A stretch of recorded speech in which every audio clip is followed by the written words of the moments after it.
Babbitt. Sinclair Lewis. Chapter 1. 1. The towers of Zenith aspired above the morning mist, austere towers of steel and cement and limestone, sturdy as cliffs and delicate as silver rods. They were neither citadels nor churches, but frankly and beautifully office buildings. The mist took pity on the fretted structures of earlier generations, the post office with its shingle-tortured mansard, the red brick minarets of hulking old houses, factories with stingy and sooted windows, wooden tenements colored like mud. The city was full of such grotesque queries, but the clean towers were thrusting them from the business center, and on the further hills were shining new houses, homes they seemed for laughter and tranquility. Over a concrete bridge fled a limousine of long sleek hood and noiseless engine. These people in evening clothes were returning from an all-night rehearsal of a little theater play, an artistic adventure considerably illuminated by champagne. Below the bridge curved a railroad, a maze of green and crimson lights. The New York Flyer boomed past, and 20 lines of polished steel leapt into the glare. In one of the skyscrapers the wires of the Associated Press were closing down. The telegraph operators wearily raised their celluloid eye shades after a night of talking with Paris and Peking. Through the building crawled the scrub women, yawning, their old shoes slapping. The dawn mist spun away. Queues of men with lunchboxes clumped toward the immensity of new factories, sheets of glass and hollow tile, glittering shops where 5,000 men worked beneath one roof, pouring out the honest wares that would be sold up the Euphrates and across the veldt. The whistles rolled out in greeting, a chorus cheerful as the April dawn, the song of labor in a city built it seemed for giants. 2. There was nothing of the giant in the aspect of the man who was beginning to awaken on the sleeping porch of a Dutch colonial house in that residential district of Zenith known as Floral Heights. His name was George F. Babbitt. He was 46 years old now, in April, 1920, and he made nothing in particular, neither butter nor shoes nor poetry, but he was nimble in the calling of selling houses for more than people could afford to pay. His large head was pink, his brown hair thin and dry. His face was babyish in slumber, despite his wrinkles and the red spectacle dents on the slopes of his nose. He was not fat, but he was exceedingly well fed, his cheeks were pads, and the unroughened hand which lay helpless upon the khaki-colored blanket was slightly puffy. He seemed prosperous, extremely married and unromantic, and altogether unromantic appeared this sleeping porch, which looked on one sizable elm, 2 respectable grass plots, a cement driveway, and a corrugated iron garage. Yet Babbitt was again dreaming of the fairy child, a dream more romantic than scarlet pagodas by a silver sea. For years the fairy child had come to him. Where others saw but Georgie Babbitt, she discerned gallant youth. She waited for him, in the darkness beyond mysterious groves. When at last he could slip away from the crowded house he darted to her. His wife, his clamoring friends, sought to follow, but he escaped, the girl fleet beside him, and they crouched together on a shadowy hillside. She was so slim, so white, so eager. She cried that he was gay and valiant, that she would wait for him, that they would sail. Rumble and bang of the milk truck. Babbitt moaned, turned over, struggled back toward his dream. He could see only her face now, beyond misty waters. The furnace man slammed the basement door. A dog barked in the next yard. As Babbitt sank blissfully into a dim warm tide, the paper carrier went by whistling, and the rolled-up advocate thumped the front door. Babbitt roused, his stomach constricted with alarm. As he relaxed, he was pierced by the familiar and irritating rattle of someone cranking a Ford, snapper, snapper, snapper.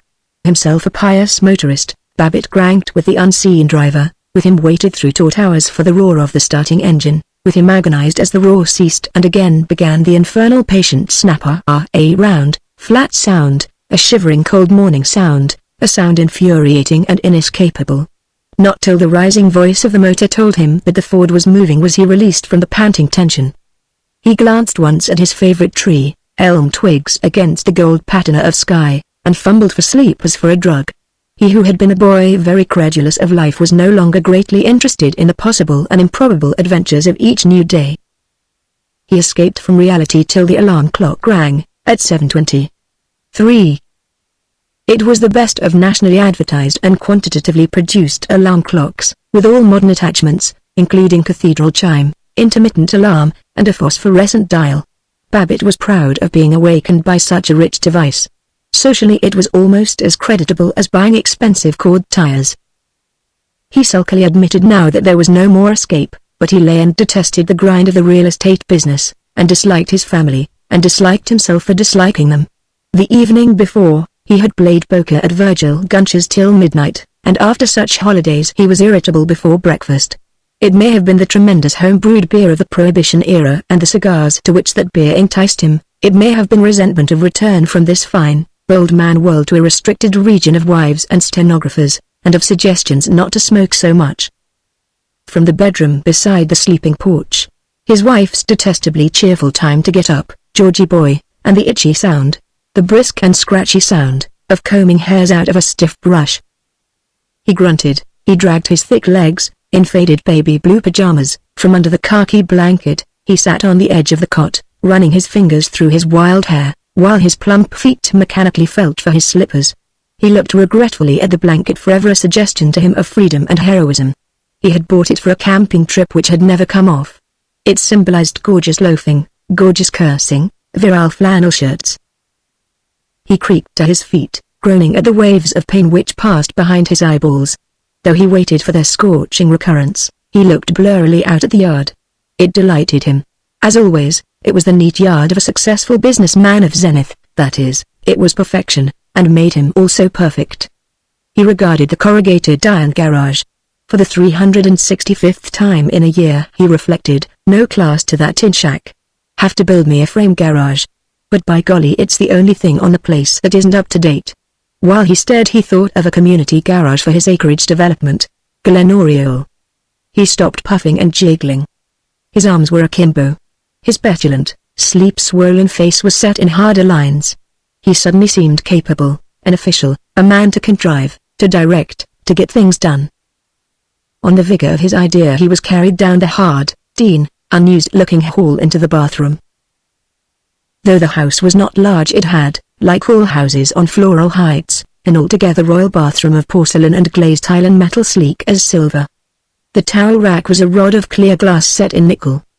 The tub was long enough for a Prussian guard, and above the set bowl was a sensational exhibit of toothbrush holder, shaving brush holder, soap dish, sponge dish, and medicine cabinet, so glittering and so ingenious that they resembled an electrical instrument board. But the Babbitt, whose god was modern appliances, was not pleased. The air of the bathroom was thick with the smell of a heathen toothpaste. Verona been at it again. Stead of sticking to Lilidal, like I've repeatedly asked her, she's gone and gotten some confounded stinkum stuff that makes you sick. The bath mat was wrinkled and the floor was wet. His daughter Verona eccentrically took baths in the morning. Now and then, he slipped on the mat, and slid against the tub. He said damn. Furiously he snatched up his tube of shaving cream, furiously he lathered, with a belligerent slapping of the unctuous brush, furiously he raked his plump cheeks with a safety razor. It pulled. The blade was dull. He said, damn oh damn it. He hunted through the medicine cabinet for a packet of new razor blades, reflecting, as invariably, be cheaper to buy one of these dinguses and strop your own blades, and when he discovered the packet, behind the round box of bicarbonate of soda, he thought ill of his wife for putting it there and very well of himself for not saying damn. But he did say it, immediately afterward, when with wet and soap-slippery fingers he tried to remove the horrible little envelope and crisp clinging oiled paper from the new blade. Then there was the problem, oft pondered, never solved, of what to do with the old blade, which might imperil the fingers of his young. As usual, he trussed it on top of the medicine cabinet, with a mental note that some day he must remove the 50 or 60 other blades that were also temporarily piled up there. He finished his shaving in a growing testiness increased by his spinning headache and by the emptiness in his stomach. When he was done, his round face smooth and streamy and his eyes stinging from soapy water, he reached for a towel. The family towels were wet and clammy and vile, all of them wet, he found, as he blindly snatched them, his own face towel, his wife's, Verona's, Ted's, Dinker's, and the lone bath towel with a huge welt of initial. Then George F. Babbitt did a dismaying thing. He wiped his face on the guest towel. It was a pansy embroidered trifle which always hung there to indicate that the Babbitts were in the best Floral Heights society. No one had ever used it. No guest had ever dared to. Guests secretively took a corner of the nearest regular towel. He was raging, by golly, here they go and use up all the towels, every doggone one of them, and they use them and get 'em all wet and sopping, and never put out a dry one for me of course, I'm the goat ! And then I want one, and I'm the only person in the doggone house that's got the slightest doggone bit of consideration for other people and thoughtfulness, and consider there may be others that may want to use the doggone bathroom after me, and consider. He was pitching the chill abominations into the bathtub, pleased by the vindictiveness of that desolate flapping sound, and in the midst his wife serenely trotted in, observed serenely, "Why, Georgie dear, what are you doing? Are you going to wash out the towels? Why, you needn't wash out the towels. Oh, Georgie, you didn't go and use the guest towel, did you?" It is not recorded that he was able to answer. For the first time in weeks he was sufficiently roused by his wife to look at her. 4. Myra Babbitt. Mrs. George F. Babbitt was definitely mature. She had creases from the corners of her mouth to the bottom of her chin, and her plump neck bagged. But the thing that marked her as having passed the line was that she no longer had reticences before her husband, and no longer worried about not having reticences. She was in a petticoat now, and corsets which bulged, and unaware of being seen in bulgy corsets. She had become so dully habituated to married life that in her full matronliness she was as sexless as an anemic nun. She was a good woman, a kind woman, a diligent woman, but no one, save perhaps Tinker her 10-year-old, was at all interested in her or entirely aware that she was alive. After a rather thorough discussion of all the domestic and social aspects of towels, she apologized to Babbitt for his having an alcoholic headache, and he recovered enough to endure a search for a BVD undershirt which had, he pointed out, malevolently been concealed among his clean pajamas. He was fairly amiable in the conference on the brown suit. "What do you think, Myra?" He poured at the clothes hunched on a chair in their bedroom, while she moved about mysteriously adjusting and patting her petticoat and, to his jaundiced eye, never seeming to get on with her dressing. "How about it? Shall I wear the brown suit another day?" "Well, it looks awfully nice on you." "I know, but gosh, it needs pressing." "That's so. Perhaps it does." "It certainly could stand being pressed, all right." "Yes, perhaps it wouldn't hurt it to be pressed." "But gee, the coat doesn't need pressing. No sense in having the whole darn suit pressed, when the coat doesn't need it." "That's so. But the pants certainly need it, all right. Look at them, look at those wrinkles, the pants certainly do need pressing." "That's so. Oh, Georgie, why couldn't you wear the brown coat with the blue trousers? We were wondering what we'd do with them." "Good Lord. Did you ever in all my life know me to wear the coat of one suit and the pants of another? What do you think I am? A busted bookkeeper? Well, why don't you put on the dark gray suit today, and stop in at the tailor and leave the brown trousers?" "Well, they certainly need now. Where the devil is that gray suit? Oh, yes, here we are." He was able to get through the other crises of dressing with comparative resoluteness and calm. His first adornment was the sleeveless dimity BVD undershirt, in which he resembled a small boy humorlessly wearing a cheesecloth tabard at a civic pageant. He never put on BVDs without thanking the god of progress that he didn't wear tight, long, old-fashioned undergarments, like his father-in-law and partner, Henry Thompson. His second embellishment was combing and slicking back his hair. It gave him a tremendous forehead, arching up 2 inches beyond the former hairline. But most wonder-working of all was the donning of his spectacles. There is character in spectacles: the pretentious tortoiseshell, the meek pince-nez of the schoolteacher, the twisted silver-framed glasses of the old villager. Babbitt's spectacles had huge, circular, frameless lenses of the very best glass. The earpieces were thin bars of gold. In them he was the modern businessman, one who gave orders to clerks and drove a car and played occasional golf and was scholarly in regard to salesmanship. His head suddenly appeared not babyish but weighty, and you noted his heavy, blunt nose, his straight mouth and thick, long upper lip. His chin over fleshy but strong, with respect you beheld him put on the rest of his uniform as a solid citizen. The grey suit was well cut, well made, and completely undistinguished. It was a standard suit. White piping on the V of the vest added a flavor of law and learning. His shoes were black-laced boots, good boots, honest boots, standard boots, extraordinarily uninteresting boots. The only frivolity was in his purple knitted scarf. With considerable comment on the matter to Mrs. Babbitt, who, acrobatically fastening the back of her blouse to her skirt with a safety pin, did not hear a word he said. He chose between the purple scarf and a tapestry effect with stringless brown harps among blown palms, and into it he thrust a snake head pin with opal eyes. A sensational event was changing from the brown suit to the grey the contents of his pockets. He was earnest about these objects. They were of eternal importance, like baseball or the Republican Party. They included a fountain pen and a silver pencil, always lacking a supply of new leads, which belonged in the right-hand upper vest pocket. Without them he would have felt naked.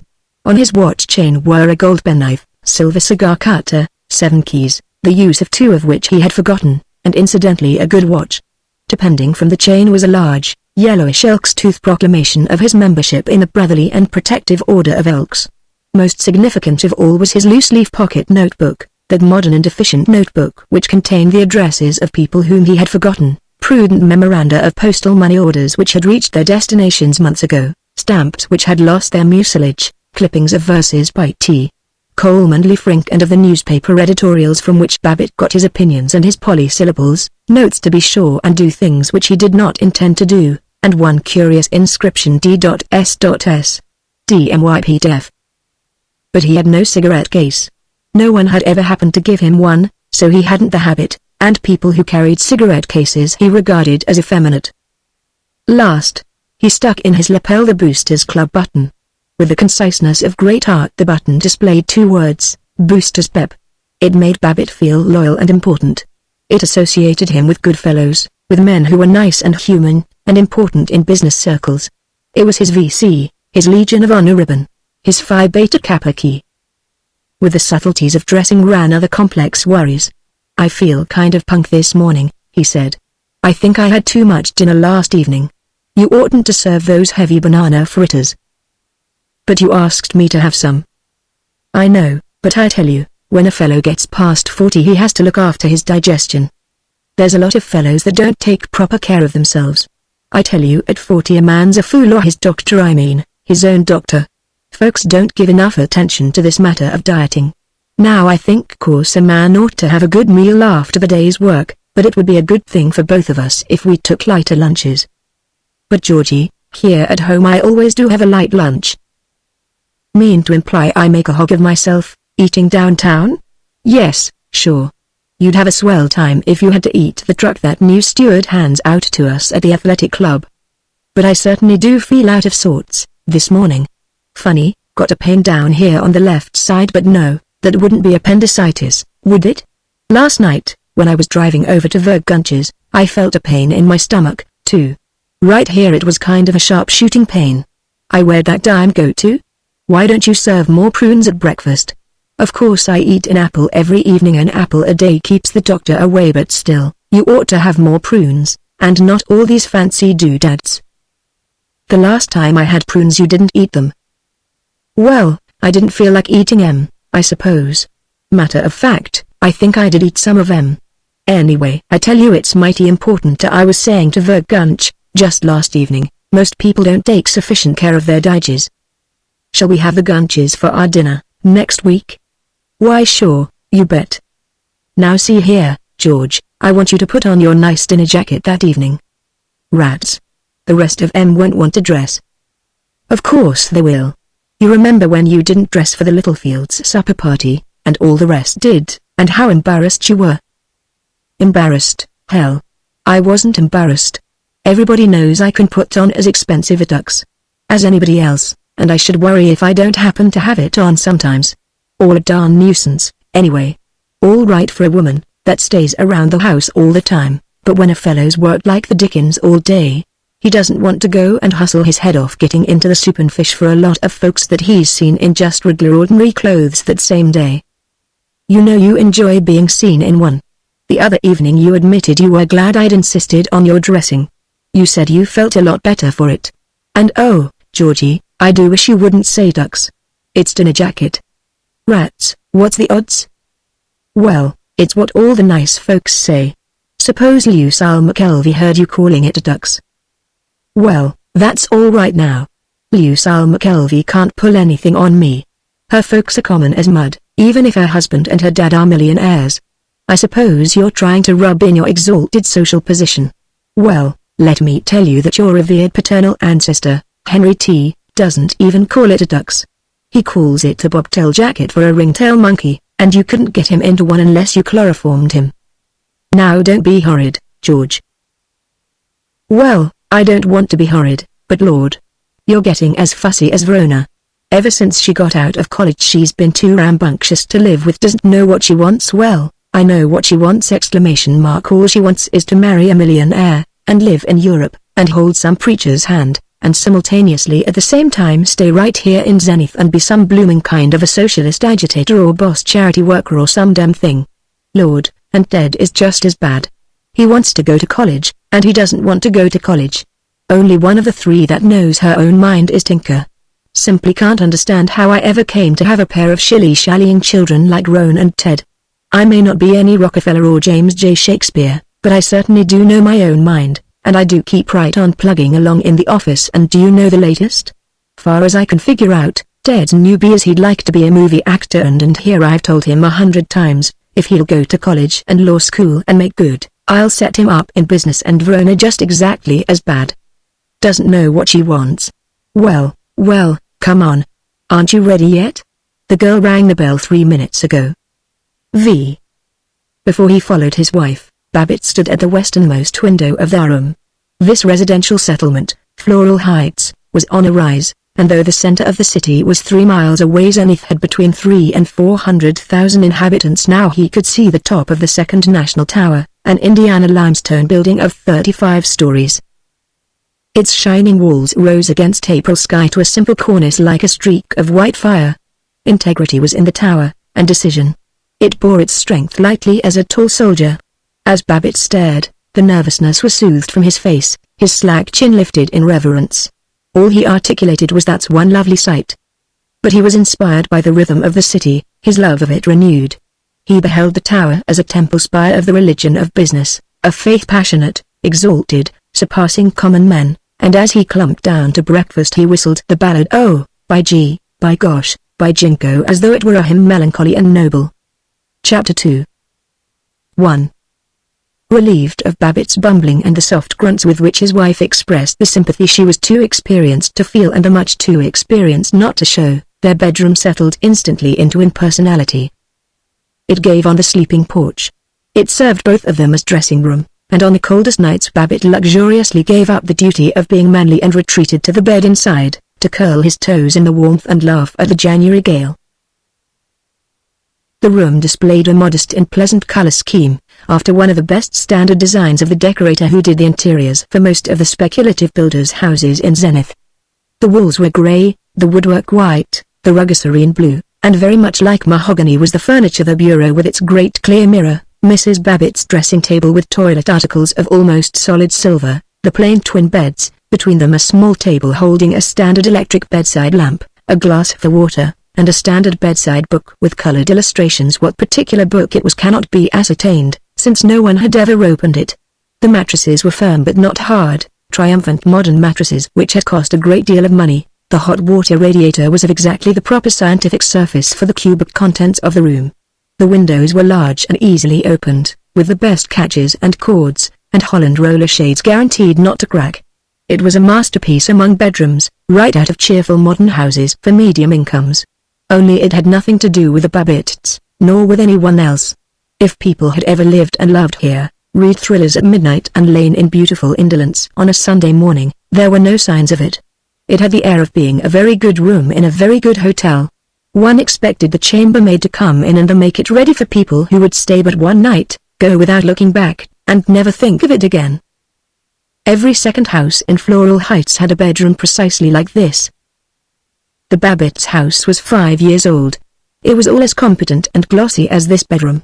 It had the best of taste, the best of inexpensive rugs, a simple and laudable architecture, and the latest conveniences. Throughout, electricity took the place of candles and slatternly hearth fires.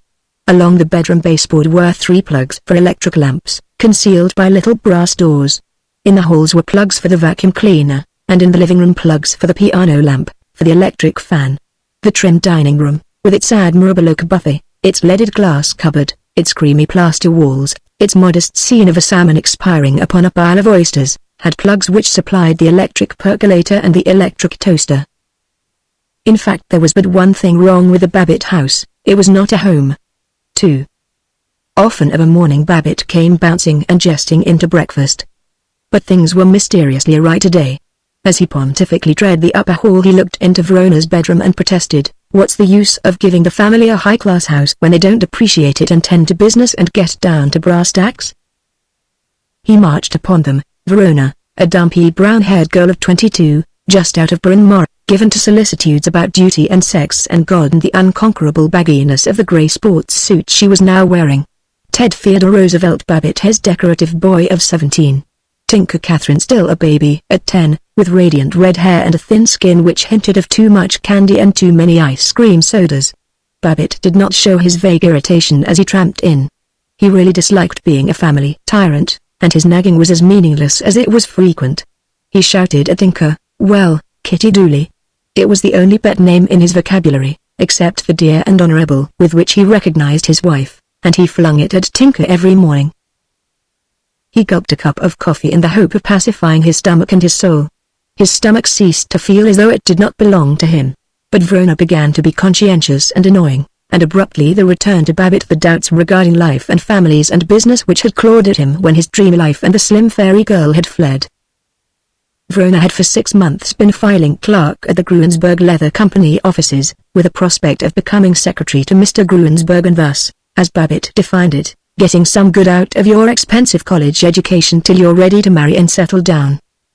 But now, said Verona, "Father, I was talking to a classmate of mine that's working for the Associated Charities. Oh, Dad, there's the sweetest little babies that come to the milk station there! And I feel as though I ought to be doing something worthwhile like that."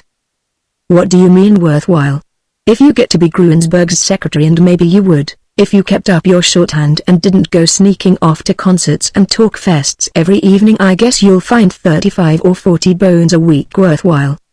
"I know, but oh, I want to contribute. I wish I were working in a settlement house. I wonder if I could get one of the department stores to let me put in a welfare department with a nice restroom and chintzes and wicker chairs and so on and so forth. Or I could."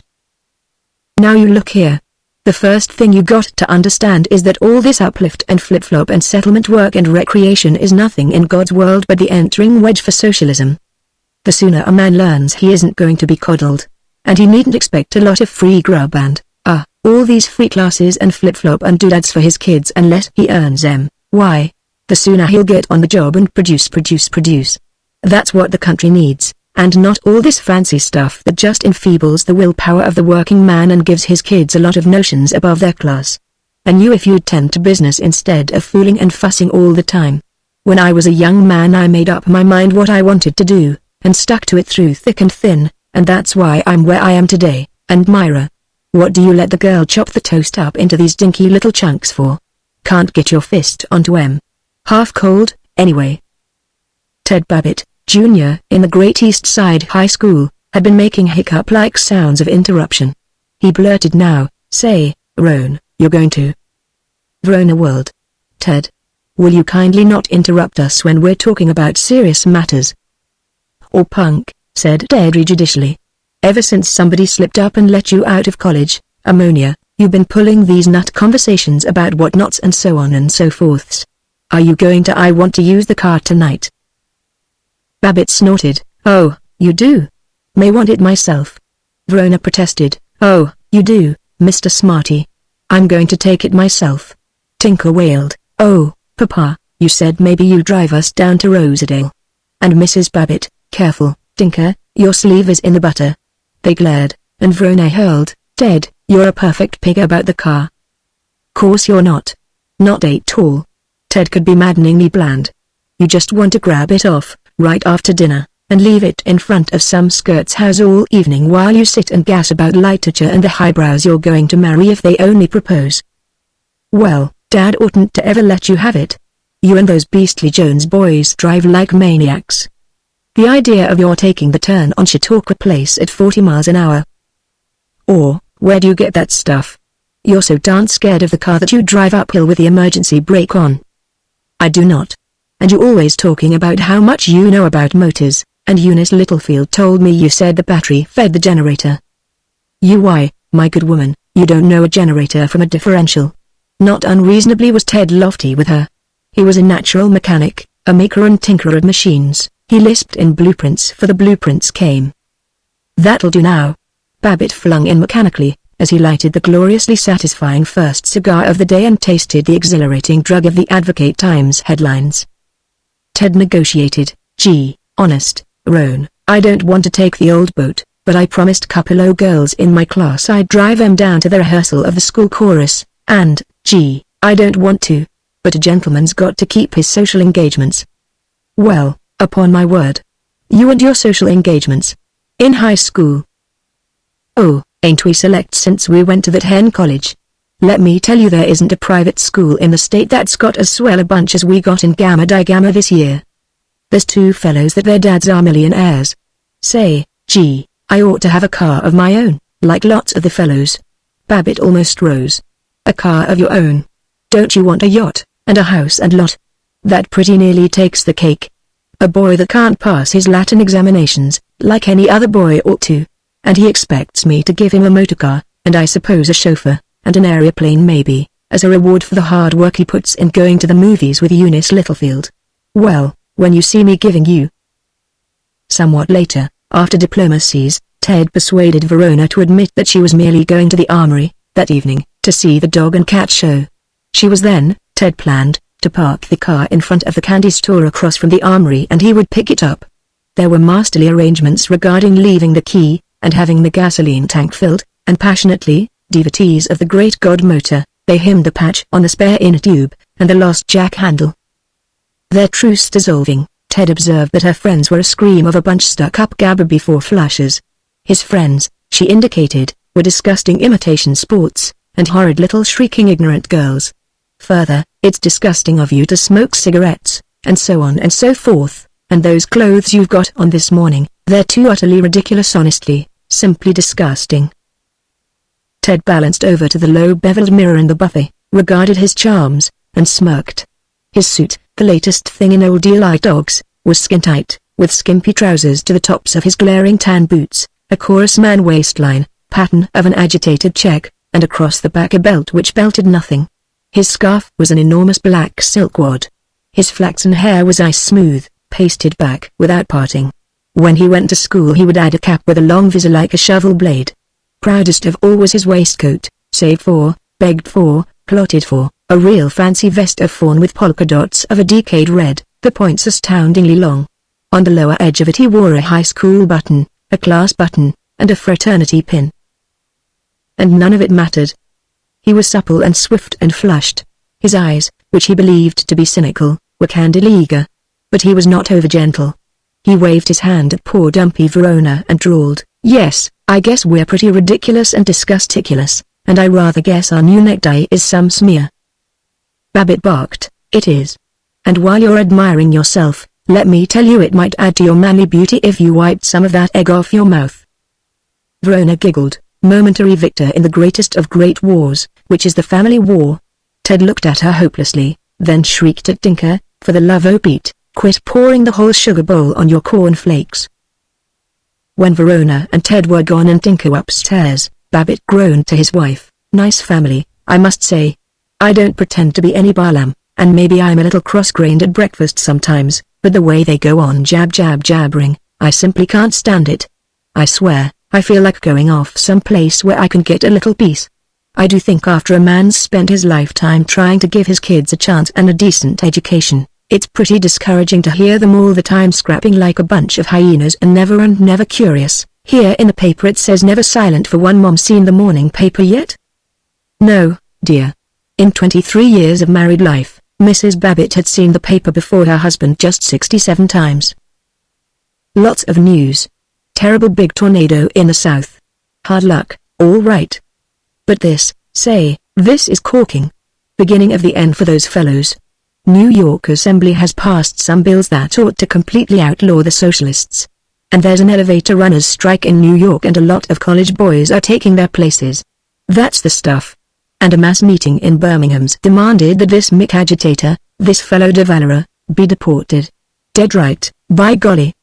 All these agitators paid with German gold anyway. And we got no business interfering with the Irish or any other foreign government. Keep our hands strictly off. And there's another well-authenticated rumor from Russia that Lenin is dead. That's fine. It's beyond me why we don't just step in there and kick those Bolshevik cusses out. "That's so," said Mrs. Babbitt. "And it says here a fellow was inaugurated mayor in overalls, a preacher, too. What do you think of that, Humphrey?" "Well." He searched for an attitude, but neither as a Republican, a Presbyterian, an Elk, nor a real estate broker did he have any doctrine about preacher mayors laid down for him, so he grunted and went on. She looked sympathetic and did not hear a word. Later she would read the headlines, the society columns, and the department store advertisements. "What do you know about this? Charlie McKelvey still doing the society stunt as heavy as ever. Here's what that gushy woman reporter says about last night. Never is society with a big S more flattered than when they are bidden to partake of good cheer at the distinguished and hospitable residence of Mr. and Mrs. Charles L. McKelvey as they were last night. Set in its spacious lawns and landscaping, one of the notable sights crowning Royal Ridge, but merry and homelike despite its mighty stone walls and its vast rooms famed for their decoration. Their home was thrown open last night for a dance in honor of Mrs. McKelvey's notable guest, Miss J. Sneath of Washington. The wide hall is so generous in its proportions that it made a perfect ballroom, its hardwood floor reflecting the charming pageant above its polished surface. Even the delights of dancing paled before the alluring opportunities for tete-a-tete that invited the soul to loaf in the long library before the baronial fireplace, or in the drawing-room with its deep comfy armchairs, its shaded lamps just made for a sly whisper of pretty nothings all a-dur, or even in the billiard room where one could take a cue and show a prowess at still another game than that sponsored by Cupid and Terpsichore. There was more, a great deal more, in the best urban journalistic style of Miss Elnora Pearl Bates, the popular society editor of the Advocate-Times. But Babbitt could not abide it. He grunted. He wrinkled the newspaper. He protested, "Can you beat it? I'm willing to hand a lot of credit to Charlie McKelvey. When we were in college together, he was just as hard up as any of us, and he's made $1 million good bucks out of contracting and hasn't been any dishonester or bought any more city councils than was necessary. And that's a good house of his, though it ain't any mighty stone walls and it ain't worth the $90,000 it cost him. But when it comes to talking as though Charlie McKelvey and all that booze-hoisting set of his are any blooming bunch of Vanderbilts, why, it makes me tired." Timidly from Mrs. Babbitt, "I would like to see the inside of their house though. It must be lovely. I've never been inside." "Well, I have. Lots of couple of times. To see chess about business deals, in the evening. It's not so much. I wouldn't want to go there to dinner with that gang of highbinders. And I'll bet I make a whole lot more money than some of those tin horns that spend all they got on dress suits and haven't got a decent suit of underwear to their name. Hey, what do you think of this?" Mrs. Babbitt was strangely unmoved by the tidings from the real estate and building column of the Advocate-Times. Ashtabula Street, 496 Jewel. K. Dawson 2. Thomas Mullally, April 17, 15.7 x 112.2. MTG. $4,000. Nom. And this morning Babbitt was too disquieted to entertain her with items from mechanics' liens, mortgages recorded, and contracts awarded. He rose. As he looked at her his eyebrows seemed shaggier than usual. Suddenly. "Yes, maybe kind of shame to not keep in touch with folks like the McKelveys. We might try inviting them to dinner, some evening. Oh, thunder, let's not waste our good time thinking about our little bunch has a lot liver times than all those plutes. Just compare a real human like you with these neurotic birds like Lucille McKelvey, all highbrow talk and dressed up like a plush horse. You're a great old girl, Honorable." He covered his betrayal of softness with a complaining, "Say, don't let Tinker go and eat any more of that poison nut fudge. For heaven's sake, try to keep her from ruining her digestion. I tell you, most folks don't appreciate how important it is to have a good digestion and regular habits. Be back about usual time, I guess." He kissed her. He didn't quite kiss her. He lay down, moving lips against her unflushing cheek. He hurried out to the garage, muttering, "Lord, what a family. And now Myra is going to get pathetic on me because we don't train with this millionaire outfit. Oh, Lord, sometimes I'd like to quit the whole game. And the office worry and detail just as bad. And I act cranky and I don't mean to, but I get so darn tired." Chapter 3. 1. To George F. Babbitt, as to most prosperous citizens of Zenith, his motor car was poetry and tragedy, love and heroism. The office was his pirate ship, but the car his perilous excursion ashore. Among the tremendous crises of each day, none was more dramatic than starting the engine. It was slow on cold mornings. There was the long, anxious whir of the starter, and sometimes he had to drip ether into the cocks of the cylinders, which was so very interesting that at lunch he would chronicle it drop by drop, and orally calculate how much each drop had cost him. This morning he was darkly prepared to find something wrong, and he felt belittled when the mixture exploded sweet and strong, and the car didn't even brush the door jamb, gouged and splintery with many bruisings by fenders, as he backed out of the garage. He was confused. He shouted morning to Sam Doppelbrau with more cordiality than he had intended. Babbitt's green and white Dutch colonial house was one of 3 in that block on Chatham Road. To the left of it was the residence of Mr. Samuel Doppelbrau, secretary of an excellent firm of bathroom fixture jobbers. His was a comfortable house with no architectural manners whatever, a large wooden box with a squat tower, a broad porch, and glossy paint yellow as a yolk. Babbitt disapproved of Mr. and Mrs. Doppelbrau as bohemian. From their house came midnight music and obscene laughter. There were neighborhood rumors of bootlegged whiskey and fast motor rides. They furnished Babbitt with many happy evenings of discussion, during which he announced firmly, "I'm not straight-laced, and I don't mind seeing a fellow throw in a drink once in a while. But when it comes to deliberately trying to get away with a lot of hell-raising all the while like the Doppelbraus do, it's too rich for my blood." On the other side of Babbitt lived Howard Littlefield, Ph.D., in a strictly modern house whereof the lower part was dark red tapestry brick, with a leaded oral, the upper part of pale stucco like spattered clay, and the roof red-tiled. Littlefield was the great scholar of the neighborhood, the authority on everything in the world except babies, cooking, and motors. He was a Bachelor of Arts of Blodgett College, and a Doctor of Philosophy in Economics of Yale. He was the employment manager and publicity counsel of the Zenith Street Traction Company.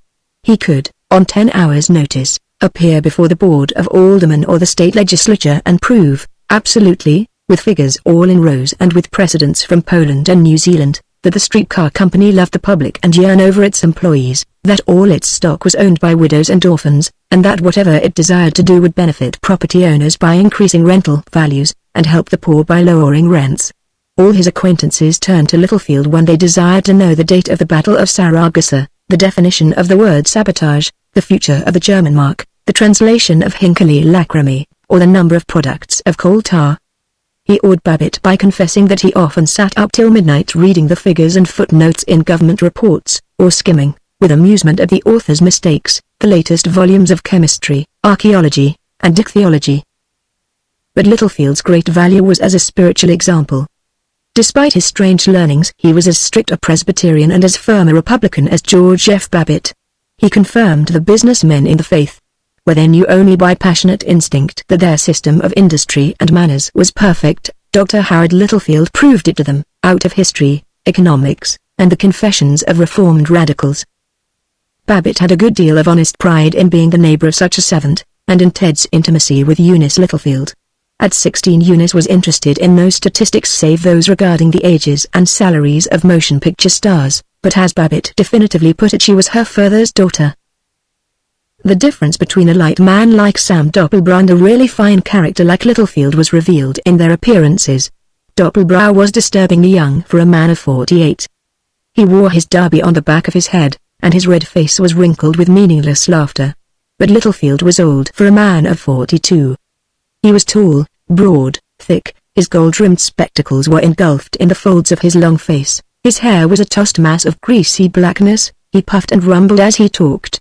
His Phi Beta Kappa key shone against a spotty black vest, he smelled of old pipes, he was altogether funereal and archidiaconal, and to real estate brokerage and the jobbing of bathroom fixtures he added an aroma of sanctity. This morning he was in front of his house, inspecting the grass parking between the curb and the broad cement sidewalk. Babbitt stopped his car and leaned out to shout mornin'. Littlefield lumbered over and stood with one foot up on the running board. "Fine morning," said Babbitt, lighting illegally early his second cigar of the day. "Yes, it's a mighty fine morning," said Littlefield. "Spring coming along fast now." "Yes, it's real spring now, all right," said Littlefield. "Still cold nights, though. Had to have a couple blankets on the sleeping porch last night." "Yes, it wasn't any too warm last night," said Littlefield. "But I don't anticipate we'll have any more real cold weather now." "No, but still, There was snow at Tiflis, Montana, yesterday, said the scholar, and you remember the blizzard they had out west 3 days ago, 30 inches of snow at Greeley, Colorado, and 2 years ago we had a snow squall right here in Zenith on the 25th of April. Is that a fact? Say, old man, what do you think about the Republican candidate? Who'll they nominate for president? Don't you think it's about time we had a real business administration? In my opinion, what the country needs, first and foremost, is a good, sound, businesslike conduct of its affairs. What we need is a business administration, said Littlefield. I'm glad to hear you say that. I certainly am glad to hear you say that. I didn't know how you'd feel about it, with all your associations with colleges and so on, and I'm glad you feel that way. What the country needs just at this present juncture is neither a college president nor a lot of monkeying with foreign affairs, but a good sound economical business administration, that will give us a chance to have something like a decent turnover. Yes.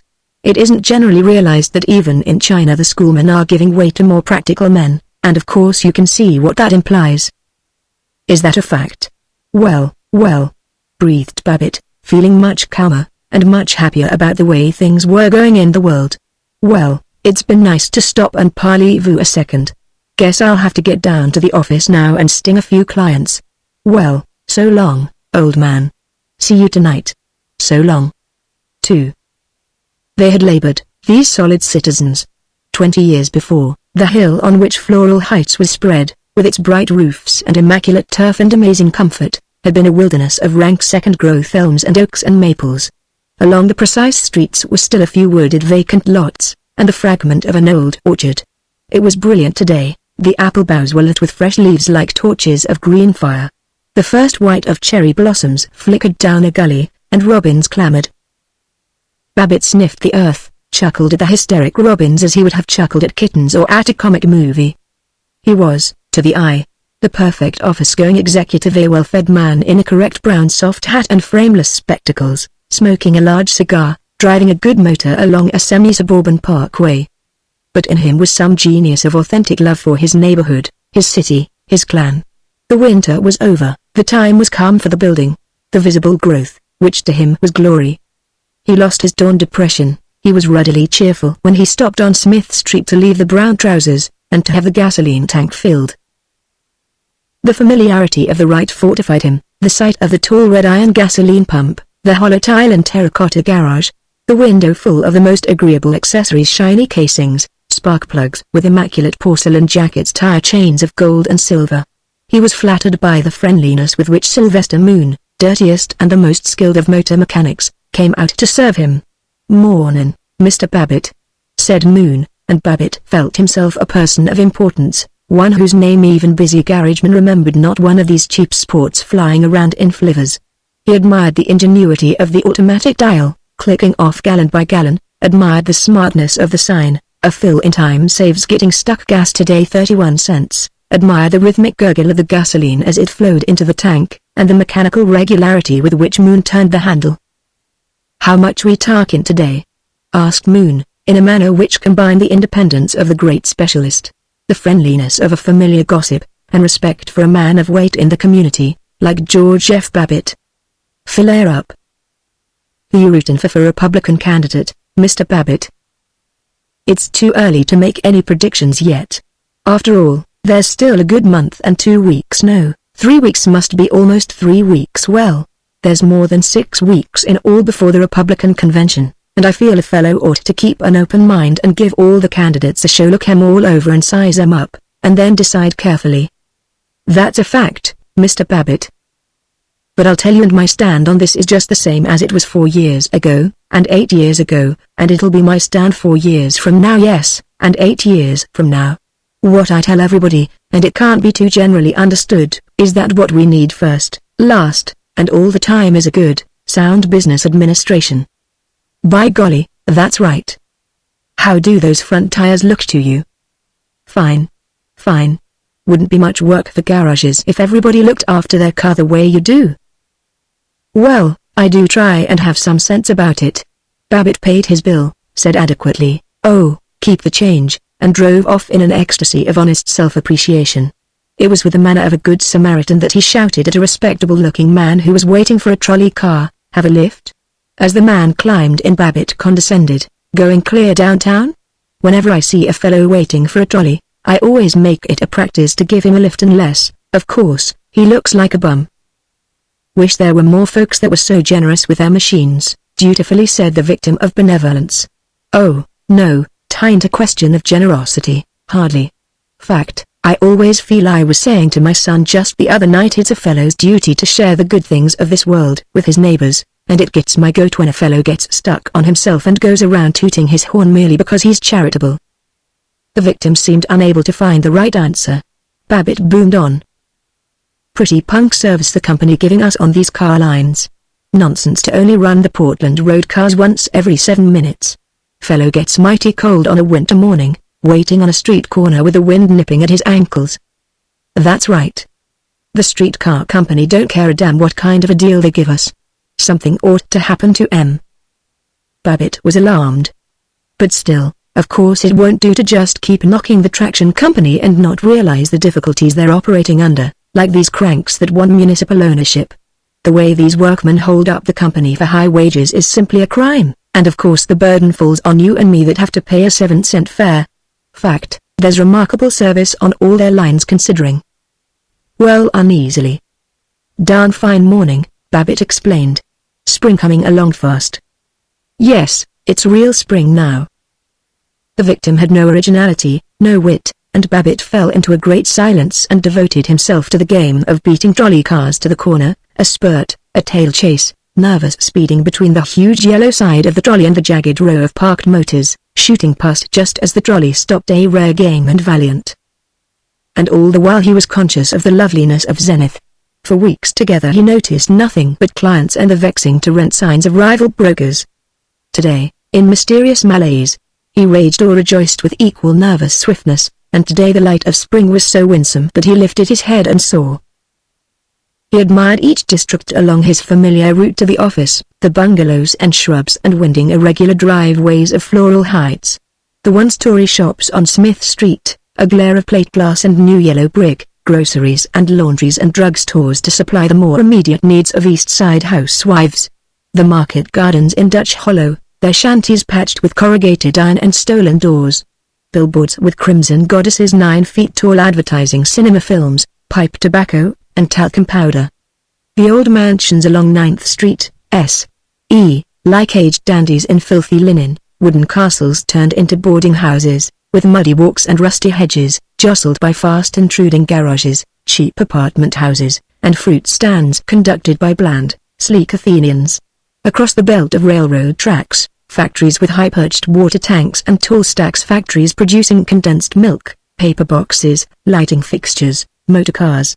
Then the business center, the thickening darting traffic, the crammed trolleys unloading, and high doorways of marble and polished granite.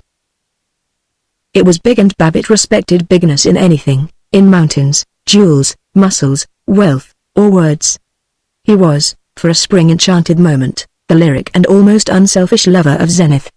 He thought of the outlying factory suburbs, of the Chaloosa River with its strangely eroded banks, of the orchard-dappled Tonawanda Hills to the north, and all the fat dairy land and big barns and comfortable herds. As he dropped his passenger he cried, "Gosh, I feel pretty good this morning." 3.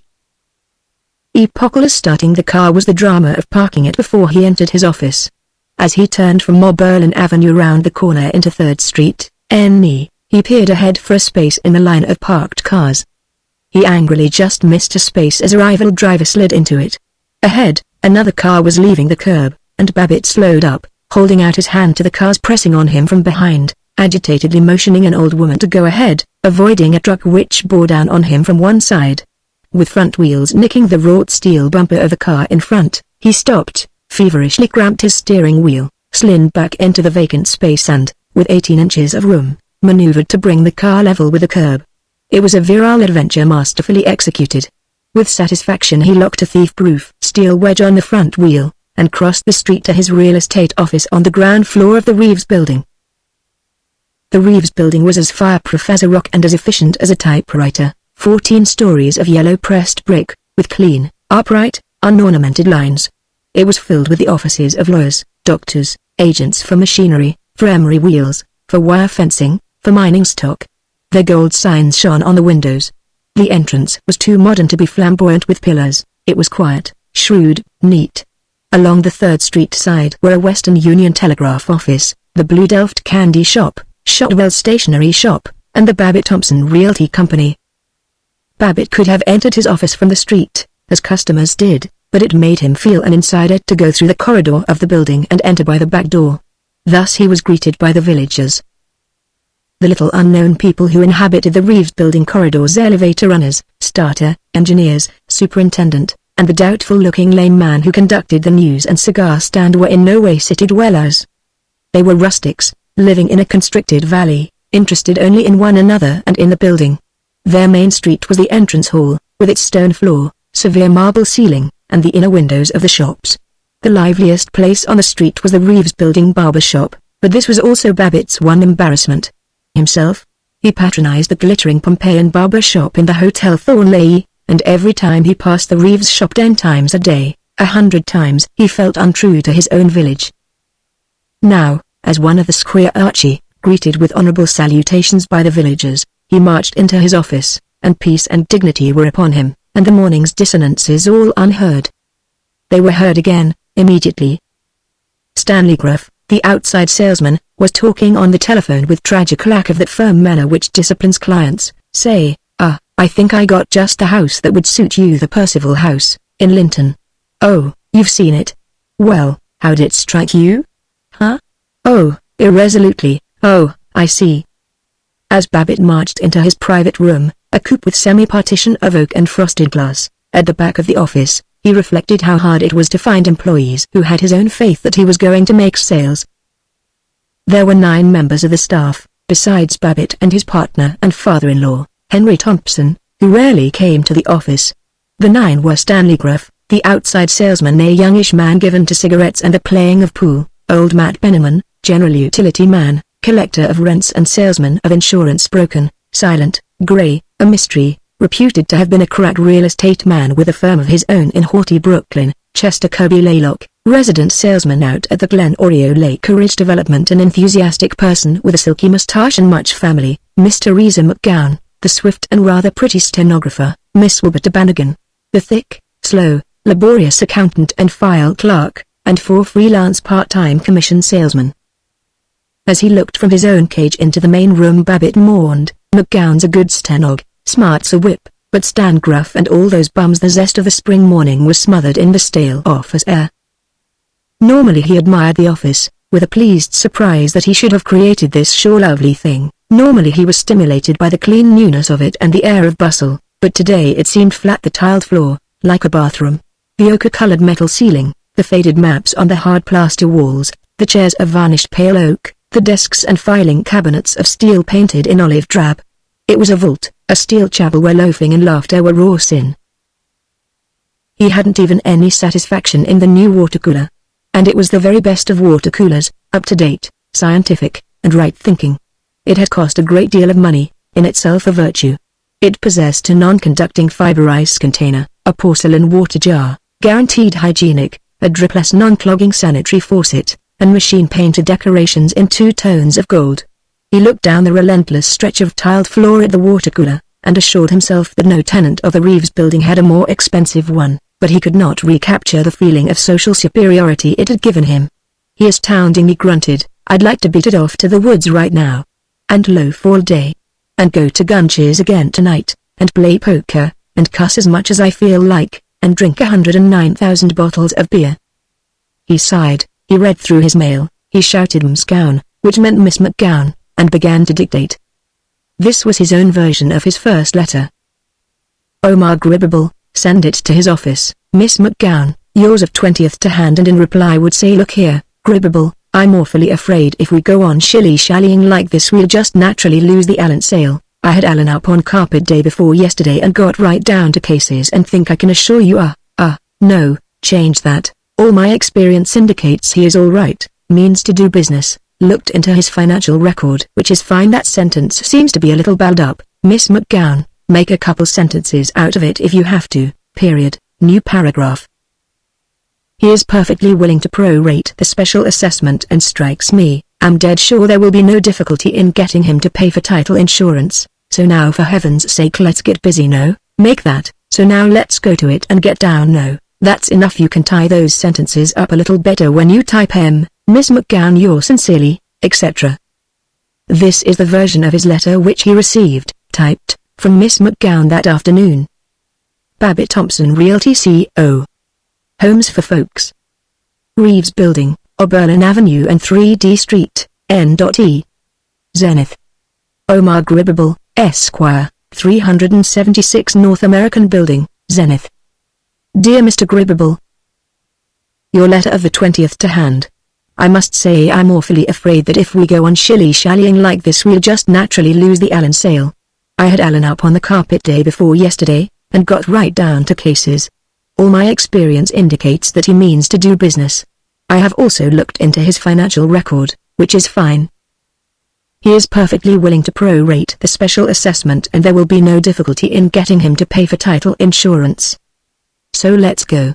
Yours sincerely. As he read and signed it, in his correct flowing business college hand, Babbitt reflected, now that's a good, strong letter, and clear as a bell. Now what the I never told McGowan to make a third paragraph there. Wish she'd quit trying to improve on my dictation. But what I can't understand is, why can't Stan Grafforcelli-Locke write a letter like that? With punch. With a kick. The most important thing he dictated that morning was the fortnightly form letter, to be mimeographed and sent out to 1,000 prospects. It was diligently imitative of the best literary models of the day, of heart-to-heart talk advertisements, sales-pulling letters, discourses on the development of willpower, and handshaking house organs, as richly poured forth by the new school of poets of business. He had painfully written out a first draft, and he intoned it now like a poet delicate and distrait. Say, old man. I just want to know, can I do you a favor? Honest. No kidding. I know you're interested in getting a house, not merely a place where you hang up the old bonnet but a love nest for the wife and kiddies and maybe for the flivver out bent. Be sure and spell that Beyant, Miss McGowan, the Spud Garden. Say, did you ever stop to think that we're here to save you trouble? That's how we make a living. Folks don't pay us for our lovely beauty. Now take a look. Sit right down at the handsome carved mahogany escritoire and shoot us in a line telling us just what you want, and if we can find it we'll come hopping down your lane with the good tidings, and if we can't, we won't bother you. To save your time, just fill out the blank enclosed. On request we'll also send blank regarding store properties in Floral Heights, Silver Grove, Linton, Bellevue, and all East Side residential districts. Yours for service. P.S. Just a hint of some plums. We can pick for you some genuine bargains that came in today. Silver Grove. Cute 4-room California bungalow, AMI, garage, dandy shade tree, swell neighborhood, handy car line. $3,700, $780 down and balance liberal, Babbitt Thompson terms, cheaper than rent. Dorchester. A corker. Artistic 2-family house, all oak trim, parquet floors, lovely gas log. Big porches, colonial, heated all-weather garage, a bargain at $11,250. Dictation over, with its need of sitting and thinking instead of bustling around and making a noise and really doing something, Babbitt sat creakily back in his revolving desk chair and beamed on Miss McGowan. He was conscious of her as a girl, of black bobbed hair against demure cheeks. A longing which was indistinguishable from loneliness enfeebled him. While she waited, tapping along, precise pencil point on the desk tablet, he half identified her with the fairy girl of his dreams. He imagined their eyes meeting with terrifying recognition, imagined touching her lips with frightened reverence and she was chirping, "Any more, Mr. Babbitt?" He grunted, "That twins it up, I guess," and turned heavily away. For all his wandering thoughts, they had never been more intimate than this. He often reflected, never forget how old Jacot said a wise bird never goes lovemaking in his own office or his own home. Start trouble. Sure. But in 23 years of married life he had peered uneasily at every graceful ankle, every soft shoulder, in thought he had treasured them, but not once had he hazarded respectability by adventuring. Now, as he calculated the cost of repapering the Styles house, he was restless again, discontented about nothing and everything, ashamed of his discontentment, and lonely for the fairy girl. Chapter 4. 1. It was a morning of artistic creation. 15 minutes after the purple prose of Babbitt's form letter, Chester Kirby Laylock, the resident salesman at Glen Oriole, came in to report a sale and submit an advertisement. Babbitt disapproved of Laylock, who sang in choirs and was merry at home over games of hearts and Old Maid. He had a tenor voice, wavy chestnut hair, and a moustache like a camel's hair brush. Babbitt considered it excusable in a family man to growl, "Seen this new picture of the kid husky little devil, eh?" But Laylock's domestic confidences were as bubbling as a girl's. "Say, I think I got a peach of an ad for the Glen, Mr. Babbitt. Why don't we try something in poetry? Honest, it'd have wonderful pulling power. Listen. Mid pleasures and palaces, wherever you may roam. You just provide the little bride, and we'll provide the home. Do you get it? See, like Home Sweet Home, don't you?" "Yes, yes, yes, hell yes, of course I get it. But oh, I think we'd better use something more dignified and forceful, like we lead, others follow, or eventually, why not now? Course I believe in using poetry and humor and all that junk when it turns the trick, but with a high-class restricted development like the Glen we better stick to the more dignified approach, see how I mean? Well, I guess that's all, this morning, che. 2. By a tragedy familiar to the world of art, the April enthusiasm of Che Laylock served only to stimulate the talent of the older craftsman, George F. Babbitt. He grumbled to Stanley Gruff, "The tan-colored voice of Ches gets on my nerves," yet he was aroused and in one swoop he wrote, "Do you respect your loved ones? When the last sad rites of bereavement are over, do you know for certain that you have done your best for the departed? You haven't unless they lie in the cemetery beautiful. Linden Lane, the only strictly up-to-date burial place in Ornears Enith, where exquisitely gardened plots look from daisy-dotted hill slopes across the smiling fields of Dorchester. Sole agents, Babbitt Thompson Realty Company, Reeves Building." He rejoiced, "I guess that'll show Chan Mott and his weedy old Wildwood Cemetery something about modern merchandising." 3. He sent Matt Benneman to the recorder's office to dig out the names of the owners of houses which were displaying for rent signs of other brokers. He talked to a man who desired to lease a store building for a pool room. He ran over the list of home leases which were about to expire. He sent Thomas Bywaters, a streetcar conductor who played at real estate in spare time, to call on side street prospects who were unworthy the strategies of Stanley Gruff. But he had spent his credulous excitement of creation, and these routine details annoyed him. One moment of heroism he had, in discovering a new way of stopping smoking. He stopped smoking at least once a month. He went through with it like the solid citizen he was, admitted the evils of tobacco, courageously made resolves, laid out plans to check the vice, tapered off his allowance of cigars, and expounded the pleasures of virtuousness to everyone he met. He did everything, in fact, except stop smoking. 2 months before, by ruling out a schedule, noting down the hour and minute of each smoke, and ecstatically increasing the intervals between smokes, he had brought himself down to 3 cigars a day. Then he had lost the schedule. A week ago he had invented a system of leaving his cigar case and cigarette box in an unused drawer at the bottom of the correspondence file, in the outer office. "I'll just naturally be ashamed to go poking in there all day long, making a fool of myself before my own employees," he reasoned. By the end of 3 days he was trained to leave his desk, walk to the file, take out and light a cigar, without knowing that he was doing it. This morning it was revealed to him that it had been too easy to open the file. Lock it, that was the thing. Inspired, he rushed out and locked up his cigars, his cigarettes, and even his box or safety matches, and the key to the file drawer he hid in his desk. But the crusading passion of it made him so tobacco-hungry that he immediately recovered the key, walked with forbidding dignity to the file, took out a cigar and a match, but only one match. If Olay cigar goes out, it'll by golly have to stay out. Later, when the cigar did go out, he took one more match from the file, and when a buyer and a seller came in for a conference at 11:30, naturally he had to offer them cigars. His conscience protested, "Why, you're smoking with them." But he bullied it, "Oh, shut up. I'm busy now." Of course by and by there was no by and by, yet his belief that he had crushed the unclean habit made him feel noble and very happy. When he called up Paul Riesling he was, in his moral splendor, unusually eager. He was fonder of Paul Riesling than of anyone on earth except himself and his daughter Tinker. They had been classmates, roommates, in the State University, but always he thought of Paul Riesling, with his dark slimness, his precisely parted hair, his nose glasses, his hesitant speech, his moodiness, his love of music, as a younger brother, to be petted and protected. Paul had gone into his father's business. After graduation, he was now a wholesaler and small manufacturer of prepared paper roofing. But Babbitt strenuously believed and lengthily announced to the world of Goodfellows that Paul could have been a great violinist or painter or writer. Why say, the letters that boy sent me on his trip to the Canadian Rockies, they just absolutely make you see the place as if you were standing there. Believe me, he could have given any of these bloomin' authors a whale of a run for their money.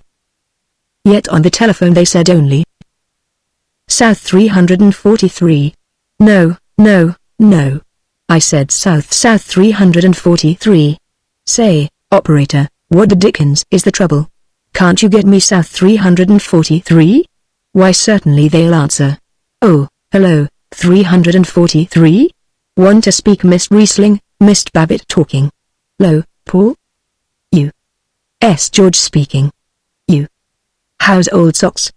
Fair to middlin'. How are you? Fine, Paulibus. Well, what do you know? Oh, nothing much. Where you been keeping yourself? Oh, just sticking round. What's up, Georgie? How about lil lunch noon? Be all right with me, I guess. Club? Meet you the 12:30. Right. 12:30. Long, Georgie. 4. His morning was not sharply marked into divisions. Interwoven with correspondence and advertisement writing were 1,000 nervous details, calls from clerks who were incessantly and hopefully seeking 5 furnished rooms and bath at $60 a month, advice to Matt Benjamin on getting money out of tenants who had no money. Babbitt's virtues as a real estate broker, as the servant of society in the department of finding homes for families and shops for distributors of food, were steadiness and diligence. He was conventionally honest, he kept his records of buyers and sellers complete, he had experience with leases and titles and an excellent memory for prices. His shoulders were broad enough, his voice deep enough, his relish of hearty humor strong enough, to establish him as one of the ruling caste of Goodfellows. Yet his eventual importance to mankind was perhaps lessened by his large and complacent ignorance of all architecture save the types of houses turned out by speculative builders, all landscape gardening save the use of curving roads, grass, and 6 ordinary shrubs, and all the commonest axioms of economics. He serenely believed that the one purpose of the real estate business was to make money for George F. Babbitt. True, it was a good advertisement at Boosters Club lunches, and all the varieties of annual banquets to which Goodfellows were invited, to speak sonorously of unselfish public service, the broker's obligation to keep inviolate the trust of his clients, and a thing called ethics, whose nature was confusing, but if you had it you were a high-class realtor, and if you hadn't you were a shyster, a piker, and a fly-by-night. These virtues awakened confidence, and enabled you to handle bigger propositions.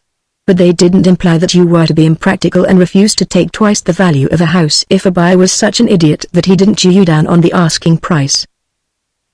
Babbitt spoke well and often at these orgies of commercial righteousness about the realtor's function as a seer of the future development of the community, and as a prophetic engineer clearing the pathway for inevitable changes, which meant that a real estate broker could make money by guessing which way the town would grow. This guessing he called vision. In an address at the Boosters Club he had admitted, it is at once the duty and the privilege of the realtor to know everything about his own city and its environs. Where a surgeon is a specialist on every vein and mysterious cell of the human body, and the engineer upon electricity in all its phases, or every bolt of some great bridge majestically arching or a mighty flood, the realtor must know his city, inch by inch, and all its faults and virtues. Though he did know the market price, inch by inch, of certain districts of Zenith, he did not know whether the police force was too large or too small, or whether it was in alliance with gambling and prostitution. He knew the means of fireproofing buildings and the relation of insurance rates to fireproofing, but he did not know how many firemen there were in the city, how they were trained and paid, or how complete their apparatus. He sang eloquently the advantages of proximity of school buildings to rentable homes, but he did not know that it was worthwhile to know whether the city schoolrooms were properly heated, lighted, ventilated, furnished. He did not know how the teachers were chosen, and though he chanted one of the boasts of Zenith is that we pay our teachers adequately, that was because he had read the statement in the Advocate-Times. Himself, he could not have given the average salary of teachers in Zenith or anywhere else. He had heard it said that conditions in the county jail and the Zenith City prison were not very scientific. He had, with indignation at the criticism of Zenith, skimmed through a report in which the notorious pessimist Seneca Doane, the radical lawyer, asserted that to throw boys and young girls into a bullpen crammed with men suffering from syphilis, delirium tremens, and insanity was not the perfect way of educating them. He had controverted the report by growling, "Folks that think a jail ought to be a bloomin' Hotel Thornleigh make me sick. If people don't like a jail, let 'em behave themselves and keep out of it." Besides, these reform cranks always exaggerate. That was the beginning and quite completely the end of his investigations into Zenith's charities and corrections, and as to the vice districts he brightly expressed it, "Those are things that no decent man monkeys with. Besides, smatter fact, I'll tell you confidentially, it's a protection to our daughters and to decent women to have a district where tough nuts can raise Cain. Keeps them away from our own homes." As to industrial conditions, however, Babbitt had thought a great deal, and his opinions may be coordinated as follows. A good labor union is of value because it keeps out radical unions, which would destroy property. No one ought to be forced to belong to a union, however. All labor agitators who try to force men to join a union should be hanged. In fact, just between ourselves, there oughtn't to be any unions allowed at all, and as it's the best way of fighting the unions, every businessman ought to belong to an employers' association and to the Chamber of Commerce. In union there is strength. So any selfish hog who doesn't join the Chamber of Commerce ought to be forced to. In nothing as the expert on whose advice families moved to new neighborhoods to live there for a generation was Babbitt more splendidly innocent than in the science of sanitation. He did not know a malaria-bearing mosquito from a bat, he knew nothing about tests of drinking water, and in the matters of plumbing and sewage he was as unlearned as he was voluble.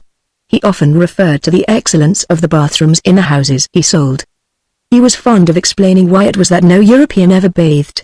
Someone had told him, when he was 22, that all cesspools were unhealthy, and he still denounced them. If a client impertinently wanted him to sell a house which had a cesspool, Babbitt always spoke about it before accepting the house and selling it.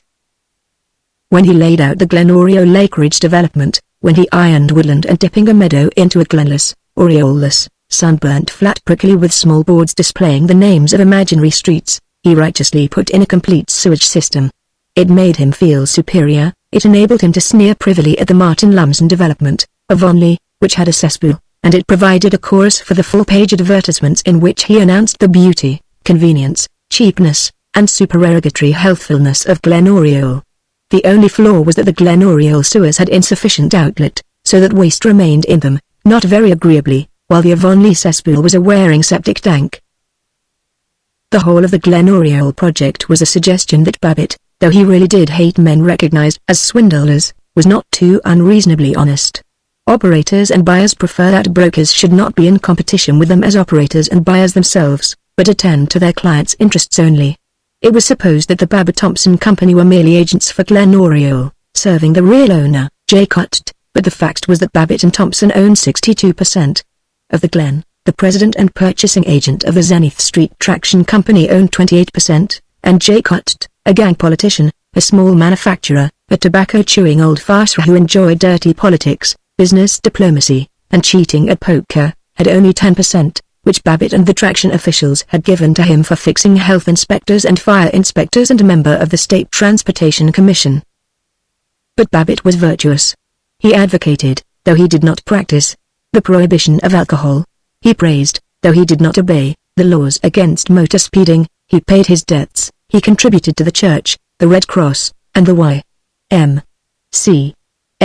He followed the custom of his clan and cheated only as it was sanctified by precedent, and he never descended to trickery though, as he explained to Paul Riesling. Course I don't mean to say that every ad I write is literally true or that I always believe everything I say when I give some buyer a good strong selling spiel. You see it's like this. In the first place, maybe the owner of the property exaggerated when he put it into my hands, and it certainly isn't my place to go proving my principal a liar. And then most folks are so darn crooked themselves that they expect a fellow to do a little lying, so if I was fool enough to never whoop the ante I'd get the credit for lying anyway. In self-defense I got to toot my own horn, like a lawyer defending a client is bound and duty, ain't it, to bring out the poor dub's good points? Why, the judge himself would bawl out a lawyer that didn't, even if they both knew the guy was guilty. But even so, I don't bad out the truth like Cecil Rao and Rioth Air or the rest of these realtors. Fact, I think a fellow that's willing to deliberately up and profit by lying ought to be shot. Babbitt's value to his clients was rarely better shown than this morning, in the conference at 11:30 between himself, Conrad Light, and Archibald Purdy. 5. Conrad Light was a real estate speculator. He was a nervous speculator. Before he gambled he consulted bankers, lawyers, architects, contracting builders, and all their clerks and stenographers who were willing to be cornered and give him advice. He was a bold entrepreneur, and he desired nothing more than complete safety in his investments, freedom from attention to details, and the 30 or 40% profit which, according to all authorities, a pioneer deserves for his risks and foresight. He was a stubby man with a cap-like mass of short grey curls and clothes which, no matter how well cut, seemed shaggy. Below his eyes were semicircular hollows, as though silver dollars had been pressed against them and had left an imprint. Particularly and always Light consulted Babbitt, and trusted in his slow cautiousness. 6 months ago Babbitt had learned that one Archibald Purdy, a grocer in the indecisive residential district known as Linton, was talking of opening a butcher shop beside his grocery. Looking up the ownership of adjoining parcels of land, Babbitt found that Purdy owned his present shop but did not own the one available lot adjoining. He advised Conrad Light to purchase this lot, for $11,000, though an appraisal on a basis of rents did not indicate its value as above $9,000. The rents, declared Babbitt, were too low, and by waiting they could make Purdy come to their price. This was vision. He had to bully Light into buying. His first act as agent for Light was to increase the rent of the battered store building on the lot. The tenants said a number of rude things, but he paid. Now, Purdy seemed ready to buy, and his delay was going to cost him $10,000 extra, the reward paid by the community to Mr. Conrad Light for the virtue of employing a broker who had vision and who understood talking points, strategic values, key situations, and their appraisals, and the psychology of salesmanship. Light came to the conference exultantly. He was fond of Babbitt, this morning, and called him Old Hoss. Purdy, the grocer, a long-nosed man and solemn, seemed to care less for Babbitt and for vision, but Babbitt met him at the street door of the office and guided him toward the private room with affectionate little cries of "This way, Brother Purdy." He took from the correspondence file the entire box of cigars and forced them on his guests. He pushed their chairs 2 inches forward and 3 inches back, which gave an hospitable note, then leaned back in his desk chair and looked plump and jolly. But he spoke to the weakling grocer with firmness. "Well, Brother Purdy, we've been having some pretty tempting offers from butchers and a slew of other folks for that lot next to your store, but I persuaded Brother Light that we ought to give you a shot at the property first. I said to Light, it'd be a rotten shame, I said, if somebody went and opened a combination grocery and meat market right next door and ruined Purdy's nice little business." Especially Babbitt leaned forward, and his voice was harsh. "It would be hard luck if one of these cash-and-carry chain stores got in there and started cutting prices below cost till they got rid of competition and forced you to the wall." Purdy snatched his thin hands from his pockets, pulled up his trousers, thrust his hands back into his pockets, tilted in a heavy oak chair, and tried to look amused, as he struggled. "Yes, they're bad competition. But I guess you don't realize the pulling power that personality has in a neighborhood business." The great Babbitt smiled. "That's so. Just as you feel, old man. We thought we'd give you first chance. All right then." "Now look here," Purdy wailed. "I know for a fact that a piece of property about same size, right near, sold for less than $8,500, 22 years ago, and here you fellows are asking me $24,000. Why, I'd have to mortgage. I wouldn't mind so much paying $12,000, but why, good God, Mr. Babbitt, you're asking more and twice its value. And threatening to ruin me if I don't take it." "Purdy, I don't like your way of talking. I don't like it one little bit. Supposing Light and I were stinking enough to want to ruin any fellow human, don't you suppose we know it's to our own selfish interest to have everybody in Zenith prosperous? But all this is beside the point. Tell you what we'll do. We'll come down to $23,000, $5,000 down and the rest on mortgage, and if you want to wreck the old shack and rebuild, I guess I can get Light here to loosen up for a building mortgage on good liberal terms. Heavens, man, we'd be glad to oblige you. We don't like these foreign grocery trusts any better than you do. But it isn't reasonable to expect us to sacrifice $11,000 or more just for neighborliness, is it? How about it, Light? You willing to come down?" By warmly taking Purdy's part, Babbitt persuaded the benevolent Mr. Light to reduce his price to $21,000. At the right moment Babbitt snatched from a drawer the agreement he had had Miss McGowan type out a week ago and thrust it into Purdy's hands. He genially shook his fountain pen to make certain that it was flowing, handed it to Purdy, and approvingly watched him sign. The work of the world was being done. Light had made something over $9,000, Babbitt had made a $450 commission, Purdy had, by the sensitive mechanism of modern finance, been provided with a business building, and soon the happy inhabitants of Linton would have meat lavished upon them at prices only a little higher than those downtown. It had been a manly battle, but after it Babbitt drooped. This was the only really amusing contest he had been planning. There was nothing ahead save details of leases, appraisals, mortgages. He muttered, "Makes me sick to think of Light carrying off most of the profit when I did all the work, the old skinflint. And what else have I got to do today? Like to take a good long vacation. Motor trip. Something." He sprang up, rekindled by the thought of lunching with Paul Riesling. Chapter 5. 1. Babbitt's preparations for leaving the office to its feeble self during the hour and a half of his lunch period were somewhat less elaborate than the plans for a general European war. He fretted to Miss McGowan, "What time you going to lunch?" "Well, make sure Miss Bannigan is in then. Explain to her that if Wiedenfeld calls up, she's to tell him I'm already having the title traced. And oh, by the way, remind me tomorrow to have Benjamin trace it. Now if anybody comes in looking for a cheap house, remember we got to shove that Bangor Road place off onto somebody. If you need me, I'll be at the athletic club. And I'll be back by 2. He dusted the cigar ashes off his vest. He placed a difficult unanswered letter on the pile of unfinished work, that he might not fail to attend to it that afternoon.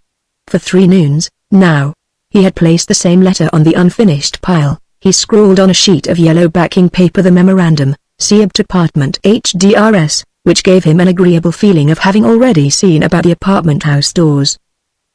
He discovered that he was smoking another cigar. He threw it away, protesting, "Darn it, I thought you'd quit this darn smoking." He courageously returned the cigar box to the correspondence file, locked it up, hid the key in a more difficult place, and raged, "Ought to take care of myself.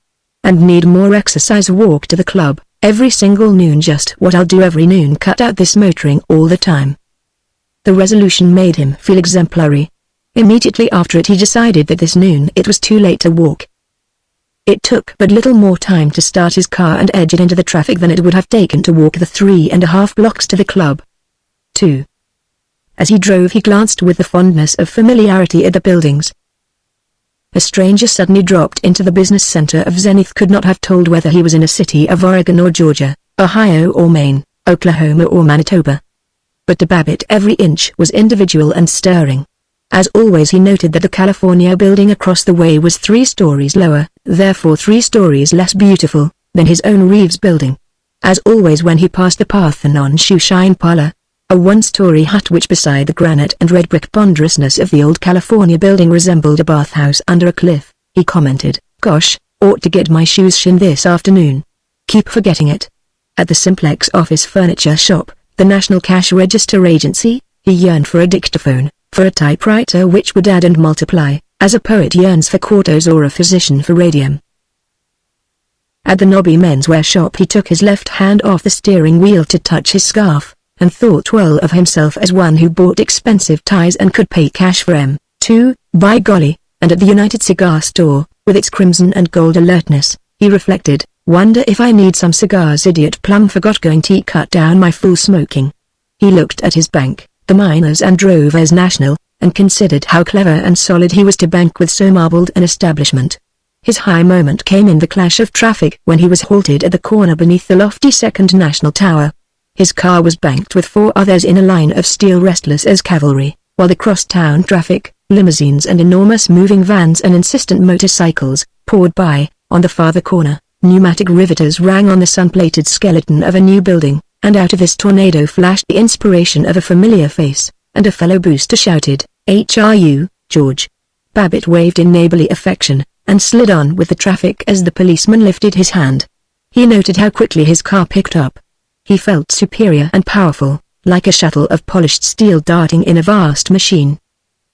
As always he ignored the next 2 blocks, decayed blocks not yet reclaimed from the grime and shabbiness of the zenith of 1885. While he was passing the 5 and 10 cent store, the Dakota Lodging House, Concordia Hall with its lodge rooms and the offices of fortune tellers and chiropractors, he thought of how much money he made, and he boasted a little and worried a little and did old familiar sums. 450 plunks this morning from the light deal. But taxes due.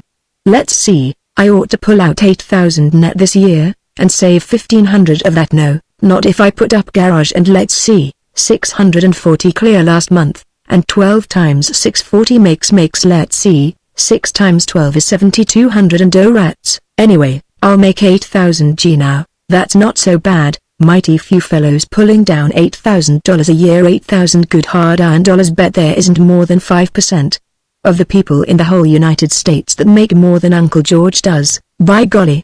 Right up at the top of the heap. But we expenses our family wasting gasoline, and always dressed like millionaires, and sending that 80 a month to mother and all these stenographers and salesmen gouging me for every cent they can get. The effect of his scientific budget planning was that he felt at once triumphantly wealthy and perilously poor, and in the midst of these dissertations he stopped his car, rushed into a small news and miscellany shop, and bought the electric cigar lighter which he had coveted for a week. He dodged his conscience by being jerky and noisy, and by shouting at the clerk, "Guess this will pretty near pay for itself in matches, eh?" It was a pretty thing, a nickeled cylinder with an almost silvery socket, to be attached to the dashboard of his car. It was not only, as the placard on the counter observed, a dandy little refinement, lending the last touch of class to a gentleman's auto, but a priceless time-saver. By freeing him from halting the car to light a match, it would in a month or two easily save 10 minutes. As he drove on he glanced at it. Pretty nice. Always wanted one, he said wistfully. The one thing a smoker needs, too. Then he remembered that he had given up smoking. Darn it. He mourned. Oh well, I suppose I'll hit a cigar once in a while. And be a great convenience for other folks. Might make just the difference in getting chummy with some fellow that would put over a sale. Ian certainly looks nice there. Certainly is a mighty clever little jigger. Gives the last touch of refinement and class. By golly, I guess I can afford it if I want to. Not going to be the only member of this family that never has a single doggone luxury. Thus, laden with treasure, after 3.5 blocks of romantic adventure, he drove up to the club. 3. The Zenith Athletic Club is not athletic and it isn't exactly a club, but it is Zenith in perfection. It has an active and smoke-misted billiard room, it is represented by baseball and football teams, and in the pool and the gymnasium a tenth of the members sporadically try to reduce. But most of its 3,000 members use it as a cafe in which to lunch, play cards, tell stories, meet customers, and entertain out-of-town uncles at dinner. It is the largest club in the city, and its chief hatred is the Conservative Union Club, which all sound members of the Athletic call a rotten, snobbish, dull, expensive old hole. Not one good mixer in the place. You couldn't hire me to join. Statistics show that no member of the Athletic has ever refused election to the Union, and of those who are elected, 67% resign from the Athletic and are thereafter heard to say, in the drowsy sanctity of the Union Lounge, the Athletic would be a pretty good hotel, if it were more exclusive. The Athletic Club building is 9 stories high, yellow brick with glassy roof garden above and portico of huge limestone columns below. The lobby, with its thick pillars of porous stone, its pointed vaulting, and a brown glazed tile floor like well-baked bread crust, is a combination of cathedral crypt and rathskeller. The members rush into the lobby as though they were shopping and hadn't much time for it. Thus did Babbitt enter, and to the group standing by the cigar counter he whooped, "How's the boys? How's the boys? Well, fine day." Jovially they whooped back Virgil Gunch, the coal dealer, Sidney Finkelstein, the ladies ready to wear buyer for Parcher and Stein's department store, and Professor Joseph K. Pumphrey, owner of the Rightway Business College, an instructor in public speaking, business English, scenario writing, and commercial law. Though Babbitt admired this savant, and appreciated Sidney Finkelstein as a mighty smart buyer and a good liberal spender, it was to Virgil Gunch that he turned with enthusiasm. Mr. Gunch was president of the Boosters Club, a weekly lunch club, local chapter of a national organization which promoted sound business and friendliness among regular fellows. He was also no less an official than esteemed leading knight in the Benevolent and Protective Order of Elks, and it was rumored that at the next election he would be a candidate for exalted ruler. He was a jolly man, given to oratory and to chumminess with the arts. He called on the famous actors and vaudeville artists when they came to town, gave them cigars, addressed them by their first names, and sometimes succeeded in bringing them to the boosters' lunches to give the boys a free entertainment. He was a large man with hair en brosse, and he knew the latest jokes, but he played poker close to the chest. It was at his party that Babbitt had sucked in the virus of today's restlessness. Gunch shouted, "How's the old Bolsheviki? How do you feel, the morning after the night before?" "Oh, boy. Some head. That was a regular party you threw, Verg. Hope you haven't forgotten I took that last cute little jackpot," Babbitt bellowed. He was 3 feet from Gunch. "That's all right now. What I'll hand you next time, Georgie. Say, did you notice in the paper the way the New York Assembly stood up to the Reds?" "You bet I did. That was fine, eh? Nice day today." "Yes, it's one mighty fine spring day, but nights still cold." "Yeah, you're right they are. Had to have couple of blankets last night, out on the sleeping porch." "Say, Sid," Babbitt turned to Finkelstein, the buyer, "got something want to ask you about. I went out and bought me an electric cigar lighter for the car, this noon, and—" "Good hunch," said Finkelstein, while even the learned Professor Pumphrey, a bulbous man with a pepper and salt cutaway and a pipe organ voice, commented, "That makes a dandy accessory. Cigar lighter gives tone to the dashboard." "Yep, finally decided I'd buy me one. Got the best on the market, the clerk said it was. Paid $5 for it. Just wondering if I got stuck. What do they charge for 'em at the store, Sid?" Finkelstein asserted that $5 was not too great a sum, not for a really high-class lighter which was suitably nickeled and provided with connections of the very best quality. "I always say, and believe me, I base it on a pretty fairly extensive mercantile experience, the best is the cheapest in the long run. Of course if a fellow wants to be a Jew about it, he can get cheap junk, but in the long run, the cheapest thing is the best you can get. Now you take here just the other day, I got a new top for my old boat and some upholstery, and I paid out $126.50, and of course a lot of fellows would say that was too much, Lord, if the old folks they live in one of these hick towns upstate and they simply can't get on to the way a city fellow's mind works, and then, of course, they're Jews, and they'd lie right down and die if they knew Sid has anted up 126 bones. But I don't figure I was stuck, George, not a bit. Machine looks brand new now, not that it's so darned old, of course, had it less than 3 years, but I give it hard service, never drive less than 100 miles on Sunday and, I don't really think you got stuck, George. In the long run, the best is, you might say, it's unquestionably the cheapest."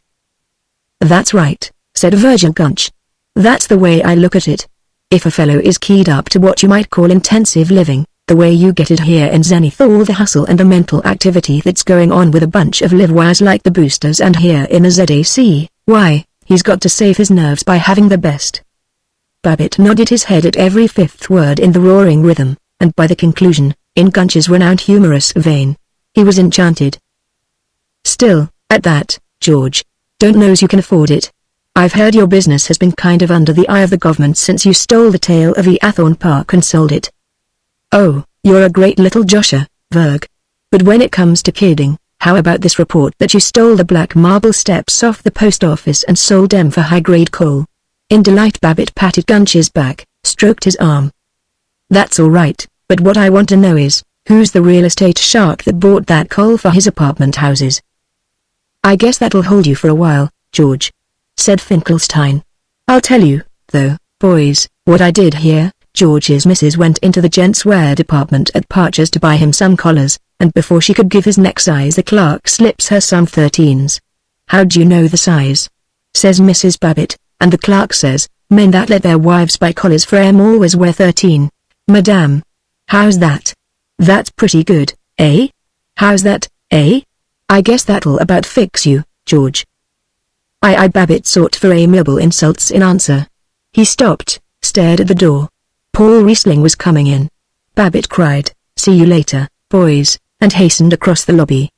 He was, just then, neither the sulky child of the sleeping porch, the domestic tyrant of the breakfast table, the crafty money-changer of the light purdy conference, nor the blaring Goodfellow, the Josher and regular guy, of the athletic club. He was an older brother to Paul Riesling, swift to defend him, admiring him with a proud and credulous love passing the love of women.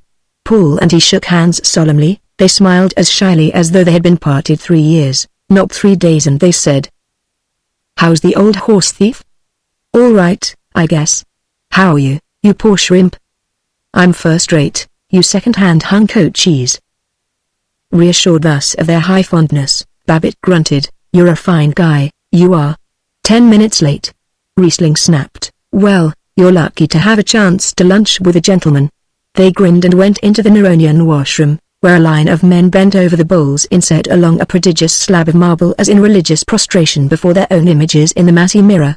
Voices thick, satisfied, authoritative, hurtled along the marble walls, bounded from the ceiling of lavender-bordered milky tiles, while the lords of the city, the barons of insurance and law and fertilizers and the motor tires, laid down the law for zenith, announced that the day was warm indeed, indisputably of spring, that wages were too high and the interest on mortgages too low, that Babe Ruth, the eminent player of baseball, was a noble man, and that those two nuts at the Climax Vaudeville Theatre this week certainly are a slick pair of actors. Babbitt, though ordinarily his voice was the surest and the most episcopal of all, was silent. In the presence of the slight dark reticence of Paul Riesling, he was awkward. He desired to be quiet and firm and deft.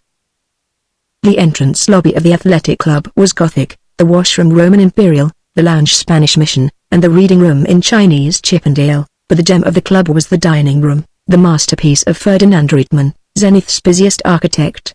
It was lofty and half-timbered, with Tudor-leaded casements, an oral, a somewhat musicianless musician's gallery, and tapestries believed to illustrate the granting of Magna Carta.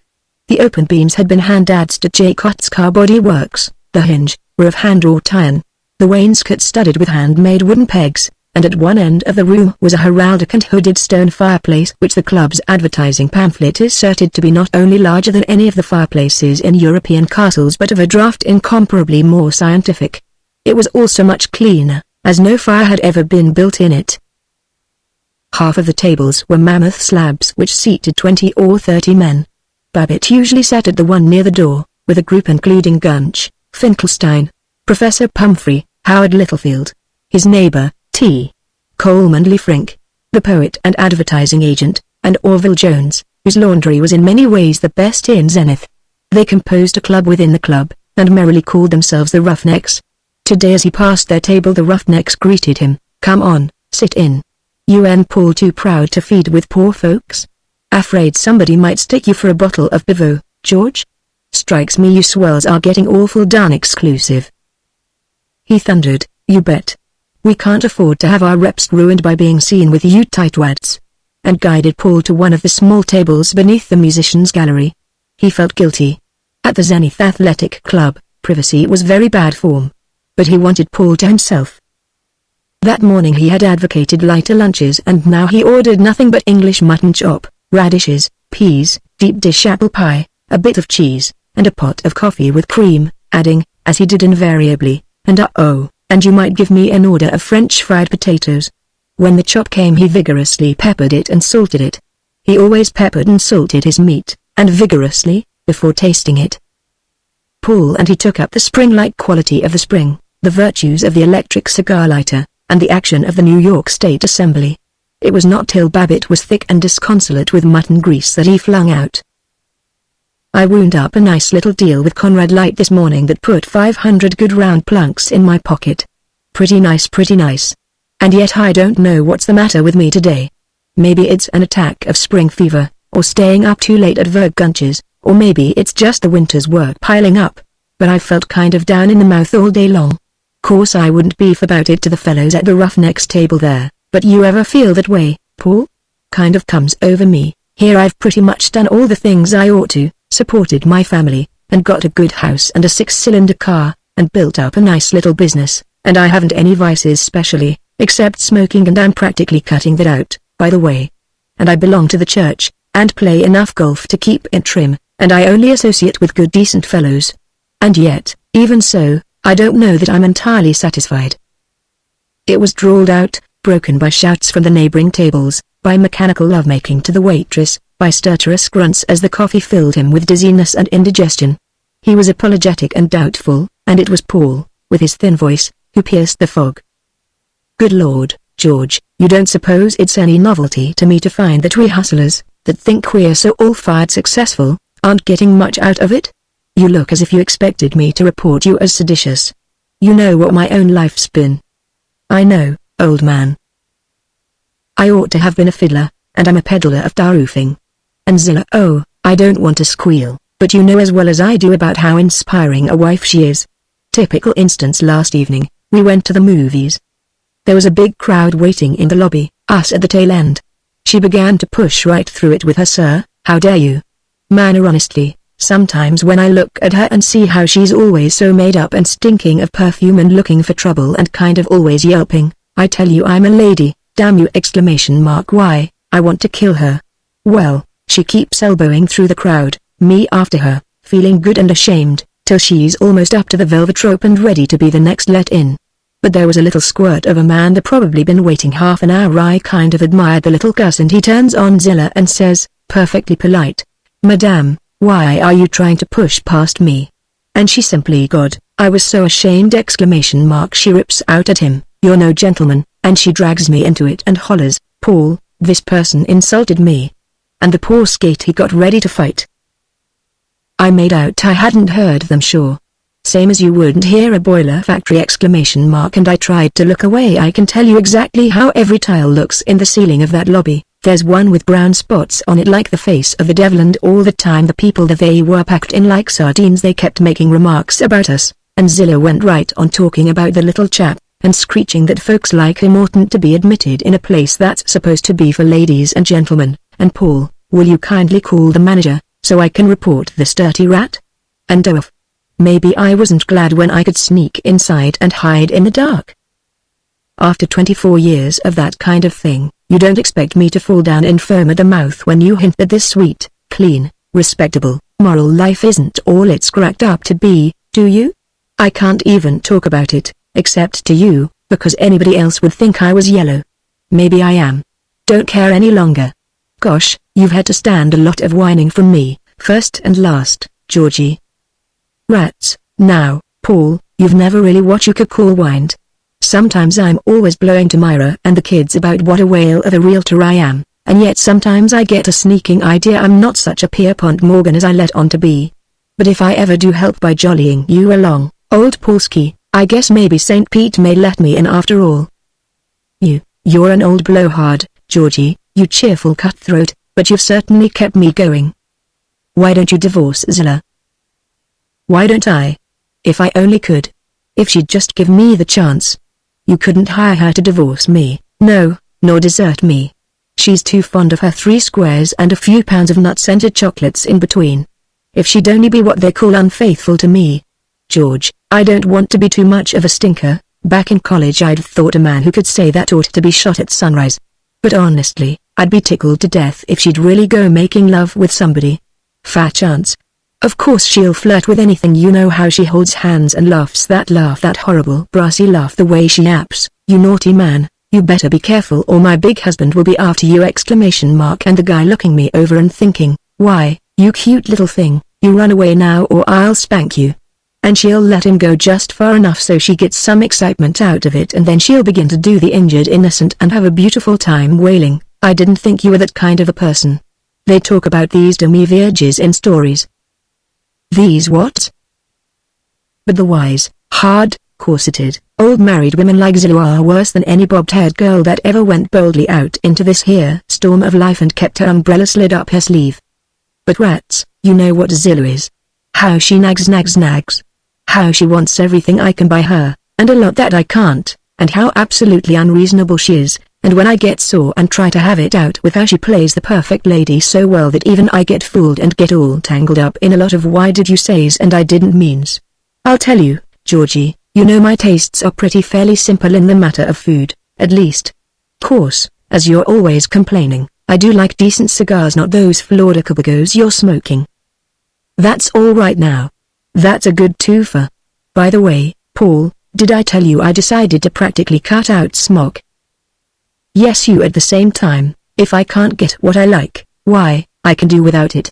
I don't mind sitting down to burnt steak, with canned peaches and store cake for a thrilling little dessert afterwards, but I do draw the line at having to sympathize with Zilla because she's so rotten bad-tempered that the cook has quit, and she's been so busy sitting in a dirty lace negligee all afternoon, reading about some brave manly Western hero, that she hasn't had time to do any cooking. You're always talking about morals, meaning monogamy, I suppose. You've been the rock of ages to me, all right, but you're essentially a simp. You. Where do you get that simp, little man? Let me tell you. Love to look earnest and inform the world that it's the duty of responsible businessmen to be strictly moral, as an example to the community. In fact, you're so earnest about morality, old Georgie, that I hate to think how essentially immoral you must be underneath. All right, you can. Wait now. What? Talk about morals all you want to, old thing, but believe me, if it hadn't been for you and an occasional evening playing the violin to Terry Farrell's cello, and 3 or 4 darling girls that let me forget this beastly joke they call respectable life, I'd have killed myself years ago. And business. The roofing business. Roofs for cowsheds. Oh, I don't mean I haven't had a lot of fun out of the game, out of putting it over on the labor unions, and seeing a big check coming in, and the business increasing. But what's the use of it? You know, my business isn't distributing roofing, it's principally keeping my competitors from distributing roofing. Same with you. All we do is cut each other's throats and make the public pay for it. Look here now, Paul. You're pretty darn near talking socialism. Oh yes, of course I don't really exactly mean that, I suppose. Course competition brings out the best survival of the fittest, but I mean, take all these fellows we know, the kind right here in the club now, that seem to be perfectly content with their home life and their businesses, and that boost Zenith and the Chamber of Commerce and holler for a million population. I bet if you could cut into their heads you'd find that 1/3 of them are sure enough satisfied with their wives and kids and friends and their offices, and 1/3 feel kind of restless but won't admit it, and 1/3 are miserable and know it. They hate the whole peppy, boosting, go-ahead game, and they're bored by their wives and think their families are fools. At least when they come to 40 or 45 they're bored and they hate business, and they'd go, why do you suppose there's so many mysterious suicides? Why do you suppose so many substantial citizens jumped right into the war? Think it was all patriotism? Babbitt snorted. What do you expect? Think we were sent into the world to have a soft time and what is it ? Float on flowery beds of ease? Think man was just made to be happy? Why not? Though I've never discovered anybody that knew what the deuce man really was made for. Well, we know not just in the Bible alone, but it stands to reason a man who doesn't buckle down and do his duty, even if it does bore him sometimes, is nothing but he's simply a weakling. Mollycoddle, in fact. And what do you advocate? Come down to cases. If a man is bored by his wife, do you seriously mean he has a right to chuck her and take a sneak, or even kill himself? Good Lord, I don't know what rights a man has. And I don't know the solution of boredom. If I did, I'd be the one philosopher that had the cure for living. But I do know that about 10 times as many people find their lives dull, and unnecessarily dull, as ever admit it. And I do believe that if we busted out and admitted it sometimes, instead of being nice and patient and loyal for 60 years, and then nice and patient and dead for the rest of eternity, why, maybe, possibly, we might make life more fun. They drifted into a maze of speculation. Babbitt was elephantishly uneasy. Paul was bold, but not quite sure about what he was being bold. Now and then Babbitt suddenly agreed with Paul in an admission which contradicted all his defense of duty and Christian patience, and at each admission he had a curious reckless joy. He said at last, "Look here, old Paul, you do a lot of talking about kicking things in the face, but you never kick. Why don't you?" "Nobody does. Habit too strong." "But Georgie, I've been thinking of one mild battle. Don't worry, old pillar of monogamy, it's highly proper. It seems to be settled now, isn't it? Though of course Zilla keeps routing for a nice expensive vacation in New York and Atlantic City, with the bright lights and the bootlegged cocktails and a bunch of lounge lizards to dance with. But the Babbitts and the Rieslings are sure enough going to Lake Sunasquam, aren't we? Why couldn't you and I make some excuse, say business in New York, and get up to Maine 4 or 5 days before they do, and just loaf by ourselves and smoke and cuss and be natural?" "Great. Great idea," Babbitt admired. Not for 14 years had he taken a holiday without his wife, and neither of them quite believed they could commit this audacity. Many members of the athletic club did go camping without their wives, but they were officially dedicated to fishing and hunting, whereas the sacred and unchangeable sports of Babbitt and Paul Riesling were golfing, motoring, and bridge. For either the fishermen or the golfers to have changed their habits would have been an infraction of their self-imposed discipline which would have shocked all right-thinking and regularized citizens. Babbitt blustered, "Why don't we just put our foot down and say, we're going on ahead of you, and that's all there is to it? Nothing criminal in it. Simply say to Zilla." "You don't say anything to Zilla simply." "Why, Georgie, she's almost as much of a moralist as you are. And if I told her the truth she'd believe we were going to meet some dames in New York. And even Myra, she never nags you, the way Zilla does, but she'd worry. She'd say, 'Don't you want me to go to Maine with you? I shouldn't dream of going unless you wanted me,' and you'd give in to save her feelings. Oh, the devil. Let's have a shot at duck pins." During the game of duck pins, a juvenile form of bowling, Paul was silent. As they came down the steps of the club, not more than half an hour after the time at which Babbitt had sternly told Miss McGowan he would be back, Paul sighed, "Look here, old man, oughtn't to talked about Zilla way I did." "Rats, old man, it lets off steam." "Oh, I know. After spending all noon sneering at the conventional stuff, I'm conventional enough to be ashamed of saving my life by busting out with my fool troubles." "Old Paul, your nerves are kind of on the bum. I'm going to take you away. I'm going to rig this thing. I'm going to have an important deal in New York and unsure, of course! I'll need you to advise me on the roof of the building. And the LA deal will fall through, and there'll be nothing for us but to go on ahead to Maine. Paul, when it comes right down to it, I don't care whether you bust loose or not. I do like having a rep for being one of the bunch, but if you ever needed me I'd chuck it and come out for you every time. Not of course, but what your course I don't mean you'd ever do anything that would put a decent position on the fritz, but see how I mean? I'm kind of a clumsy old codger, and I need your fine Italian hand. Hell, I can't stand here gassing all day. On the job. S long. Don't take any wooden money, Paula Bus. See you soon. S long." Chapter 6. 1.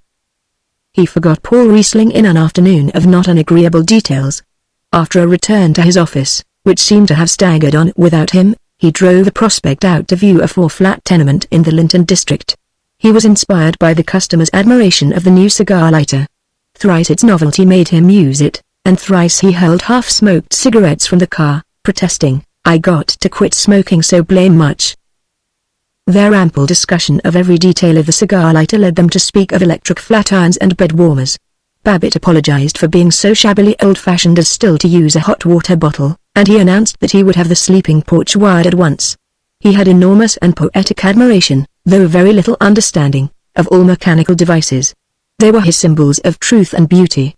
Regarding each new intricate mechanism, metal lathe, two-jet carburetor, machine gun, oxyacetylene welder, he learned one he good realistic-sounding phrase, and used it over and over, with a delightful feeling of being technical and initiated. The customer joined him in the worship of machinery, and they came buoyantly up to the tenement and began that examination of plastic slate roof, claim doors, and 7/8" blind nailed flooring, began those diplomacies of hurt surprise and readiness to be persuaded to do something they had already decided to do, which would someday result in a sale. On the way back, Babbitt picked up his partner and father-in-law, Henry T. Thompson, at his kitchen cabinet works, and they drove through South Zenith, a high-colored, banging, exciting region, new factories of hollow tile with gigantic wire glass windows, surly old red brick factories stained with tar, high-perched water tanks, big red trucks like locomotives, and, on a score of hectic side tracks, far-wandering freight cars from the New York Central and apple orchards, the Great Northern and Wheat Plateaus, the Southern Pacific and orange groves. They talked to the secretary of the Zenith Foundry Company about an interesting artistic project, a cast-iron fence for Linden Lane Cemetery. They drove onto the Zico Motor Company and interviewed the sales manager, Noel Rilland, about to discount on a Zico car for Thompson. Babbitt and Rilland were fellow members of the Boosters Club, and no booster felt right if he bought anything from another booster without receiving a discount. But Henry Thompson growled, "Oh, hell with them. I'm not going to crawl around mooching discounts, not from nobody."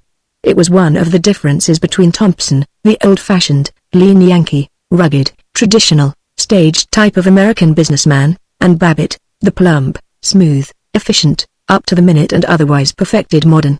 Whenever Thompson twanged, "Put your John Hancock on that line," Babbitt was as much amused by the antiquated provincialism as any proper Englishman by any American. He knew himself to be of a breeding altogether more aesthetic and sensitive than Thompson's. He was a college graduate. He played golf. He often smoked cigarettes instead of cigars, and when he went to Chicago he took a room with a private bath. The whole thing is, he explained to Paul Riesling, these old codgers lack the subtlety that you got to have today. This advance in civilization could be carried too far, Babbitt perceived. Noel Rilland, sales manager of the Zico, was a frivolous graduate of Princeton, while Babbitt was a sound and standard wear from that great department store, the State University. Rilland wore spats, he wrote long letters about city planning and community singing, and, though he was a booster, he was known to carry in his pockets small volumes of poetry in a foreign language. All this was going too far. Henry Thompson was the extreme of insularity, and Noel Rilland the extreme of frothiness, while between them, supporting the state, defending the evangelical churches and domestic brightness and sound business, were Babbitt and his friends. With this just estimate of himself and with the promise of a discount on Thompson's car he returned to his office in triumph. But as he went through the corridor of the Reeves building he sighed, poor old Paul. I got to damn Noel Rilland. Damn Charlie McKelvey. Just because they make more money than I do, they think they're so superior. I wouldn't be found dead in their stuffy old union club. Somehow, today, I don't feel like going back to work. Oh well. 2. He answered telephone calls, he read the 4 o'clock mail, he signed his morning's letters. He talked to a tenant about repairs, he fought with Stanley Gruff. Young Gruff, the outside salesman, was always hinting that he deserved an increase of commission, and today he complained, I think I ought to get a bonus if I put through the Hiller sale. I'm chasing around and working on it every single evening. Almost. Babbitt frequently remarked to his wife that it was better to con your office help along and keep M happy stead of jumping on M and poking M up, get more work out of M that way, but this unexampled lack of appreciation hurt him, and he turned on Gruff. Look here, Stan, let's get this clear. You've got an idea somehow that it's you that do all the selling. Where do you get that stuff? Where do you think you'd be if it wasn't for our capital behind you, and our lists of properties, and all the prospects we find for you? All you got to do is follow up our tips and close the deal. The hall porter could sell Babbitt Thompson listings. You say you're engaged to a girl, but have to put in your evenings chasing after buyers. Well, why the devil shouldn't you? What do you want to do? Sit around holding her hand? Let me tell you, Stan, if your girl is worth her salt, she'll be glad to know you're out hustling, making some money to furnish the home nest, instead of doing the lovey-dovey. The kind of fellow that kicks about working overtime, that wants to spend his evenings reading trashy novels or spooning and exchanging a lot of nonsense and foolishness with some girl. He ain't the kind of upstanding, energetic young man, with a future and with vision that we want here. How about it? What's your ideal, anyway? Do you want to make money and be a responsible member of the community, or do you want to be a loafer, with no inspiration or pep? Gruff was not so amenable to vision and ideals as usual. You bet I want to make money. That's why I want that bonus. Honest, Mr. Babbitt, I don't want to get fresh, but this hilly house is a terror. Nobody'll fall for it. The flooring is rotten and the walls are full of cracks. That's exactly what I mean. To a salesman with a love for his profession, it's hard problems like that inspire him to do his best. Besides, Stan, matter of fact, Thompson and I are against bonuses, as a matter of principle. We like you, and we want to help you so you can get married, but we can't be unfair to the others on the staff. If we start giving you bonuses, don't you see we're going to hurt the feeling and be unjust to Penniman and Laylock? Right's right, and discrimination is unfair, and there ain't going to be any of it in this office.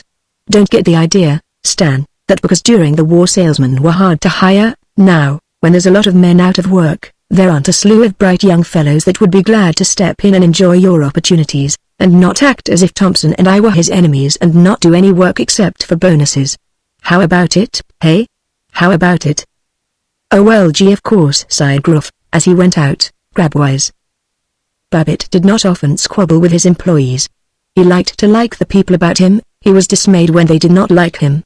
It was only when they attacked the sacred purse that he was frightened into fury, but then, being a man given to oratory and high principles, he enjoyed the sound of his own vocabulary and the warmth of his own virtue. Today he had so passionately indulged in self-approval that he wondered whether he had been entirely just. After all, Stan isn't a boy anymore. Oughtn't to call him so hard. But rats, got to haul folks over the coals now and then for their own good. Unpleasant duty, but I wonder if Stan is sore? What's he saying to McGowan out there? So chill a wind of hatred blew from the outer office that the normal comfort of his evening homegoing was ruined. He was distressed by losing that approval of his employees to which an executive is always slave. Ordinarily he left the office with 1,000 enjoyable fussy directions to the effect that there would undoubtedly be important tasks tomorrow, and Miss McGowan and Miss Bannigan would do well to be there early, and for heaven's sake remind him to call up Conrad Light soon as he came in. Tonight he departed with feigned and apologetic liveliness. He was as afraid of his still-faced clerks of the eyes focused on him, Miss McGowan staring with head lifted from her typing, Miss Bannigan looking over her ledger, Matt Benneman craning around at his desk in the dark alcove, Stanley Gruff sullenly expressionless as a parvenu before the bleak propriety of his butler. He hated to expose his back to their laughter, and in his effort to be casually merry he stammered and was raucously friendly and oozed wretchedly out of the door. But he forgot his misery when he saw from Smith Street the charms of Floral Heights, the roofs of red tile and green slate, the shining new sun parlors, and the stainless walls. 3. He stopped to inform Howard Littlefield, his scholarly neighbor, that though the day had been spring-like the evening might be cold. He went in to shout "Where are you?"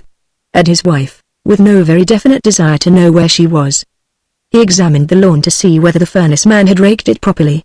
With some satisfaction and a good deal of discussion of the matter with Mrs. Babbitt, Ted, and Howard Littlefield, he concluded that the furnace man had not raked it properly. He cut 2 tufts of wild grass with his wife's largest dressmaking scissors. He informed Ted that it was all nonsense having a furnace man, big husky fellow like you ought to do all the work around the house, and privately he meditated that it was agreeable to have it known throughout the neighborhood that he was so prosperous that his son never worked around the house. He stood on the sleeping porch and did his day's exercises, arms out sidewise for 2 minutes, up for 2 minutes, while he muttered, "Ought take more exercise, keep in shape," then went in to see whether his collar needed changing before dinner. As usual it apparently did not. The Lettish Croat maid, a powerful woman, beat the dinner gong. The roast of beef, roasted potatoes, and string beans were excellent this evening and, after an adequate sketch of the day's progressive weather states, his $450 fee, his lunch with Paul Riesling, and the proven merits of the new cigar lighter, he was moved to a benign, thinking about buying a new car. Don't believe we'll get one till next year, but still we might. Verona, the older daughter, cried, "Oh, Dad, if you do, why don't you get a sedan? That would be perfectly slick. A closed car is so much more comfy than an open one." "Well now, I don't know about that. I kind of like an open car. You get more fresh air that way." "Oh, shoot, that's just because you never tried a sedan. Let's get one. It's got a lot more class," said Ted. "A closed car does keep the clothes nicer," from Mrs. Babbitt. "You don't get your hair blown all to pieces," from Verona. "It's a lot sportier," from Ted, and from Tinker, the youngest. "Oh, let's have a sedan. Mary Ellen's father has got one." Ted wound up, "Oh, everybody's got a closed car now, except us." Babbitt faced them. "I guess you've got nothing very terrible to complain about. Anyway, I don't keep a car just to enable you children to look like millionaires. And I like an open car, so you can put the top down on summer evenings and go out for a drive and get some good fresh air. Besides, a closed car costs more money. Or, gee whiz, if the Doppelbraus can afford a closed car, I guess we can," prodded Ted. "Humphrey. I make 8,000 a year to his 7. But I don't blow it all in and waste it and throw it around, the way he does. Don't believe in this business of going and spending a whole lot of money to show off." And they went, with ardor and some thoroughness, into the matters of streamlined bodies, hill climbing power, wire wheels, chrome steel, ignition systems, and body colors. It was much more than a study of transportation. It was an aspiration for knightly rank. In the city of Zenith, in the barbarous 20th century, a family's motor indicated its social rank as precisely as the grades of the peerage determined the rank of an English family, indeed, more precisely, considering the opinion of old county families upon newly created brewery barons and woolen mill viscounts. The details of precedence were never officially determined. There was no court to decide whether the second son of a Pierce Arrow limousine should go into dinner before the first son of a Buick Roadster, but of their respective social importance there was no doubt, and where Babbitt as a boy had aspired to the presidency, his son Ted aspired to a Packard Twin Six and an established position in the motor gentry. The favor which Babbitt had won from his family by speaking of a new car evaporated as they realized that he didn't intend to buy one this year. Ted lamented, "Oh, punk. The old boat looks as if it had had fleas and been scratching its varnish off." Mrs. Babbitt said abstractedly, "Snow way talked your father." Babbitt raged, "If you're too much of a high-class gentleman, and you belong to the Bon Ton and so on, why, you needn't take the car out this evening." Ted explained, "I didn't mean," and dinner dragged on with normal domestic delight to the inevitable point at which Babbitt protested, come now, we can't sit here all evening. Give the girl a chance to clear away the table." He was fretting, "What a family. I don't know how we all get to scrapping this way. Like to go off someplace and be able to hear myself think. Paul. Maine. Wear old pants, and loaf, and cuss." He said cautiously to his wife, "I've been in correspondence with a man in New York, wants me to see him about a real estate trade, may not come off till summer. Hope it doesn't break just when we and the Rieslings get ready to go to Maine. Be a shame if we couldn't make the trip together. Well, no use worrying now." Verona escaped, immediately after dinner, with no discussion save an automatic "Why don't you ever stay home?" from Babbitt. In the living room, in a corner of the Davenport, Ted settled down to his home study, plain geometry, Cicero, and the agonizing metaphors of commerce. "I don't see why they give us this old-fashioned junk by Milton and Shakespeare and Wordsworth and all these has-beens," he protested. "Oh, I guess I could stand it to see a show by Shakespeare, if they had swell scenery and put on a lot of dog, but to sit down in cold blood and read these teachers, how do they get that way?" Mrs. Babbitt, darning socks, speculated, "Yes, I wonder why. Of course I don't want to fly in the face of the professors and everybody, but I do think there's things in Shakespeare, not that I read him much, but when I was young the girls used to show me passages that weren't, really, they weren't at all nice." Babbitt looked up irritably from the comic strips in the Evening Advocate. They composed his favorite literature and art. These illustrated chronicles in which Mr. Mutt hit Mr. Jeff with a rotten egg, and Mother corrected Father's vulgarisms by means of a rolling pin. With the solemn face of a devotee, breathing heavily through his open mouth, he plodded nightly through every picture, and during the write he detested interruptions. Furthermore, he felt that on the subject of Shakespeare he wasn't really an authority. Neither the Advocate Times, the Evening Advocate, nor the Bulletin of the Zenith Chamber of Commerce had ever had an editorial on the matter, and until one of them had spoken he found it hard to form an original opinion. But even at risk of floundering in strange bogs, he could not keep out of an open controversy. "I'll tell you why you have to study Shakespeare and those. It's because they're required for college entrance, and that's all there is to it. Personally, I don't see myself why they stuck him into an up-to-date high school system like we have in this state. Be a good deal better if you took business English, and learned how to write an ad, or letters that would pull. But there it is, and there's no tool, argument, or discussion about it. Trouble with you, Ted, is you always want to do something different. If you're going to law school and you are ! I never had a chance to, but I'll see that you do. Why, you'll want to lay in all the English and Latin you can get." "Oh punk. I don't see what's the use of law school or even finishing high school. I don't want to go to college specially. Honest, there's lot of fellows that have graduated from colleges that don't begin to make as much money as fellows that went to work early. Old Shemmy Peters, that teaches Latin in the high, he's a what is it from Columbia and he sits up all night reading a lot of greasy books and he's always spieling about the value of languages, and the poor soak doesn't make but $1,800 a year, and no traveling salesman would think of working for that. I know what I'd like to do. I'd like to be an aviator, or own a corking big garage, or else a fellow was telling me about it yesterday. I'd like to be one of these fellows that a Standard Oil company sends out to China, and you live in a compound and don't have to do any work, and you get to see the world and pagodas and the ocean and everything. And then I could take up correspondence courses. That's the real stuff. You don't have to recite to some frosty-faced old dame that's trying to show off to the principal, and you can study any subject you want to. Just listen to these. I clipped out the ads of some swell courses."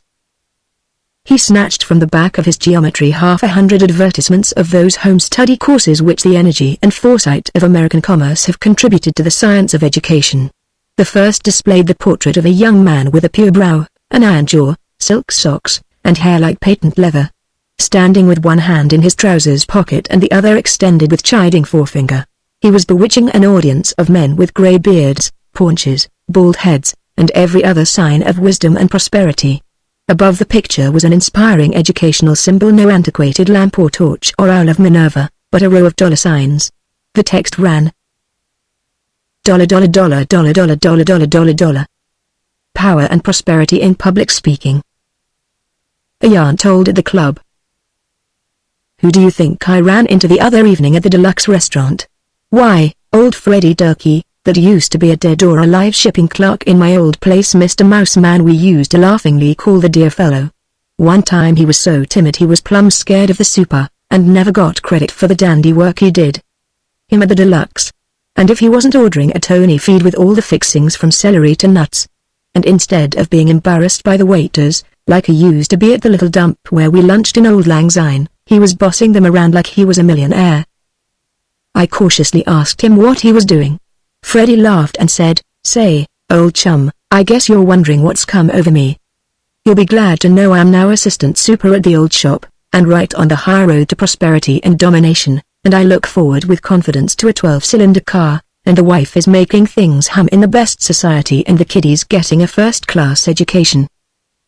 What we teach you? How to address your lodge. How to give toasts. How to tell dialect stories. How to propose to a lady. How to entertain banquets. How to make convincing selling talks. How to build big vocabulary. How to create a strong personality. How to become a rational, powerful and original thinker. How to be a master man. Professor W. F. Babbitt, author of the shortcut course in public speaking, is easily the foremost figure in practical literature, psychology and oratory. A graduate of some of our leading universities, lecturer, extensive traveler, author of books, poetry, etc., a man with the unique personality of the masterminds, he is ready to give you all the secrets of his culture and hammering force, in a few easy lessons that will not interfere with other occupations. Here's how it happened. I ran across an ad of a course that claimed to teach people how to talk easily and on their feet, how to answer complaints, how to lay a proposition before the boss, how to hit a bank for a loan, how to hold a big audience spellbound with wit, humor, anecdote, inspiration, etc. It was compiled by the master orator, Professor Waldo F. Babbitt. I was skeptical, too, but I wrote, just on a postcard, with name and address, to the publisher for the lessons sent on trial, money back if you are not absolutely satisfied. There were 8 simple lessons in plain language anybody could understand, and I studied them just a few hours a night, then started practicing on the wife. Soon found I could talk right up to the super and get due credit for all the good work I did. They began to appreciate me and advance me fast, and say, "Old doggo, what do you think they're paying me now? $6,500 per year." And say, "I find I can keep a big audience fascinated, speaking on any topic. As a friend, old boy, I advise you to send for circular, no obligation, and valuable free art picture to : Shortcut Educational Pub. C.O. Desqua Sandpit, Iowa. Are you a 100%er or a 10%er? Babbitt was again without a canon which would enable him to speak with authority. Nothing in motoring or real estate had indicated what a solid citizen and regular fellow ought to think about culture by mail. He began with hesitation. Well, sounds as if it covered the ground. It certainly is a fine thing to be able to orate. I've sometimes thought I had a little talent that way myself, and I know darn well that one reason why a four-flourishing old back number like Chammott can get away with it in real estate is just because he can make a good talk, even when he hasn't got a doggone thing to say. And it certainly is pretty cute the way they get out all these courses on various topics and subjects nowadays. I'll tell you, though, no need to blow in a lot of good money on this stuff when you can get a first-rate course in eloquence and English and all that right in your own school and one of the biggest school buildings in the entire country. That's so, said Mrs. Babbitt comfortably, while Ted complained. But Dad, they just teach a lot of old junk that isn't any practical use except the manual training and typewriting and basketball and dancing, and in these correspondence courses, gee, you can get all kinds of stuff that would come in handy. Say, listen to this one. Can you play a man's part? If you are walking with your mother, sister or best girl and someone passes a slighting remark or uses improper language, won't you be ashamed if you can't take her part? Well, can you? We teach boxing and self-defense by mail. Many pupils have written saying that after a few lessons they've outboxed bigger and heavier opponents. The lessons start with simple movements practiced before your mirror, holding out your hand for a coin, the breaststroke in swimming, etc. Before you realize it, you are striking scientifically, ducking, guarding and feinting, just as if you had a real opponent before you. "Oh, baby, maybe I wouldn't like that," Ted chanted. "I'll tell the world. Gosh, I'd like to take one fellow I know in school that's always shooting off his mouth, and catch him alone." Nonsense. The idea. Most useless thing I ever heard of. Babbitt fulminated. "Well, just suppose I was walking with Mama or Roan, and somebody passed a slighting remark or used improper language. What would I do?" "Why, you'd probably bust the record for the 100-yard dash." "I would not. I'd stand right up to any mucker that passed a slighting remark on my sister and I'd show him. Look here, young Dempsey. If I ever catch you fighting, I'll whale the everlasting daylights out of you, and I'll do it without practicing holding out my hand for a coin before the mirror, too." "Why, Ted dear," Mrs. Babbitt said placidly, "it's not at all nice, you're talking of fighting this way." "Well, gosh almighty, that's a fine way to appreciate. And then suppose I was walking with you, Ma, and somebody passed a slighting remark." "Nobody's going to pass no slighting remarks on nobody," Babbitt observed, "not if they stay home and study their geometry and mind their own affairs instead of hanging around a lot of poolrooms and soda fountains and places where nobody's got any business to be." "But goosh, Dad, if they did," Mrs. Babbitt chirped, "well, if they did, I wouldn't do them the honor of paying any attention to them. Besides, they never do. You always hear about these women that get followed and insulted and all, but I don't believe a word of it, or it's their own fault, the way some women look at a person. I certainly never have been insulted by. Or shoot. Mother, just suppose you were sometime. Just suppose. Can't you suppose something? Can't you imagine things?" "Certainly I can imagine things. The idea." "Certainly your mother can imagine things and suppose things. Think you're the only member of this household that's got an imagination?" Babbitt demanded. "But what's the use of a lot of supposing? Supposing never gets you anywhere. No sense supposing when there's a lot of real facts to take into consider. Look here, Dad. Suppose just suppose you were in your office and some rival real estate man. Realtor. Some realtor that you hated came in. I don't hate any realtor. But suppose you did. I don't intend to suppose anything of the kind. There's plenty of fellows in my profession that stoop and hate their competitors, but if you were a little older and understood business, instead of always going to the movies and running around with a lot of fool girls with their dresses up to their knees and powdered and painted and rouged and God knows what all as if they were chorus girls, then you'd know and you'd suppose that if there's any one thing that I stand for in the real estate circles of Zenith, it is that we ought to always speak of each other only in the friendliest terms and institute a spirit of brotherhood and cooperation, and so I certainly can't suppose and I can't imagine my hating any realtor, not even that dirty, four-flushing society sneak, Cecil Rowntree. But, and there's no if, and or but about it, but if I were going to lambaste somebody, I wouldn't require any fancy ducks or swimming strokes before a mirror, or any of these doodads and flip-flops.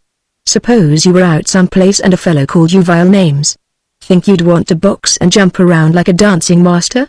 You'd just lay him out cold, at least I certainly hope any son of mine would, and then you'd dust off your hands and go on about your business, and that's all there is to it, and you aren't going to have any boxing lessons by mail, either. Well, but yes, I just wanted to show how many different kinds of correspondence courses there are, instead of all the camembert they teach us in the high. But I thought they taught boxing in the school gymnasium. That's different. They stick you up there and some big stiff amuses himself pounding the stuffings out of you before you have a chance to learn. Hunker. Not any. But anyway, listen to some of these others. The advertisements were truly philanthropic. One of them bore the rousing headline, "Money. Money. Money." The second announced that Mr. P.R., formerly making only $18 a week in a barber shop, writes to us that since taking our course he is now pulling down $5,000 as an os to a Vitalic physician, and the third that Miss J., Recently a rapper in a store, is now getting $10 real a day teaching our Hindu system of vibratory breathing and mental control. Ted had collected 50 or 60 announcements, from annual reference books, from Sunday school periodicals, fiction magazines, and journals of discussion. One benefactor implored, "Don't be a wallflower, be more popular and make more money. You can ukulele or sing yourself into society." By the secret principles of a newly discovered system of music teaching, any one man, lady or child can, without tiresome exercises, special training or long drawn-out study, and without waste of time, money or energy, learn to play by note, piano, banjo, cornet, clarinet, saxophone, violin or drum, and learn sight singing. The next, under the wistful appeal, fingerprint detectives wanted big incomes. Confided, "You red-blooded men and women, this is the profession you have been looking for. There's money in it, big money, and that rapid change of scene, that entrancing and compelling interest and fascination, which your active mind and adventurous spirit crave. Think of being the chief figure and directing factor in solving strange mysteries and baffling crimes. This wonderful profession brings you into contact with influential men on the basis of equality, and often calls upon you to travel everywhere, maybe to distant lands, all expenses paid. No special education required." "Oh, boy. I guess that wins the fire brick necklace. Wouldn't it be swell to travel everywhere and nab some famous crook?" whooped Ted. "Well, I don't think much of that. Doggone likely to get hurt. Still, that music study stunt might be pretty fair, though. There's no reason why, if efficiency experts put their minds to it the way they have to routing products in a factory, they couldn't figure out some scheme so a person wouldn't have to monkey with all this practicing and exercises that you get in music." Babbitt was impressed, and he had a delightful parental feeling that they two, the men of the family, understood each other. He listened to the notices of mailbox universities which taught short story writing and improving the memory, motion picture acting and developing the soul power, banking and Spanish, chiropody and photography, electrical engineering and window trimming, poultry raising and chemistry. Well, Babbitt sought for adequate expression of his admiration. "I'm a son of a gun. I knew this correspondence school business had become a mighty profitable game, makes suburban real estate look like 2 cents!" But I didn't realize it had got to be such a glucky industry. Must rank right up with groceries and movies. Always figured somebody'd come along with the brains to not leave education to a lot of bookworms and impractical theorists but make a big thing out of it. Yes, I can see how a lot of these courses might interest you. I must ask the fellows at the Athletic if they ever realized, but same time, Ted, you know how some advertisers, exaggerate. I don't know as they'd be able to jam you through these courses as fast as they claim they can." "Oh sure, Dad, of course." Ted had the immense and joyful maturity of a boy who is respectfully listened to by his elders. Babbitt concentrated on him with grateful affection. "I can see what an influence these courses might have on the whole educational works. Course I'd never admit it publicly, fellow like myself, a state U. graduate, it's only decent and patriotic for him to blow his horn and boost the alma mater, but's matter of fact, there's a whole lot of valuable time lost even at the U, studying poetry and French and subjects that never brought in anybody a cent. I don't know but what maybe these correspondence courses might prove to be one of the most important American inventions. Trouble with a lot of folks is, they're so blame material, they don't see the spiritual and mental side of American supremacy. They think that inventions like the telephone and the aeroplane and wireless, no, that was a WAP invention, but anyway, they think these mechanical improvements are all that we stand for, whereas to a real thinker, he sees that spiritual and, dominating movements like efficiency, and Rotarianism, and prohibition, and democracy are what compose our deepest and truest wealth. And maybe this new principle in education at home may be another factor. I tell you, Ted, we've got to have vision. I think those correspondence courses are terrible." The philosophers gasped. It was Mrs. Babbitt who had made this discord in their spiritual harmony, and one of Mrs. Babbitt's virtues was that, except during dinner parties, when she was transformed into a raging hostess, she took care of the house and didn't bother the males by thinking. She went on firmly. "It sounds awful to me, the way they coax those poor young folks to think they're learning something, and nobody round to help them, and you two learn so quick. But me, I always was slow. But just the same." Babbitt attended to her. "Nonsense. Get just as much studying at home. You don't think a fellow learns any more because he blows in his father's hard-earned money and sits around in Morris chairs in a swell Harvard dormitory with pictures and shields and table covers and those doodads, do you? I tell you, I'm a college man, I know. There is one objection you might make though. I certainly do protest against any effort to get a lot of fellows out of barbershops and factories into the professions. They're too crowded already, and what'll we do for workmen if all those fellows go and get educated? Ted was leaning back, smoking a cigarette without reproof. He was, for the moment, sharing the high thin air of Babbitt's speculation as though he were Paul Riesling or even Dr. Howard Littlefield. He hinted. Well, what do you think then, Dad? Wouldn't it be a good idea if I could go off to China or some peppy place, and study engineering or something by mail? No, and I'll tell you why, son. I've found out it's a mighty nice thing to be able to say you're a Bachelor of Arts. Some client that doesn't know what you are and thinks you're just a plug businessman, he gets to shooting off his mouth about economics or literature or foreign trade conditions, and you just ease in something like, when I was in college course I got my Bachelor of Arts in Sociology and all the junko. It puts an awful crimp in their style. But there wouldn't be any class to saying I got the degree of stamp liquor from the business mail order university. You see, my dad was a pretty good old coot, but he never had much style to him, and I had to work darn hard to earn my way through college. Well, it's been worth it, to be able to associate with the finest gentlemen in Zenith, at the clubs and so on, and I wouldn't want you to drop out of the gentleman class, the class that are just as red-blooded as the common people but still have power and personality. It would kind of hurt me if you did that, old man. I know, Dad. Sure. All right. I'll stick to it. Say. Gosh. Gee whiz. I forgot all about those kids I was going to take to the chorus rehearsal. I'll have to duck. But you haven't done all your homework. Do it first thing in the morning. Well. 6 times in the past 60 days Babbitt had stormed, you will not do it first thing in the morning. You'll do it right now. But tonight he said, well, better hustle, and his smile was the rare shy radiance he kept for Paul Riesling. 4. Ted's a good boy, he said to Mrs. Babbitt. Oh, he is. Who's these girls he's going to pick up? Are they nice decent girls?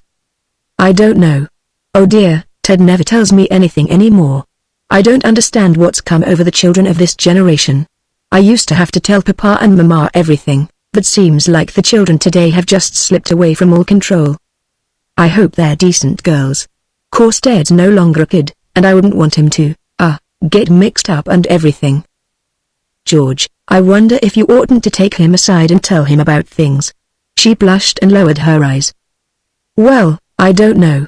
Way I figure it, Myra, no sense suggesting a lot of things to a boy's mind. Think up enough devilment by himself. But I wonder, it's kind of a hard question. Wonder what Littlefield thinks about it? Course Papa agrees with you. He says all this instruction is, he says 'tisn't decent. Oh, he does he? Well, let me tell you that whatever Henry T. Thompson thinks about morals, I mean, though course you can't beat the old duffer. Why, what a way to talk of Papa.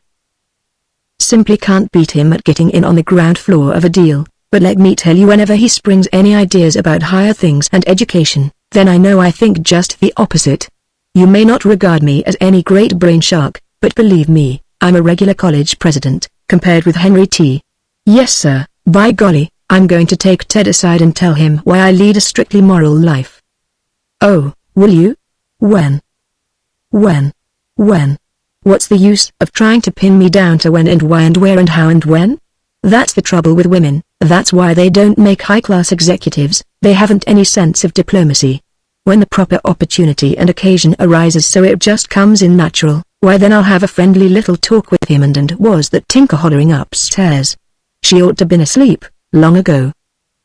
He prowled through the living room, and stood in the sun parlor, that glass-walled room of wicker chairs and swinging couch in which they loafed on Sunday afternoons. Outside only the lights of Doppelbrau's house and the dim presence of Babbitt's favorite elm broke the softness of April night. Good visit with a boy. Getting over feeling cranky, way I did this morning.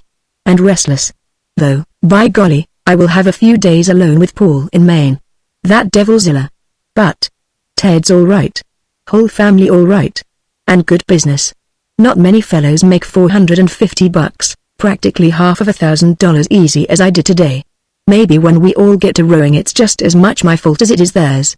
Oughtn't to get grouchy like I do. But wish I'd been a pioneer, same as my granddad. But then, wouldn't have a house like this. Oh, gosh, I don't know. He thought moodily of Paul Riesling, of their youth together, of the girls they had known. When Babbitt had graduated from the State University, 24 years ago, he had intended to be a lawyer. He had been a ponderous debater in college, he felt that he was an orator. He saw himself becoming governor of the state. While he read law he worked as a real estate salesman. He saved money, lived in a boarding house, supped on poached egg on hash. The lively Paul Riesling, who was certainly going off to Europe to study violin, next month or next year, was his refuge till Paul was bespelled by Zillah Colbeck, who laughed and danced and drew men after her plump and gaily wagging finger. Babbitt's evenings were barren then, and he found comfort only in Paul's second cousin, Myra Thompson, a sleek and gentle girl who showed her capacity by agreeing with the ardent young Babbitt that of course he was going to be governor someday. Where Zillah mocked him as a country boy, Myra said indignantly that he was ever so much solider than the young dandies who had been born in the great city of Zenith, an ancient settlement in 1897, 105 years old, with 200,000 population, the queen and wonder of all the state, and, to the Catawba boy, George Babbitt, so vast and thunderous and luxurious that he was flattered to know a girl ennobled by birth in Zenith. Of love there was no talk between them. He knew that if he was to study law he could not marry for years, and Myra was distinctly a nice girl. One didn't kiss her, one didn't think about her that way at all unless one was going to marry her. But she was a dependable companion. She was always ready to go skating, walking, always content to hear his discourses on the great things he was going to do. The distressed poor whom he would defend against the unjust rich, the speeches he would make at banquets, the inexactitudes of popular thought which he would correct. One evening when he was weary and soft-minded, he saw that she had been weeping. She had been left out of a party given by Zillah. Somehow her head was on his shoulder and he was kissing away the tears, and she raised her head to say trustingly, "Now that we're engaged, shall we be married soon or shall we wait?" Engaged? It was his first hint of it. His affection for this brown tender woman thing went cold and fearful, but he could not hurt her, could not abuse her trust. He mumbled something about waiting, and escaped. He walked for an hour, trying to find a way of telling her that it was a mistake. Often, in the month after, he got near to telling her, but it was pleasant to have a girl in his arms, and less could he insult her by blurting that he didn't love her. He himself had no doubt. The evening before his marriage was an agony, and the morning wild with the desire to flee. She made him what is known as a good wife. She was loyal, industrious, and at rare times merry. She passed from a feeble disgust at their closer relations into what promised to be ardent affection, but it drooped into bored routine. Yet she existed only for him and for the children, and she was as sorry, as worried as himself, when he gave up the law and trudged on in a rut of listing real estate. Poor kid, she hasn't had much better time than I have, Babbitt reflected, standing in the dark sun parlor. But I wish I could have had a whirl at law and politics. Seen what I could do. Well, maybe I've made more money as it is. He returned to the living room, but before he settled down he smoothed his wife's hair, and she glanced up, happy and somewhat surprised. Chapter 7 1. He solemnly finished the last copy of the American magazine, while his wife sighed, laid away her darning, and looked enviously at the lingerie designs in a women's magazine. The room was very still. It was a room which observed the best Floral Heights standards. The grey walls were divided into artificial paneling by strips of white enameled pine. From the Babbitt's former house had come 2 much carved rocking chairs, but the other chairs were new, very deep and restful, upholstered in blue and gold striped velvet. A blue velvet davenport faced the fireplace, and behind it was a cherrywood table and a tall piano lamp with a shade of golden silk. 2 out of every 3 houses in Floral Heights had before the fireplace a davenport, a mahogany table real or imitation, and a piano lamp or a reading lamp with a shade of yellow or rose silk. On the table was a runner of gold-threaded Chinese fabric, 4 magazines, a silver box containing cigarette crumbs, and 3 gift books, large, expensive editions of fairy tales illustrated by English artists and as yet unread by any Babbitt save Tinker. In a corner by the front windows was a large cabinet Victrola. 8 out of every 9 Floral Heights houses had a cabinet phonograph. Among the pictures, hung in the exact center of each great panel, were a red and black imitation English hunting print, an anemic imitation boudoir print with a French caption of whose morality Babbitt had always been rather suspicious, and a hand-colored photograph of a colonial room rug, maiden spinning, cat demure before a white fireplace. 19 out of every 20 houses in Floral Heights had either a hunting print, a Madame Feet La Toilette print, a colored photograph of a New England house, a photograph of a rocky mountain, or all four. It was a room as superior in comfort to the parlor of Babbitt's boyhood as his motor was superior to his father's buggy. Though there was nothing in the room that was interesting, there was nothing that was offensive. It was as neat, and as negative, as a block of artificial ice. The fireplace was unsoftened by downy ashes or by sooty brick, the brass fire irons were of immaculate polish, and the grenadier andirons were like samples in a shop, desolate, unwanted, lifeless things of commerce. Against the wall was a piano, with another piano lamp, but no one used it save Tinker. The hard briskness of the phonograph contented them. Their store of jazz records made them feel wealthy and cultured, and all they knew of creating music was the nice adjustment of a bamboo needle. The books on the table were unspotted and laid in rigid parallels, not one corner of the carpet rug was curled, and nowhere was there a hockey stick, a torn picture book, an old cap, or a gregarious and disorganizing dog. 2. At home, Babbitt never read with absorption. He was concentrated enough at the office, but here he crossed his legs and fidgeted.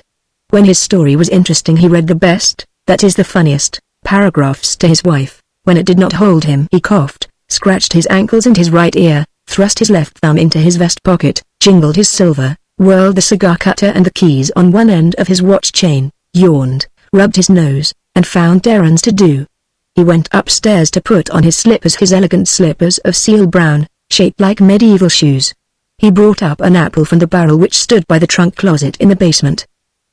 An apple a day keeps the doctor away, he enlightened Mrs. Babbitt, for quite the first time in 14 hours. That's so. An apple is nature's best regulator. Yes, it.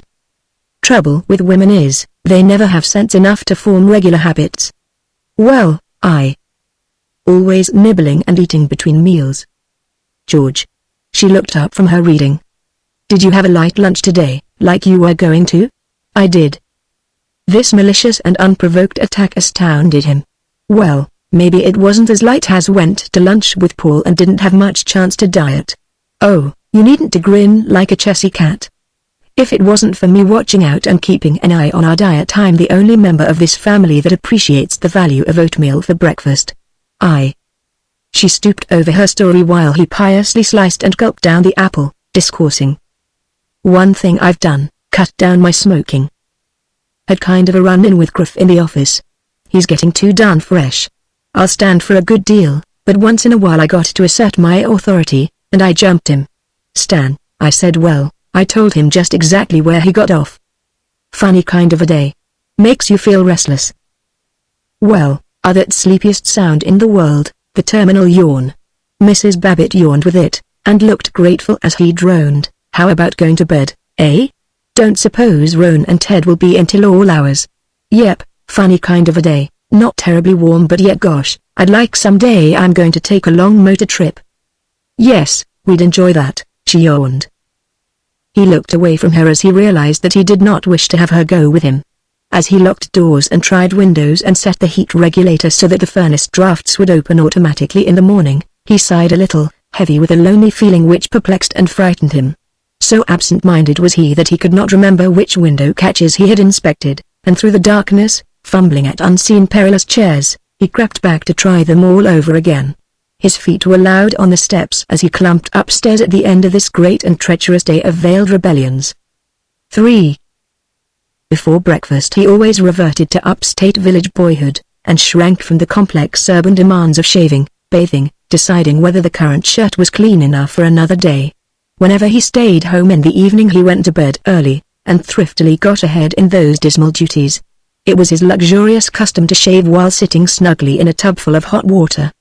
He may be viewed tonight as a plump, smooth, pink, baldish, podgy goodman, robbed of the importance of spectacles, squatting in breast-high water, scraping his lather-smeared cheeks with a safety razor like a tiny lawn-mower, and with melancholy dignity clawing through the water to recover a slippery and active piece of soap.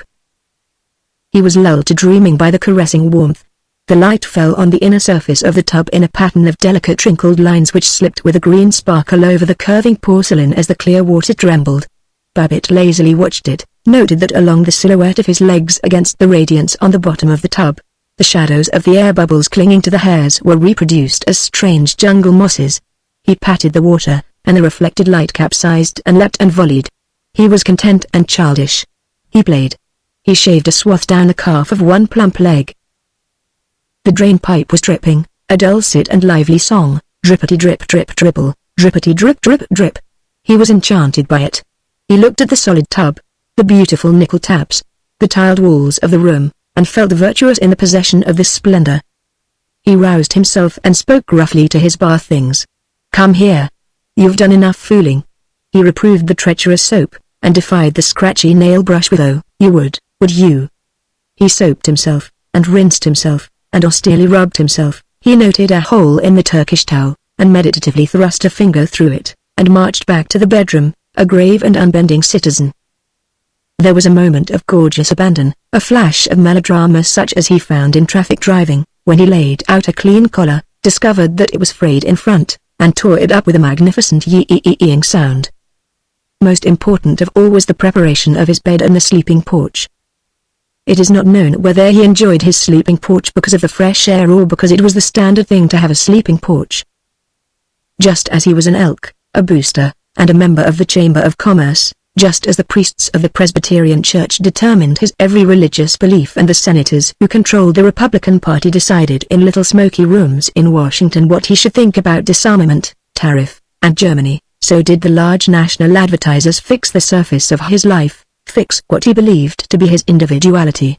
These standard advertised wares, toothpastes, socks, tires, cameras, instantaneous hot water heaters were his symbols and proofs of excellence, at first the signs, then the substitutes, for joy and passion and wisdom. But none of these advertised tokens of financial and social success was more significant than a sleeping porch with a sun parlor below. The rites of preparing for bed were elaborate and unchanging. The blankets had to be tucked in at the foot of his cot. Also, the reason why the maid hadn't tucked in the blankets had to be discussed with Mrs. Babbitt. The rag rug was adjusted so that his bare feet would strike it when he arose in the morning. The alarm clock was wound. The hot water bottle was filled and placed precisely 2 feet from the bottom of the cot. These tremendous undertakings yielded to his determination. One by one they were announced to Mrs. Babbitt and smashed through to accomplishment. At last his brow cleared, and in his night rang virile power. But there was yet need of courage. As he sank into sleep, just at the first exquisite relaxation, the Doppelbrau car came home. He bounced into wakefulness, lamenting, "Why the devil can't some people never get to bed at a reasonable hour?" So familiar was he with the process of putting up his own car that he awaited each step like an able executioner condemned to his own rack. The car insultingly cheerful on the driveway. The car door opened and banged shut, then the garage door slid open, grating on a sill, and the car door again. The motor raced for the climb up into the garage and raced once more, explosively, before it was shut off. A final opening and slamming of the car door. Silence then, a horrible silence filled with waiting, till the leisurely Mr. Doppelbrau had examined the state of his tires and had at last shut the garage door. Instantly, for Babbitt, a blessed state of oblivion. 4. At that moment in the city of Zenith, Horace Updike was making love to Lucille McKelvey in her mauve drawing room on Royal Ridge, after their return from a lecture by an eminent English novelist. Updike was Zenith's professional bachelor, a slim-waisted man of 46 with an effeminate voice and taste in flowers, cretonne, and flappers. Mrs. McKelvey was red-haired, creamy, discontented, exquisite, rude, and honest. Updike tried his invariable first maneuver, touching her nervous wrist. "Don't be an idiot," she said. "Do you mind awfully?" "No. That's what I mind." He changed to conversation. He was famous at conversation. He spoke reasonably of psychoanalysis, Long Island polo, and the Ming platter he had found in Vancouver. She promised to meet him in Darville, the coming summer, though, she sighed, "It's becoming too dreadfully banal, nothing but Americans and frowsy English baronesses." And at that moment in Zenith, a cocaine runner and a prostitute were drinking cocktails in Healy Hanson's saloon on Front Street. Since national prohibition was now in force, and since Zenith was notoriously law-abiding, They were compelled to keep the cocktails innocent by drinking them out of teacups. The lady threw her cup at the cocaine runner's head. He worked his revolver out of the pocket in his sleeve, and casually murdered her. At that moment in Zenith, two men sat in a laboratory. For 37 hours now they had been working on a report of their investigations of synthetic rubber. At that moment in Zenith, there was a conference of 4 union officials as to whether the 12,000 coal miners within 100 miles of the city should strike. Of these men, one resembled a testy and prosperous grocer, one a Yankee carpenter, one a soda clerk, and one a Russian Jewish actor. The Russian Jew quoted Kautsky, Gene Debs, and Abraham Lincoln. At that moment a G.A.R. veteran was dying.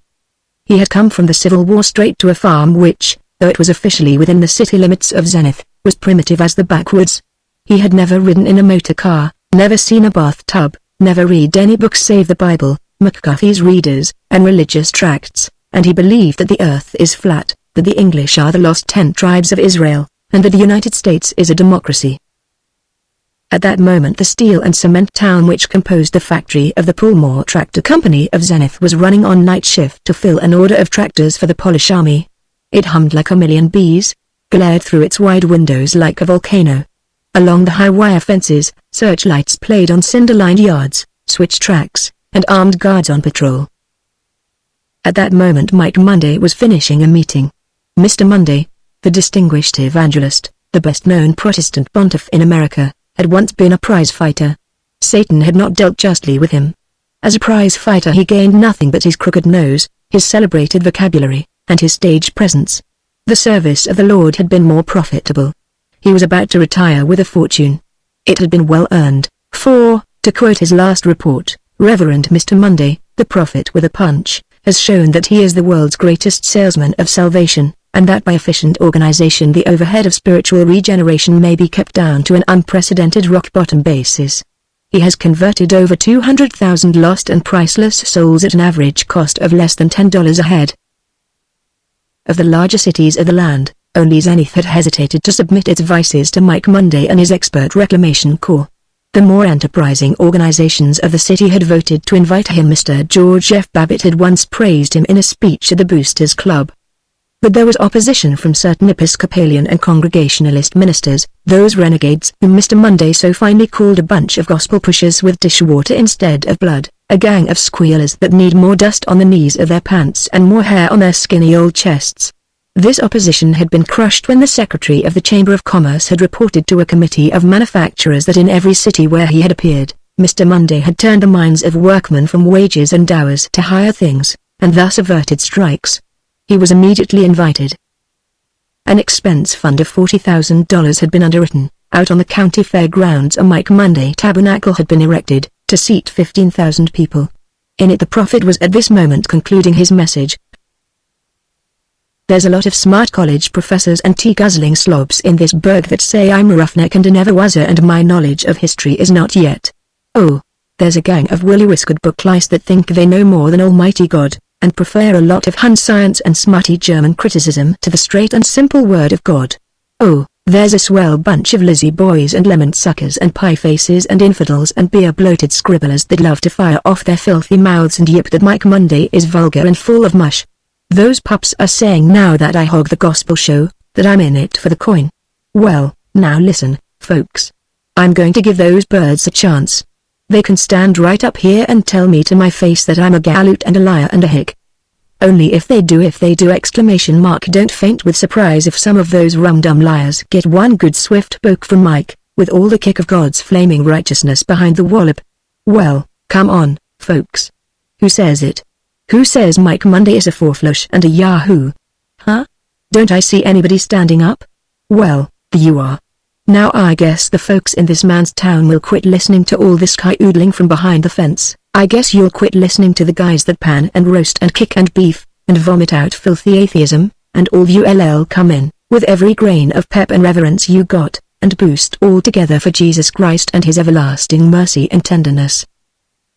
At that moment Seneca Doane, the radical lawyer, and Dr. Kurtievich, the histologist, whose report on the destruction of epithelial cells under radium had made the name of Zenith known in Munich, Prague, and Rome, were talking in Doane's library. Zenith's a city with gigantic power, gigantic buildings, gigantic machines, gigantic transportation, meditated dome. I hate your city.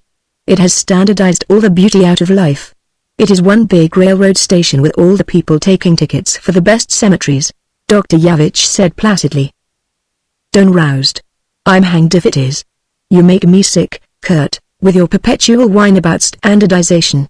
Don't you suppose any other nation is standardized? Is anything more standardized than England, with every house that can afford it having the same muffins at the same tea hour, and every retired general going to exactly the same evensong at the same grey stone church with a square tower, and every golfing prig in Harris Tweed saying right you are, to every other prosperous us? Yet I love England. And for standardization just look at the sidewalk cafes in France and the lovemaking in Italy. Standardization is excellent, per se. When I buy an Ingersoll watch or a Ford, I get a better tool for less money, and I know precisely what I'm getting, and that leaves me more time and energy to be individual in. And I remember once in London I saw a picture of an American suburb, in a toothpaste ad on the back of the Saturday Evening Post, an elm-lined snowy street of these new houses, Georgian some of them, or with low raking roofs, and the kind of street you'd find here in Zenith, say in Floral Heights. Open. Trees. Grass. And I was homesick. There's no other country in the world that has such pleasant houses. And I don't care if they are standardized. It's a corking standard. No, what I fight in Zenith is standardization of thought, and, of course, the traditions of competition.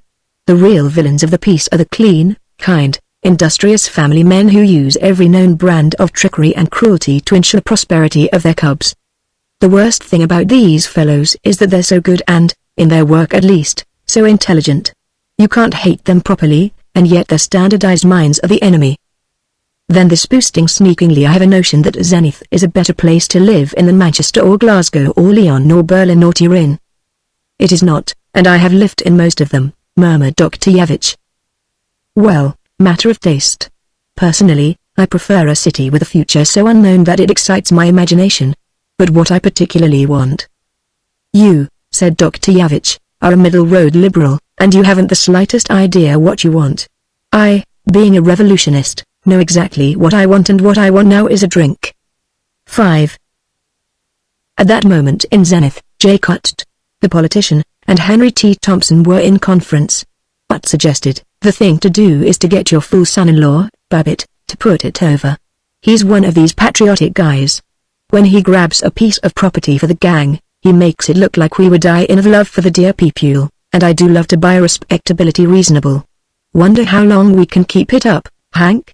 We're safe as long as the good little boys like George Babbitt and all the nice respectable labor leaders think you and me are our good patriots.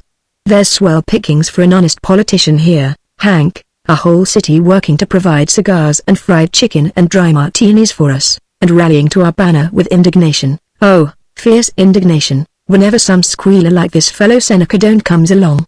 Honest, Hank, a smart codger like me ought to be ashamed of himself if he didn't milk cattle like them, when they come around mooing for it. But the traction gang can't get away with grand larceny like it used to. I wonder when, Hank. I wish we could fix some way to run this fellow Seneca Doane out of town. It's him or us. At that moment in Zenith, 340 or 50,000 ordinary people were asleep, a vast unpenetrated shadow. In the slum beyond the railroad tracks, a young man who for 6 months had sought work turned on the gas and killed himself and his wife. At that moment Lloyd Mallam, the poet, owner of the Hafiz bookshop, was finishing a rant to show how diverting was life amid the feuds of medieval Florence, but how dull it was in so obvious a place as Zenith. And at that moment George F. Babbitt turned ponderously in bed the last turn, signifying that he'd had enough of this worried business of falling asleep and was about it in earnest. Instantly he was in the magic dream. He was somewhere among unknown people who laughed at him. He slipped away, ran down the paths of a midnight garden, and at the gate the fairy child was waiting. A dear and tranquil hand caressed his cheek. He was gallant and wise and well beloved, warm ivory were her arms, and beyond perilous moors the brave sea glittered. Chapter 8. 1. The great events of Babbitt's spring were the secret buying of real estate options in Linton for certain street traction officials, before the public announcement that the Linton Avenue car line would be extended, and a dinner which was, as he rejoiced to his wife, Not only a regular society spread but a real sure enough highbrow affair, with some of the keenest intellects and the brightest bunch of little women in town. It was so absorbing an occasion that he almost forgot his desire to run off to Maine with Paul Riesling. Though he had been born in the village of Catawba, Babbitt had risen to the metropolitan social plane on which hosts have as many as 4 people at dinner without planning it for more than an evening or 2. But a dinner of 12, with flowers from the florists and all the cut glass out, staggered even the Babbitts. For 2 weeks they studied, debated, and arbitrated the list of guests. Babbitt marveled, of course we're up to date ourselves, but still, think of us entertaining a famous poet like Chum Frink, a fellow that on nothing but a poem or so every day and just writing a few advertisements pulls down 15,000 berries a year. Yes, and Howard Littlefield. Do you know, the other evening Eunice told me her papa speaks 3 languages, said Mrs. Babbitt. Huh. That's nothing. So do I. American, baseball, and poker. I don't think it's nice to be funny about a matter like that. Think how wonderful it must be to speak 3 languages, and so useful and with people like that. I don't see why we invite the Orville Joneses. Well now, Orville is a mighty up-and-coming fellow. Yes, I know, but hey laundry. I'll admit a laundry hasn't got the class of poetry or real estate, but just the same, Orville is mighty deep. Ever start him spieling about gardening? Say, that fellow can tell you the name of every kind of tree, and some of their Greek and Latin names too. Besides, we owe the Joneses a dinner. Besides, gosh, we got to have some boob for audience, when a bunch of hot air artists like Frink and Littlefield get going. Well, dear, I meant to speak of this. I do think that as host you ought to sit back and listen, and let your guests have a chance to talk once in a while. Oh, you do you? Sure. I talk all the time. And I'm just a businessman, oh sure, ! I'm no PhD like Littlefield, and no poet, and I haven't anything to spring. Well, let me tell you, just the other day your darn chum Frink comes up to me at the club begging to know what I thought about the Springfield school bond issue. And who told him? I did. You bet your life I told him. Little me. I certainly did. He came up and asked me, and I told him all about it. You bet. And he was darn glad to listen to me and duty as a host. I guess I know my duty as a host, and let me tell you. In fact, the Orville Joneses were invited, too. On the morning of the dinner, Mrs. Babbitt was restive. Now, George, I want you to be sure and be home early tonight. Remember, you have to dress. I see by the Advocate that the Presbyterian General Assembly has voted to quit the interchurch world movement. That. George. Did you hear what I said? You must be home in time to dress tonight. Dress? Hell. I'm dressed now. Think I'm going down to the office in my BVDs? I will not have you talking indecently before the children. And you do have to put on your dinner jacket. I guess you mean my tux. I tell you, of all the doggone nonsensical nuisances that was ever invented. 3 minutes later, after Babbitt had wailed, well, I don't know whether I'm going to dress or not, in a manner which showed that he was going to dress, the discussion moved on. Now, George, you mustn't forget to call in at Vecchia's on the way home and get the ice cream. Their delivery wagon is broken down, and I don't want to trust them to send it by. All right. You told me that before breakfast. Well, I don't want you to forget. I'll be working my head off all day long, training the girl that's to help with the dinner. All nonsense, anyway, hiring an extra girl for the feed. Matilda could perfectly well. And I have to go out and buy the flowers, and fix them, and set the table, and order the salted almonds, and look at the chickens, and arrange for the children to have their supper upstairs, and I simply must depend on you to go to Vecchia's for the ice cream. All right. Gosh, I'm going to get it. All you have to do is to go in and say you want the ice cream that Mrs. Babbitt ordered yesterday by phone, and it will be all ready for you. At 10:30 she telephoned to him not to forget the ice cream from Vecchia's. He was surprised and blasted then by a thought. He wondered whether Floral Heights dinners were worth the hideous toil involved. But he repented the sacrilege in the excitement of buying the materials for cocktails. Now this was the manner of obtaining alcohol under the reign of righteousness and prohibition. He drove from the severe rectangular streets of the modern business center into the tangled byways of Old Town, jagged blocks filled with sooty warehouses and lofts, on into the arbor, once a pleasant orchard but now a morass of lodging houses, tenements, and brothels.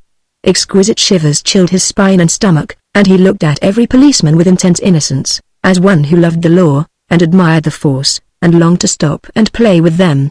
He parked his car a block from Healy Hansen's saloon, worrying, well, rats, if anybody did see me, they'd think I was here on business.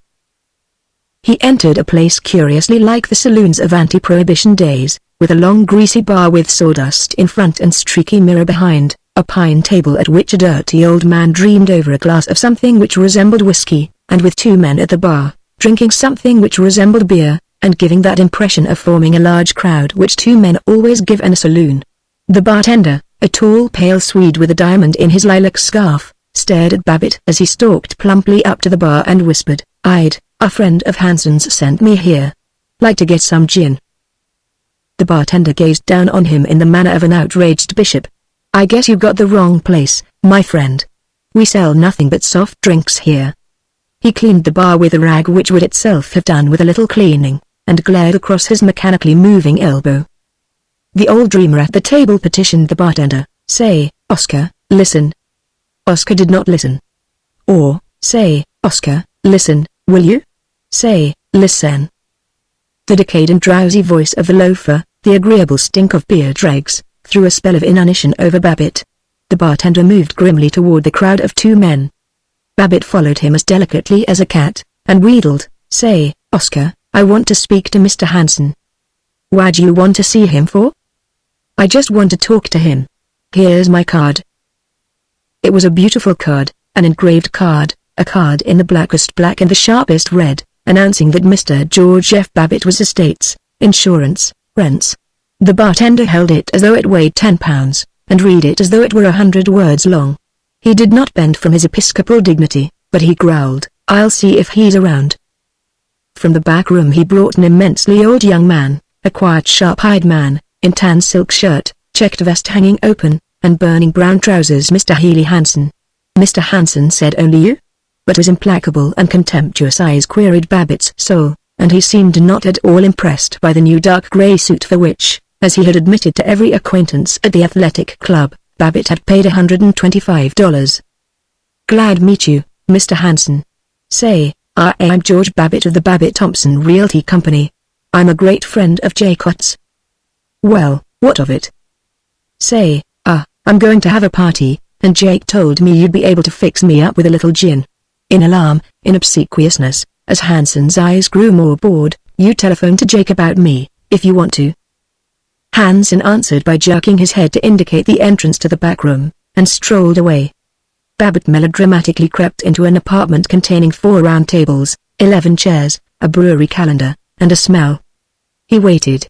Thrice he saw Healy Hansen saunter through, humming, hands in pockets, ignoring him. By this time Babbitt had modified his valiant morning vow, "I won't pay 1 cent over $7 a quarter, I might pay 10.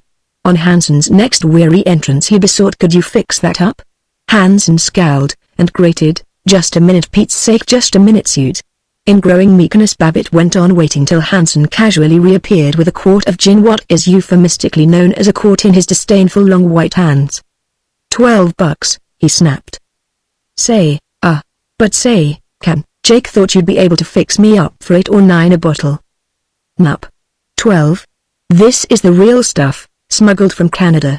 This is none of your neutral spirits with a drop of juniper extract," the honest merchant said virtuously. 12 bones if you want it. Course, why, understand I'm just doing this anyway as a friend of Jake's." Sure. I understand." Babbitt gratefully held out $12. He felt honored by contact with greatness as Hansen yawned, stuffed the bills, uncounted, into his radiant vest, and swaggered away. He had a number of titillations out of concealing the gin bottle under his coat and out of hiding it in his desk. All afternoon he snorted and chuckled and gurgled over his ability to give the boys a real shot in the arm tonight.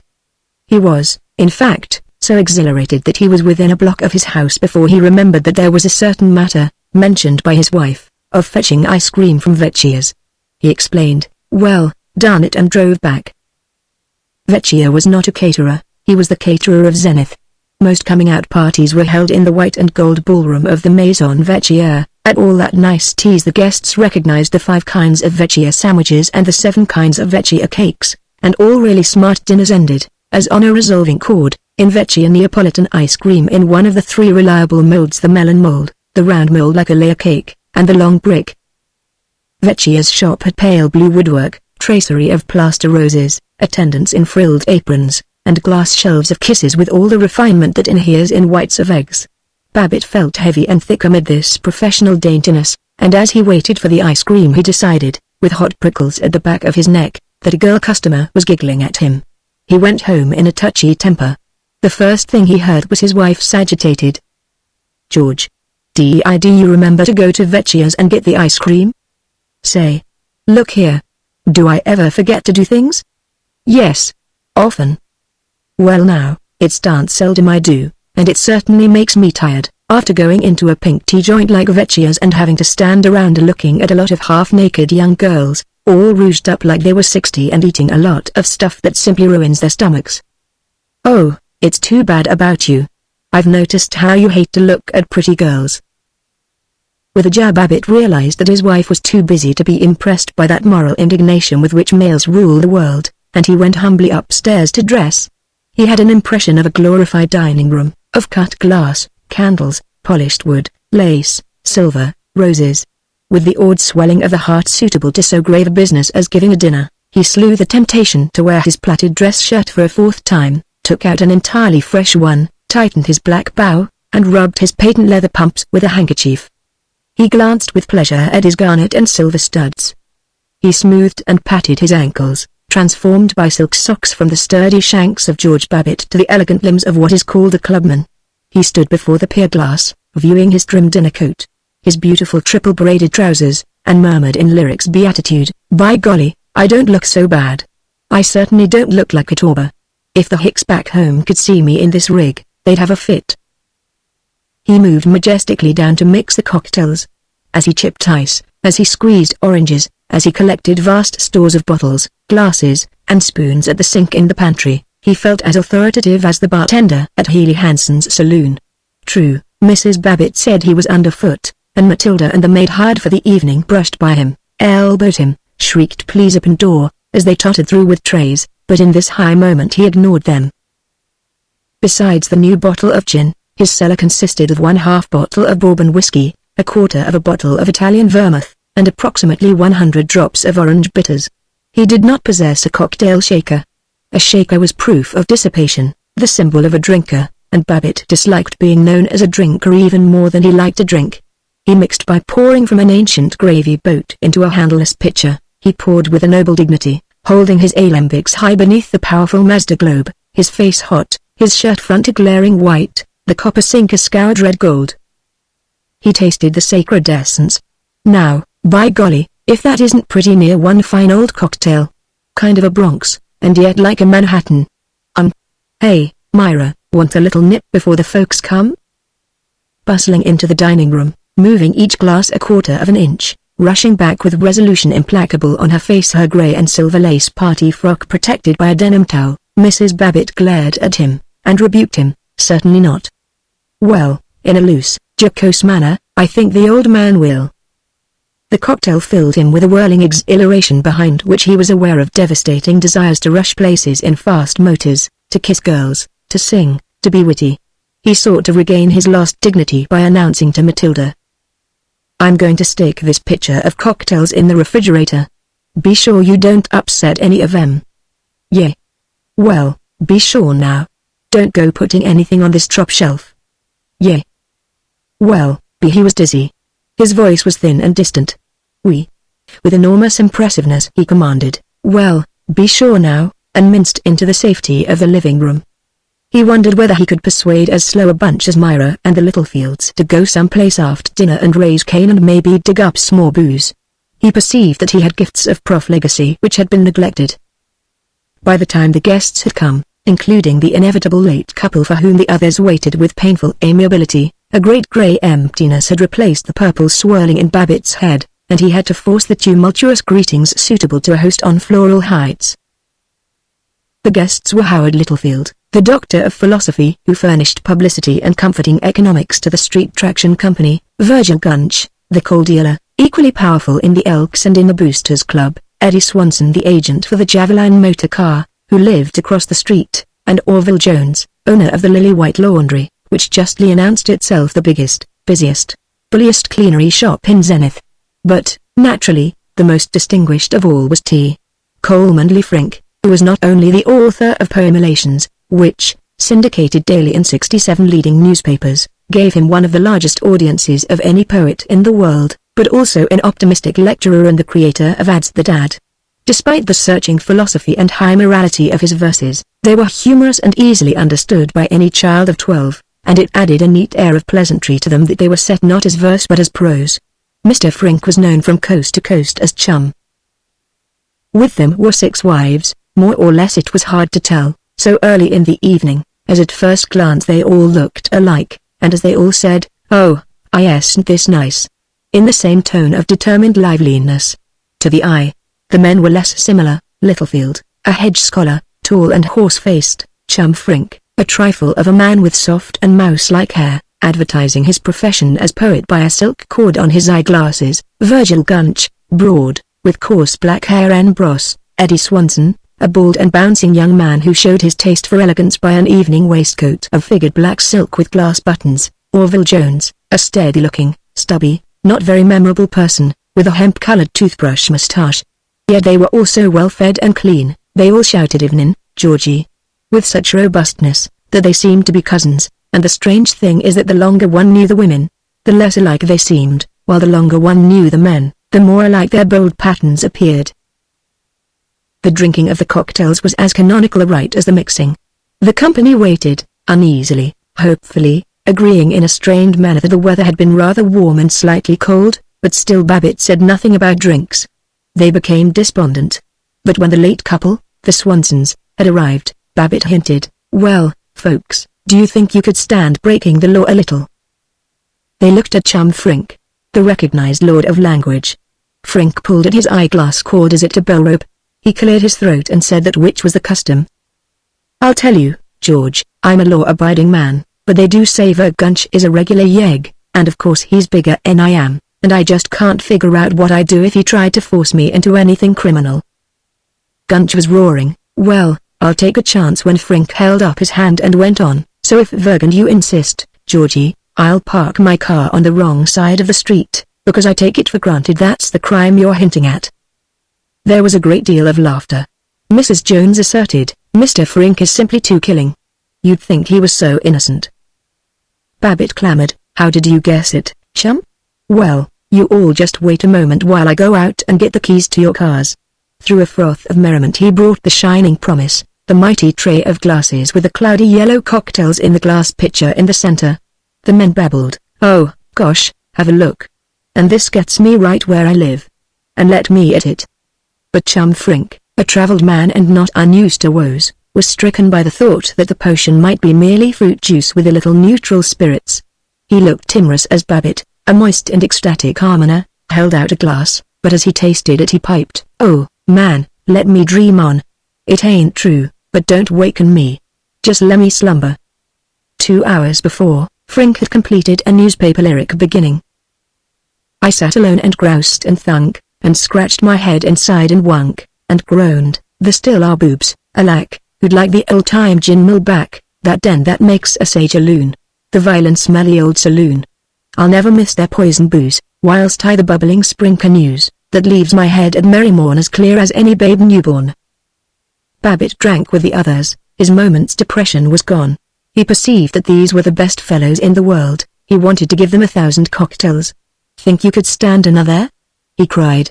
The wives refused, with giggles, but the men, speaking in a wide, elaborate, enjoyable manner, gloated, "Well, sooner than have you get sore at me, Georgie." "You got a little dividend coming," said Babbitt to each of them, and each intoned, "Squeeze it, Georgie, squeeze it." When, beyond hope, the pitcher was empty, they stood and talked about prohibition. The men leaned back on their heels, put their hands in their trousers pockets, and proclaimed their views with the booming profundity of a prosperous male repeating a thoroughly hackneyed statement about a matter of which he knows nothing whatever. "Now, I'll tell you," said Virgil Gunch, "way I figure it is this, and I can speak by the book, because I've talked to a lot of doctors and fellows that ought to know, and the way I see it is that it's a good thing to get rid of the saloon, but they ought to let a fellow have beer and light wines. Howard Littlefield observed, what isn't generally realized is that it's a dangerous proposition to invade the rights of personal liberty. Now, take this for instance, the King of Bavaria.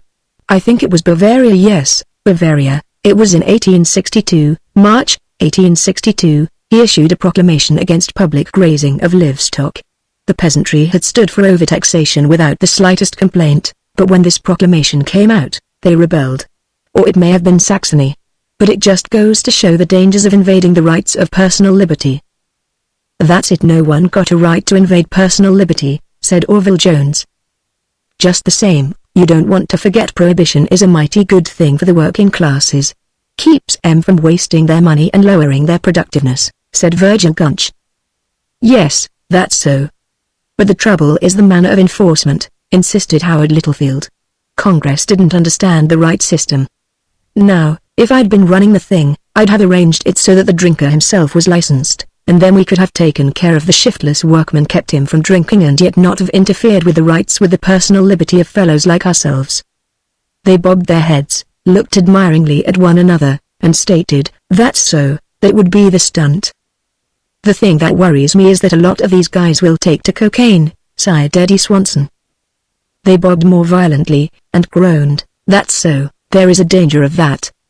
Chum Frink chanted, oh, say, I got hold of a swell new receipt for homemade beer the other day. You take. Gunch interrupted, wait. Let me tell you mine. Littlefield snorted, beer. Rats. Thing to do is to ferment cider. Jones insisted, I've got the receipt that does the business. Swanson begged, oh, say, let me tell you the story, but Frink went on resolutely, you take and save the shells from peas, and pour 6 gallons of water on a bushel of shells and boil the mixture till. Mrs. Babbitt turned toward them with yearning sweetness. Frink hastened to finish even his best beer recipe, and she said gaily, dinner is served. There was a good deal of friendly argument among the men as to which should go in last, and while they were crossing the hall from the living room to the dining room, Virgil Gunch made them laugh by thundering, if I can't sit next to Myra Babbitt and hold her hand under the table, I won't play, I'm going home.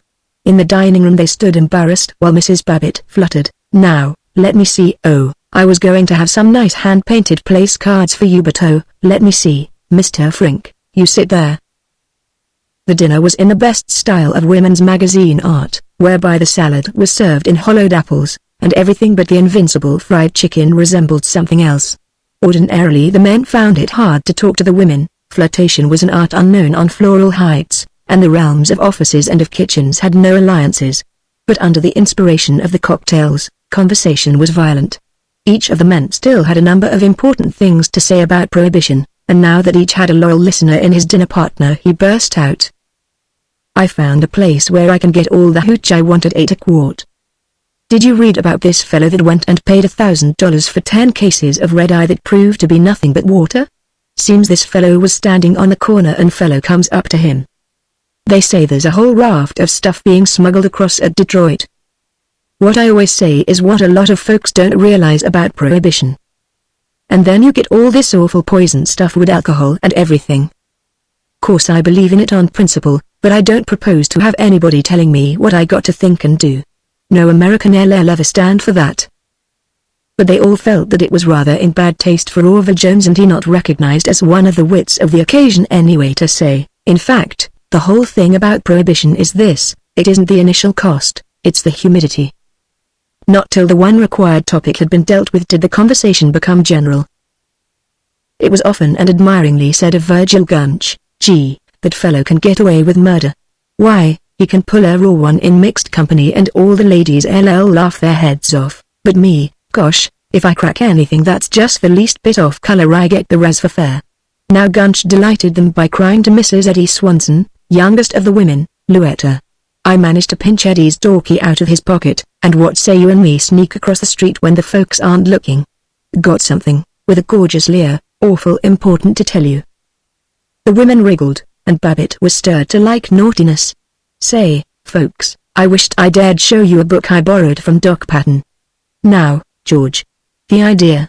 Mrs. Babbitt warned him. This book, Gracie, isn't the word. It's some kind of an anthropological report about customs in the South Seas, and what it doesn't say. It's a book you can't buy. Verg, I'll lend it to you. Me first, insisted Eddie Swanson. Sounds spicy. Orville Jones announced. Say, I heard a good one the other day about a couple of Swedes and their wives, and, in the best Jewish accent, he resolutely carried the good one to a slightly disinfected ending. Gunch capped it. But the cocktails waned, the seekers dropped back into cautious reality.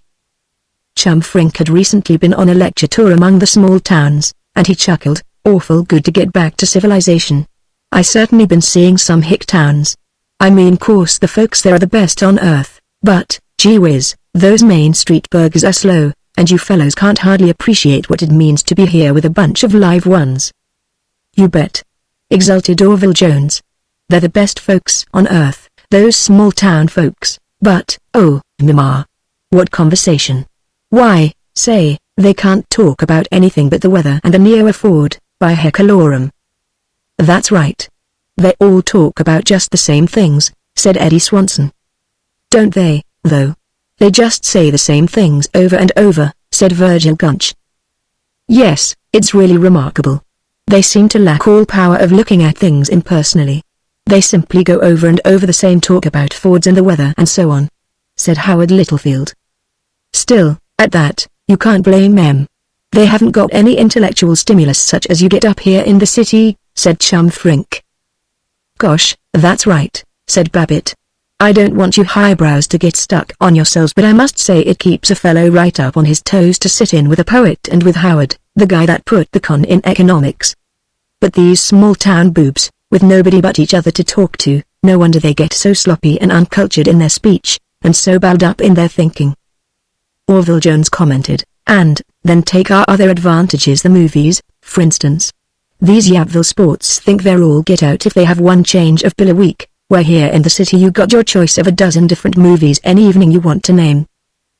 Sure, and the inspiration we get from rubbing up against high-class hustlers every day and getting jam full of ginger, said Eddie Swanson. Same time, said Babbitt, no sense excusing these Rubergs too easy. Fellow's own fault if he doesn't show the initiative to up and beat it to the city, like we done did. And, just speaking in confidence among friends, they're jealous as the devil of a city man. Every time I go up to Catawba I have to go around apologizing to the fellows I was brought up with because I've more or less succeeded and they haven't. And if you talk natural to way we do here, and show finesse and what you might call a broad point of view, why, they think you're putting on side. There's my own half-brother Martin runs the little Olay general store my dad used to keep. Say, I'll bet he don't knows there is such a thing as a Dux as a dinner jacket. If he was to come in here now, he'd think we were a bunch of why, gosh, I swear, he wouldn't know what to think. Yes, sir, they're jealous. Chum Frink agreed, that's so. But what I mind is their lack of culture and appreciation of the beautiful, if you'll excuse me for being highbrow. Now, I like to give a high-class lecture, and read some of my best poetry, not the newspaper stuff but the magazine things. But say, when I get out in the tall grass, there's nothing we'll take but a lot of cheesy old stories and slang and junk that if any of us were to indulge in it here, he'd get the gate so fast it would make his head swim. Virgil Gunch summed it up, fact is, we're mighty lucky to be living among a bunch of city folks that recognize artistic things and business punch equally. We'd feel pretty glum if we got stuck in some Main Street burg and tried to wise up the old codgers to the kind of life we're used to here. But, by golly, there's this you got to say for every small American town is trying to get population and the modern ideals. And darn if a lot of don't put it across. Somebody starts panning a Rube Crossroads, telling how he was there in 1900 and it consisted of one muddy street, count 1, and 900 human clams.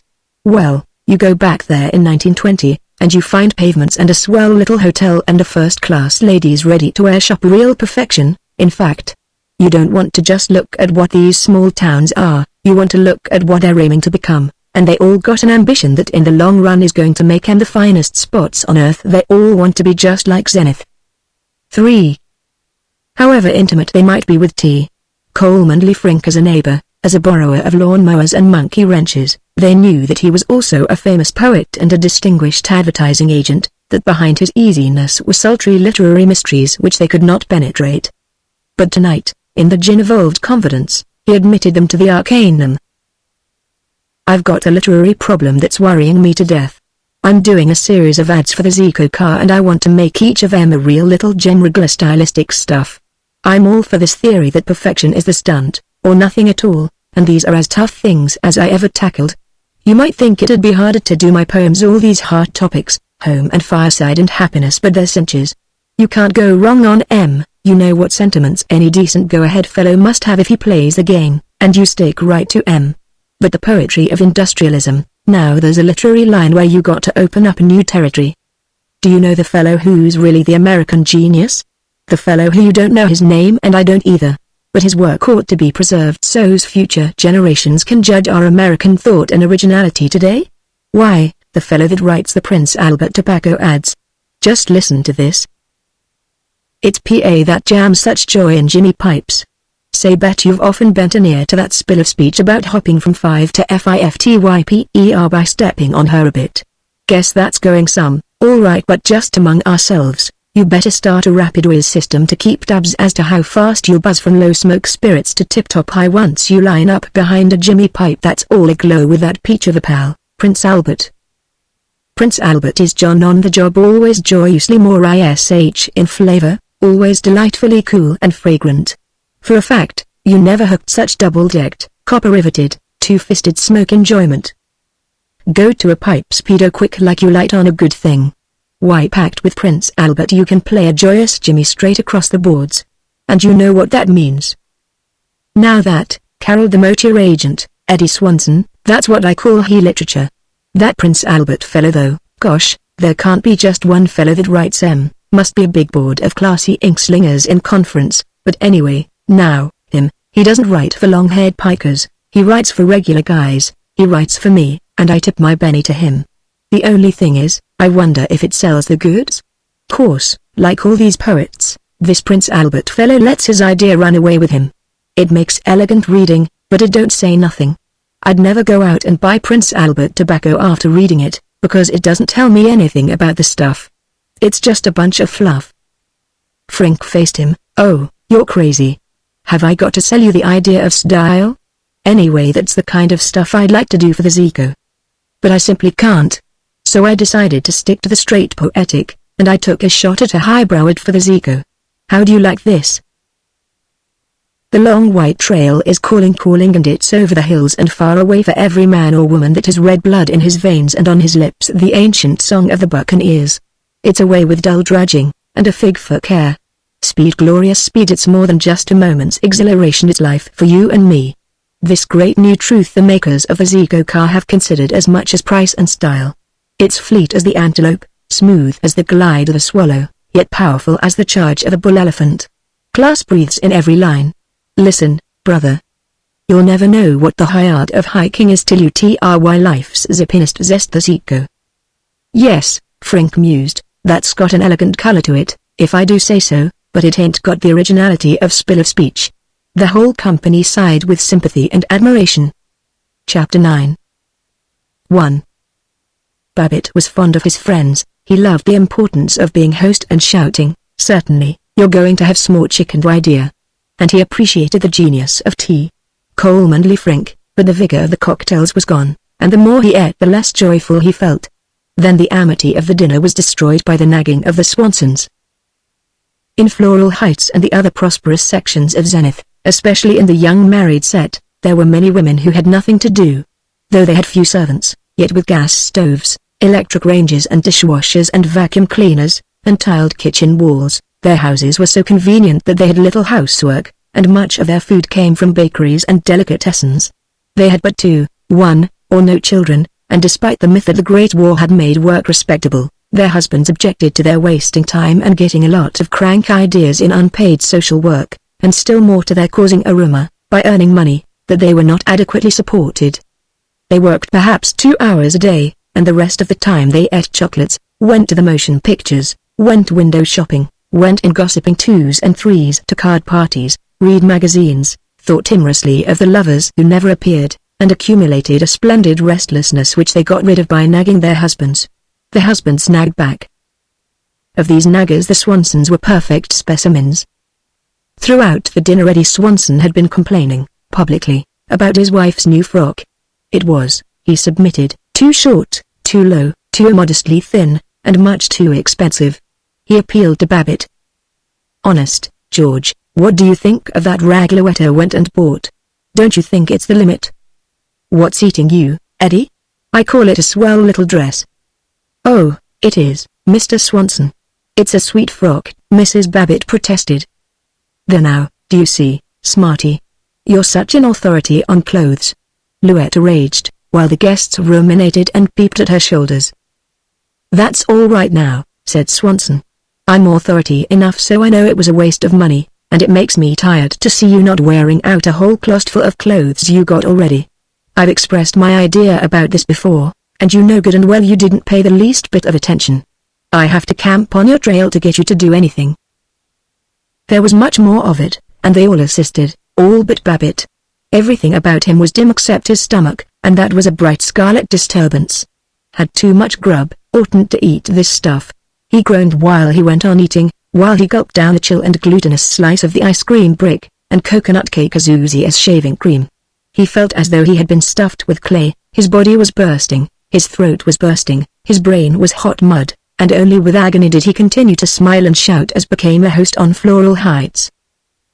He would, except for his guests, have fled outdoors and walked off the intoxication of food, but in the haze which filled the room they sat forever, talking, while he agonized, darn fool to be eating all this not another mouthful, and discovered that he was again tasting the sickly welter of melted ice cream on his plate. There was no magic in his friends. He was not uplifted when Howard Littlefield produced from his treasure house of scholarship the information that the chemical symbol for raw rubber is C10H16, which turns into isoprene, or 2C5H8. Suddenly, without precedent, Babbitt was not merely bored but admitting that he was bored.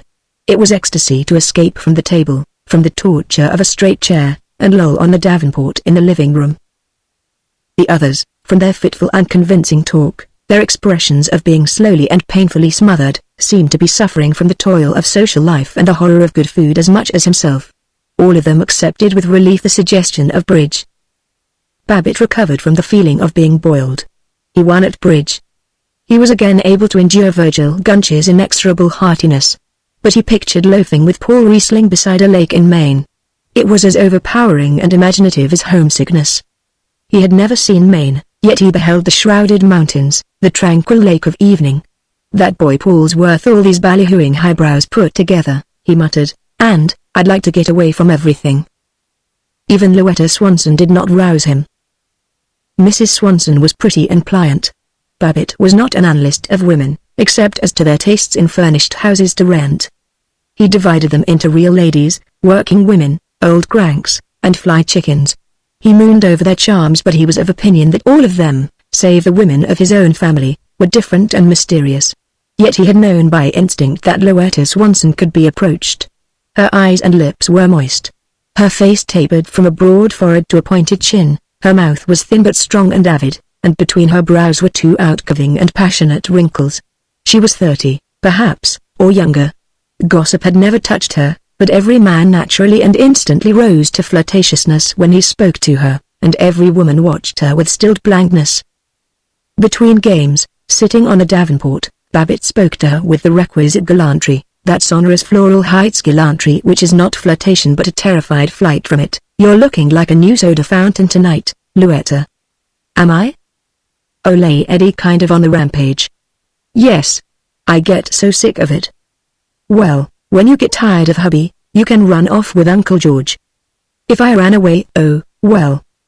Anybody ever tell you your hands are awful pretty?" She looked down at them, she pulled the lace of her sleeves over them, but otherwise she did not heed him.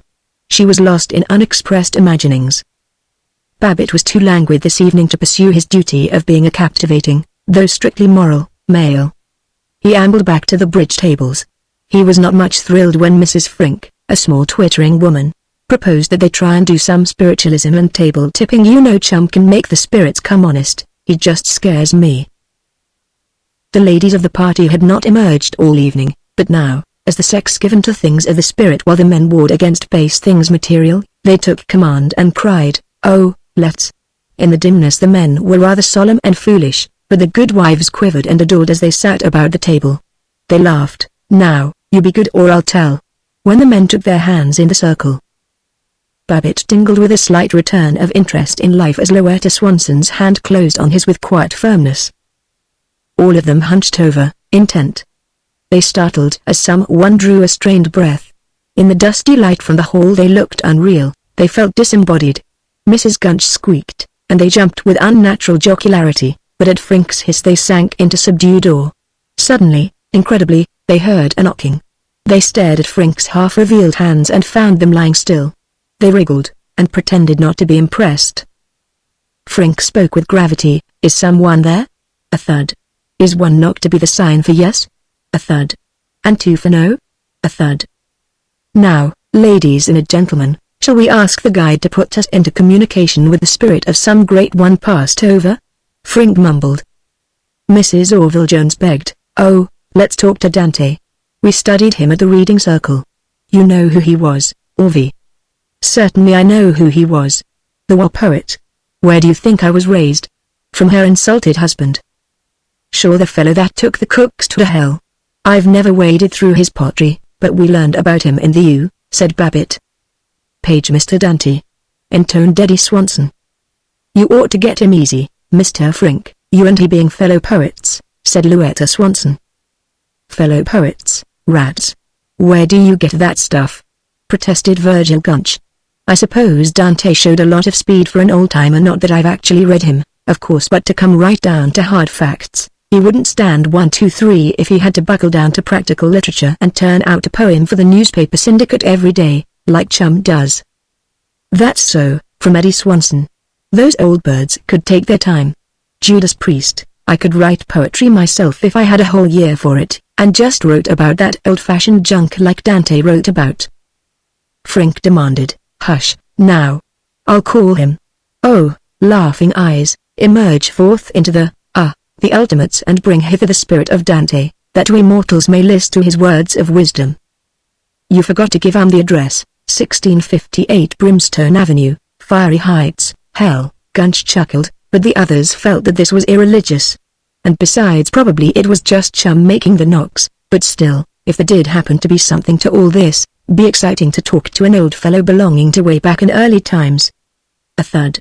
The spirit of Dante had come to the parlor of George F. Babbitt.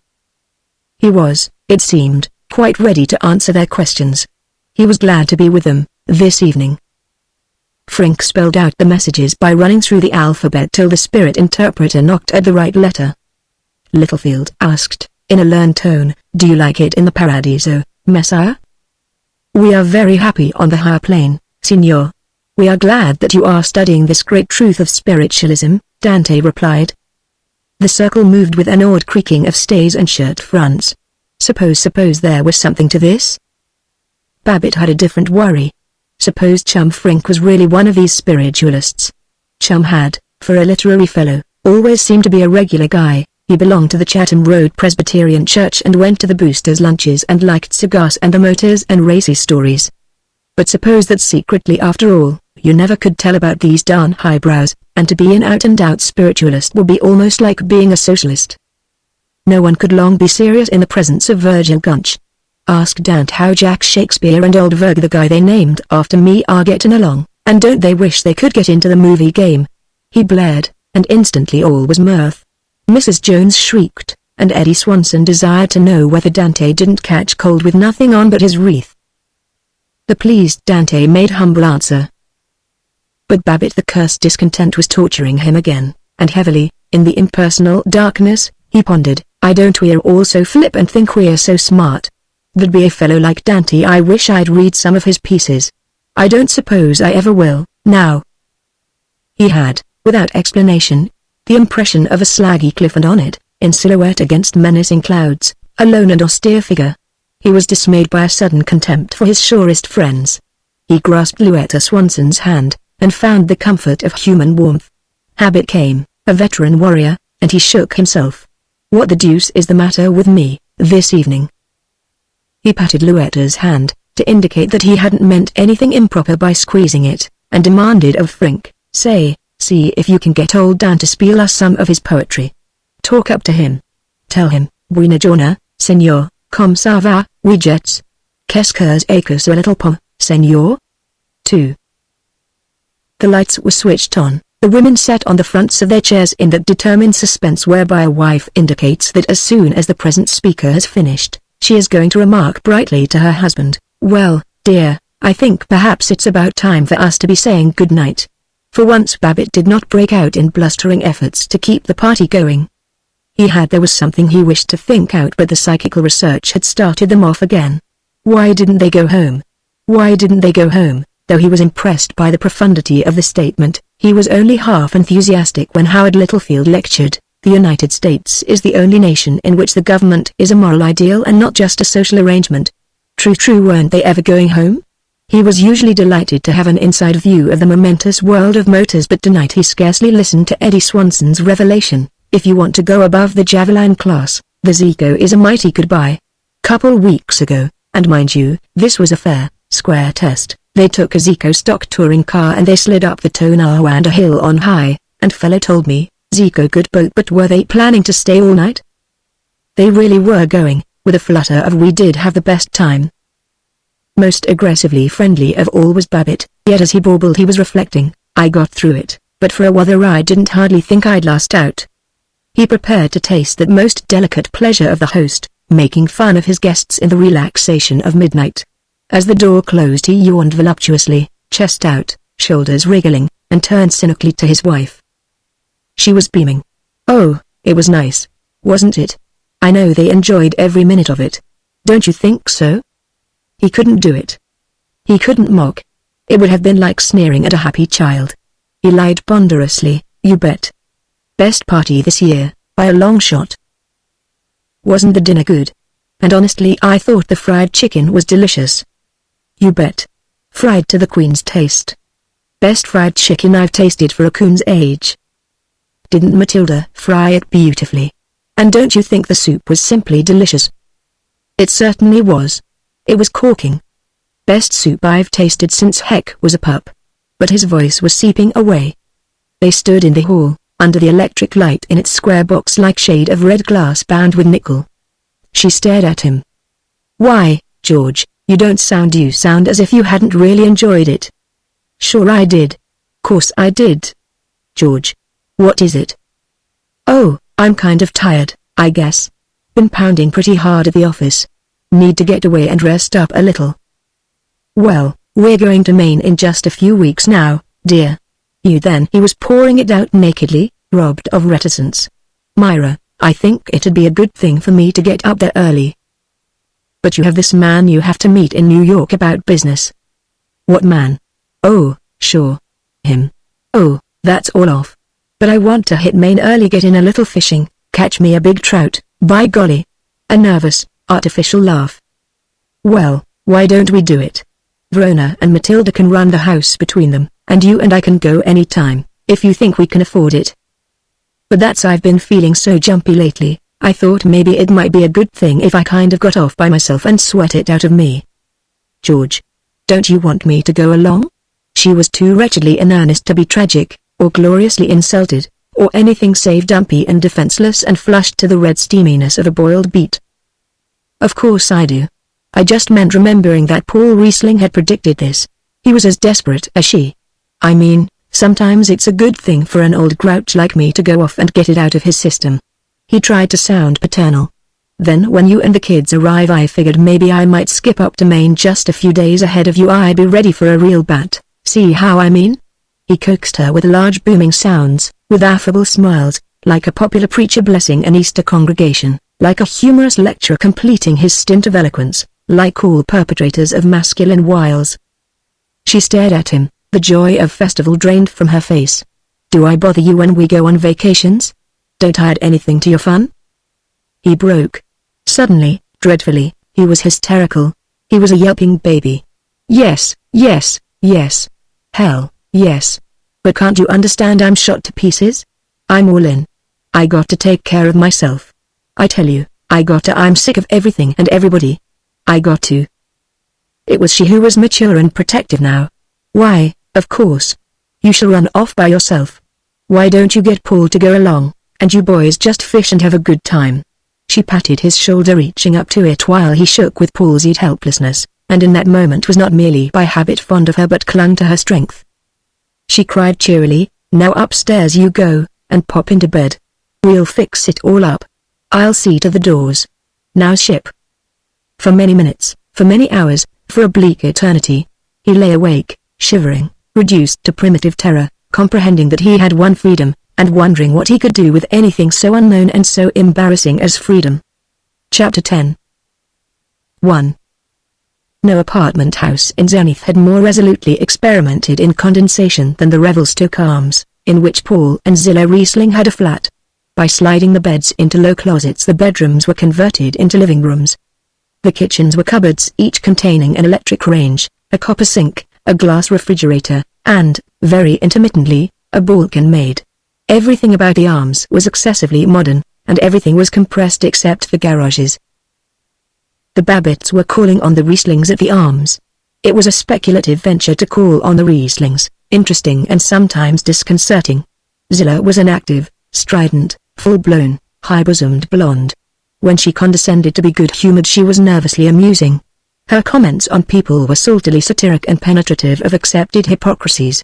"That's so," you said, and looked sheepish. She danced wildly, and called on the world to be merry, but in the midst of it she would turn indignant. She was always becoming indignant. Life was a plot against her and she exposed it furiously. She was affable tonight. She merely hinted that Orville Jones wore a toque, that Mrs. T. Coleman Lee Frink's singing resembled a foregoing into high, and that the Honorable Otis Deeble, mayor of Zenith and candidate for Congress, was a flatulent fool, which was quite true. The Babbitts and Rieslings sat doubtfully on stone-hard brocade chairs in the small living room of the flat, with its mantel unprovided with a fireplace, and its strip of heavy gilt fabric upon a glaring new player piano, till Mrs. Riesling shrieked, "Come on. Let's put some pep in it. Get out your fiddle, Paul, and I'll try to make Georgie dance decently." The Babbitts were in earnest. They were plotting for the escape to Maine. But when Mrs. Babbitt hinted with plump smilingness, "Does Paul get as tired after the winter's work as Georgie does?" then Zillah remembered an injury, and when Zillah Riesling remembered an injury the world stopped till something had been done about it. "Does he get tired?" "No, he doesn't get tired. He just goes crazy, that's all. You think Paul is so reasonable." "Oh, yes, and he loves to make out he's a little lamb, but he's stubborn as a mule. Oh, if you had to live with him, you'd find out how sweet he is. He just pretends to be meek so he can have his own way. And me, I get the credit for being a terrible old crank, but if I didn't blow up once in a while and get something started, we'd die of dry rot. He never wants to go any place, and why, last evening, just because the car was out of order and that was his fault, too, because he ought to have taken it to the service station and had the battery looked at and he didn't want to go down to the movies on the trolley. But we went, and then there was one of those impudent conductors, and Paul wouldn't do a thing. I was standing on the platform waiting for the people to let me into the car, and this beast, this conductor, hollered at me, "Come on, you, move up." Why, I've never had anybody speak to me that way in all my life. I was so astonished I just turned to him and said I thought there must be some mistake, and so I said to him, perfectly pleasant, "Were you speaking to me?" And he went on and bellowed at me, "Yes, I was. You're keeping the whole car from starting," he said, and then I saw he was one of these dirty ill-bred hogs that kindness is wasted on, and so I stopped and looked right at him, and I said, "I beg your pardon, I am not doing anything of the kind," I said, "it's the people ahead of me, who won't move up," I said, "and furthermore, let me tell you, young man, that you're a low-down, foul-mouthed, impertinent skunk," I said, "and you're no gentleman. I certainly intend to report you, and we'll see," I said, "whether a lady is to be insulted by any drunken bum that chooses to put on a ragged uniform, and I'd thank you," I said, "to keep your filthy abuse to yourself." And then I waited for Paul to show he was half a man and come to my defense, and he just stood there and pretended he hadn't heard a word, and so I said to him, "Well," I said. "Oh, cut it, Zill." Paul groaned. "We all know I'm a mollycoddle, and you're a tender bud, and let's let it go at that." "Let it go?" Zillah's face was wrinkled like the Medusa, her voice was a dagger of corroded brass. She was full of the joy of righteousness and bad temper. She was a crusader and, like every crusader, she exulted in the opportunity to be vicious in the name of virtue. "Let it go? If people knew how many things I've let go." "Oh, quit being such a bully." Yes, a fine figure you'd cut if I didn't bully you. You'd lie abed till noon and play your idiotic fiddle till midnight. You're born lazy, and you're born shiftless, and you're born cowardly, Paul Riesling. Oh, now, don't say that, Zilla, you don't mean a word of it, protested Mrs. Babbitt. I will say that, and I mean every single last word of it. Oh, now, Zilla, the idea. Mrs. Babbitt was maternal and fussy. She was no older than Zilla, but she seemed so at first. She was placid and puffy and mature, where Zilla, at 45, was so bleached and tight-corseted that you knew only that she was older than she looked. The idea of talking to poor Paul like that. Poor Paul is right. We'd both be poor, we'd be in the poorhouse, if I didn't jazz him up. Why, now, Zilla, Georgie and I were just saying how hard Paul's been working all year, and we were thinking it would be lovely if the boys could run off by themselves. I've been coaxing George to go up to Maine ahead of the rest of us, and get the tired out of his system before we come, and I think it would be lovely if Paul could manage to get away and join him. At this exposure of his plot to escape, Paul was startled out of impassivity. He rubbed his fingers. His hands twitched. Zilla bayed, yes. You're lucky. You can let George go, and not have to watch him. Fat old Georgie. Never peeps at another woman. Hasn't got the spunk. The hell I haven't. Babbitt was fervently defending his priceless immorality when Paul interrupted him, and Paul looked dangerous.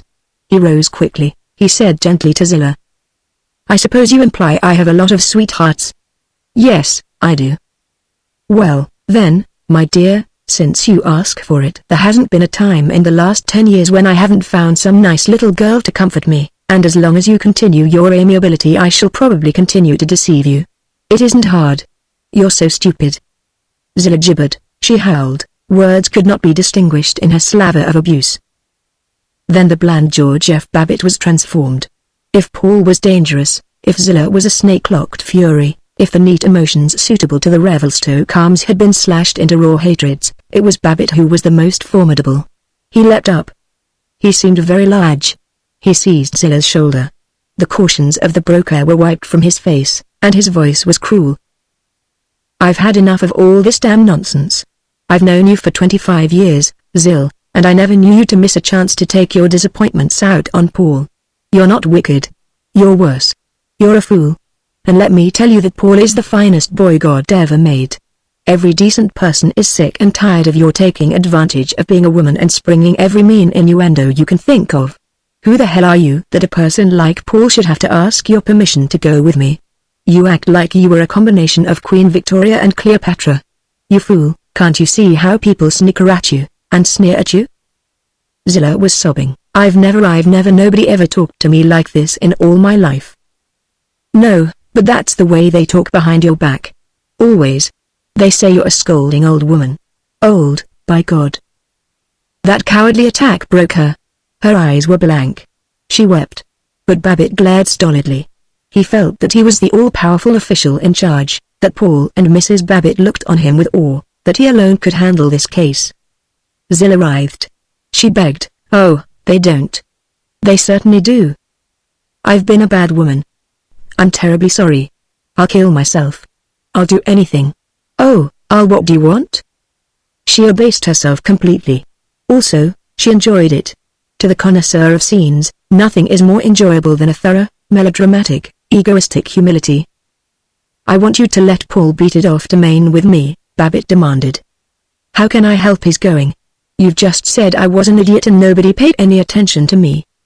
Oh, you can help it, all right, all right. What you got to do is to cut out hinting that the minute he gets out of your sight, he'll go chasing after some petticoat. Matter of fact, that's the way you start the boy off wrong. You ought to have more sense. Oh, I will, honestly, I will, George. I know I was bad. Oh, forgive me, all of you, forgive me. She enjoyed it. So did Babbitt. He condemned magnificently and forgave piously, and as he went parading out with his wife he was grandly explanatory to her. Kind of ashamed to bully Zilla, but course it was the only way to handle her. Gosh, I certainly did have her crawling. She said calmly, yes. You were horrid. You were showing off. You were having a lovely time thinking what a great fine person you were. Well, by golly. Can you beat it? Of course I might have expected you to not stand by me. I might have expected you'd stick up for your own sex. Yes. Poor Zilla, she's so unhappy. She takes it out on Paul. She hasn't a single thing to do, in that little flat. And she broods too much. And she used to be so pretty and gay, and she resents losing it. And you were just as nasty and mean as you could be. I'm not a bit proud of you or of Paul, boasting about his horrid love affairs. He was sulkily silent. He maintained his bad temper at a high level of outraged nobility all the 4 blocks home. At the door he left her, in self-approving haughtiness, and tramped the lawn. With a shock it was revealed to him, gosh, I wonder if she was right, if she was partly right. Overwork must have flayed him to abnormal sensitiveness. It was one of the few times in his life when he had queried his eternal excellence, and he perceived the summer night, smelled the wet grass. Then, I don't care. I've pulled it off. We're going to have our spree. And for Paul, I'd do anything. 2. They were buying their main tackle at I. Jarms Brothers, the sporting goods mart, with the help of Willis I. Jarms, fellow member of the Boosters Club. Babbitt was completely mad. He trumpeted and danced. He muttered to Paul, say, this is pretty good, eh? To be buying the stuff, eh? And good old Willis I. Jarms himself coming down on the floor to wait on us. Say, if those fellows that are getting their kit for the North Lakes knew we were going clear up to Maine, they'd have a fit, eh? Well, come on, brother I. Jarms Willis, I mean. Here's your chance. We're a couple of easy marks. Let me at it. I'm going to buy out the store.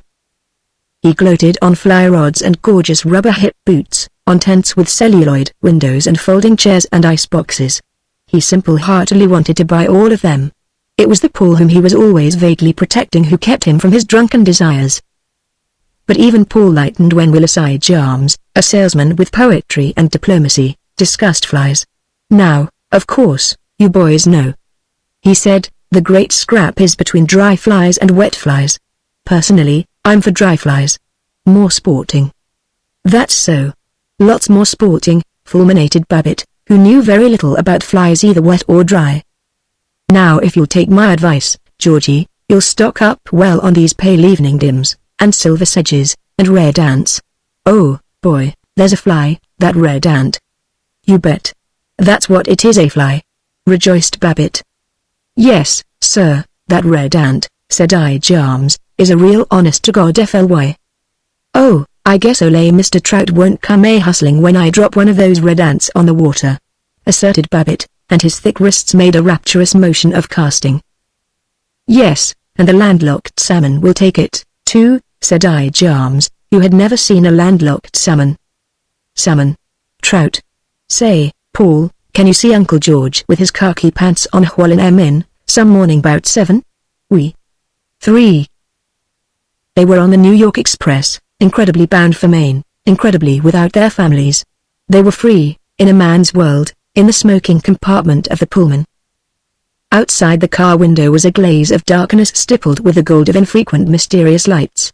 Babbitt was immensely conscious, in the sway and authoritative clatter of the train, of going on. Leaning toward Paul he grunted, gosh, pretty nice to be hiking, eh? The small room, with its walls of ochre-colored steel, was filled mostly with the sort of men he classified as the best fellows you'll ever meet, real good mixers.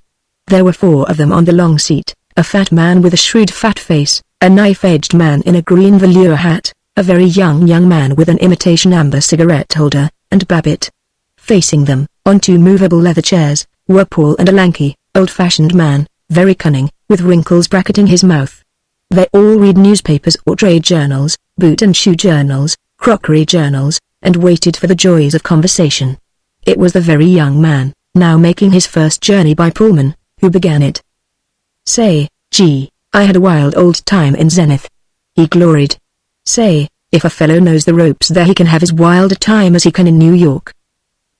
I bet you simply raised the old Ned. I figured you were a bad man when I saw you get on the train, chuckled the fat one.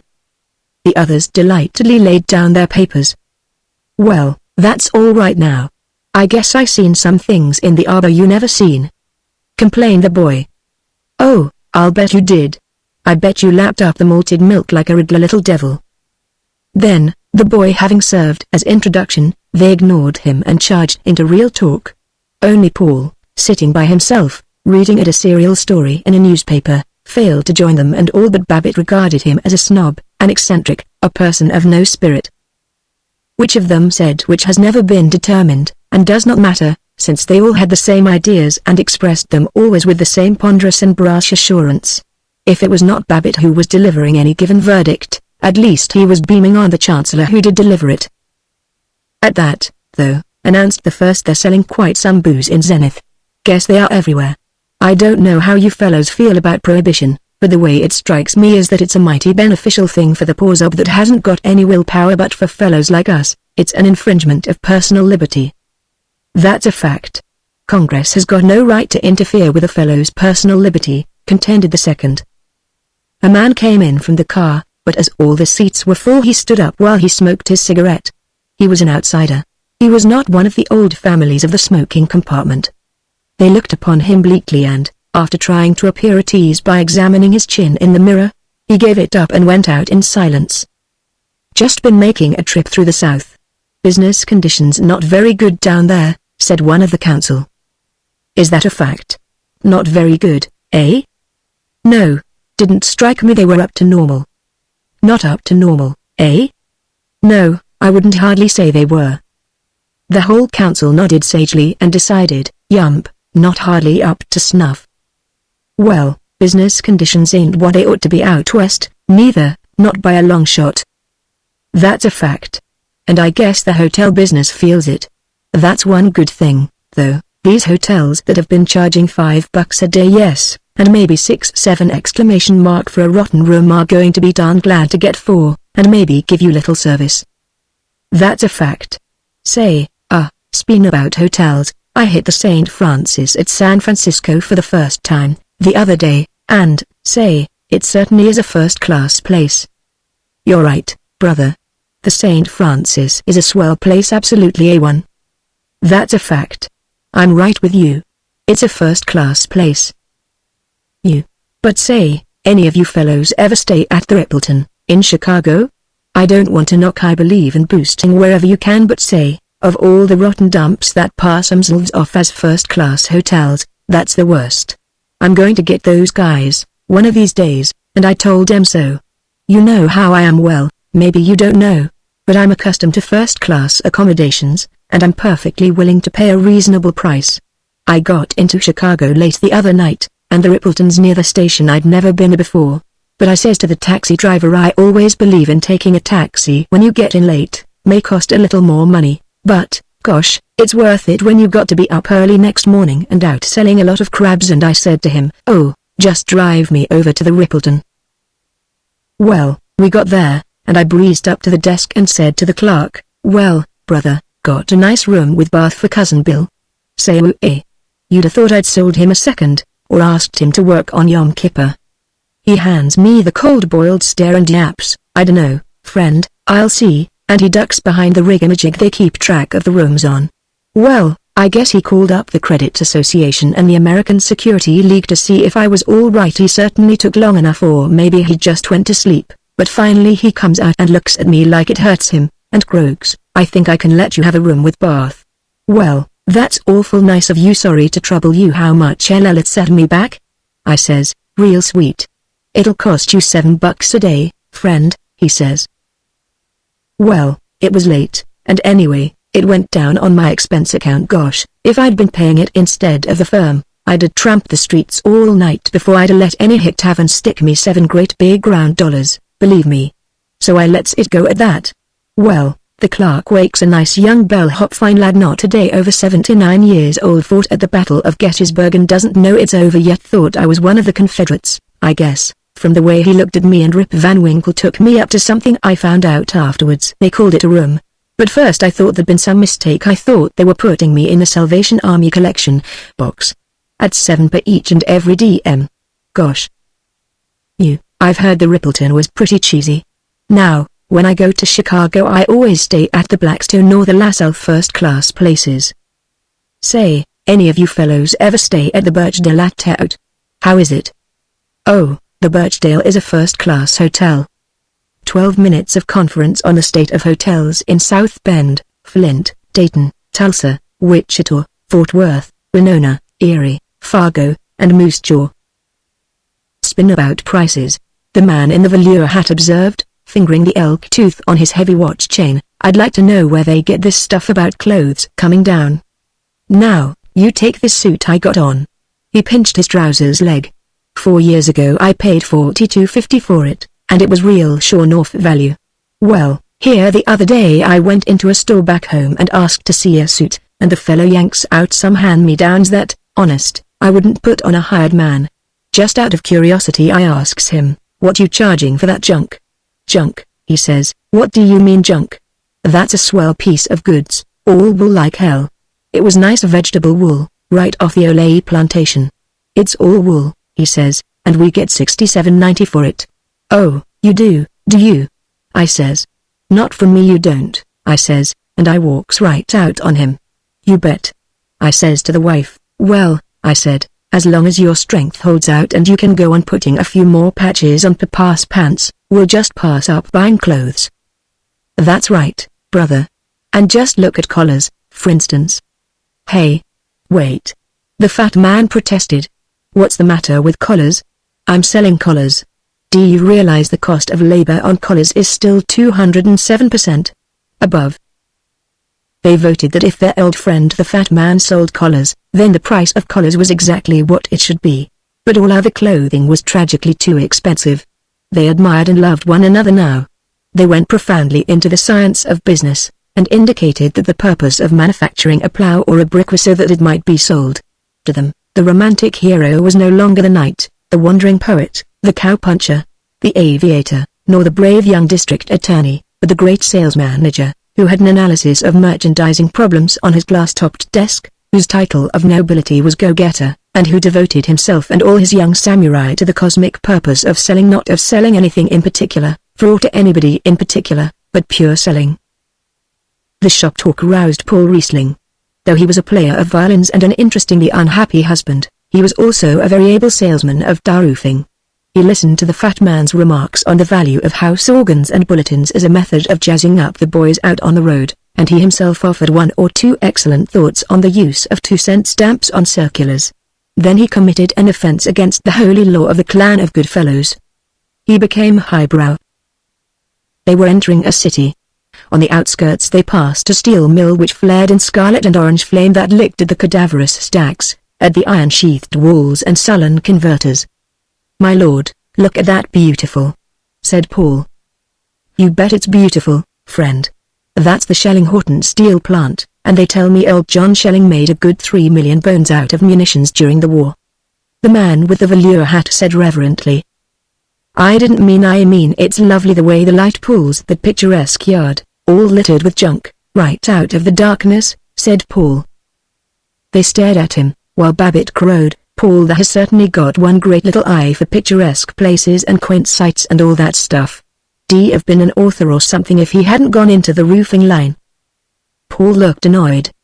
Babbitt sometimes wondered if Paul appreciated his loyal boosting. The man in the velour hat grunted, "Well, personally, I think Schelling-Horton keep their works awful dirty. Bum rooting. But I don't suppose there's any law against calling 'em picturesque if it gets you that way." Paul sulkily returned to his newspaper and the conversation logically moved on to trains. "What time do we get into Pittsburgh?" asked Babbitt. "Pittsburgh? I think we get in at no, that was last year's schedule. Wait a minute, let's see, got a timetable right here. I wonder if we're on time? Sure, we must be just about on time." "No, we aren't, we were 7 minutes late, last station." "Were we? Straight? Why, gosh, I thought we were right on time." "No, we're about 7 minutes late." That's right, 7 minutes late." The porter entered, a negro in white jacket with brass buttons. "How late are we, George?" growled the fat man. "Deed, I don't know, sir. I think we're about on time," said the porter, folding towels and deftly tossing them up on the rack above the washbowls. The counsel stared at him gloomily, and when he was gone they wailed, "I don't know what's come over these niggers, nowadays. They never give you a civil answer." "That's a fact. They're getting so they don't have a single bit of respect for you.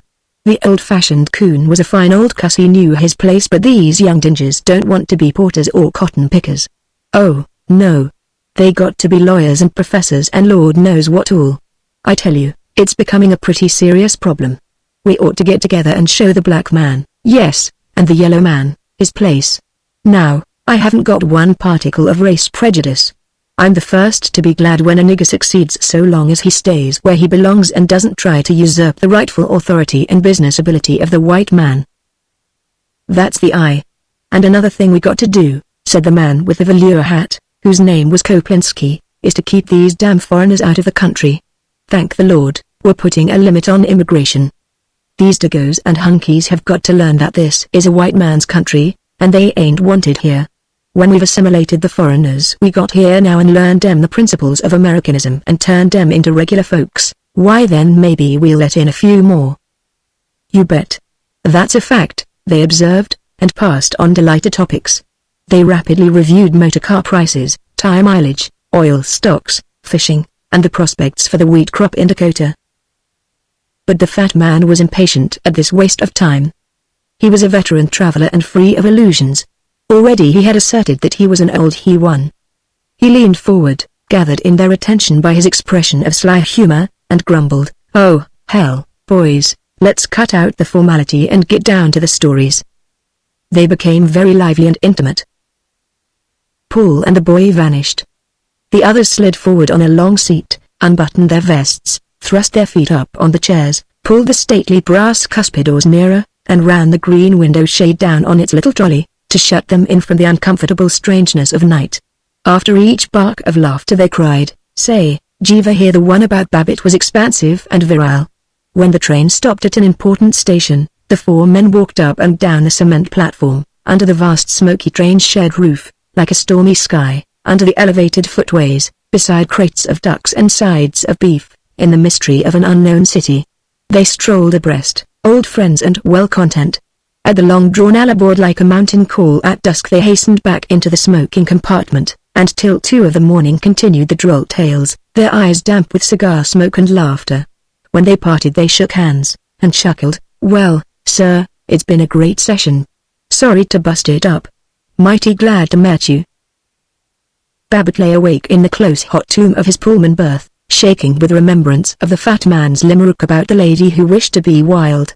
He raised the shade.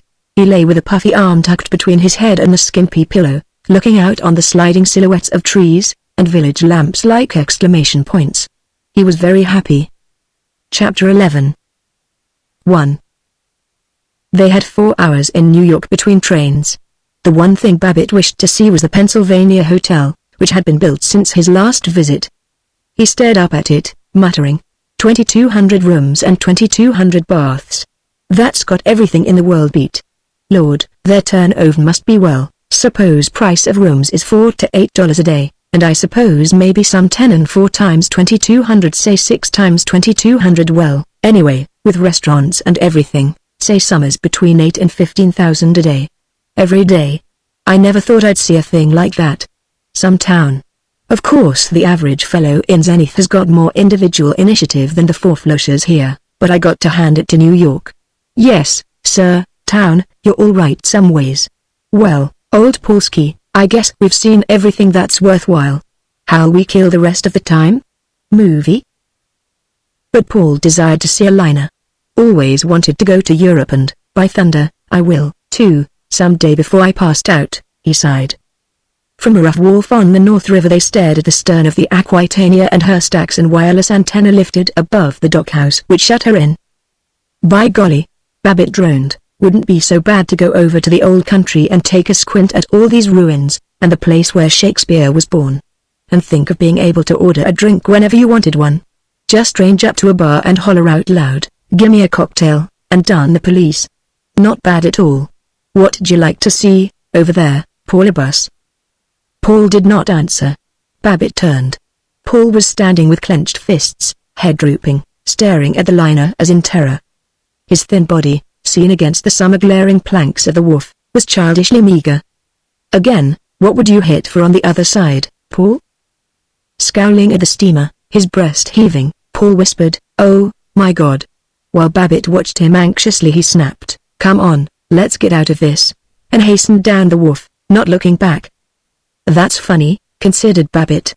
The boy didn't care for seeing the ocean boats after all. I thought he'd be interested in M2. Though he exulted, and made sage speculations about locomotive horsepower, as their train climbed the main mountain ridge, and from the summit he looked down the shining way among the pines, though he remarked, "Well, by golly." When he discovered that the station at Katadumcook, the end of the line, was an aged freight car, Babbitt's moment of impassioned release came when they sat on a tiny wharf on Lake Sunasquam, awaiting the launch from the hotel. A raft had floated down the lake, between the logs and the shore. The water was transparent, thin-looking, flashing with minnows. A guide in black felt hat with trout flies in the band, and flannel shirt of a peculiarly daring blue, sat on a log and whittled and was silent. A dog, a good country dog, black and woolly grey, a dog rich in leisure and in meditation, scratched and grunted and slept. The thick sunlight was lavish on the bright water, on the rim of gold-green balsam boughs, the silver birches and tropic ferns, and across the lake it burned on the sturdy shoulders of the mountains. Over everything was a holy peace. Silent, they loafed on the edge of the wharf, swinging their legs above the water. The immersed tenderness of the place sank into Babbitt, and he murmured, "I'd just like to sit here the rest of my life and whittle and sit. And never hear a typewriter. Or Stan Gruff fussing in the phone. Or Roan and Ted scrapping. Just sit. Gosh." He patted Paul's shoulder. "How does it strike you, old snoozer?" "Oh, it's darn good, Georgie. There's something sort of eternal about it." For once, Babbitt understood him. 3. Their launch rounded the bend, at the head of the lake, under a mountain slope. They saw the little central dining shack of their hotel and the crescent of squat log cottages which served as bedrooms. They landed, and endured the critical examination of the habitués who had been at the hotel for a whole week. In their cottage, with its high stone fireplace, they hastened, as Babbitt expressed it, to get into some regular heat-hogs. They came out, Paul in an old grey suit and soft white shirt, Babbitt in khaki shirt and vast and flapping khaki trousers. It was excessively new khaki. His rimless spectacles belonged to a city office, and his face was not tanned but a city pink. He made a discordant noise in the place. But with infinite satisfaction he slapped his legs and crowed, "Say, this is getting back home, eh?" They stood on the wharf before the hotel. He winked at Paul and drew from his back pocket a plug of chewing tobacco, a vulgarism forbidden in the Babbitt home. He took a chew, beaming and wagging his head as he tugged at it. Maybe I haven't been hungry for a while of eating tobacco. Have some?" They looked at each other in a grin of understanding. Paul took the plug, gnawed at it. They stood quiet, their jaws working. They solemnly spat, one after the other, into the placid water. They stretched voluptuously, with lifted arms and arched backs. From beyond the mountains came the shuffling sound of a far-off train. A trout leapt, and fell back in a silver circle. They sighed together. 4. They had a week before their families came. Each evening they planned to get up early and fish before breakfast. Each morning they lay abed till the breakfast bell, pleasantly conscious that there were no efficient wives to rouse them. The mornings were cold. The fire was kindly as they dressed. Paul was distressingly clean, but Babbitt revelled in a good sound dirtiness, in not having to shave till his spirit was moved to it. He treasured every grease spot and fish scale on his new khaki trousers. All morning they fished unenergetically, or tramped the dim and aqueous lighted trails among rank ferns and moss sprinkled with crimson bells. They slept all afternoon, until midnight played stud poker with the guides. Poker was a serious business to the guides. They did not gossip, they shuffled the thick greasy cards with a deft ferocity menacing to the sports, and Joe Paradise, king of guides, was sarcastic to loiterers who halted the game even to scratch. At midnight, as Paul and he blundered to their cottage over the pungent wet grass, and pine roots confusing in the darkness, Babbitt rejoiced that he did not have to explain to his wife where he had been all evening. They did not talk much. The nervous loquacity and opinionation of the Zenith Athletic Club dropped from them. But when they did talk they slipped into the naive intimacy of college days. Once they drew their canoe up to the bank of Sunasquam water, a stream walled in by the dense green of a hardhack. The sun roared on the green jungle but in the shade was sleepy peace, and the water was golden and rippling. Babbitt drew his hand through the cool flood, and mused. "We never thought we'd come to Maine together." "No. We've never done anything the way we thought we would. I expected to live in Germany with my granddad's people, and study the fiddle. That's so. And remember how I wanted to be a lawyer and go into politics? I still think I might have made a go of it. I've kind of got the gift of the gab anyway. I can think on my feet, and make some kind of a spiel on most anything, and of course that's the thing you need in politics. By golly, Ted's going to law school, even if I didn't. Well, I guess it's worked out all right. Myra's been a fine wife. And Zilla means well, pour le bus. Yes. Up here, I figure out all sorts of plans to keep her amused. I kind of feel life is going to be different, now that we're getting a good rest and can go back and start over again. I hope so, old boy. Shyly, say, gosh, it's been awful nice to sit around and loaf and gamble and act regular, with you along, you old horse thief. Well, you know what it means to me, Georgie. Saved my life. The shame of emotion overpowered them. They cursed a little, to prove they were good rough fellows, and in a mellow silence, Babbitt whistling while Paul hummed, they paddled back to the hotel. 5. Though it was Paul who had seemed overwrought, Babbitt who had been the protecting big brother, Paul became clear-eyed and merry, while Babbitt sank into irritability. He uncovered layer on layer of hidden weariness. At first he had played nimble jester to Paul and for him sought amusements. By the end of the week Paul was nurse, and Babbitt accepted favors with the condescension one always shows a patient nurse.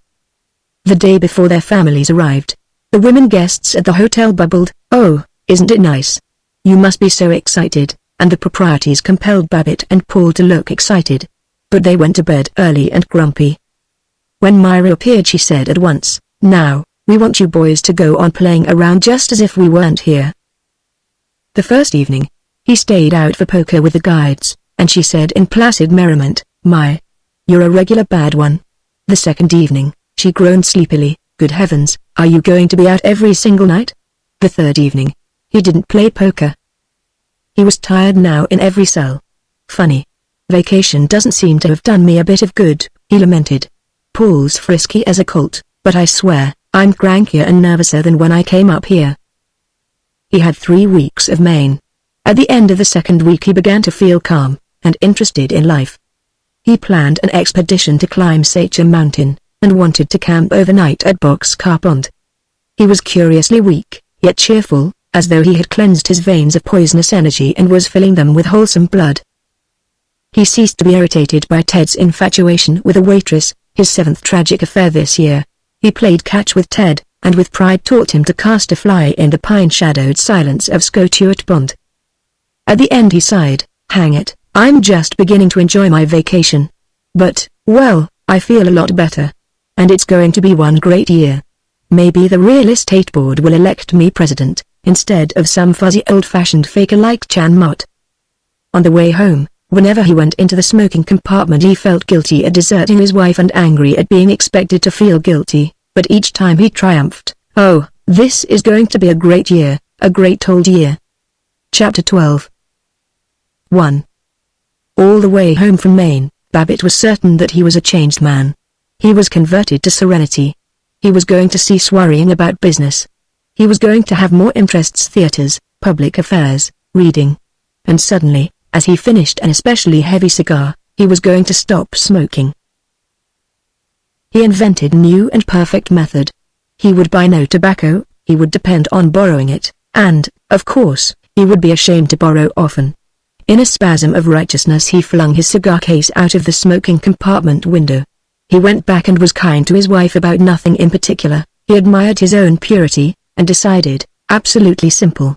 Just a matter of willpower. He started a magazine serial about a scientific detective. 10 miles on, he was conscious that he desired to smoke. He ducked his head, like a turtle going into its shell. He appeared uneasy. He skipped 2 pages in his story and didn't know it. 5 miles later, he leapt up and sought the porter. "Say, George, have you got a..." The porter looked patient. "Have you got a timetable?" Babbitt finished. At the next stop he went out and bought a cigar. Since it was to be his last before he reached Zenith, he finished it down to an inch stub. 4 days later he again remembered that he had stopped smoking, but he was too busy catching up with his office work to keep it remembered. 2. Baseball, he determined, would be an excellent hobby. No sense a man's working his fool head off. I'm going out to the game 3 times a week. Besides, fellow ought to support the home team. He did go and support the team, and enhance the glory of Zenith, by yelling at a boy. And rotten. He performed the rite scrupulously. He wore a cotton handkerchief about his collar. He became sweaty. He opened his mouth in a wide loose grin, and drank lemon soda out of a bottle. He went to the game 3 times a week, for 1 week. Then he compromised on watching the Advocate Times bulletin board. He stood in the thickest and steamiest of the crowd, and as the boy up on the lofty platform recorded the achievements of Big Bill Bostwick, the pitcher, Babbitt remarked to complete strangers, "Pretty nice. Good work," and hastened back to the office. He honestly believed that he loved baseball. It is true that he hadn't, in 25 years, himself played any baseball except backlot catch with Ted, very gentle, and strictly limited to 10 minutes. But the game was a custom of his clan, and it gave outlet for the homicidal and sides-taking instincts which Babbitt called patriotism and love of sport. As he approached the office he walked faster and faster, muttering, "Guess better hustle." All about him the city was hustling, for hustling's sake. Men in motors were hustling to pass one another in the hustling traffic. Men were hustling to catch trolleys, with another trolley a minute behind, and to leap from the trolleys, to gallop across the sidewalk, to hurl themselves into buildings, into hustling express elevators. Men in dairy lunches were hustling to gulp down the food which cooks had hustled to fry. Men in barber shops were snapping, "Just shave me once over. Gotta hustle." Men were feverishly getting rid of visitors in offices adorned with the signs, "This is my busy day and the Lord created the world in 6 days. You can spiel all you got to say in 6 minutes."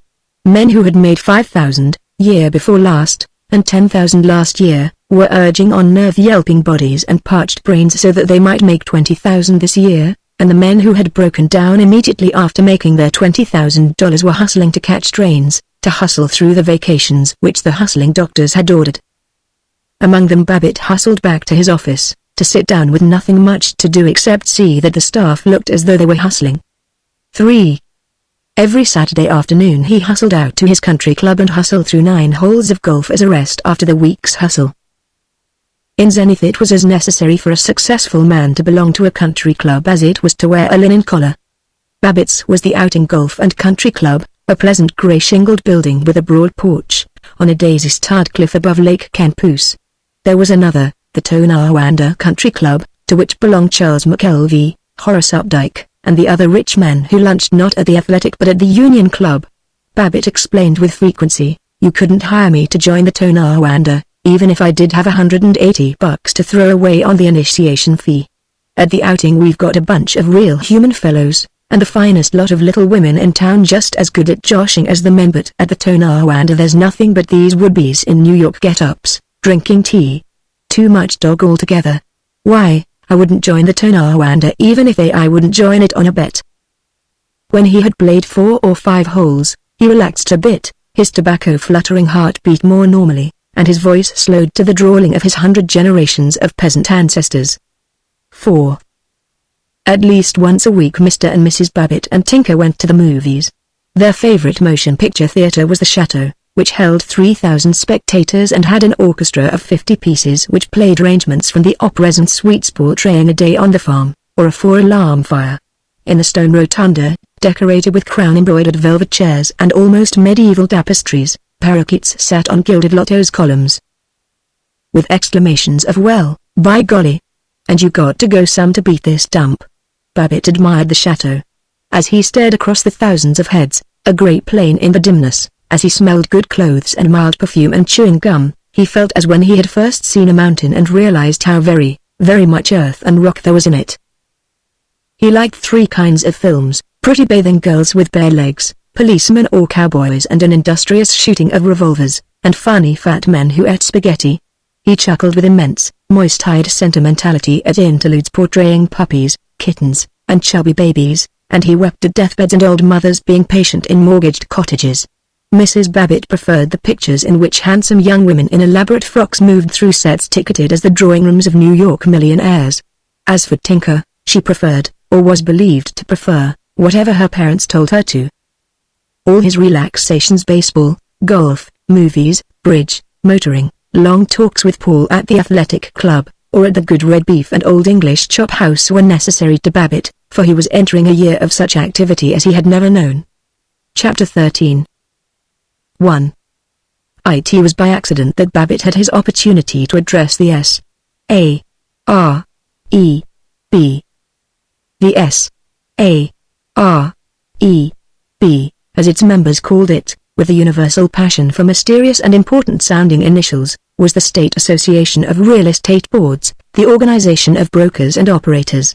It was to hold its annual convention at Monarch, Zenith's chief rival among the cities of the state. Babbitt was an official delegate, another was Cecil Rowntree, whom Babbitt admired for his picaresque speculative building, and hated for his social position, for being present at the smartest dances on Royal Ridge. Rowntree was chairman of the convention program committee. Babbitt had growled to him, "Makes me tired the way these doctors and profs and preachers put on lugs about being professional men. A good realtor has to have more knowledge and finesse than any of them." "Right you are. I say, why don't you put that into a paper, and give it to the S.A.R.E.B., suggested Rowntree. "Well, if it would help you in making up the program, tell you. The way I look at it is this: first place, we ought to insist that folks call us realtors and not real estate men. Sounds more like a regular profession. Second place, what is it distinguishes a profession from a mere trade, business, or occupation? What is it? Why, it's the public service and the skill. The trained skill, and the knowledge and, all that, whereas a fellow that merely goes out for the jack, he never considers the public service and trained skill and so on. Now as a professional. Rather. That's perfectly bully. Perfectly corking. Now you write it in a paper," said Rowntree, as he rapidly and firmly moved away. 2. However accustomed to the literary labors of advertisements and correspondence, Babbitt was dismayed on the evening when he sat down to prepare a paper which would take a whole 10 minutes to read. He laid out a new 15-cent school exercise book on his wife's collapsible sewing table, set up for the event in the living room. The household had been bullied into silence. Verona and Ted requested to disappear, and Tinker threatened with, "If I hear one sound out of you, if you holler for a glass of water one single solitary time, you better not, that's all." Mrs. Babbitt sat over by the piano, making a nightgown and gazing with respect while Babbitt wrote in the exercise book, to the rhythmical wiggling and squeaking of the sewing table. When he rose, damp and jumpy, and his throat dusty from cigarettes, she marveled, "I don't see how you can just sit down and make up things right out of your own head." "Oh, it's the training in constructive imagination that a fellow gets in modern business life." He had written 7 pages, whereof the first page set forth /7 illustration omitted, consists of several doodles and 1. A profession, 2. Not just a trade crossed out, 3. Skill and vision, 3. SHD be called realtor and not just realist man. The other 6 pages were rather like the first. For a week he went about looking important. Every morning, as he dressed, he thought aloud, "Jeeva, stop to consider, Myra, that before a town can have buildings or prosperity or any of those things, some realtor has got to sell him the land. All civilization starts with him." Jeeva realized that. At the athletic club he led unwilling men aside to inquire, "Say, if you had to read a paper before a big convention, would you start in with the funny stories or just kind of scatter 'em all through?" He asked Howard Littlefield for a set of statistics about real estate sales, something good and impressive, and Littlefield provided something exceedingly good and impressive. But it was to T. Coleman Lee Frink that Babbitt most often turned. He caught Frink at the club every noon, and demanded, while Frink looked hunted and evasive, "Say, chum, you're a shark on this writing stuff. How would you put this sentence? See here in my manuscript. Now where the deuce is that question mark? Oh, yes, here. Would you say we ought not also to alone think? Or we ought also not to think alone? Or?"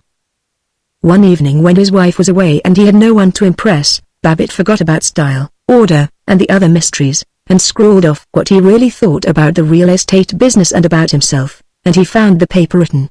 When he read it to his wife she yearned, "Why, dear, it's splendid, beautifully written, and so clear and interesting, and such splendid ideas. Why, it's just splendid." Next day he cornered chum Frink and crowed, "Well, old son, I finished it last evening. Just lammed it out. I used to think you writing guys must have a hard job making up pieces, but Lord, it's a cinch. Pretty soft for you fellows, you certainly earn your money easy. Someday when I get ready to retire, guess I'll take to writing and show you boys how to do it. I always used to think I could write better stuff, and more punch and originality, than all this stuff you see printed, and now I'm doggone sure of it." He had 4 copies of the paper typed in black with a gorgeous red title, had them bound in pale blue manila, and affably presented one to old Ira Runyon, the managing editor of the Advocate-Times, who said yes, indeed yes, he was very glad to have it, and he certainly would read it all through as soon as he could find time. Mrs. Babbitt could not go to Monarch. She had a women's club meeting. Babbitt said that he was very sorry. 3. Besides the 5 official delegates to the convention, Babbitt, Rowntree, W. A. Rogers, Alvinth Ayer, and Elbert Wing, there were 50 unofficial delegates, most of them with their wives. They met at the Union Station for the midnight train to Monarch. All of them, save Cecil Rowntree, who was such a snob that he never wore badges, displayed celluloid buttons the size of dollars and lettered "Resume" for Zenith. The official delegates were magnificent with silver and magenta ribbons. Martin Lumsden's little boy Willie carried a tasseled banner inscribed "Zenith, the Zip City Seal, Zest and Zoe 1,000,000 in 1935. As the delegates arrived, not in taxicabs but in the family automobile driven by the oldest son or by Cousin Fred, they formed impromptu processions through the station waiting room. It was a new and enormous waiting room, with marble pilasters, and frescoes depicting the exploration of the Chaloosa River Valley by Pierre Fortu in 1740. The benches were shelves of ponderous mahogany, the newsstand a marble kiosk with a brass grill. Down the echoing spaces of the hall the delegates paraded after Willie Lumsden's banner, the men waving their cigars, the women conscious of their new frocks and strings of beads, all singing to the tune of "Auld Lang Syne," the official city song, written by Chum Frink. Good old Zenith. Our kin and kith. Wherever we may be. Hats in the ring. We blithely sing of thy prosperity. Warren Whitby, the broker, who had a gift of verse for banquets and birthdays, had added to Frink's city song a special verse for the Realtors' Convention. Oh, here we come. The fellows from Zenith, the Zip City. We wish to state, in real estate, there's none so live as we. Babbitt was stirred to hysteric patriotism. He leapt on a bench, shouting to the crowd. What's the matter with Zenith? She's all right.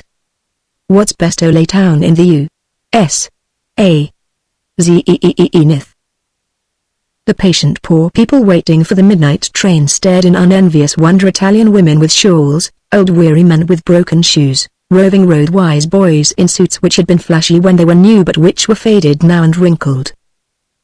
Babbitt perceived that as an official delegate he must be more dignified. With Wing and Rogers he tramped up and down the cement platform beside the waiting Pullmans.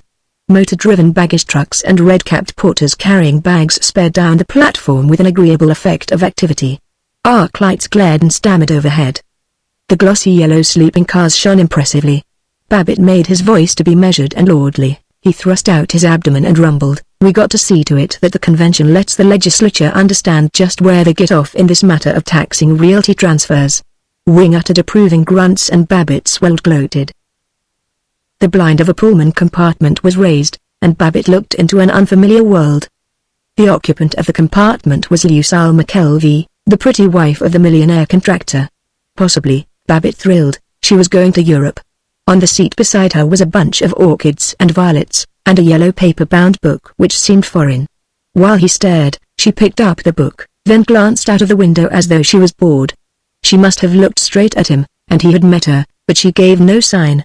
She languidly pulled down the blind, and he stood still, a cold feeling of insignificance in his heart. But on the train his pride was restored by meeting delegates from Sparta, Pioneer, and other smaller cities of the state, who listened respectfully when, as a magnifico from the metropolis of Zenith, he explained politics and the value of a good sound business administration. They fell joyfully into shop talk, the purest and most rapturous form of conversation. How'd this fellow Rowntree make out with this big apartment hotel he was going to put up? Why do? Get out bonds to finance it? Asked a Sparta broker. Well, I'll tell you, said Babbitt. Now if I'd been handling it. So, Elbert Wing was droning, I hired this shop window for a week, and put up a big sign, Toy Town for Tiny Tots, and stuck in the lot of dollhouses and some dinky little trees, and then down at the bottom, baby likes this doll ideal, but papa and mama will prefer our beautiful bungalows, and you know, that certainly got folks talking, and first week we sold. The trucks sang lickety-lick, lickety-lick as the train ran through the factory district. Furnaces spurted flame, and power hammers were clanging. Red lights, green lights, furious white lights rushed past, and Babbitt was important again, and eager. 4. He did a voluptuous thing. He had his clothes pressed on the train. In the morning, half an hour before they reached Monarch, the porter came to his berth and whispered, "There's a drawing room vacant, sir. I put your suit in there." In tan autumn overcoat over his pajamas, Babbitt slipped down the green curtain-lined aisle to the glory of his first private compartment. The porter indicated that he knew Babbitt was used to a manservant. He held the ends of Babbitt's trousers, that the beautifully sponged garment might not be soiled, filled the bowl in the private washroom, and waited with a towel.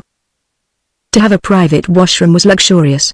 However, enlivening a Pullman smoking compartment was by night. Even to Babbitt it was depressing in the morning, when it was jammed with fat men in woolen undershirts, every hook filled with wrinkled cotton e-shirts, the leather seat piled with dingy toilet kits, and the air nauseating with the smell of soap and toothpaste. Babbitt did not ordinarily think much of privacy, but now he reveled in it, reveled in his valley, and purred with pleasure as he gave the man a tip of $1.50. He rather hoped that he was being noticed as, in his newly pressed clothes, with the adoring porter carrying his suitcase, he disembarked at Monarch. He was to share a room at the Hotel Sedgwick with W.A. Rogers, that shrewd, rustic-looking zenith dealer in farmlands. Together they had noble breakfast, with waffles, and coffee not in exiguous cups but in large pots. Babbitt grew expansive, and told Rogers about the art of writing.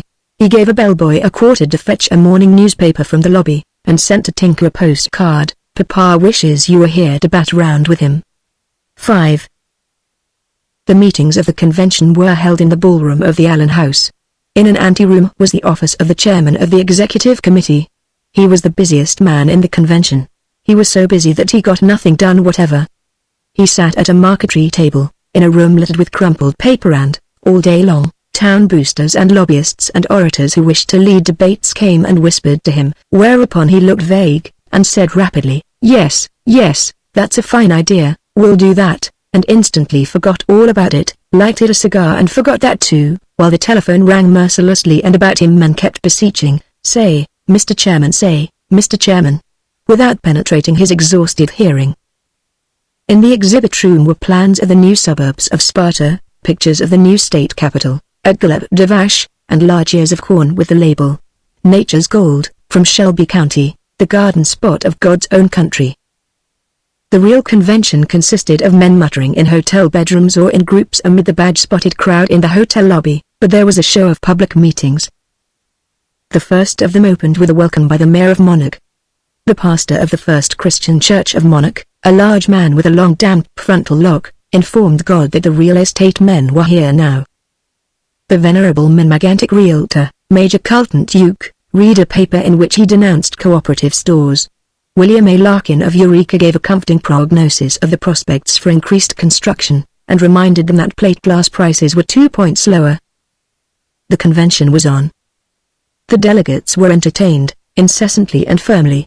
The Monarch Chamber of Commerce gave them a banquet, and the Manufacturers' Association an afternoon reception, at which a chrysanthemum was presented to each of the ladies, and to each of the men a leather billfold inscribed from Monarch the Mighty Motor Mart. Mrs. Crosby Knowlton, wife of the manufacturer of Fleetwing automobiles, opened her celebrated Italian garden and served tea. 600 real estate men and wives ambled down the autumnal paths. Perhaps 300 of them were quietly inconspicuous, perhaps 300 vigorously exclaimed, "This is pretty slick, eh?" Surreptitiously picked the late asters and concealed them in their pockets, and tried to get near enough to Mrs. Knowlton to shake her lovely hand. Without request, the Zenith delegates, except Rowntree, gathered round a marble dancing nymph and sang "Here We Come," the fellows from Zenith, the Zip City. It chanced that all the delegates from Pioneer belonged to the Brotherly and Protective Order of Elks, and they produced an enormous banner lettered, B. P. O. E. Best people on earth boost Pioneer, O. Eddie. Nor was Gallup de Vache, the state capital, to be slighted. The leader of the Gilip-Davash delegation was a large, reddish, roundish man, but active. He took off his coat, hurled his broad black felt hat on the ground, rolled up his sleeves, climbed upon the sundial, spat, and bellowed. "We'll tell the world, and the good lady who's giving the show this afternoon, that the bonniest burg in this man's state is Gilip-Davash. You boys can talk about your zip, but just let me murmur that old Gilip has the largest proportion of home-owning citizens in the state, and when folks own their homes, they ain't starting labor troubles, and they're raising kids instead of raising hell. Gilip-Davash. The town for homey folks. The town that eats them alive, oh, Bosco. We'll tell the world."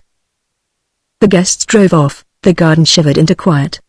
But Mrs. Crosby Knowlton sighed as she looked at a marble seat warm from 500 summers of Amalfi. On the face of a winged sphinx which supported it someone had drawn a moustache in lead pencil. Crumpled paper napkins were dumped among the Michaelmas daisies.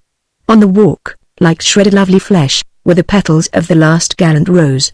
Cigarette stubs floated in the goldfish pool, trailing an evil stain as they swelled and disintegrated, and beneath the marble seat, the fragments carefully put together, was a smashed teacup. 6.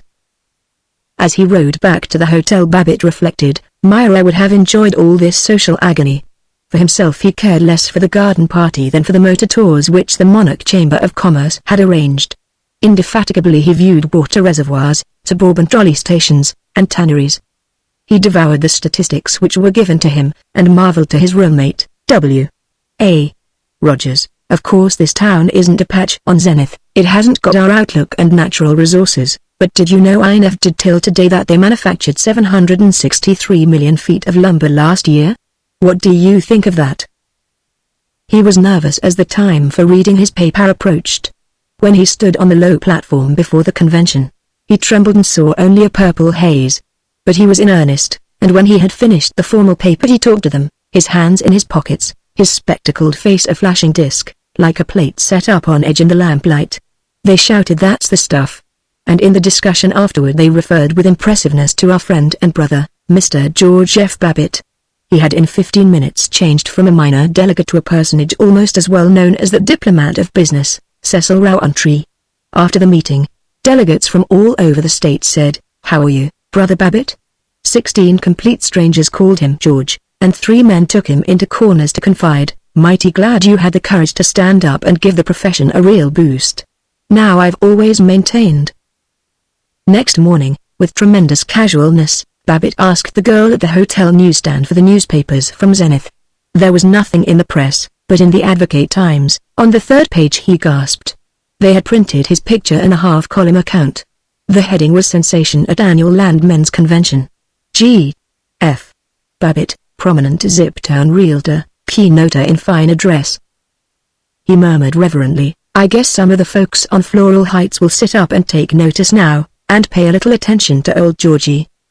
7. It was the last meeting. The delegations were presenting the claims of their several cities to the next year's convention.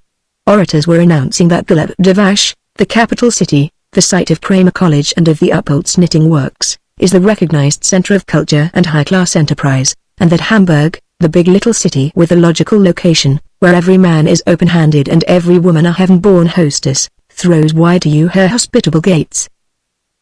In the midst of these more diffident invitations, the golden doors of the ballroom opened with a blatting of trumpets, and a circus parade rolled in. It was composed of the Zenith brokers, dressed as cowpunchers, bareback riders, Japanese jugglers. At the head was big Warren Whitby, in the bearskin and gold and crimson coat of a drum major. Behind him, as a clown, beating a bass drum, extraordinarily happy and noisy, was Babbitt. Warren Whitby leapt on the platform, made merry play with his baton, and observed, "Boyses and girlses, the time has came to get down to cases. A dyed-in-the-wool Zenithite sure loves his neighbors, but we've made up our minds to grab this convention off our neighbor burgs like we've grabbed the condensed milk business and the paper box business and..." J. Harry Barmill, the convention chairman, hinted, "We're grateful to you, Mr. R, but you must give the other boys a chance to hand in their bids now." A foghorn voice blared, "In Eureka we'll promise free motor rides through the prettiest country." Running down the aisle, clapping his hands, a lean bald young man cried, "I'm from Sparta. Our Chamber of Commerce has wired me they've set aside $8,000, in real money, for the entertainment of the convention. A clerical-looking man rose to clamor, "Money talks. Move we accept the bid from Sparta." It was accepted. 8. The Committee on Resolutions was reporting.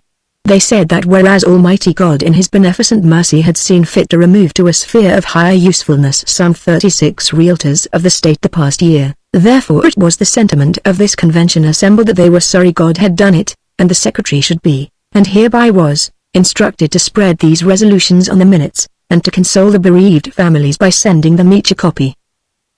A second resolution authorized the president of the SAREB to spend $15,000 in lobbying for sane tax measures in the state legislature.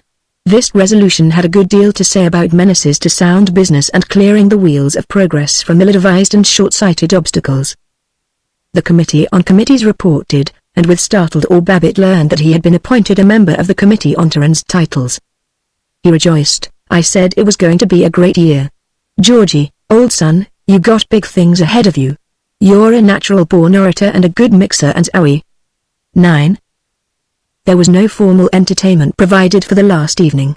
Babbitt had planned to go home, but that afternoon the Jed Sasburgers of Pioneer suggested that Babbitt and W.A. Rogers have tea with them at the Catalpo Inn. Teas were not unknown to Babbitt his wife, and he earnestly attended them at least twice a year, but they were sufficiently exotic to make him feel important. He sat at a glass-covered table in the art room of the inn, with its painted rabbits, mottos lettered on birch bark, and waitresses being artistic in Dutch caps. He ate insufficient lettuce sandwiches, and was lively and naughty with Mrs. Sasburger, who was as smooth and large-eyed as a cloak model. Sasburger and he had met 2 days before, so they were calling each other Georgie and Sassy.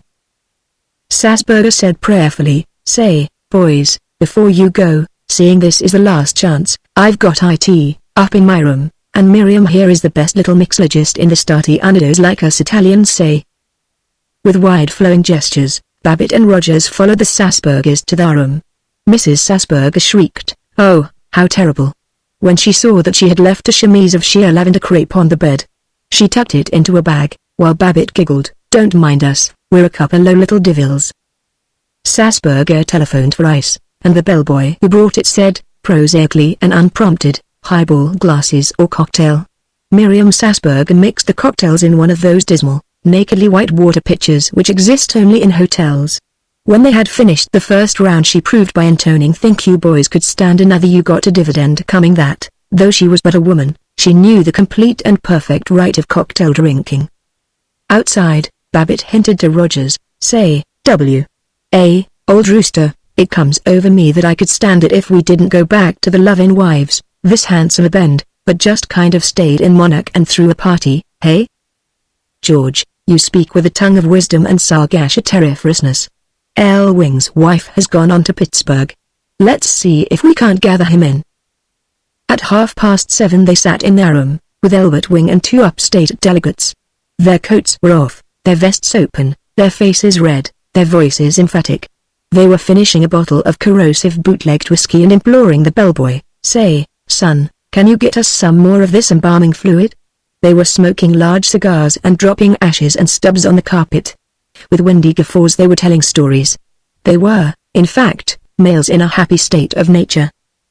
Babbitt sighed, "I don't know how it strikes you hellions, but personally I like this busting loose for a change, and kicking over a couple of mountains and climbing up on the North Pole and waving the Aurora Borealis around." The man from Sparta, a grave, intense youngster, babbled, "Say, I guess I'm as good a husband as the run-of-the-mill, but God, I do get so tired of going home every evening, and nothing to see but the movies. That's why I go out and drill with the National Guard. I guess I got the nicest little wife in my burg. But say, know what I wanted to do as a kid? Know what I wanted to do? Wanted to be a big chemist. That's what I wanted to do. But Dad chased me out on the road selling kitchenware, and here I'm settled down, settled for life, not a chance. Oh, who the devil started this funeral talk? How about another little drink? And another drink wouldn't do us any harm." "Yay. Cut the sobs tough," said W.A. Rogers genially. "You boys know I'm the village songster? Come on now, sing up," said the old Obadiah to the young Obadiah. "I'm dry, Obadiah, I am dry," said the young Obadiah to the old Obadiah. "So am I, Obadiah, so am I." 10. They had dinner in the Moorish grill room of the Hotel Sedgwick. Somewhere, somehow, they seemed to have gathered in two other comrades, a manufacturer of fly paper and a dentist. They all drank whiskey from teacups, and they were humorous, and never listened to one another, except when W.A. Rogers kidded the Italian waiter. "Say, Gooseby," he said innocently, "I want a couple of fried elephant's ears." "Sorry, sir, we haven't any." "Huh? No elephant's ears? What do you know about that?" Rogers turned to Babbitt. "Pedro says the elephant's ears are all out." "Well, I'll be switched," said the man from Sparta, with difficulty hiding his laughter. "Well, in that case, Carlo, just bring me a hunk o' steak and a couple o' bushels o' French fried potatoes and some peas," Rogers went on. "I suppose back in dear old sunny the Italians get their fresh garden peas out of the can." "No, sir, we have very nice peas in Italy." "Is that a fact? Georgie, do you hear that? They get their fresh garden peas out of the garden, in Italy. By golly, you live and learn, don't you, Antonio? You certainly do live and learn, if you live long enough and keep your strength. All right, Garibaldi, just shoot me in that steak, with about 2 printer's reams of French fried spuds on the promenade deck, comprehendes vos, Michelovich Angeloni."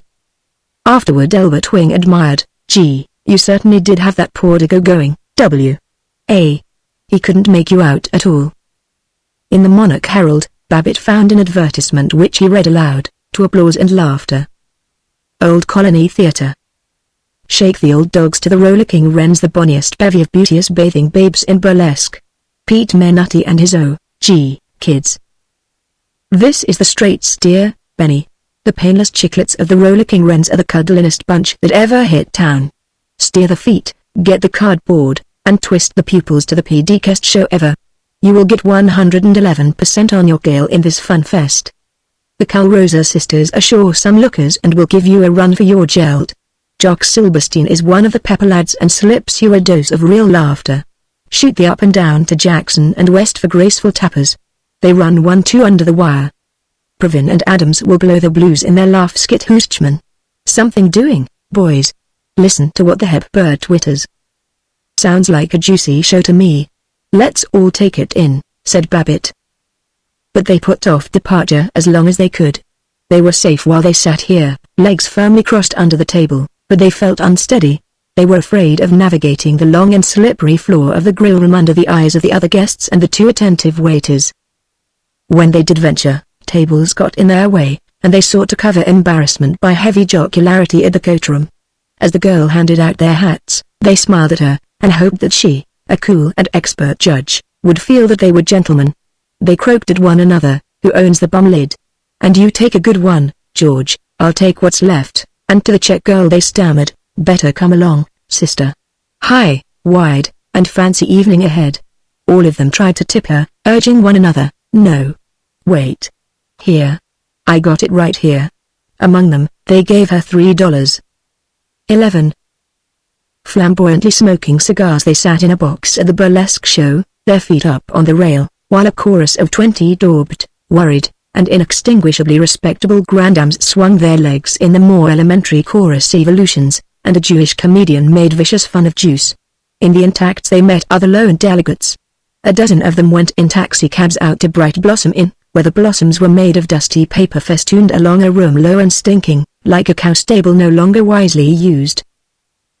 Here, whiskey was served openly, in glasses. 2 or 3 clerks, who on payday longed to be taken for millionaires, sheepishly danced with telephone girls and manicure girls in the narrow space between the tables. Fantastically whirled the professionals, a young man in sleek evening clothes and a slim mad girl in emerald silk, with amber hair flung up as jaggedly as flames. Babbitt tried to dance with her. He shuffled along the floor, too bulky to be guided, his steps unrelated to the rhythm of the jungle music, and in his staggering he would have fallen, had she not held him with supple kindly strength. He was blind and deaf from Prohibition-era alcohol, he could not see the tables, the faces. But he was overwhelmed by the girl and her young pliant warmth.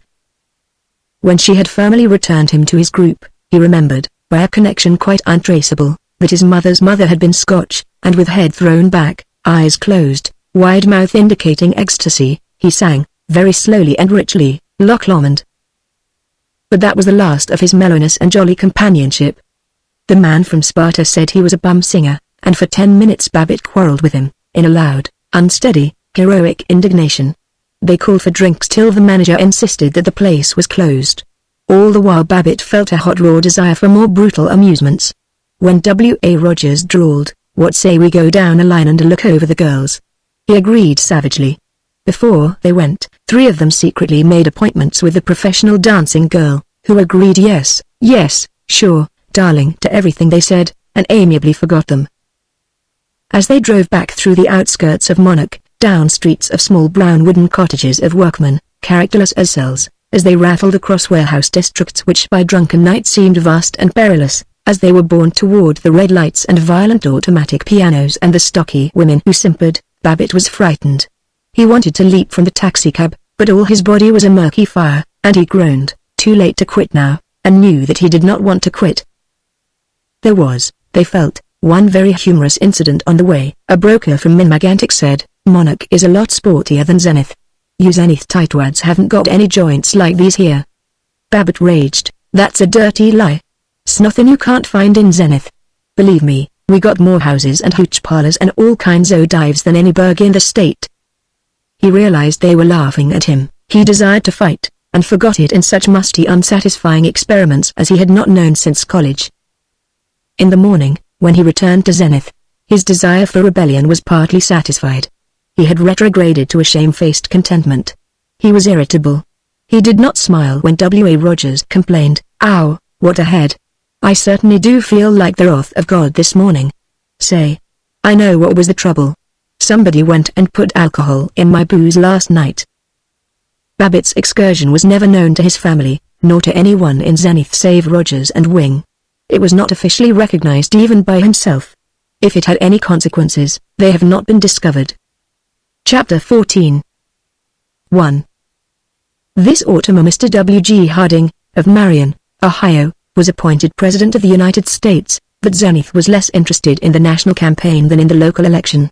Seneca Doane, though he was a lawyer and a graduate of the State University, was candidate for mayor of Zenith on an alarming labor ticket. To oppose him the Democrats and Republicans united on Lucas Pruitt, a mattress manufacturer with a perfect record for sanity. Mr. Pruitt was supported by the banks, the Chamber of Commerce, all the decent newspapers, and George F. Babbitt. Babbitt was precinct leader on Floral Heights, but his district was safe and he longed for stouter battling. His convention paper had given him the beginning of a reputation for oratory, so the Republican-Democratic Central Committee sent him to the 7th Ward and South Zenith, to address small audiences of workmen and clerks, and wives uneasy with their new votes. He acquired a fame enduring for weeks. Now and then a reporter was present at one of his meetings, and the headlines, though they were not very large, indicated that George F. Babbitt had addressed cheering throng, and distinguished man of affairs had pointed out the fallacies of Doane. Once, in the rotogravure section of the Sunday Advocate Times, there was a photograph of Babbitt and a dozen other businessmen, with the caption "Leaders of Zenith Finance and Commerce who back Pruitt." He deserved his glory. He was an excellent campaigner. He had faith. He was certain that if Lincoln were alive, he would be electioneering for Mr. W.G. Harding unless he came to Zenith and electioneered for Lucas Pruitt. He did not confuse audiences by silly subtleties. Pruitt represented honest industry, Seneca Doane represented whining laziness, and you could take your choice. With his broad shoulders and vigorous voice, he was obviously a good fellow, and, rarest of all, he really liked people. He almost liked common workmen. He wanted them to be well paid, and able to afford high rents though, naturally, they must not interfere with the reasonable profits or stockholders. Thus nobly endowed, and keyed high by the discovery that he was a natural orator, he was popular with audiences, and he raged through the campaign, renowned not only in the 7th and 8th wards but even in parts of the 16th. 2. Crowded in his car, they came driving up to Turnverein Hall, South Zenith. Babbitt, his wife, Verona, Ted, and Paul and Zilla Riesling. The hall was over a delicatessen shop, in a street banging with trolleys and smelling of onions and gasoline and fried fish. A new appreciation of Babbitt filled all of them, including Babbitt. "Don't know how you keep it up, talking to 3 bunches in one evening. Wish I had your strength," said Paul, and Ted exclaimed to Verona, "The old man certainly does know how to kid these roughnecks along." Men in black sateen shirts, their faces new-washed but with a hint of grime under their eyes, were loitering on the broad stairs up to the hall. Babbitt's party politely edged through them and into the whitewashed room, at the front of which was a dais with a red plush throne and a pine altar painted watery blue, as used nightly by the Grand Masters and Supreme Potentates of innumerable lodges. The hall was full. As Babbitt pushed through the fringe standing at the back, he heard the precious tribute, "That's him." The chairman bustled down the center aisle with an impressive, "The speaker? All ready, sir. Let's see, what was the name, sir?" Then Babbitt slid into a sea of eloquence. "Ladies and gentlemen of the 16th Ward, there is one who cannot be with us here tonight, a man than whom there is no more stalwart Trojan in all the political arena. I refer to our leader, the Honorable Lucas Pratt, standard-bearer of the city and county of Zenith. Since he is not here, I trust that you will bear with me if, as a friend and neighbor, as one who is proud to share with you the common blessing of being a resident of the great city of Zenith, I tell you in all candor, honesty, and sincerity how the issues of this critical campaign appear to one plain man of business, to one who, brought up to the blessings of poverty and of manual labor, has, even when fate condemned him to sit at a desk, yet never forgotten how it feels, by heck, to be up at 5:30 and at the factory with the early dinner pail in his hardened mitt when the whistle blew at 7, unless the owner sneaked in 10 minutes on us and blew it early. Laughter, to come down to the basic and fundamental issues of this campaign, the great error, insincerely promulgated by Seneca Doane. There were workmen who jeered young cynical workmen, for the most part foreigners, Jews, Swedes, Irishmen, Italians, but the older men, the patient, bleached, stooped carpenters and mechanics, cheered him, and when he worked up to his anecdote of Lincoln their eyes were wet. Modestly, busily, he hurried out of the hall on delicious applause, and sped off to his third audience of the evening. "Ted, you better drive," he said. "Kind of all in after that spiel. Well, Paul, how'd it go? Did I get bully? Corking? You had a lot of pep." Mrs. Babbitt worshipped. "Oh, it was fine. So clear and interesting, and such nice ideas. When I hear you orating I realize I don't appreciate how profoundly you think and what a splendid brain and vocabulary you have. Just splendid." But Verona was irritating. "Dad," she worried, "how do you know that public ownership of utilities and so on and so forth will always be a failure?" Mrs. Babbitt reproved, "Roan, I should think you could see and realize that when your father's all worn out with orating, it's no time to expect him to explain these complicated subjects. I'm sure when he's rested he'll be glad to explain it to you. Now let's all be quiet and give Papa a chance to get ready for his next speech. Just think. Right now they're gathering in Muckaby Temple, and waiting for us." 3. Mr. Lucas Pratt and sound business defeated Mr. Seneca Doane and class rule, and Zenith was again saved. Babbitt was offered several minor appointments to distribute among poor relations, but he preferred advance information about the extension of paved highways, and this a grateful administration gave to him. Also, he was one of only 19 speakers at the dinner with which the Chamber of Commerce celebrated the victory of righteousness. His reputation for oratory established, at the dinner of the Zenith Real Estate Board he made the annual address. The Advocate-Times reported this speech with unusual fullness. One of the livest banquets that has recently been pulled off occurred last night in the annual get-together fest of the Zenith Real Estate Board, held in the Venetian ballroom of the O'Hearn House. Mine host Gil O'Hearn had as usual done himself proud, and those assembled feasted on such an assemblage of plates as could be rivaled nowhere west of New York, if there, and washed down the plenteous feed with a cup which inspired but did not inebriate in the shape of cider from the farm of Chandler Mott, president of the board and who acted as witty and efficient chairman. As Mr. Mott was suffering from slight infection and sore throat, G.F. Babbitt made the principal talk. Besides outlining the progress of torrenting real estate titles, Mr. Babbitt spoke in part as follows. In rising to address you, with my impromptu speech carefully tucked into my vest pocket, I am reminded of the story of the two Irishmen, Mike and Pat, who were riding on the Pullman. Both of them, I forgot to say, were sailors in the Navy. It seems Mike had the lower berth, and by he heard a terrible racket from the upper, and when he yelled up to find out what the trouble was, Pat answered, "Sure and bedad, and how can I ever get a night's sleep at all? I've been trying to get into this darned little hammock ever since 8 bells. Now, gentlemen, standing up here before you, I feel a good deal like Pat, and maybe after I've spieled along for a while, I may feel so darned small that I'll be able to crawl into a Pullman hammock with no trouble at all. Gentlemen, It strikes me that each year at this annual occasion when friend and foe get together and lay down the battle axe and let the waves of good fellowship waft them up the flowery slopes of amity, it behooves us, standing together eye to eye and shoulder to shoulder as fellow citizens of the best city in the world, to consider where we are both as regards ourselves and the common weal. It is true that even with our 361,000, or practically 362,000, population, there are, by the last census, almost a score of larger cities in the United States. But, gentlemen, if by the next census we do not stand at least 10th, then I'll be the first to request any knocker to remove my shirt and to eat the same, with the compliments of G.F. Babbitt, Esquire. It may be true that New York, Chicago, and Philadelphia will continue to keep ahead of us in size.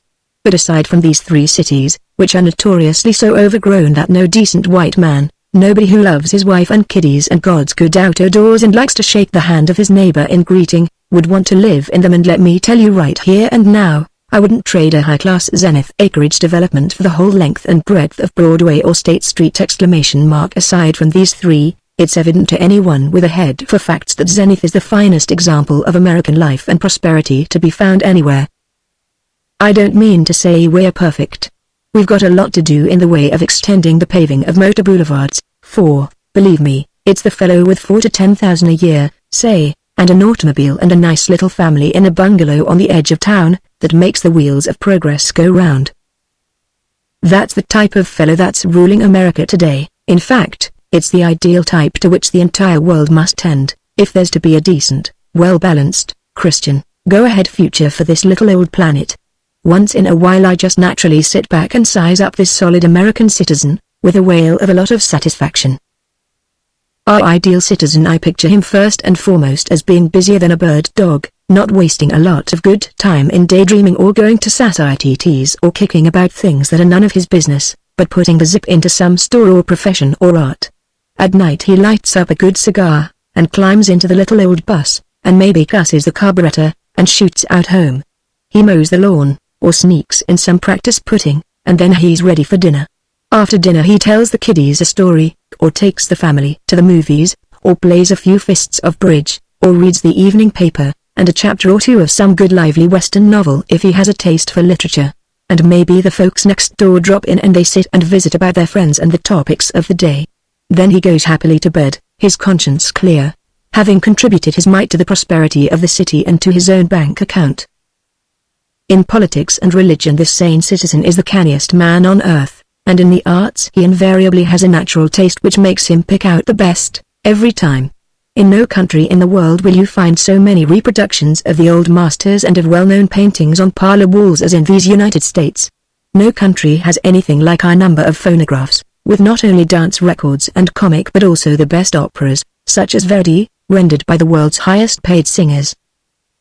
In other countries, art and literature are left to a lot of shabby bums living in attics and feeding on booze and spaghetti, but in America the successful writer or picture painter is indistinguishable from any other decent businessman, and I, for one, am only too glad that the man who has the rare skill to season his message with interesting reading matter and who shows both purpose and pep in handling his literary wares has a chance to drag down his $50,000 a year, to mingle with the biggest executives on terms of perfect equality, and to show as big a house and as swell a car as any captain of industry. But, mind you, it's the appreciation of the regular guy who I have been depicting which has made this possible, and you got to hand as much credit to him as to the authors themselves. Finally, but most important, our standardized citizen, even if he is a bachelor, is a lover of the little ones, a supporter of the hearthstone which is the basic foundation of our civilization, first, last, and all the time, and the thing that most distinguishes us from the decayed nations of Europe. I have never yet toured Europe, and as a matter of fact, I don't know that I care to such an awful lot, as long as there's our own mighty cities and mountains to be seen, but, the way I figure it out, there must be a good many of our own sort of folks abroad. Indeed, one of the most enthusiastic Rotarians I ever met boosted the tenets of 100% pep in a burr that smacked "O Bonnie Scotland" and "All ye bonny bras o Bobby Burns." But same time, one thing that distinguishes us from our good brothers, the hustlers over there, is that they're willing to take a lot off the snobs and journalists and politicians, while the modern American businessman knows how to talk right up for himself, knows how to make it good and plenty clear that he intends to run the works. He doesn't have to call in some highbrow hired man when it's necessary for him to answer the crooked critics of the sane and efficient life. He's not dumb, like the old-fashioned merchant. He's got a vocabulary and a punch. With all modesty, I want to stand up here as a representative businessman and gently whisper, here's our kind of folks. Here's the specifications of the standardized American citizen. Here's the new generation of Americans, fellows with hair on their chests and smiles in their eyes and adding machines in their offices. We're not doing any boasting, but we like ourselves first rate, and if you don't like us, look out, better get undercover before the cyclone hits town. So, in my clumsy way I have tried to sketch the real He-Man, the fellow with zip and bang. And it's because Zenith has so large a proportion of such men that it's the most stable, the greatest of our cities. New York also has its thousands of real folks, but New York is cursed with unnumbered foreigners. So are Chicago and San Francisco. Oh, we have a golden roster of cities: Detroit and Cleveland with their renowned factories, Cincinnati with its great machine tool and soap products, Pittsburgh and Birmingham with their steel, Kansas City and Minneapolis and Omaha that open their bountiful gates on the bosom of the ocean like wheatlands, and countless other magnificent sister cities, for, by the last census, there were no less than 68 glorious American burgs with a population of over 100,000. And all these cities stand together for power and purity, and against foreign ideas and communism: Atlanta with Hartford, Rochester with Denver, Milwaukee with Indianapolis, Los Angeles with Scranton, Portland, Maine, with Portland, Oregon. A good live wire from Baltimore or Seattle or Duluth is the twin brother of every like fellow booster from Buffalo or Akron, Fort Worth or Oskaloosa. But it's here in Zenith, the home for manly men and womanly women and bright kids, that you find the largest proportion of these regular guys, and that's what sets it in a class by itself. That's why Zenith will be remembered in history as having set the pace for a civilization that shall endure when the old time-killing ways are gone forever and the day of earnest efficient endeavor shall have dawned all round the world. Sometime I hope folks will quit handing all the credit to a lot of moth-eaten, mildewed, out-of-date, old, European dumps, and give proper credit to the famous Zenith spirit, that clean fighting determination to win success that has made the little old zip city celebrated in every land and clime, wherever condensed milk and pasteboard cartons are known. Believe me, the world has fallen too long for these worn-out countries that aren't producing anything but bootblacks and scenery and booze, that haven't got one bathroom per 100 people, and that don't know a loose-leaf ledger from a slipcover, and it's just about time for some Zenithite to get his back up and holler for a showdown. I tell you, Zenith and her sister cities are producing a new type of civilization. There are many resemblances between Zenith and these other burgs, and I'm darn glad of it. The extraordinary, growing, and sane standardization of stores, offices, streets, hotels, clothes, and newspapers throughout the United States shows how strong and enduring a type is ours. I always like to remember a piece that Chum Frink wrote for the newspapers about his lecture tours. It is doubtless familiar to many of you, but if you will permit me, I'll take a chance and read it. It's one of the classic poems, like If by Kipling, or Ella Wheeler Wilcox is the man worthwhile, and I always carry this clipping of it in my notebook. When I am out upon the road, a poet with a peddler's load, I mostly sing a hearty song, and take a chew and hike along, handing out my samples fine of Chero brand of sweet sunshine, and peddling optimistic bokes and stable lines of japes and jokes to lyceums and other folks, to Rotaries, Kiwanis clubs, and feel I ain't like other dubs. And then old Major Silas Satan, a brainy cuss who's always waitin', he gives his tail a lively quirk, and gets in quick his dirty work. He fills me up with mully grubs, my hair the backward way he rubs, he makes me lonelier than a hound, on Sunday when the folks ain't round. And then begosh, I would prefer to never be a lecturer, riding round in classy cars and smoking 50-cent cigars, and nevermore I want to roam, I simply want to be back home, eating flapjacks, hash, and ham, with folks who savvy whom I am. But when I get that lonely spell, I simply seek the best hotel, no matter in what town I be, St. Paul, Toledo, or KC, in Washington, Schenectady, in Louisville or Albany. And at that it hits my dome that I again am right at home. If I should stand a lengthy spell in front of that first-class hotel, that to the drummers loves to cater, across from some big film theater, if I should look around and buzz, and wonder in what town I was, I swear that I could never tell. For all the crowd would be so swell, in just the same fine sort of jeans they wear at home, and all the queens with spiffy bonnets on their bins, and all the fellows standing round talking always, I'll be bound, the same good jolly kind of guff, 'bout autos, politics and stuff and baseball players of renown that nice guys talk in my hometown. Then when I entered that hotel, I'd look around and say, well, well. For there would be the same newsstand, same magazines and candies grand, same smokes of famous standard brand, I'd find at home, I'll tell. And when I saw the jolly bunch come waltzing in for eats at lunch, and squaring up in natty duds to platters large of French fried spuds, why then I'd stand right up and bawl, I've never left my home at all. And all replete I'd sit me down beside some guy in derby brown upon a lobby chair of plush, and murmur to him in a rush, hello, Bill, tell me, good old scout, how is your stock holding out? Then we'd be off, two solid pals, chattering like giddy gals of livers, weather, home, and wives, lodge brothers then for all our lives. So when Sam Satan makes you blue, good friend, that's what I'd up and do, for in these states where you roam, you never leave your home sweet home. Yes, sir, these other bugs are our true partners in the great game of vital living. But let's not have any mistake about this. I claim that Zenith is the best partner and the fastest growing partner of the whole caboodle. I trust I may be pardoned if I give a few statistics to back up my claims. If they are old stuff to any of you, yet the tidings of prosperity, like the good news of the Bible, never become tedious to the ears of a real hustler, no matter how oft the sweet story is told. Every intelligent person knows that Zenith manufactures more condensed milk and evaporated cream, more paper boxes, and more lighting fixtures, than any other city in the United States, if not in the world.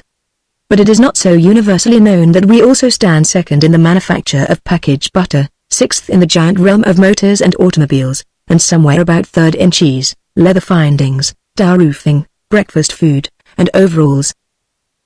Our greatness, however, lies not alone in punchful prosperity but equally in that public spirit, that forward-looking idealism and brotherhood, which has marked Zenith ever since its foundation by the fathers.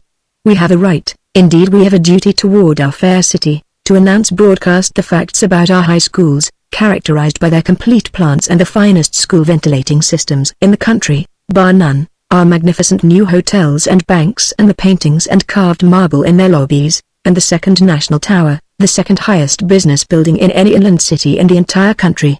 When I add that we have an unparalleled number of miles of paved streets, bathrooms, vacuum cleaners, and all the other signs of civilization, that our library and art museum are well supported and housed in convenient and roomy buildings, that our park system is more than up to par, with its handsome driveways adorned with grass, shrubs, and statuary, then I give but a hint of the all-round unlimited greatness of Zenith.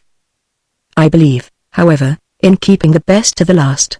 When I remind you that we have one motor car for every 5 7/8 persons in the city, then I give a rock-ribbed practical indication of the kind of progress and braininess which is synonymous with the name Zenith.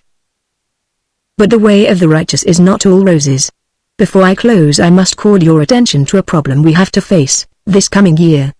The worst menace to sound government is not the avowed socialists but a lot of cowards who work undercover, the long-haired gentry who call themselves liberals and radicals and non-partisan and intelligentsia and God only knows how many other trick names.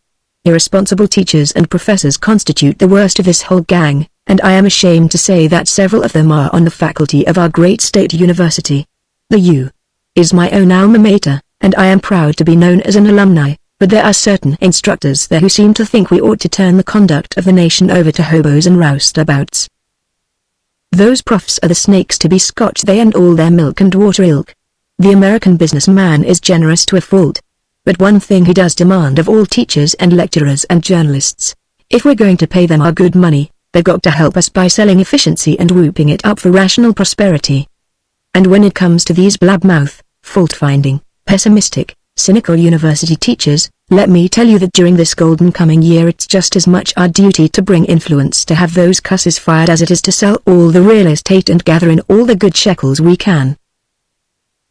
Not till that is done will our sons and daughters see that the ideal of American manhood and culture isn't a lot of cranks sitting around chewing the rag about their rights and their wrongs, but a God-fearing, hustling, successful, two-fisted regular guy, who belongs to some church with pep and piety to it, who belongs to the Boosters or the Rotarians or the Kawunis, to the Elks or Moose or Red Men or Knights of Columbus or any one of a score of organizations of good, jolly, kidding, laughing, sweating, upstanding, lender-handing royal Goodfellows, who plays hard and works hard, and whose answer to his critics is a square-toed boot that'll teach the grouches and smart Alex to respect the He-Man and get out and root for Uncle Samuel, USA. 4. Babbitt promised to become a recognized orator. He entertained a smoker of the men's club of the Chatham Road Presbyterian Church with Irish, Jewish, and Chinese dialect stories. But in nothing was he more clearly revealed as the prominent citizen than in his lecture on brass tacks facts on real estate, as delivered before the class in sales methods at the Zenith YMCA. The Advocate-Times reported the lecture so fully that Virgil Gunch said to Babbitt, "You're getting to be one of the classiest spellbinders in town. Seems as if I couldn't pick up a paper without reading about your well-known eloquence. All this guff ought to bring a lot of business into your office. Good work. Keep it up."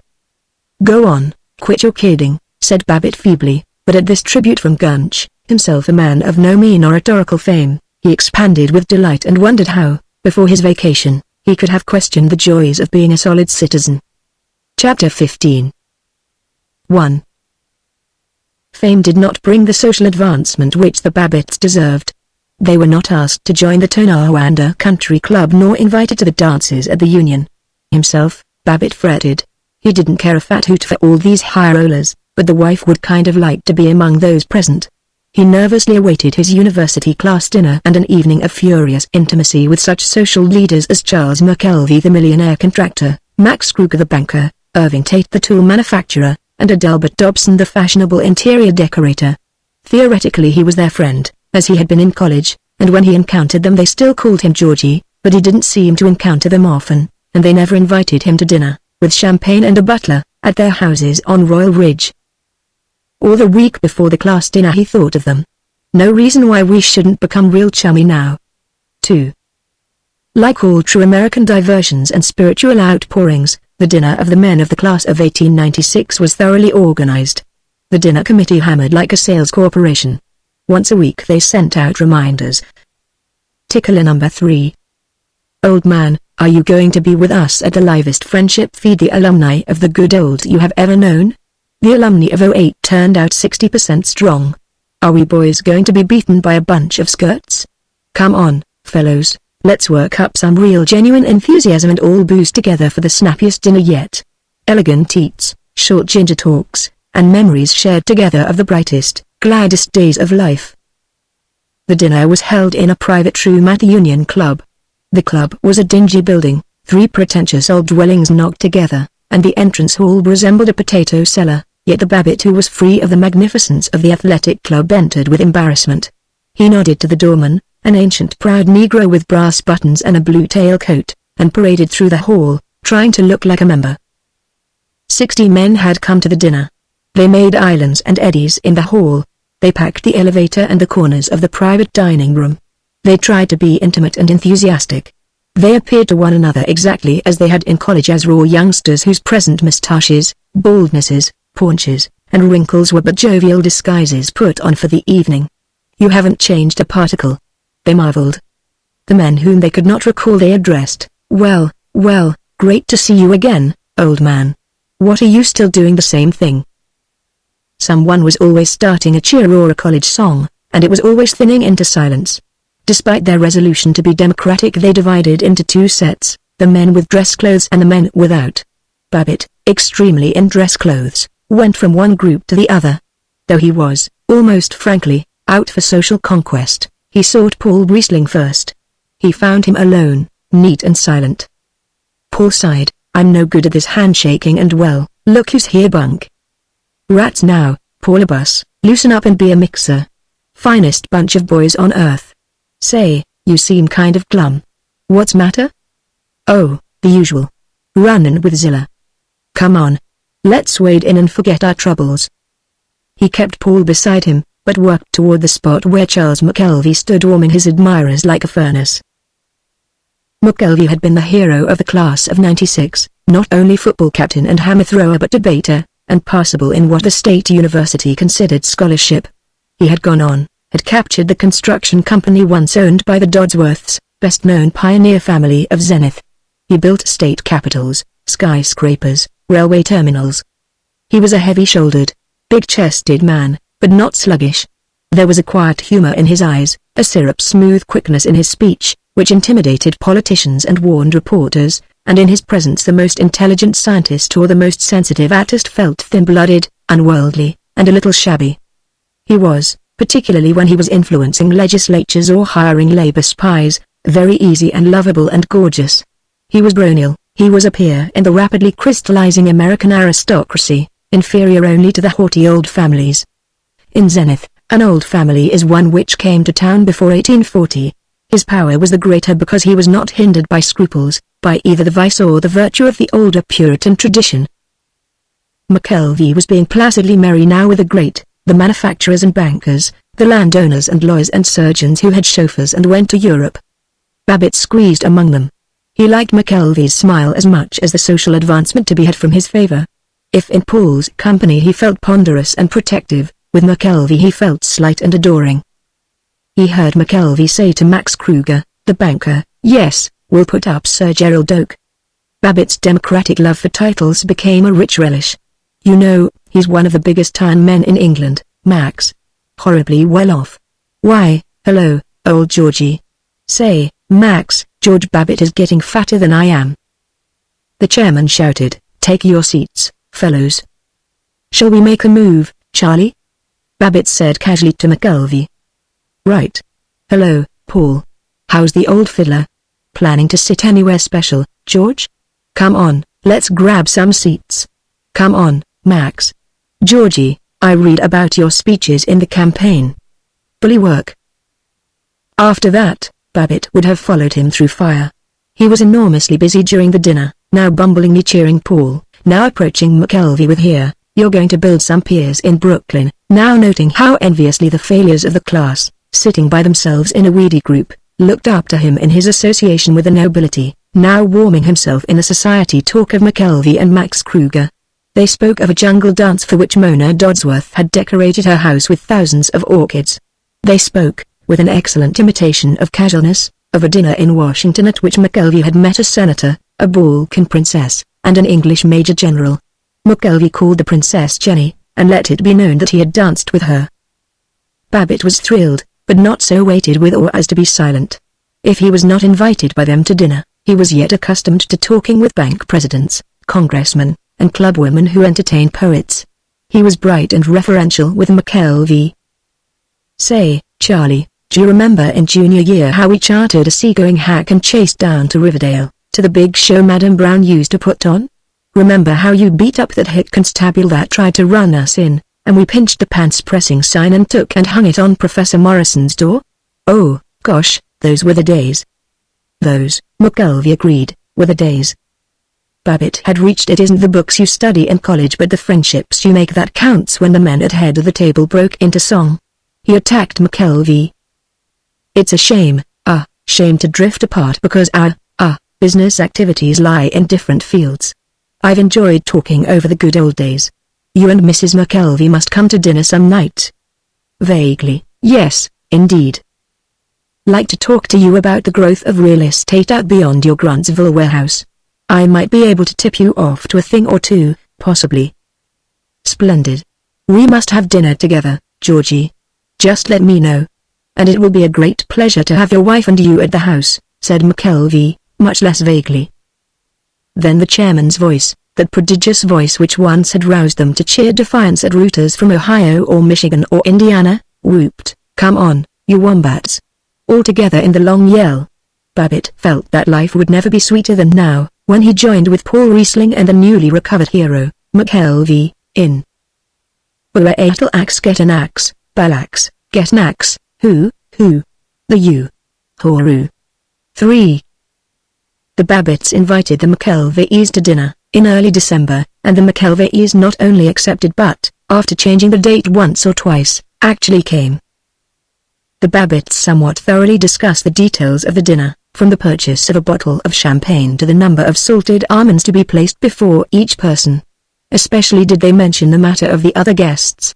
To the last Babbitt held out for giving Paul Riesling the benefit of being with the McKelveys. Good old Charlie would like Paul and Vergunch better than some highfalutin Willie boy, he insisted, but Mrs. Babbitt interrupted his observations with, "Yes, perhaps I think I'll try to get some Lynnhaven oysters, and when she was quite ready she invited Dr. J.T. Angus, the oculist, and a dismally respectable lawyer named Maxwell, with their glittering wives. Neither Angus nor Maxwell belonged to the Elks or to the athletic club. Neither of them had ever called Babbitt brother or asked his opinions on carburetors. The only human people whom she invited, Babbitt raged, were the Littlefields, and Howard Littlefield at times became so statistical that Babbitt longed for the refreshment of Gunch's. Well, old lemon pie face, what's the good word? Immediately after lunch Mrs. Babbitt began to set the table for the 7:30 dinner to the McKelveys, and Babbitt was, by order, home at 4. But they didn't find anything for him to do, and 3 times Mrs. Babbitt scolded, "Do please try to keep out of the way." He stood in the door of the garage, his lips drooping, and wished that Littlefield or Sam Doppelbrau or somebody would come along and talk to him. He saw Ted sneaking about the corner of the house. "What's the matter, old man?" said Babbitt. "Is that you, thin, owled one? Gee, Ma certainly is on the warpath. I told her Rowan and I would just soon not be let in on the fiesta tonight, and she bit me. She says I got to take a bath, too. But, say, the Babbitt men will be some lookers tonight. Little Theodore in a dress suit." The Babbitt men. Babbitt liked the sound of it. He put his arm about the boy's shoulder. He wished that Paul Riesling had a daughter, so that Ted might marry her. "Yes, your mother is kind of rancing round, all right," he said, and they laughed together, and sighed together, and dutifully went into dress. The McKelveys were less than 15 minutes late. Babbitt hoped that the Doppelbraus would see the McKelveys' limousine, and their uniformed chauffeur, waiting in front. The dinner was well cooked and incredibly plentiful, and Mrs. Babbitt had brought out her grandmother's silver candlesticks. Babbitt worked hard. He was good. He told none of the jokes he wanted to tell. He listened to the others. He started Maxwell off with a resounding, "Let's hear about your trip to the Yellowstone." He was laudatory, extremely laudatory. He found opportunities to remark that Dr. Angus was a benefactor to humanity, Maxwell and Howard Littlefield profound scholars, Charles McKelvey an inspiration to ambitious youth, and Mrs. McKelvey an adornment to the social circles of Zenith, Washington, New York, Paris, and numbers of other places. But he could not stir them. It was a dinner without a soul. For no reason that was clear to Babbitt, heaviness was over them and they spoke laboriously and unwillingly. He concentrated on Lucille McKelvey, carefully not looking at her blanched lovely shoulder and the tawny silken bed which supported her frock. "I suppose you'll be going to Europe pretty soon again, won't you?" he invited. "I'd like awfully to run over to Rome for a few weeks. I suppose you see a lot of pictures and music and curios and everything there." "No, what I really go for is, there's a little trattoria on the Via della Scrofa where you get the best fettuccine in the world." "Oh, yes. That must be nice to try that." "Yes." At 9:45 McKelvey discovered with profound regret that his wife had a headache. He said blithely, as Babbitt helped him with his coat, "We must lunch together sometime, and talk over the old days." When the others had labored out, at 10:30, Babbitt turned to his wife, pleading, "Charlie said he had a corking time and we must lunch, said they wanted to have us up to the house for dinner before long." She achieved, "Oh, it's just been one of those quiet evenings that are often so much more enjoyable than noisy parties where everybody talks at once and doesn't really settle down to nice quiet enjoyment." But from his cot on the sleeping porch he heard her weeping, slowly, without hope. 4. For a month they watched the social columns, and waited for a return dinner invitation. As the hosts of Sir Gerald Oak, the McKelveys were headlined all the week after the Babbitt's dinner. Zenith ardently received Sir Gerald, who had come to America to buy coal. The newspapers interviewed him on prohibition, Ireland, unemployment, naval aviation, the rate of exchange, tea drinking versus whiskey drinking, the psychology of American women, and daily life as lived by English county families. Sir Gerald seemed to have heard of all those topics. The McKelveys gave him a Singhalese dinner, and Miss Elnora Pearl Bates, society editor of the Advocate Times, rose to her highest lark note. Babbitt read aloud at breakfast table. Twixt the original and oriental decorations, the strange and delicious food, and the personalities both of the distinguished guests, the charming hostess and the noted host, never has Zenith seen a more recherché affair than the salon dinner dance given last evening by Mr. and Mrs. Charles McKelvey to Sir Gerald Oak. Methought as we fortunate ! Were privileged to view that fairy and foreign scene, Nothing at Monte Carlo or the choicest ambassadorial sets of foreign capitals could be more lovely. It is not for nothing that Zenith is in matters social rapidly becoming known as the choosiest inland city in the country. Though he is too modest to admit it, Lord Doak gives a cachet to our smart courtier such as it has not received since the ever-memorable visit of the Earl of Sittingbourne. Not only is he of the British peerage, but he is also, on dit, a leader of the British metal industries. As he comes from Nottingham, a favourite haunt of Robin Hood, though now, we are informed by Lord Doak, a live modern city of 275,573 inhabitants, and important lace as well as other industries. We like to think that perhaps through his veins runs some of the blood, both virile red and bonny blue, of that earlier Lord O' the Good Greenwood, the roguish Robin. The lovely Mrs. McKelvey never was more fascinating than last evening in her black net gown relieved by dainty bands of silver and at her exquisite waist a glowing cluster of Aaron Ward roses. Babbitt said bravely, "I hope they don't invite us to meet this Lord Doak guy. Dance I'd rather just have a nice quiet little dinner with Charlie and the missus." At the Zenith Athletic Club they discussed it amply. "I suppose we'll have to call McKelvey Lord Chaz from now on," said Sidney Finkelstein. "It beats all get out," meditated that man of data, Howard Littlefield, "how hard it is for some people to get things straight. Here they call this fellow Lord Doak when it ought to be Sir Gerald." Babbitt marvelled, "Is that a fact?" Well, Sir Gerald, eh? That's what you call eh? Well, sir, I'm glad to know that." Later he informed his salesman, "It's funnier in a goat the way some folks that, just because they happen to lay up a big wad, go entertaining famous foreigners, don't have any more idea than a rabbit how to address 'em so's to make 'em feel at home." That evening, as he was driving home, he passed McKelvey's limousine and saw Sir Gerald, a large, ruddy, pop-eyed, Teutonic Englishman whose dribble of yellow moustache gave him an aspect sad and doubtful. Babbitt drove on slowly, oppressed by futility. He had a sudden, unexplained, and horrible conviction that the McKelveys were laughing at him. He betrayed his depression by the violence with which he informed his wife, "Folks that really tend to business haven't got the time to waste on a bunch like the McKelveys. This society stuff is like any other hobby, if you devote yourself to it, you get on. But I like to have a chance to visit with you and the children instead of all this idiotic chasing round." They did not speak of the McKelveys again. 5. It was a shame, at this worried time, to have to think about the Overbrooks. Ed Overbrook was a classmate of Babbitt who had been a failure. He had a large family and a feeble insurance business out in the suburb of Dorchester. He was grey and thin and unimportant. He had always been grey and thin and unimportant. He was the person whom, in any group, you forgot to introduce, then introduced with extra enthusiasm.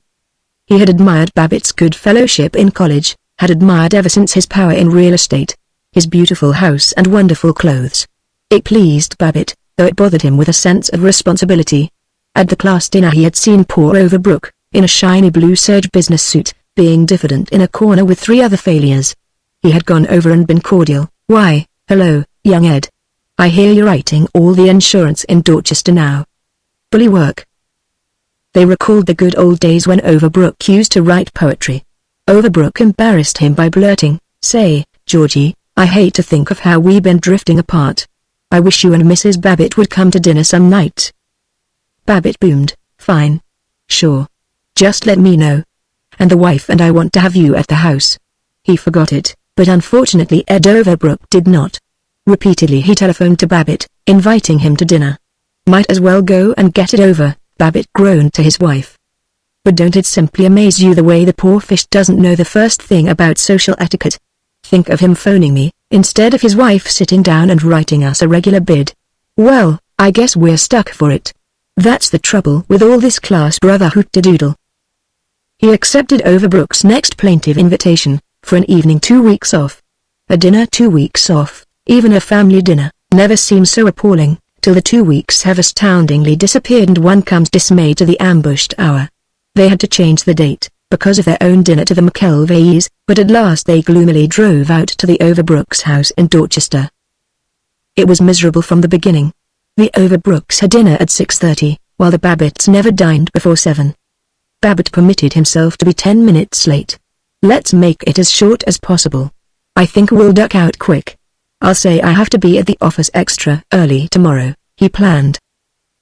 The Overbrook house was depressing.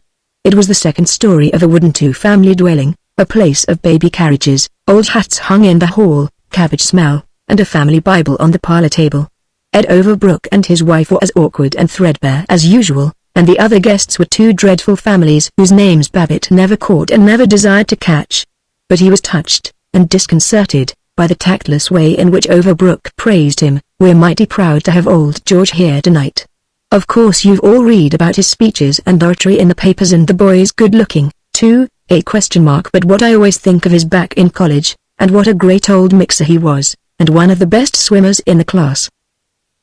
Babbitt tried to be jovial. He worked at it, but he could find nothing to interest him in Overbrook's timorousness, the blankness of the other guests, or the drained stupidity of Mrs. Overbrook, with her spectacles, drab skin, and tight-drawn hair. He told his best Irish story, but it sank like soggy cake. Most bleary moment of all was when Mrs. Overbrook, peering out of her fog of nursing 8 children and cooking and scrubbing, tried to be conversational. "I suppose you go to Chicago and New York right along, Mr. Babbitt," she prodded. "Well, I get to Chicago fairly often." "It must be awfully interesting. I suppose you take in all the theaters." "Well, to tell the truth, Mrs. Overbrook, thing that hits me best is a great big beefsteak at a Dutch restaurant in the Loop." They had nothing more to say. Babbitt was sorry, but there was no hope. The dinner was a failure. At 10, rousing out of a stupor of meaningless talk, he said as cheerily as he could, "'Fraid we got to be starting, Ed. I've got a fellow coming to see me early tomorrow." As Overbrook helped him with his coat, Babbitt said, "Nice to rub up on the old days. We must have lunch together, PDQ." Mrs. Babbitt sighed. On their drive home, it was pretty terrible. "But how Mr. Overbrook does admire you." "Yep. Poor cuss. Seems to think I'm a little tin archangel, and the best-looking man in Zenith." "Well, you're certainly not that, but oh, Georgie, you don't suppose we have to invite them to dinner at our house now, do we?" "Ouch. Gaw, I hope not." "See here, now, George. You didn't say anything about it to Mr. Overbrook, did you?" "No. Gee. No. Honest, I didn't. Just made a bluff about having him to lunch sometime." "Well. Oh, dear. I don't want to hurt their feelings. But I don't see how I could stand another evening like this one.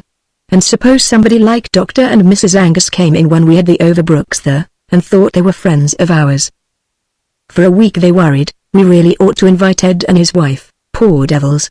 But as they never saw the Overbrooks, they forgot them, and after a month or two they said, that really was the best way, just to let it slide. It wouldn't be kind to them to have them here. They'd feel so out of place and hard up in our home. They did not speak of the Overbrooks again. Chapter 16. 1.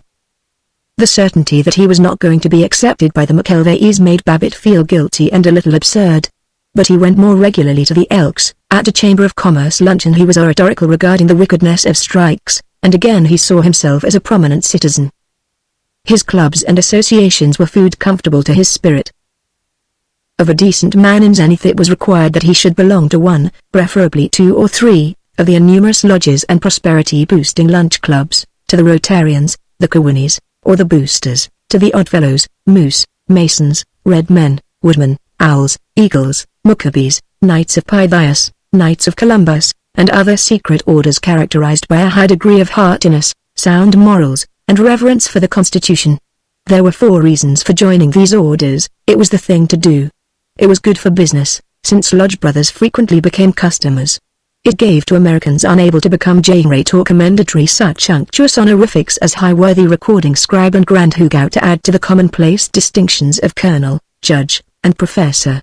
And it permitted the swaddled American husband to stay away from home for 1 evening a week.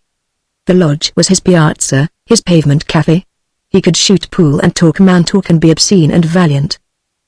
Babbitt was what he called a joiner for all these reasons. Behind the gold and scarlet banner of his public achievements was the dun background of office routine, leases, sales contracts, lists of properties to rent. The evenings of oratory and committees and lodges stimulated him like brandy, but every morning he was sandy-tongued. Week by week he accumulated nervousness. He was in open disagreement with his outside salesman, Stanley Groff, and once, though her charms had always kept him nickeringly polite to her, He snarled at Miss McGowan for changing his letters. But in the presence of Paul Riesling he relaxed. At least once a week they fled from maturity. On Saturday they played golf, cheering, "As a golfer, you're a fine tennis player," or they motored all Sunday afternoon, stopping at village lunchrooms to sit on high stools at a counter and drink coffee from thick cups. Sometimes Paul came over in the evening with his violin, and even Zilla was silent as the lonely man who had lost his way and forever crept down unfamiliar roads spun out his dark soul in music. 2. Nothing gave Babbitt more purification and publicity than his labors for the Sunday school. His church, the Chatham Road Presbyterian, was one of the largest and richest, one of the most token and velvety, in Zenith. The pastor was the Reverend John Jennison Drew, M.A., D.D., LL.D. The M.A. and the D.D. were from Elbert University, Nebraska, the LL.D. From Waterbury College, Oklahoma. He was eloquent, efficient, and versatile. He presided at meetings for the denunciation of unions or the elevation of domestic service, and confided to the audiences that as a poor boy he had carried newspapers. For the Saturday edition of the Evening Advocate he wrote editorials on the manly man's religion and the dollars and cents value of Christianity, which were printed in bold type surrounded by a wiggly border. He often said that he was proud to be known as primarily a businessman and that he certainly was not going to permit the old Satan to monopolize all the pep and punch. He was a thin, rustic-faced young man with gold spectacles and a bang of dull brown hair, but when he hurled himself into oratory he glowed with power. He admitted that he was too much the scholar and poet to imitate the evangelist, Mike Monday, yet he had once awakened his fold to new life, and to larger collections, by the challenge, "My brethren, the real cheapskate is the man who won't lend to the Lord." He had made his church a true community center. It contained everything but a bar. It had a nursery, a Thursday evening supper with a short bright missionary lecture afterward, a gymnasium, a fortnightly motion picture show, a library of technical books for young workmen though, unfortunately, no young workman ever entered the church except to wash the windows or repair the furnace and a sewing circle which made short little pants for the children of the poor while Mrs. Drew read aloud from earnest novels. Though Dr. Drew's theology was Presbyterian, his church building was gracefully Episcopalian.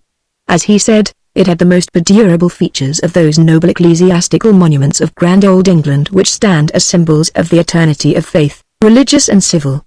It was built of cheery iron spot brick in an improved Gothic style, and the main auditorium had indirect lighting from electric globes in lavish alabaster bowls. On a December morning when the Babbitts went to church, Dr. John Jennison Drew was unusually eloquent. The crowd was immense. 10 brisk young ushers, in morning coats with white roses, were bringing folding chairs up from the basement. There was an impressive musical program, conducted by Sheldon Smith, educational director of the YMCA, who also sang the offertory. Babbitt cared less for this, because some misguided person had taught young Mr. Smith to smile, smile, smile while he was singing, but with all the appreciation of a fellow orator he admired Dr. Drew's sermon. It had the intellectual quality which distinguished the Chatham Road congregation from the grubby chapels on Smith Street.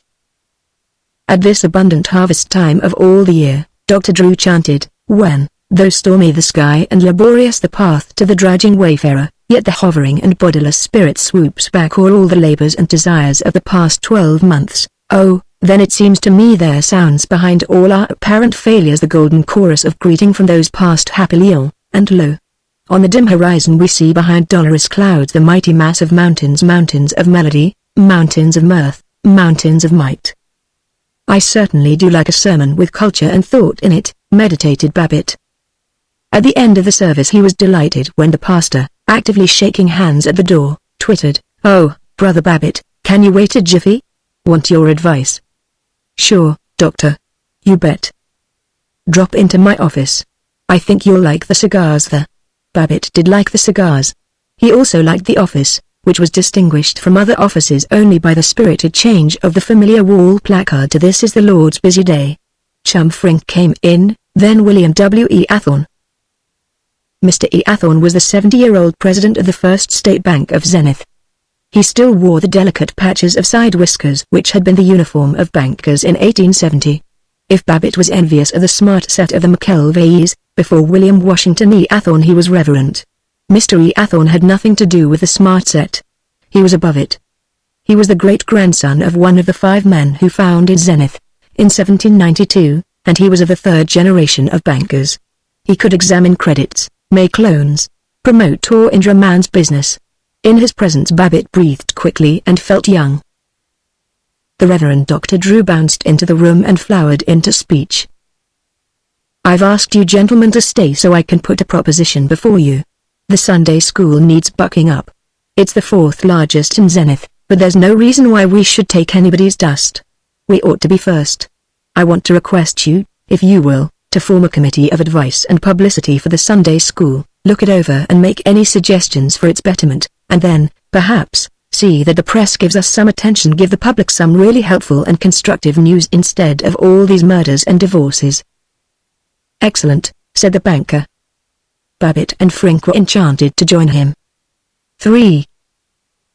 If you had asked Babbitt what his religion was, he would have answered in sonorous Boosters Club rhetoric, "My religion is to serve my fellow men, to honor my brother as myself, and to do my bit to make life happier for one and all." If you had pressed him for more detail, he would have announced, "I'm a member of the Presbyterian Church, and naturally, I accept its doctrines." If you had been so brutal as to go on, he would have protested, "There's no use discussing and arguing about religion, it just stirs up bad feeling." Actually, the content of his theology was that there was a supreme being who had tried to make us perfect, but presumably had failed, that if one was a good man he would go to a place called heaven. Babbitt unconsciously pictured it as rather like an excellent hotel with a private garden, but if one was a bad man, that is, if he murdered or committed burglary or used cocaine or had mistresses or sold non-existent real estate, he would be punished. Babbitt was uncertain, however, about what he called this business of hell. He explained to Ted, "Of course I'm pretty liberal, I don't exactly believe in a fire and brimstone hell. Stands to reason, though, that a fellow can't get away with all sorts of vice and not get nicked for it, see how I mean?" Upon this theology he rarely pondered. The kernel of his practical religion was that it was respectable, and beneficial to one's business, to be seen going to services, that the church kept the worst elements from being still worse, and that the pastor's sermons, however dull they might seem at the time of taking, yet had a voodooistic power which did a fellow good, kept him in touch with higher things. His first investigations for the Sunday School Advisory Committee did not inspire him. He liked the busy folks' Bible class, composed of mature men and women and addressed by the old-school physician, Dr. T. Atkins Jordan, in a sparkling style comparable to that of the more refined humorous after-dinner speakers, but when he went down to the junior classes he was disconcerted. He heard Sheldon Smith, educational director of the YMCA and leader of the church choir, a pale but strenuous young man with curly hair and a smile, teaching a class of 16-year-old boys. Smith lovingly admonished them, "Now, fellows, I'm going to have a heart-to-heart talk evening at my house next Thursday. We'll get off by ourselves and be frank about our secret worries. You can just tell old Sheldy anything, like all the fellows do at the Y. I'm going to explain frankly about the horrible practices a kiddie falls into unless he's guided by a big brother, and about the perils and glory of sex." Old Sheldy beamed damply, the boys looked ashamed, and Babbitt didn't know which way to turn his embarrassed A's. Less annoying but also much duller were the minor classes which were being instructed in philosophy and Oriental ethnology by earnest spinsters.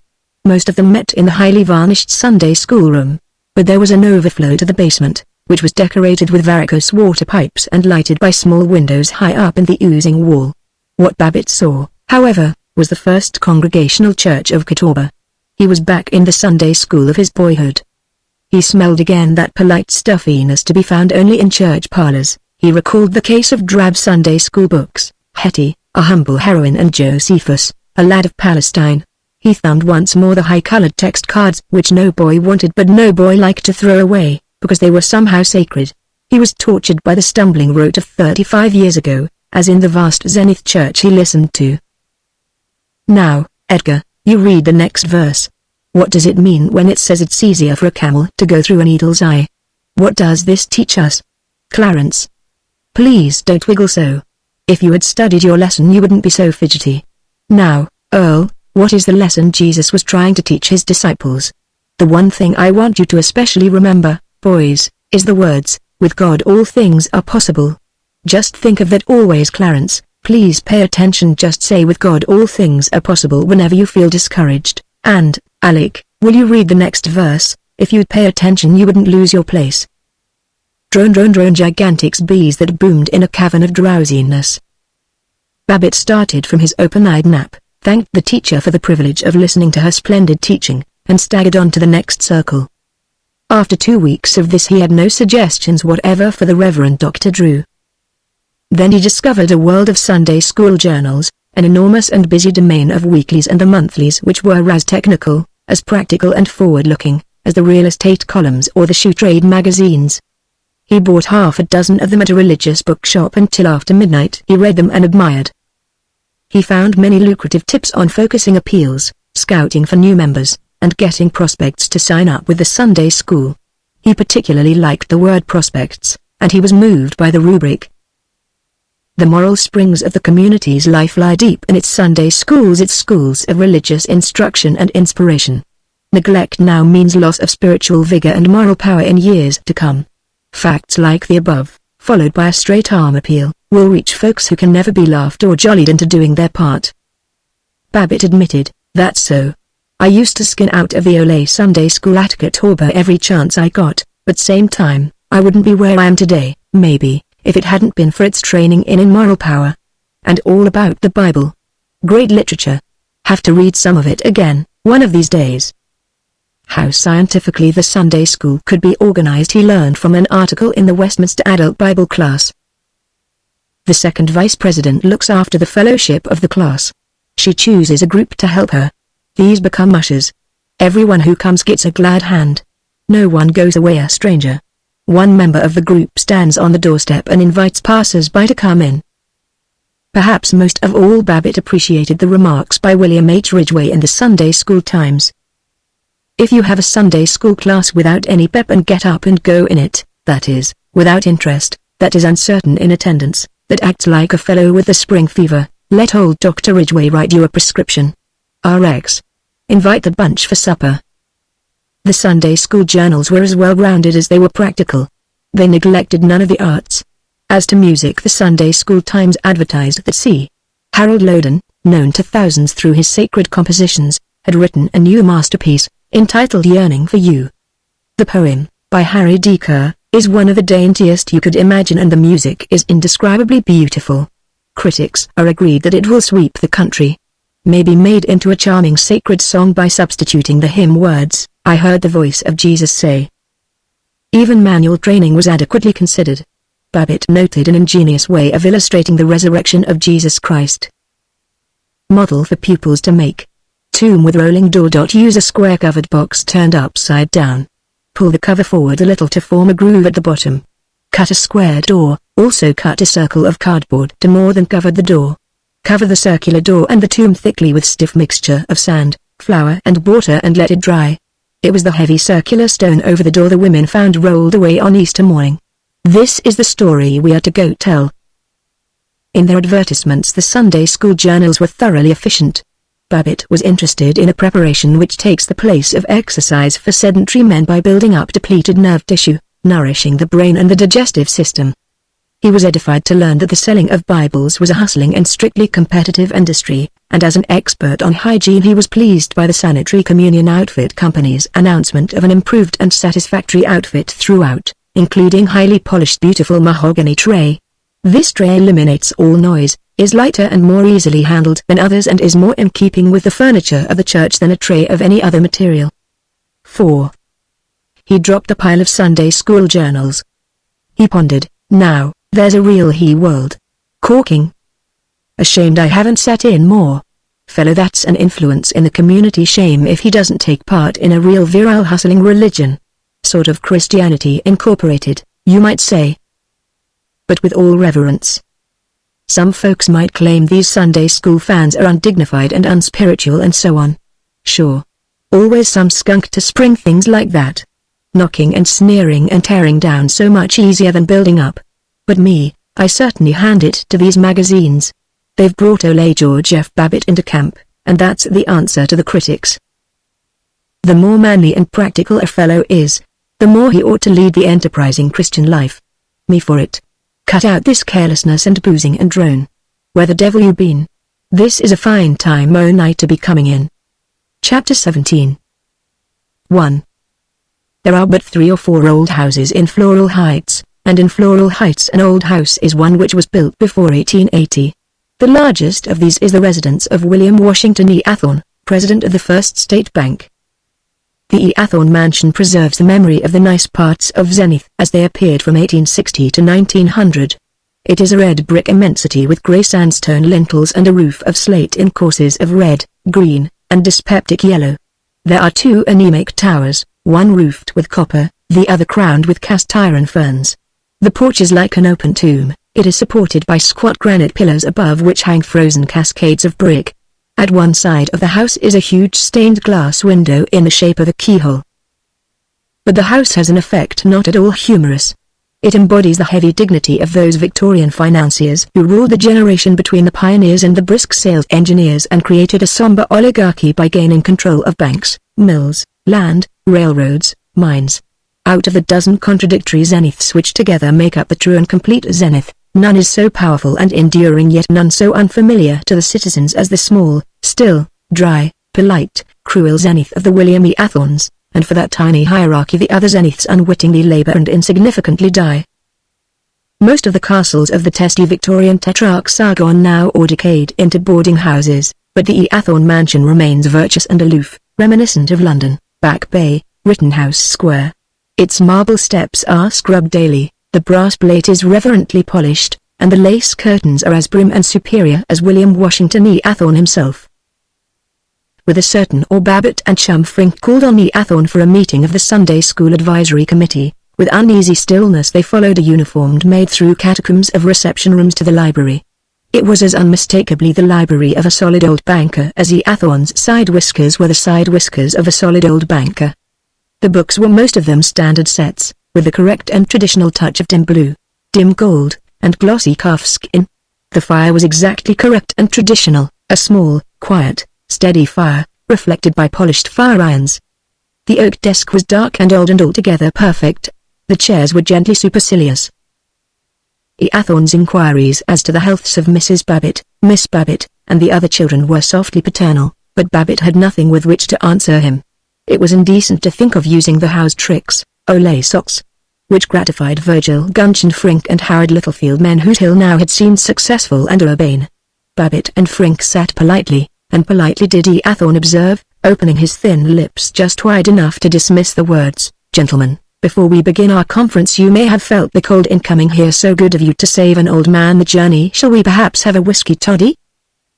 So well trained was Babbitt in all the conversation that befits a good fellow that he almost disgraced himself with rather than make trouble, and always proved in the rain any enforcement officers hiding in the wastebasket. The words died choking in his throat. He bowed in flustered obedience. So did chum Frink. E. Athorn rang for the maid. The modern and luxurious Babbitt had never seen anyone ring for a servant in a private house, except during meals. Himself, in hotels, had rung for bellboys, but in the house you didn't hurt Matilda's feelings, you went out in the hall and shouted for her. Nor had he, since Prohibition, known anyone to be casual about drinking. It was extraordinary merely to sip his toddy and not cry, "Oh, Moen, this hits me right where I live." And always, with the ecstasy of youth meeting greatness, he marveled, that little fuzzy face there, why, he could make me or break me. If he told my banker to call my loans. Gosh. That quarter-sized squirt.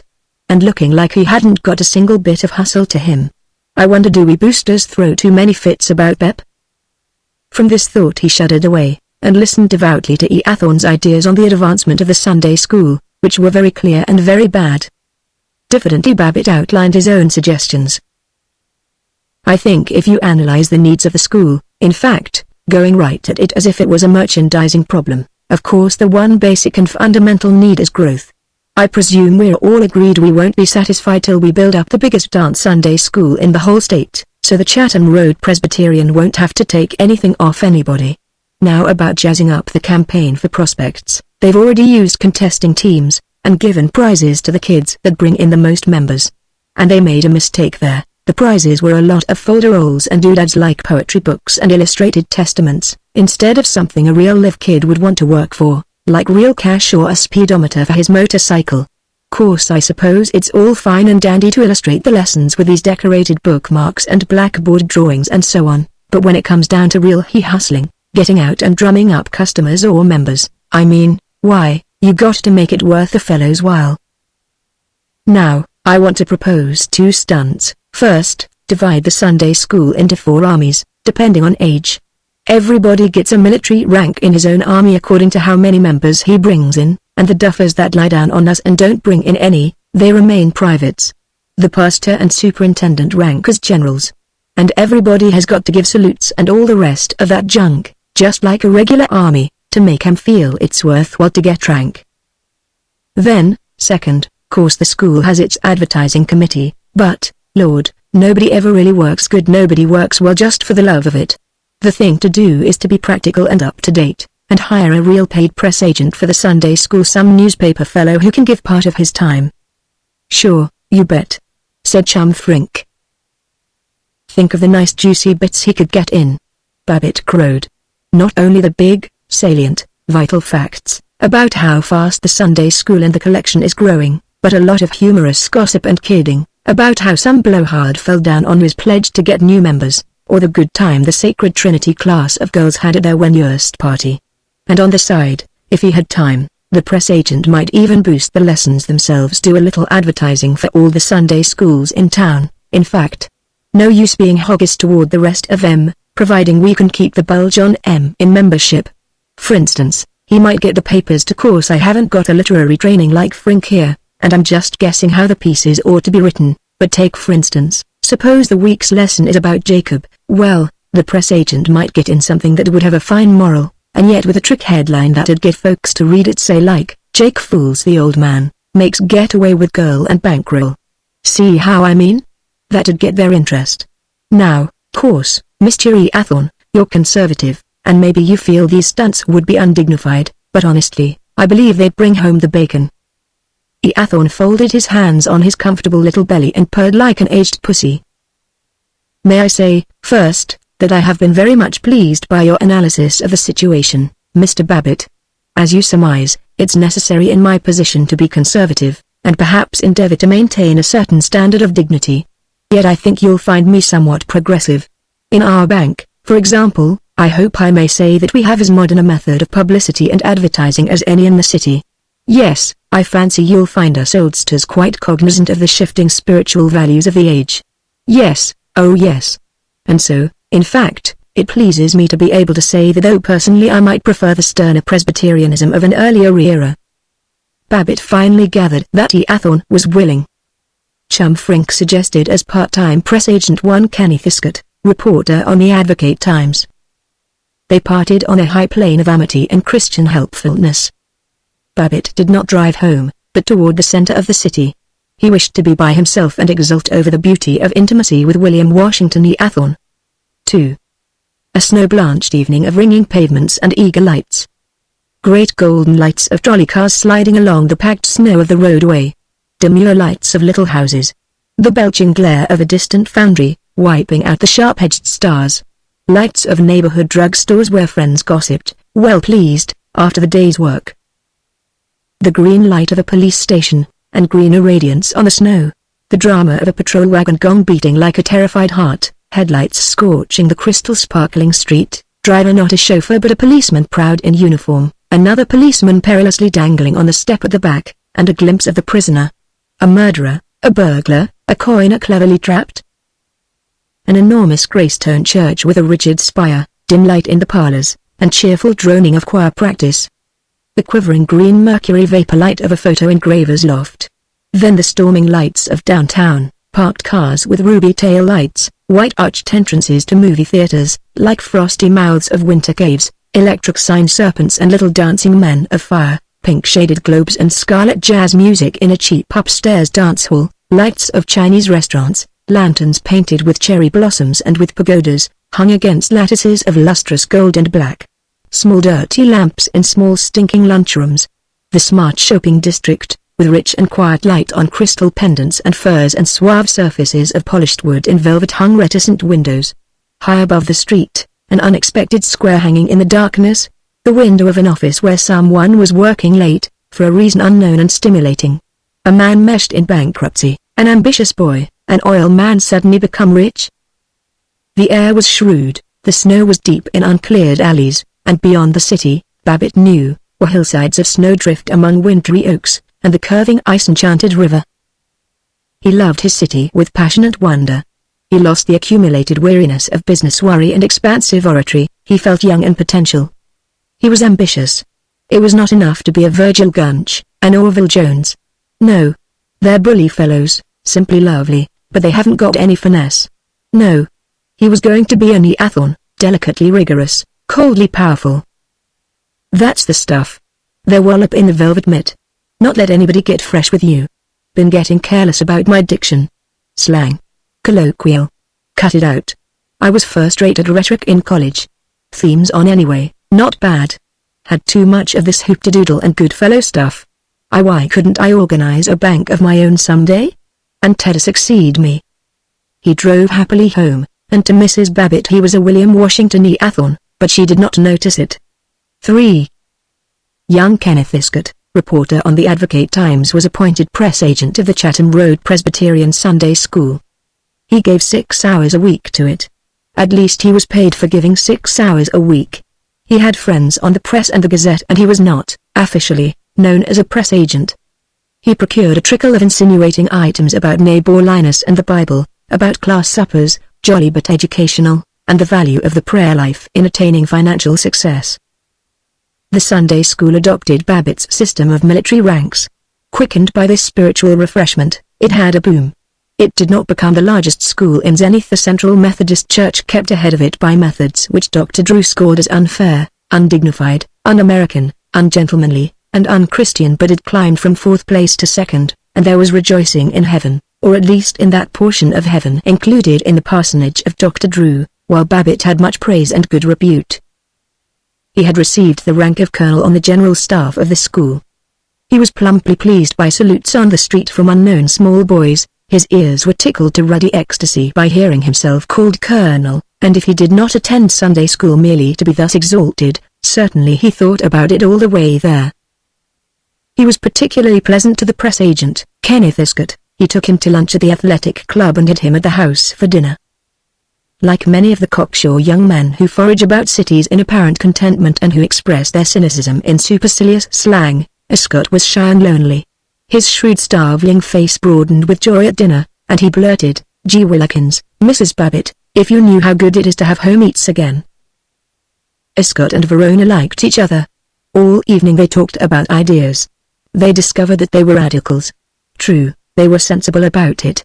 They agreed that all communists were criminals, that this Versliber was Tommy Rot, and that while there ought to be universal disarmament, of course Great Britain and the United States must, on behalf of oppressed small nations, keep a navy equal to the tonnage of all the rest of the world.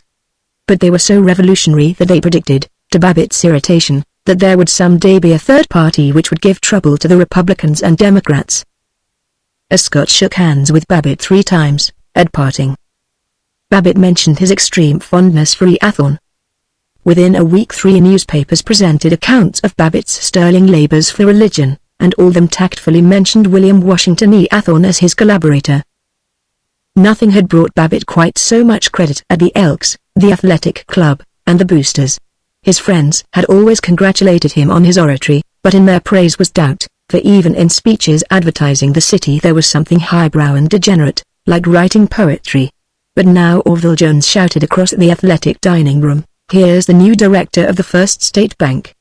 Grover Butterbaugh, the eminent wholesaler of plumbers' supplies, chuckled, "Wonder you mix with common folks," after holding Neathorn's hand. And Emil Wenget, the jeweler, was at last willing to discuss buying a house in Dorchester. 4. When the Sunday school campaign was finished, Babbitt suggested to Kenneth Iscott, "Say, how about doing a little boosting for Doc Drew personally?" Iscott grinned. "You trust the doc to do a little boosting for himself, Mr. Babbitt? There's hardly a week goes by without his ringing up the paper to say if we'll chase a reporter up to his study. He'll let us in on the story about the swell sermon he's going to preach on the wickedness of short skirts, or the authorship of the Pentateuch. Don't you worry about him. There's just one better publicity grabber in town, and that's this Dora Gibson Tucker that runs the Child Welfare and the Americanization League, and the only reason she's got Drew beaten is because she has got some brains." "Well, now Kenneth, I don't think you ought to talk that way about the doctor. A preacher has to watch his interests, hasn't he? You remember that in the Bible about being diligent in the Lord's business, or something?" "All right, I'll get something in if you want me to, Mr. Babbitt. But I'll have to wait till the managing editor is out of town, and then blackjack the city editor." Thus it came to pass that in the Sunday Advocate Times, under a picture of Dr. Drew at his earnestest, with eyes alert, jaw as granite, and rustic clock flamboyant, appeared an inscription, a wood pulp tablet conferring 24 hours immortality. The Reverend Dr. John Jennison Drew, M.A., pastor of the beautiful Chatham Road Presbyterian Church in lovely Floral Heights, is a Wizard's Soul winner. He holds the local record for conversions. During his shepherdhood, an average of almost 100 sin-weary persons per year have declared their resolve to lead a new life and have found a harbor of refuge and peace. Everything zips at the Chatham Road Church. The subsidiary organizations are key to the top notch of efficiency. Dr. Drew is especially keen on good congregational singing. Bright cheerful hymns are used at every meeting, and the special sing services attract lovers of music and professionals from all parts of the city. On the popular lecture platform as well as in the pulpit, Dr. Drew is a renowned word painter, and during the course of the year he receives literally scores of invitations to speak at varied functions both here and elsewhere. 5. Babbitt let Dr. Drew know that he was responsible for this tribute. Dr. Drew called him brother, and shook his hand a great many times. During the meetings of the advisory committee, Babbitt had hinted that he would be charmed to invite E. Athorn to dinner, but E. Athorn has murmured, "So nice of you, old man, now almost never go out." Surely E. Athorn would not refuse his own pastor. Babbitt said boyishly to Drew, "Say, Doctor, now we've put this thing over, strikes me it's up to the Dominie to blow the three of us to a dinner." "Bully. You bet." "Delighted," cried Dr. Drew, in his manliest way. Someone had once told him that he talked like the late President Roosevelt. "And, say, Doctor, be sure and get Mr. E. Athorn to come. Insist on it. I think he sticks around home too much for his own health." E. Athorn came. It was a friendly dinner. Babbitt spoke gracefully of the stabilizing and educational value of bankers to the community. They were, he said, the pastors of the fold of commerce. For the first time E. Athorn departed from the tropic of Sunday schools, and asked Babbitt about the progress of his business. Babbitt answered modestly, almost filially. A few months later, when he had a chance to take part in the Street Traction Company's terminal deal, Babbitt did not care to go to his own bank for a loan. It was rather a quiet sort of deal and, if it had come out, the public might not have understood. He went to his friend Mr. E. Athorn, he was welcomed, and received the loan as a private venture, and they both profited in their pleasant new association. After that, Babbitt went to church regularly, except on spring Sunday mornings which were obviously meant for motoring. He announced to Ted, "I tell you, boy, there's no stronger bulwark of sound conservatism than the evangelical church, and no better place to make friends will help you to gain your rightful place in the community than in your own church home." Chapter 18. 1. Though he saw them twice daily, though he knew and amply discussed every detail of their expenditures, yet for weeks together Babbitt was no more conscious of his children than of the buttons on his coat sleeves. The admiration of Kenneth Escott made him aware of Verona. She had become secretary to Mr. Gruensberg of the Gruensberg Leather Company. She did her work with the thoroughness of a mind which reveres details and never quite understands them, but she was one of the people who give an agitating impression of being on the point of doing something desperate, of leaving a job or a husband without ever doing it. Babbitt was so hopeful about Escott's hesitant ardors that he became the playful parent. When he returned from the Elks he peered coyly into the living room and gurgled, "Has our Kenny been here tonight?" He never credited Verona's protest, "Why, Ken and I are just good friends, and we only talk about ideas. I won't have all this sentimental nonsense, that would spoil everything." It was Ted who most worried Babbitt. With conditions in Latin and English but with a triumphant record in manual training, basketball, and the organization of dances, Ted was struggling through his senior year in the East Side High School. At home he was interested only when he was asked to trace some subtle ill in the ignition system of the car. He repeated to his tut-tutting father that he did not wish to go to college or law school, and Babbitt was equally disturbed by this shiftlessness and by Ted's relations with Eunice Littlefield, next door. Though she was the daughter of Howard Littlefield, that wrought iron fact mill, that horse-faced priest of private ownership, Eunice was a midge in the sun. She danced into the house, she flung herself into Babbitt's lap when he was reading, she crumpled his paper, and laughed at him when he adequately explained that he hated a crumpled newspaper as he hated a broken sales contract. She was 17 now. Her ambition was to be a cinema actress. She did not merely attend the showing of every feature film, she also read the motion picture magazines, those extraordinary symptoms of the age of pep monthlies and weeklies gorgeously illustrated with portraits of young women who had recently been manicure girls, not very skillful manicure girls, and who, unless their every grimace had been arranged by a director, could not have acted in the Easter cantate of the Central Methodist Church. Magazines reporting, quite seriously, in interviews plastered with pictures of riding breeches and California bungalows, the views on sculpture and international politics of blankly beautiful, suspiciously beautiful young men, outlining the plots of films about pure prostitutes and kind-hearted train robbers, and giving directions for making bootblacks into celebrated scenario authors overnight. These authorities Eunice studied.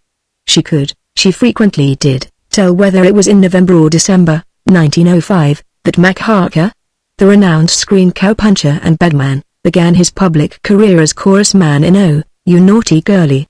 On the wall of the room, her father reported, she had pinned up 21 photographs of actors. But the signed portrait of the most graceful of the movie heroes she carried in her young bosom. Babbitt was bewildered by this worship of new gods, and he suspected that Eunice smoked cigarettes. He smelled the cloying reek from upstairs, and heard her giggling with Ted. He never inquired. The agreeable child dismayed him. Her thin and charming face was sharpened by bobbed hair. Her skirts were short. Her stockings were rolled, and, as she flew after Ted, above the caressing silk were glimpses of soft knees which made Babbitt uneasy, and wretched that she should consider him old. Sometimes, in the veiled life of his dreams, when the fairy child came running to him she took on the semblance of Eunice Littlefield. Ted was motor mad as Eunice was movie mad. 1,000 sarcastic refusals did not check his teasing for a car of his own. However lax he might be about early rising and the prosody of Virgil, he was tireless in tinkering. With 3 other boys he bought a rheumatic Ford chassis, built an amazing racer body out of tin and pine, went skidding round corners in the perilous craft, and sold it at a profit. Babbitt gave him a motorcycle, and every Saturday afternoon, with 7 sandwiches and a bottle of Coca-Cola in his pockets, and Eunice perched eerily on the rumble seat, he went roaring off to distant towns. Usually Eunice and he were merely neighborhood chums, and quarreled with a wholesome and violent lack of delicacy, but now and then, after the color and scent of a dance, they were silent together and a little furtive, and Babbitt was worried. Babbitt was an average father. He was affectionate, bullying, opinionated, ignorant, and rather wistful.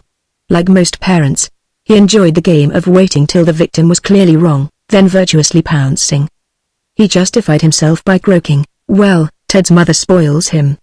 Got to be somebody who tells him what's what, and me, I'm elected the goat.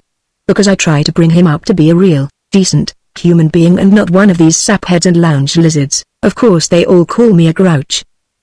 Throughout, with the eternal human genius for arriving by the worst possible routes at surprisingly tolerable goals, Babbitt loved his son and warmed to his companionship and would have sacrificed everything for him if he could have been sure of proper credit.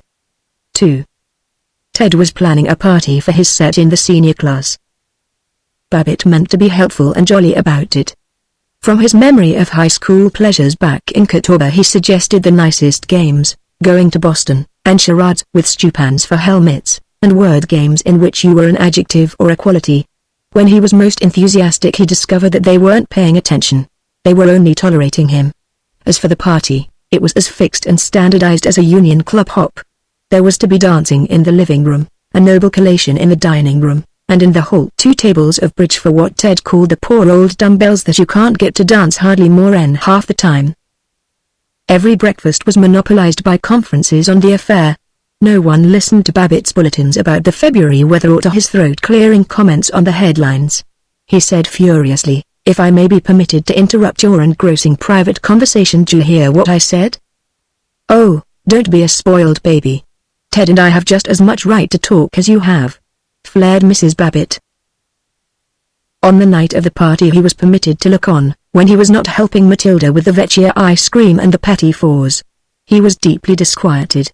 8 years ago, when Verona had given a high school party, the children had been featureless scabies. Now they were men and women of the world, very supercilious men and women. The boys condescended to Babbitt, they wore evening clothes, and with hauteur they accepted cigarettes from silver cases. Babbitt had heard stories of what the athletic club called goings-on at young parties, of girls parking their corsets in the dressing room, of cuddling and petting, and a presumable increase in what was known as immorality. Tonight he believed the stories.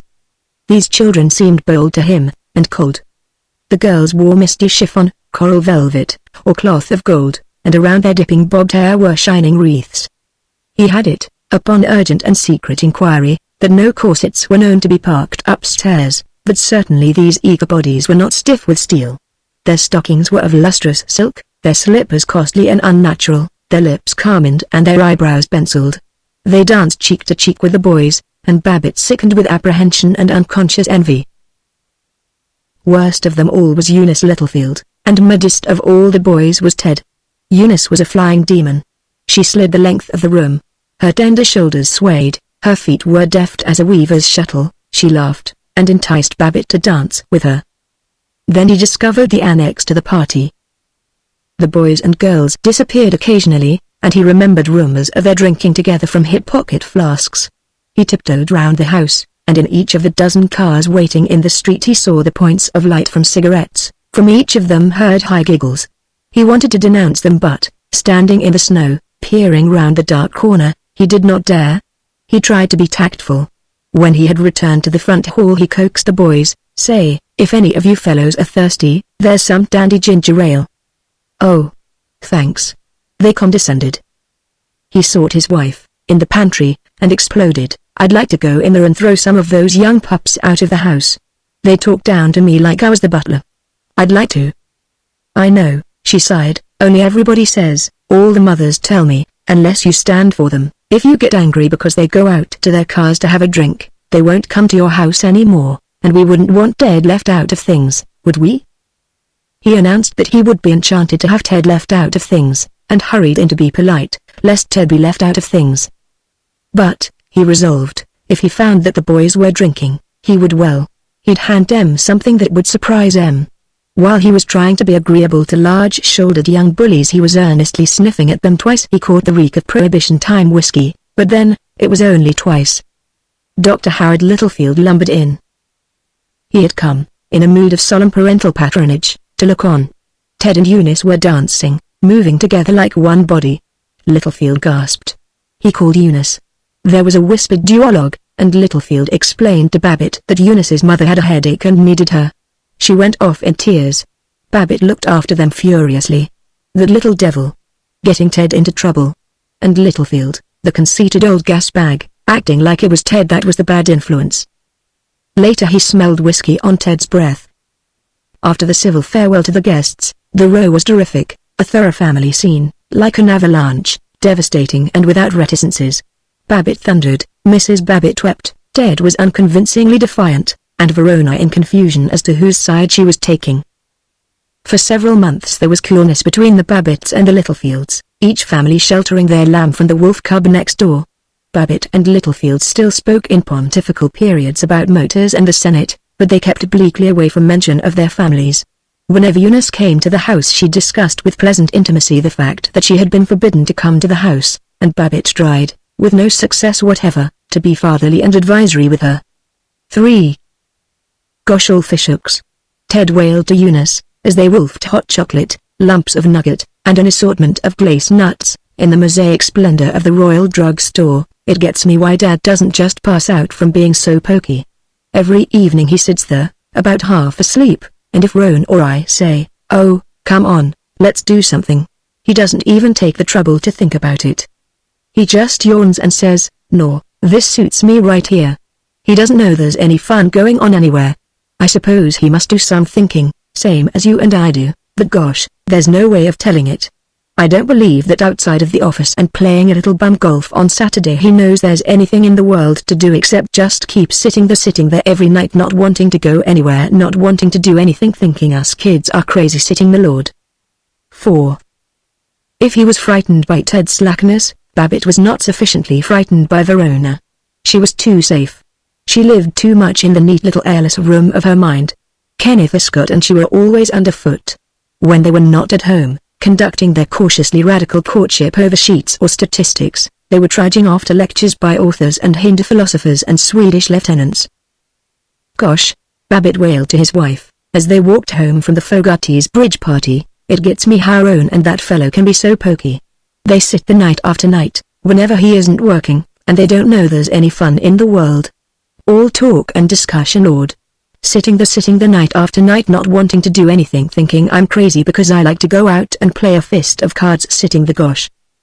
Then round the swimmer, bored by struggling through the perpetual surf of family life, newcomers swelled."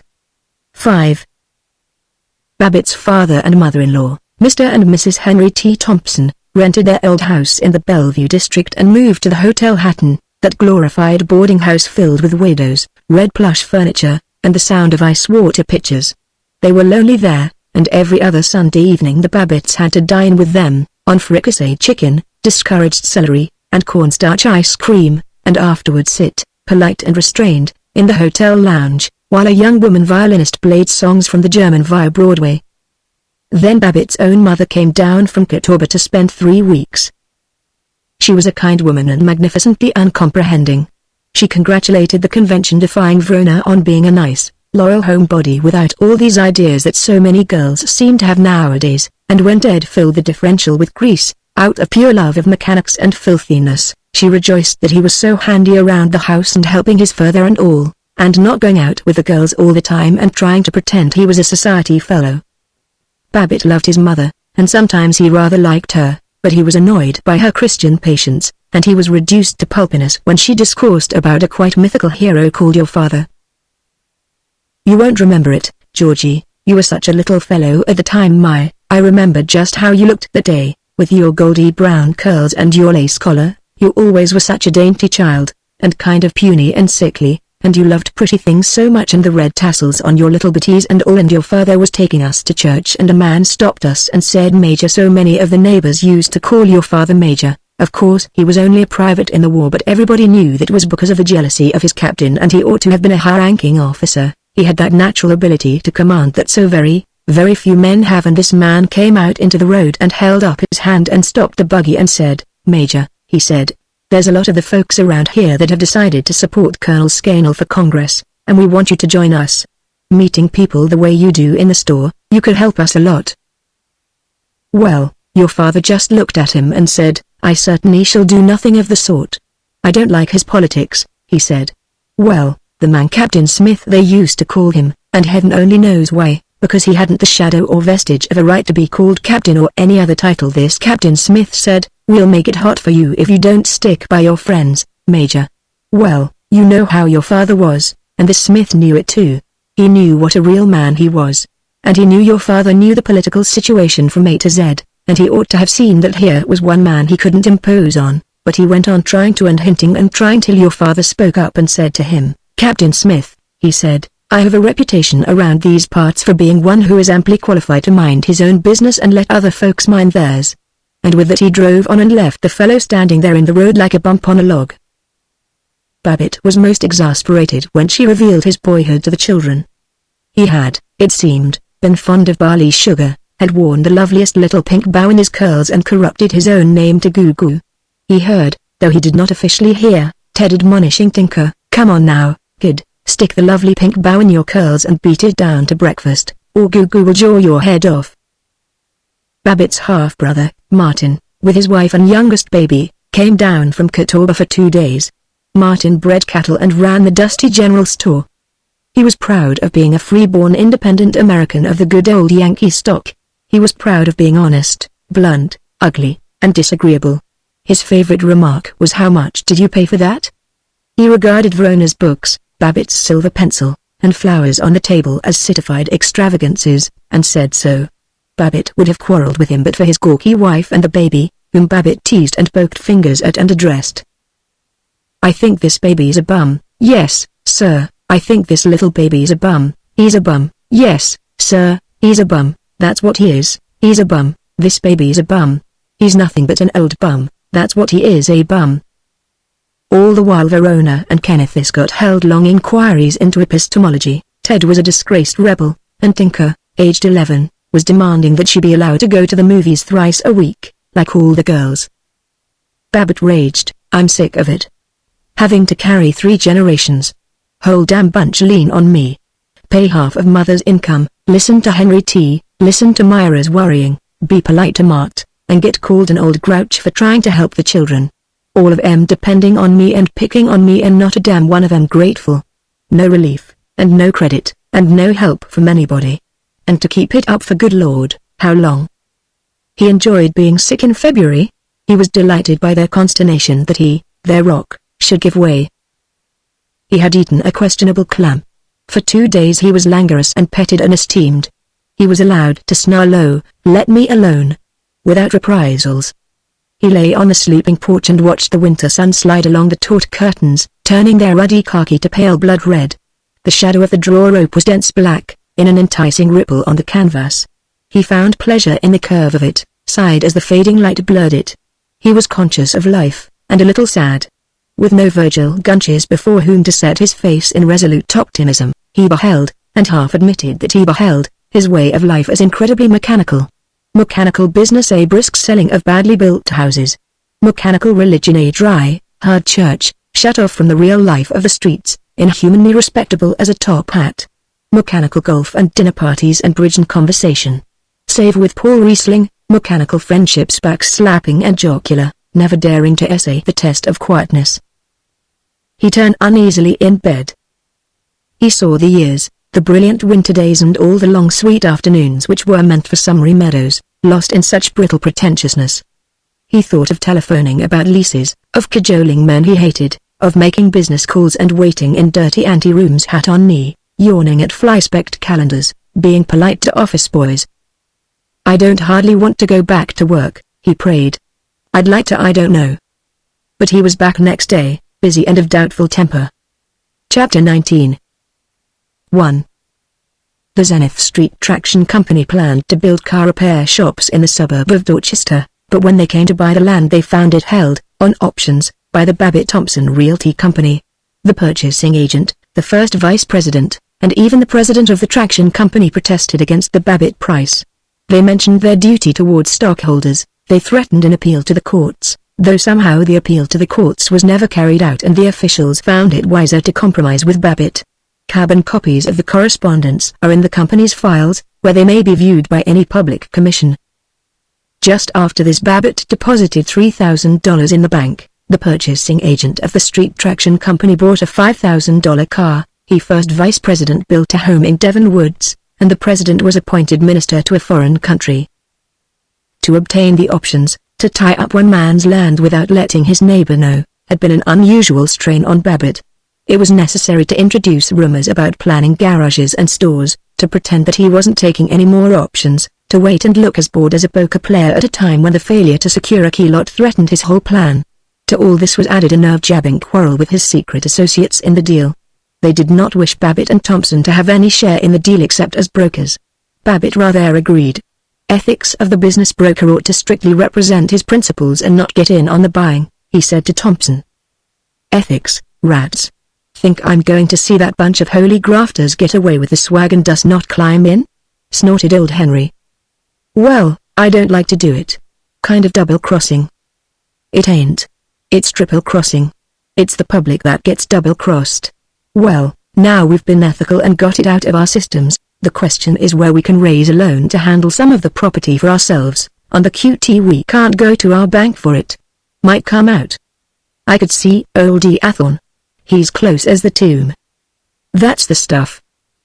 Eathorne was glad, he said, to invest in character, to make Babbitt the loan and see to it that the loan did not appear on the books of the bank.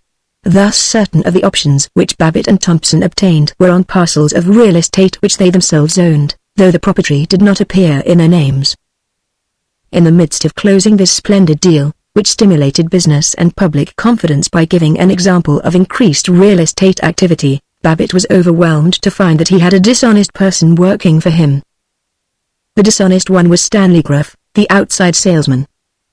For some time Babbitt had been worried about Gruff. He did not keep his word to tenants. In order to rent a house he would promise repairs which the owner had not authorized. It was suspected that he juggled inventories of furnished houses so that when the tenant left he had to pay for articles which had never been in the house and the price of which Gruff put into his pocket. Babbitt had not been able to prove these suspicions, and though he had rather planned to discharge Gruff he had never quite found time for it. Now into Babbitt's private room charged a red-faced man, panting, "Look here. I've come to raise particular merry hell, and unless you have that fellow pinched, I will." "What's calm down, oh man? What's trouble?" "Trouble? Huh. Here's the trouble. Sit down and take it easy. They can hear you all over the building. This fellow Gruff you got working for you, he leases me a house. I was in yesterday and signs the lease, all okay, and he was to get the owner's signature and mail me the lease last night. Well, and he did. This morning I comes down to breakfast and the girl says a fellow had come to the house right after the early delivery and told her he wanted an envelope that had been mailed by mistake, big long envelope with Babbitt Thompson in the corner of it. Sure enough, there it was, so she lets him have it. And she describes the fellow to me, and it was this Gruff. So I phones to him and the poor fool, he admits it. He says after my lease was all signed he got a better offer from another fellow and he wanted my lease back. Now what you going to do about it?" "Your name is?" "William Varney W. K. Varney." "Oh, yes. That was the Garrison House." Babbitt sounded the buzzer. When Miss McGowan came in, he demanded, "Gruff gone out?" "Yes, sir." "Will you look through his desk and see if there is a lease made out to Mr. Varney on the Garrison House?" "Varney, can't tell you how sorry I am this happened. Needless to say, I'll fire Gruff the minute he comes in. And of course your lease stands. But there's one other thing I'd like to do. I'll tell the owner not to pay us the commission but apply it to your rent. No. Straight. I want to. To be frank, this thing shakes me up bad. I suppose I've always been a practical businessman. Probably I've told one or two fairy stories in my time, when the occasion called for it, you know. Sometimes you have to lay things on thick, to impress boneheads. But this is the first time I've ever had to accuse one of my own employees of anything more dishonest than pinching a few stamps. Honest, it would hurt me if we profited by it. So you'll let me hand you the commission? Good. 2. He walked through the February city, where trucks flung up a spattering of slush and the sky was dark above dark brick cornices. He came back miserable. He, who respected the law, had broken it by concealing the federal crime of interception of the mails. But he could not see Gruff go to jail and his wife suffer. Worse, he had to discharge Gruff and this was a part of office routine which he feared. He liked people so much, he so much wanted them to like him that he could not bear insulting them. Miss McGowan dashed in to whisper, with the excitement of an approaching scene, "He's here. Mr. Gruff? Ask him to come in." He tried to make himself heavy and calm in his chair, and to keep his eyes expressionless. Gruff stalked in, a man of 35, dapper, eye-glassed, with a foppish moustache. "Want me?" said Gruff. "Yes. Sit down." Gruff continued to stand, grunting, "I suppose that old nut Varney has been in to see you. Let me explain about him. He's a regular tightwad, and he sticks out for every cent, and he practically lied to me about his ability to pay the rent. I found that out just after we signed up. And then another fellow comes along with a better offer for the house, and I felt it was my duty to the firm to get rid of Varney, and I was so worried about it I skun up there and got back the lease.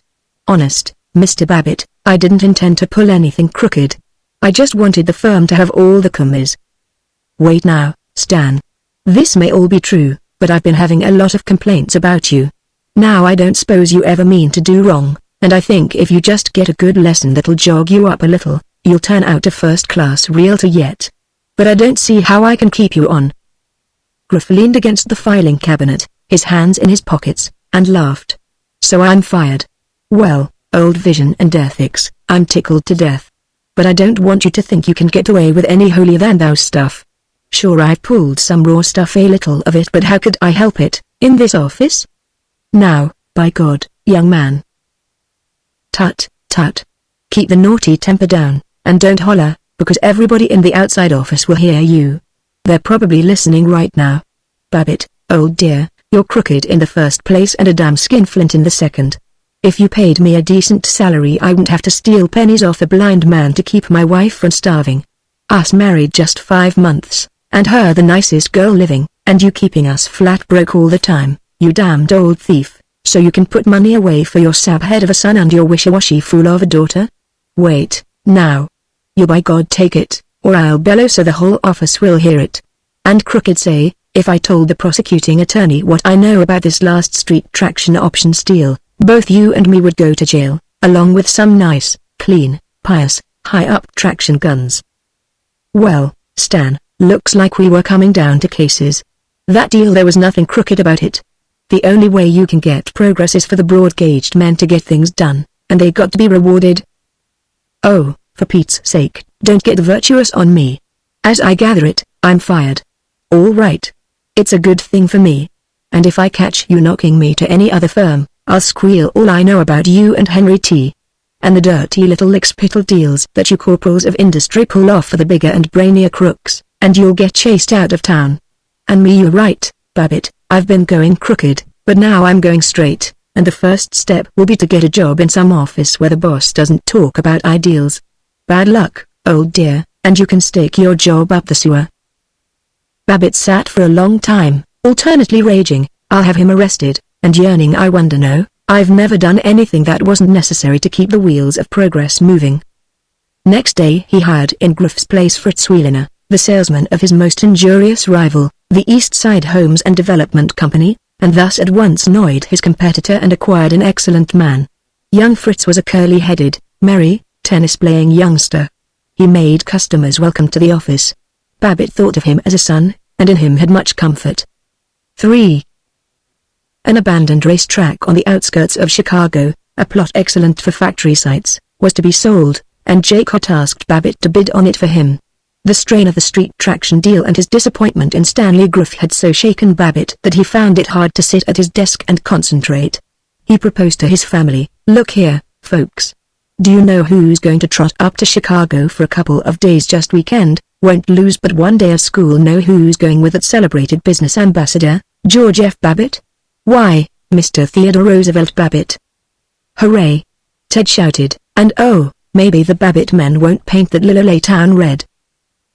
And, once away from the familiar implications of home, they were two men together.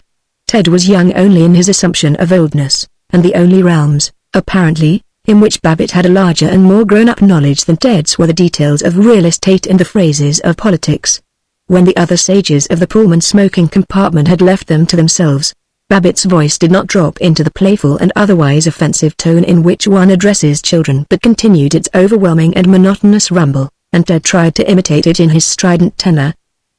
"Gee, Dad, you certainly did show up that poor boot when he got flip about the League of Nations." Well, the trouble with a lot of these fellows is, they simply don't know what they're talking about. They don't get down to facts. What do you think of Kenniscott? "I'll tell you, Dad, it strikes me Ken is a nice lad, no special faults except he smokes too much, but slow, Lord. Why, if we don't give him a shove the poor dumbbell never will propose. And Roan just as bad. Slow." "Yes, I guess you're right. They're slow. They haven't either one of them got our pep." "That's right. They're slow. I swear, Dad, I don't know how Roan got into our family. I'll bet, if the truth were known, you were a bad old egg when you were a kid." "Well, I wasn't so slow." "I'll bet you weren't. I'll bet you didn't miss many tricks." "Well, when I was out with the girls I didn't spend all the time telling them about the strike in the knitting industry." They roared together, and together lighted cigars. "What are we going to do with them?" Babbitt consulted. "Gosh, I don't know. I swear, sometimes I feel like taking Ken aside and putting him over the jumps and saying to him, 'Young fella me lad, are you going to marry young Roan, or are you going to talk her to death? Here you are getting on toward 30, and you're only making 20 or 25 a week. When you going to develop a sense of responsibility and get a raise? If there's anything that George F. or I can do to help you, call on us, but show a little speed, anyway." Well, at that, it might not be so bad if you or I talked to him, except he might not understand. He's one of these highbrows. He can't come down to cases and lay his cards on the table and talk straight out from the shoulder, like you or I can. "That's right, he's like all these highbrows." "That's so, like all of them." "That's a fact." They sighed, and were silent and thoughtful and happy. The conductor came in. He had once called at Babbitt's office, to ask about houses. "HRU, Mr. Babbitt? We going to have you with us to Chicago? This your boy?" "Yes, this is my son Ted." "Well now, what do you know about that? Here I been thinking you were a youngster yourself, not a day over 40, hardly, and you with this great big fellow." 40? Why, brother, I'll never see 45 again. Is that a fact? Wouldn't hardly have thought it. Yes, sir, it's a bad giveaway for the old man when he has to travel with a young whale like Ted here. You're right, it is. To Ted, I suppose you're in college now? Proudly, no, not till next fall. I'm just kind of giving the different colleges the once-over now. As the conductor went on his affable way, huge watch chain jingling against his blue chest, Babbitt and Ted gravely considered colleges. They arrived at Chicago late at night. They lay abed in the morning, rejoicing. Pretty nice not to have to get up and get down to breakfast, hey? They were staying at the modest Eden Hotel, because Zenith businessmen always stayed at the Eden, but they had dinner in the brocade and crystal Versailles room of the Regency Hotel. Babbitt ordered Blue Point oysters with cocktail sauce, a tremendous steak with a tremendous platter of French fried potatoes, 2 pots of coffee, apple pie with ice cream for both of them and, for Ted, an extra piece of mince pie. Hot stuff. Some feed, young fella. Ted admired. Huh. You stick around with me, old man, and I'll show you a good time. They went to a musical comedy and nudged each other at the matrimonial jokes and the prohibition jokes. They paraded the lobby, arm in arm, between acts, and in the glee of his first release from the shame which dissevers fathers and sons, Ted chuckled, Dad, did you ever hear the one about the 3 millionaires and the judge? When Ted had returned to Zenith, Babbitt was lonely.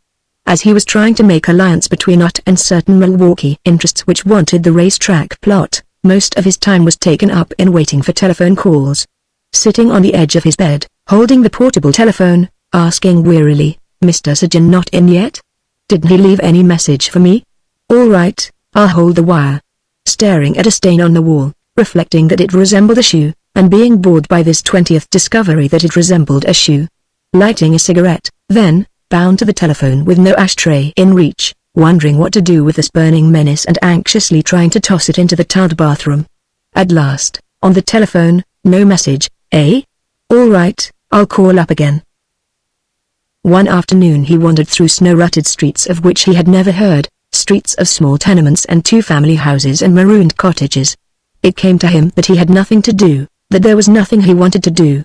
He was bleakly lonely in the evening, when he dined by himself at the Regency Hotel. He sat in the lobby afterward, in a plush chair bedecked with the Saxe-Coburg arms, lighting a cigar and looking for someone who would come and play with him and save him from thinking. In the chair next to him, showing the arms of Lithuania, was a half-familiar man, a large red-faced man with pop eyes and a deficient yellow moustache. He seemed kind and insignificant, and as lonely as Babbitt himself. He wore a tweed suit and reluctant orange tie. It came to Babbitt with a pyrotechnic crash. The melancholy stranger was Sir Gerald Oak. Instinctively Babbitt rose, bumbling, "How are you, Sir Gerald? 'Member we met in Zenith, at Charlie McKelvey's? Babbitt's my name, real estate." "Oh. How do you do?" Sir Gerald shook hands flabbily. Embarrassed, standing, wondering how he could retreat, Babbitt maundered, "Well, I suppose you've been having a great trip since we saw you in Zenith." "Quite. British Columbia and California and all over the place," he said doubtfully, looking at Babbitt lifelessly. "How did you find business conditions in British Columbia? Or I suppose maybe you didn't look into scenery and sport and so on?" "Scenery? Oh, capital. But business conditions, you know, Mr. Babbitt, they're having almost as much unemployment as we are." Sir Gerald was speaking warmly now. "So? Business conditions not so doggone good, eh?" "No, business conditions weren't at all what I'd hoped to find them." "Not good, eh?"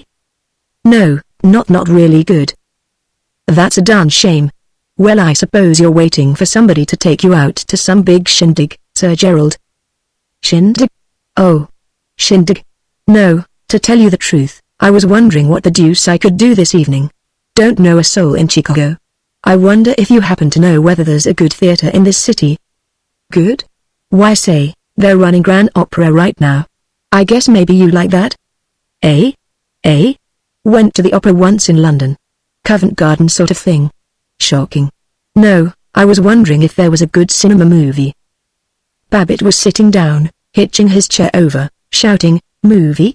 Say, Sir Gerald, I supposed of course you had a raft of dames waiting to lead you out to some soiree." "God forbid. But if you haven't, What do you say you and me go to a movie? There's a peach of a film at the Grantham, Bill Hart in a bandit picture. Right-o. Just a moment while I get my coat. Swollen with greatness, slightly afraid lest the noble blood of Nottingham change its mind and leave him at any street corner, Babbitt paraded with Sir Gerald Doak to the movie palace and in silent bliss sat beside him, trying not to be too enthusiastic, lest the knight despise his adoration of six-shooters and broncos. At the end Sir Gerald murmured, "Jolly good picture, this. So awfully decent of you to take me. Haven't enjoyed myself so much for weeks. All these hostesses, they never let you go to the cinema." "The devil you say." Babbitt's speech had lost the delicate refinement and all the broad airs with which he had adorned it, and become hearty and natural. "Well, I'm tickled to death you liked it, Sir Gerald." They crawled past the knees of fat women into the aisle. They stood in the lobby waving their arms in the rite of putting on overcoats. Babbitt hinted, "Say, how about a little something to eat? I know a place where we could get a swell rarebit, and we might dig up a little drink, that is, if you ever touch the stuff." "Rather.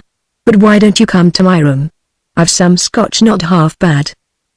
"Oh, I don't want to use up all your hooch. It's darn nice of you, but you probably want to hit the hay." Sir Gerald was transformed. He was beefily yearning. "Oh really, now, I haven't had a decent evening for so long. Having to go to all these dances. No chance to discuss business and that sort of thing. Do be a good chap and come along. Won't you?" "Will I? You bet. I just thought maybe say, by golly, it does do a fellow good, don't it, to sit and visit about business conditions, after he's been to these balls and masquerades and banquets and all that society stuff. I often feel that way in Zenith. Sure, you bet I'll come." "That's awfully nice of you." They beamed along the street. "Look here, old chap, can you tell me, do American cities always keep up this dreadful social pace? All these magnificent parties? Go on now, quit your kidding. Gosh, you with court balls and functions and everything." "No, really, old chap. Mother and I, Lady Doak, I should say, we usually play a hand of bezique and go to bed at 10. Bless my soul, I couldn't keep up your beastly pace. And talking. All your American women, they know so much culture and that sort of thing. This Mrs. McKelvey your friend?" "You, old Lucille. Good kid. She asked me which of the galleries I liked best in Florence. Or was it in Firenze? Never been in Italy in my life. And primitives. Did I like primitives? Do you know what the deuce a primitive is?" "Me? I should say not. But I know what a discount for cash is." "Rather. So do I, by George. But primitives. You. Primitives." They laughed with the sound of a booster's luncheon. Sir Gerald's room was, except for his ponderous and durable English bags, very much like the room of George F. Babbitt, and quite in the manner of Babbitt he disclosed a huge whiskey flask, looked proud and hospitable, and chuckled, "Say, when, old chap?" It was after the third drink that Sir Gerald proclaimed, "How do you Yankees get the notion that writing chaps like Bertrand Shaw and this Wells represent us? The real business England, we think those chaps are traitors. Both our countries have their comic old aristocracy, you know, old county families, hunting people and all that sort of thing, and we both have our wretched labor leaders, but we both have a backbone of sound businessmen who run the whole show." "You bet. Here's to the real guys." "I'm with you. Here's to ourselves." It was after the fourth drink that Sir Gerald asked humbly, "What do you think of North Dakota mortgages?" But it was not till after the fifth that Babbitt began to call him Jerry, and Sir Gerald confided, "I say, do you mind if I pull off my boots?" and ecstatically stretched his knightly feet, his poor, tired, hot, swollen feet out on the bed. After the sixth, Babbitt irregularly arose. "Well, I better be hiking along. Jerry, you're a regular human being. I wish to thunder we'd been better acquainted in Zenith. Look it. Can't you come back and stay with me a while?" "So sorry, must go to New York tomorrow. Most awfully sorry, old boy. I haven't enjoyed an evening so much since I've been in the States. Real talk. Not all this social rot. I'd never have let them give me the beastly title, and I didn't get it for nothing, if I'd thought I'd have to talk to women about primitives and polo. Goodish thing to have in Nottingham, though, annoyed the mayor most frightfully when I got it, and of course the missus likes it. But nobody calls me Jerry now." He was almost weeping. "And nobody in the States has treated me like a friend till tonight. Goodbye, Old chap, goodbye. Thanks awfully. Don't mention it, Jerry. And remember, whenever you get to Zenith, the latch string is always out. And don't forget, old boy, if you ever come to Nottingham, Mother and I will be frightfully glad to see you. I shall tell the fellows in Nottingham your ideas about visions and real guys at our next Rotary Club luncheon. 4. Babbitt lay abed at his hotel, imagining the Zenith Athletic Club asking him, "What kind of a time do you have in Chicago?" And his answering, "Oh, fair," ran around with Sir Gerald Doak a lot, picturing himself meeting Lucille McKelvey and admonishing her, "You're all right, Mrs. Mac, when you aren't trying to pull this highbrow pose. It's just as Gerald Doak says to me in Chicago. Oh, yes, Jerry's an old friend of mine. The wife and I are thinking of running over to England to stay with Jerry in his castle next year, and he said to me, Georgie, old bean, I like Lucille first rate, but you and me, George, we got to make her get over this highty-tighty hoop-to-diddle way she's got." But that evening a thing happened which wrecked his pride. 5. At the Regency Hotel cigar counter he fell to talking with a salesman of pianos, and they dined together. Babbitt was filled with friendliness and well-being. He enjoyed the gorgeousness of the dining room, the chandeliers, the looped brocade curtains, the portraits of French kings against panels of gilded oak. He enjoyed the crowd, pretty women, good solid fellows who were liberal spenders. He gasped. He stared, and turned away, and stared again. 3 tables off, with a doubtful sort of woman, a woman at once coy and withered, was Paul Riesling, and Paul was supposed to be in Akron, selling tar roofing. The woman was tapping his hand, mooning at him and giggling. Babbitt felt that he had encountered something involved and harmful. Paul was talking with the rapt eagerness of a man who is telling his troubles. He was concentrated on the woman's faded eyes. Once he held her hand, and once, blind to the other guests, he puckered his lips as though he was pretending to kiss her. Babbitt had so strong an impulse to go to Paul that he could feel his body uncoiling, his shoulders moving, but he felt, desperately, that he must be diplomatic, and not till he saw Paul paying the check did he bluster to the piano salesman, "By golly, friend of mine over the excuse me second, just say hello to him." He touched Paul's shoulder, and cried, "Well, when did you hit town?" Paul glared up at him, face hardening. "Oh, hello, George. Thought you'd gone back to Zenith." He did not introduce his companion. Babbitt peeped at her. She was a flabbily pretty, weakly flirtatious woman of 42 or 3, in an atrocious flowery hat. Her rouging was thorough but unskillful. "Where you staying, Paulibus?" The woman turned, yawned, examined her nails. She seemed accustomed to not being introduced. Paul grumbled, "Camberlin, on the south side." "Alone?" It sounded insinuating. "Yes. Unfortunately." Furiously Paul turned toward the woman, smiling with a fondness sickening to Babbitt. "May. Want to introduce you? Mrs. Arnold, this is my old acquaintance, George Babbitt." "Please meet," growled Babbitt, while she gurgled, "Oh, I'm very pleased to meet any friend of Mr. Riesling's, I'm sure." Babbitt demanded, "Be back later this evening, Paul? I'll drop down and see you." "No, we better lunch together tomorrow." "All right, but I'll see you tonight, too, Paul. I'll go down to your hotel, and I'll wait for you." Chapter 20. 1. He sat smoking with the piano salesman, clinging to the warm refuge of gossip, afraid to venture into thoughts of Paul. He was the more affable on the surface as secretly he became more apprehensive, felt more hollow. He was certain that Paul was in Chicago without Zilla's knowledge, and that he was doing things not at all moral and secure. When the salesman yawned that he had to write up his orders, Babbitt left the hotel, in leisurely calm. But savagely he said Camberlin to the taxi driver. He sat agitated on the slippery leather seat, in that chill dimness which smelled of dust and perfume and Turkish cigarettes. He did not heed the snowy lakefront, the dark spaces and sudden bright corners in the unknown land south of the loop. The office of the Campbell Inn was hard, bright, new, the night clerk harder and brighter. "Yep," he said to Babbitt. "Mr. Paul Riesling registered here?" "Yep." "Is he in now?" "Nope." "Then if you'll give me his key, I'll wait for him." "Can't do that, brother. Wait down here if you wanna." Babbitt had spoken with the deference which all the clan of good fellows give to hotel clerks. Now he said with snarling abruptness, "I may have to wait some time. I'm Riesling's brother-in-law. I'll go up to his room.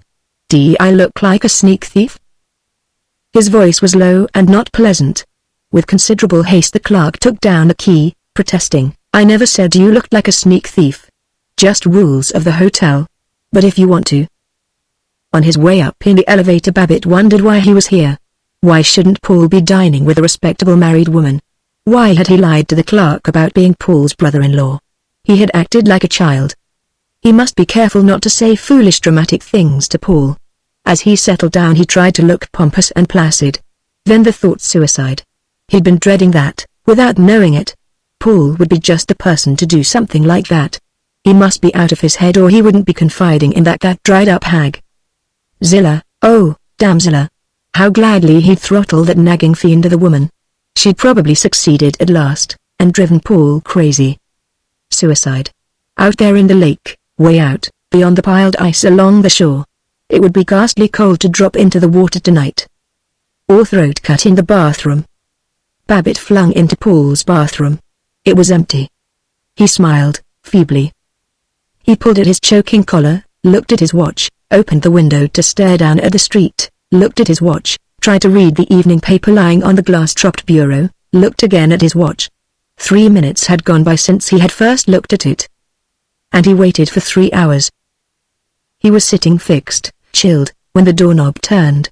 Paul came in glowering. "Hello," Paul said. "Been waiting?" "You, little while." "Well?" "Well what? Just thought I'd drop in to see how you made out in Akron." "I did all right. What difference does it make?" "Why, gosh, Paul, what are you sore about? What are you butting into my affairs for?" "Why, Paul, that's no way to talk. I'm not butting into nothing. I was so glad to see your ugly old phiz that I just dropped in to say howdy." "Well, I'm not going to have anybody following me around and trying to boss me. I've had all that I'm going to stand." "Well, gosh, I'm not." "I didn't like the way you looked at May Arnold, or the snooty way you talked." "Well, all right then. If you think I'm a Buttinsky, then I'll just butt in. I don't know who your May Arnold is, but I know doggone good and well that you and her weren't talking about tar roofing, no, nor about playing the violin, neither. If you haven't got any moral consideration for yourself, you ought to have some for your position in the community. The idea of your going around places gawping into a female's eyes like a lovesick pup. I can understand a fellow slipping once, but I don't propose to see a fellow that's been as chummy with me as you have getting started on the downward path and sneaking off from his wife, even as cranky a one as Zilla, to go woman chasing. Oh, you're a perfectly moral little husband." "I am, by God. I've never looked at any woman except Myra since I've been married practically and I never will. I tell you there's nothing to immorality. It don't pay. Can't you see, old man, it just makes Zilla still crankier?" Slight of resolution as he was of body, Paul threw his snow-beaded overcoat on the floor and crouched on a flimsy cane chair. "Oh, you're an old blowhard, and you know less about morality than Tinker, but you're all right, Georgie. But you can't understand that I'm through. I can't go Zilla's hammering any longer. She's made up her mind that I'm a devil, and regular inquisition. Torture. She enjoys it. It's a game to see how sore she can make me. And me, either it's find a little comfort, any comfort, anywhere, or else do something a lot worse. Now this Mrs. Arnold, she's not so young, but she's a fine woman and she understands a fellow, and she's had her own troubles. Yay. I suppose she's one of these hens whose husband doesn't understand her. I don't know. Maybe. He was killed in the war. Babbitt lumbered up, stood beside Paul patting his shoulder, making soft apologetic noises. Honest, George, she's a fine woman, and she's had one hell of a time. We managed to jolly each other up a lot. We tell each other we're the dandiest pair on earth. Maybe we don't believe it, but it helps a lot to have somebody with whom you can be perfectly simple, and not all this discussing explaining. And that's as far as you go? It is not. Go on. Say it. Well, I can't say I like it, but with a burst which left him feeling large and shining with generosity, it's none of my darn business. I'll do anything I can for you, if there's anything I can do. There might be. I judge from Zilla's letters that have been forwarded from Akron that she's getting suspicious about my staying away so long. She'd be perfectly capable of having me shadowed, and of coming to Chicago and busting into a hotel dining room and bawling me out before everybody. I'll take care of Zilla. I'll hand her a good fairy story when I get back to Zenith. I don't know, I don't think you better try it. You're a good fellow. But I don't know that diplomacy is your strong point. Babbitt looked hurt, then irritated. I mean with women. With women, I mean. Course they got to go some to beat you in business diplomacy, but I just mean with women. Zilla may do a lot of rough talking, but she's pretty shrewd. She'd have the story out of you in no time. Well, all right, but Babbitt was still pathetic at not being allowed to play secret agent. Paul soothed. Course maybe you might tell her you'd been in Akron and seen me there. Why, sure, you bet. Don't I have to go look at that candy store property in Akron? Don't I? Ain't it a shame I have to stop off there when I'm so anxious to get home? Ain't it a regular shame? I'll say it is. I'll say it's a doggone shame. Fine. But for glory hallelujah's sake don't go putting any fancy fixings on the story. When men lie they always try to make it too artistic, and that's why women get suspicious. And let's have a drink, Georgie. I've got some gin and a little vermouth. The Paul who normally refused a second cocktail took a second now, and a third. He became red-eyed and thick-tongued. He was embarrassingly jocular and salacious. In the taxicab Babbitt incredulously found tears crowding into his eyes. 2. He had not told Paul of his plan, but he did stop at Akron, between trains, for the one purpose of sending to Zilla a postcard with "had to come here for the day," ran into Paul. In Zenith he called on her. If for public appearances Zilla was overcoiffed, overpainted, and resolutely corseted, for private misery she wore a filthy blue dressing gown and tan stockings thrust into streaky pink satin mules. Her face was sunken. She seemed to have but half as much hair as Babbitt remembered, and that half was stringy. She sat in a rocker amid a debris of candy boxes and cheap magazines, and she sounded dolorous when she did not sound derisive. But Babbitt was exceedingly breezy. Well, Zill, old dear. Having a good loaf while hubby's away? That's the ideal. I'll bet a hat Mara never got up till 10, while I was in Chicago. Say, could I borrow your thermos? Just dropped in to see if I could borrow your thermos bottle. We're going to have a toboggan party. Want to take some coffee? MIT. Oh, did you get my card from Akron, saying I'd run into Paul? Yes. What was he doing? How do you mean? He unbuttoned his overcoat, sat tentatively on the arm of a chair. You know how I mean. She slapped the pages of a magazine with an irritable clatter. I suppose he was trying to make love to some hotel waitress or manicure girl or somebody. Hang it, you're always letting on that Paul goes round chasing skirts. He doesn't, in the first place, and if he did, it would probably be because you keep hinting at him and dinging at him so much. I hadn't meant to, Zilla, but since Paul is away, in Akron. He really is in Akron? I know he has some horrible woman that he writes to in Chicago. Didn't I tell you I saw him in Akron? What were you trying to do? Make me out a liar? No, but I get so worried. Now, you are. That's what gets me. Here you love Paul, and yet you plague him and cuss him out as if you hated him. I simply can't understand why it is that the more some folks love people, the harder they try to make them miserable. You love Ted and Roan, I suppose, and yet you nag them. Oh. Well. That's different. Besides, I don't nag em. Not what you'd call nagging. But Zai's saying, now, here's Paul, the nicest, most sensitive critter on God's green earth. You ought to be ashamed of yourself the way you pan him. Why, you talk to him like a washerwoman. I'm surprised you can act so doggone common, Zilla. She brooded over her linked fingers. Oh, I know. I do go and get mean sometimes, and I'm sorry afterwards. But, oh, Georgie, Paul is so aggravating. Honestly, I've tried awfully hard, these last few years, to be nice to him, but just because I used to be spiteful or I seemed so, I wasn't, really, but I used to speak up and say anything that came into my head, and so he made up his mind that everything was my fault. Everything can't always be my fault, can it? And now if I get to fussing, he just turns silent, oh, so dreadfully silent, and he won't look at me, he just ignores me. He simply isn't human. And he deliberately keeps it up till I bust out and say a lot of things I don't mean. So silent, oh, you righteous men. How wicked you are. How rotten wicked. They thrashed things over and over for half an hour. At the end, weeping drably, Zilla promised to restrain herself. Paul returned 4 days later, and the Babbitts and Rieslings went festively to the movies and had chop suey at a Chinese restaurant. As they walked to the restaurant through a street of tailor shops and barber shops, the two wives in front, chattering about cooks, Babbitt murmured to Paul, "Zill seems a lot nicer now." "Yes, she has been, except once or twice. But it's too late now. I'm not going to discuss it, but I'm afraid of her. There's nothing left. I don't ever want to see her.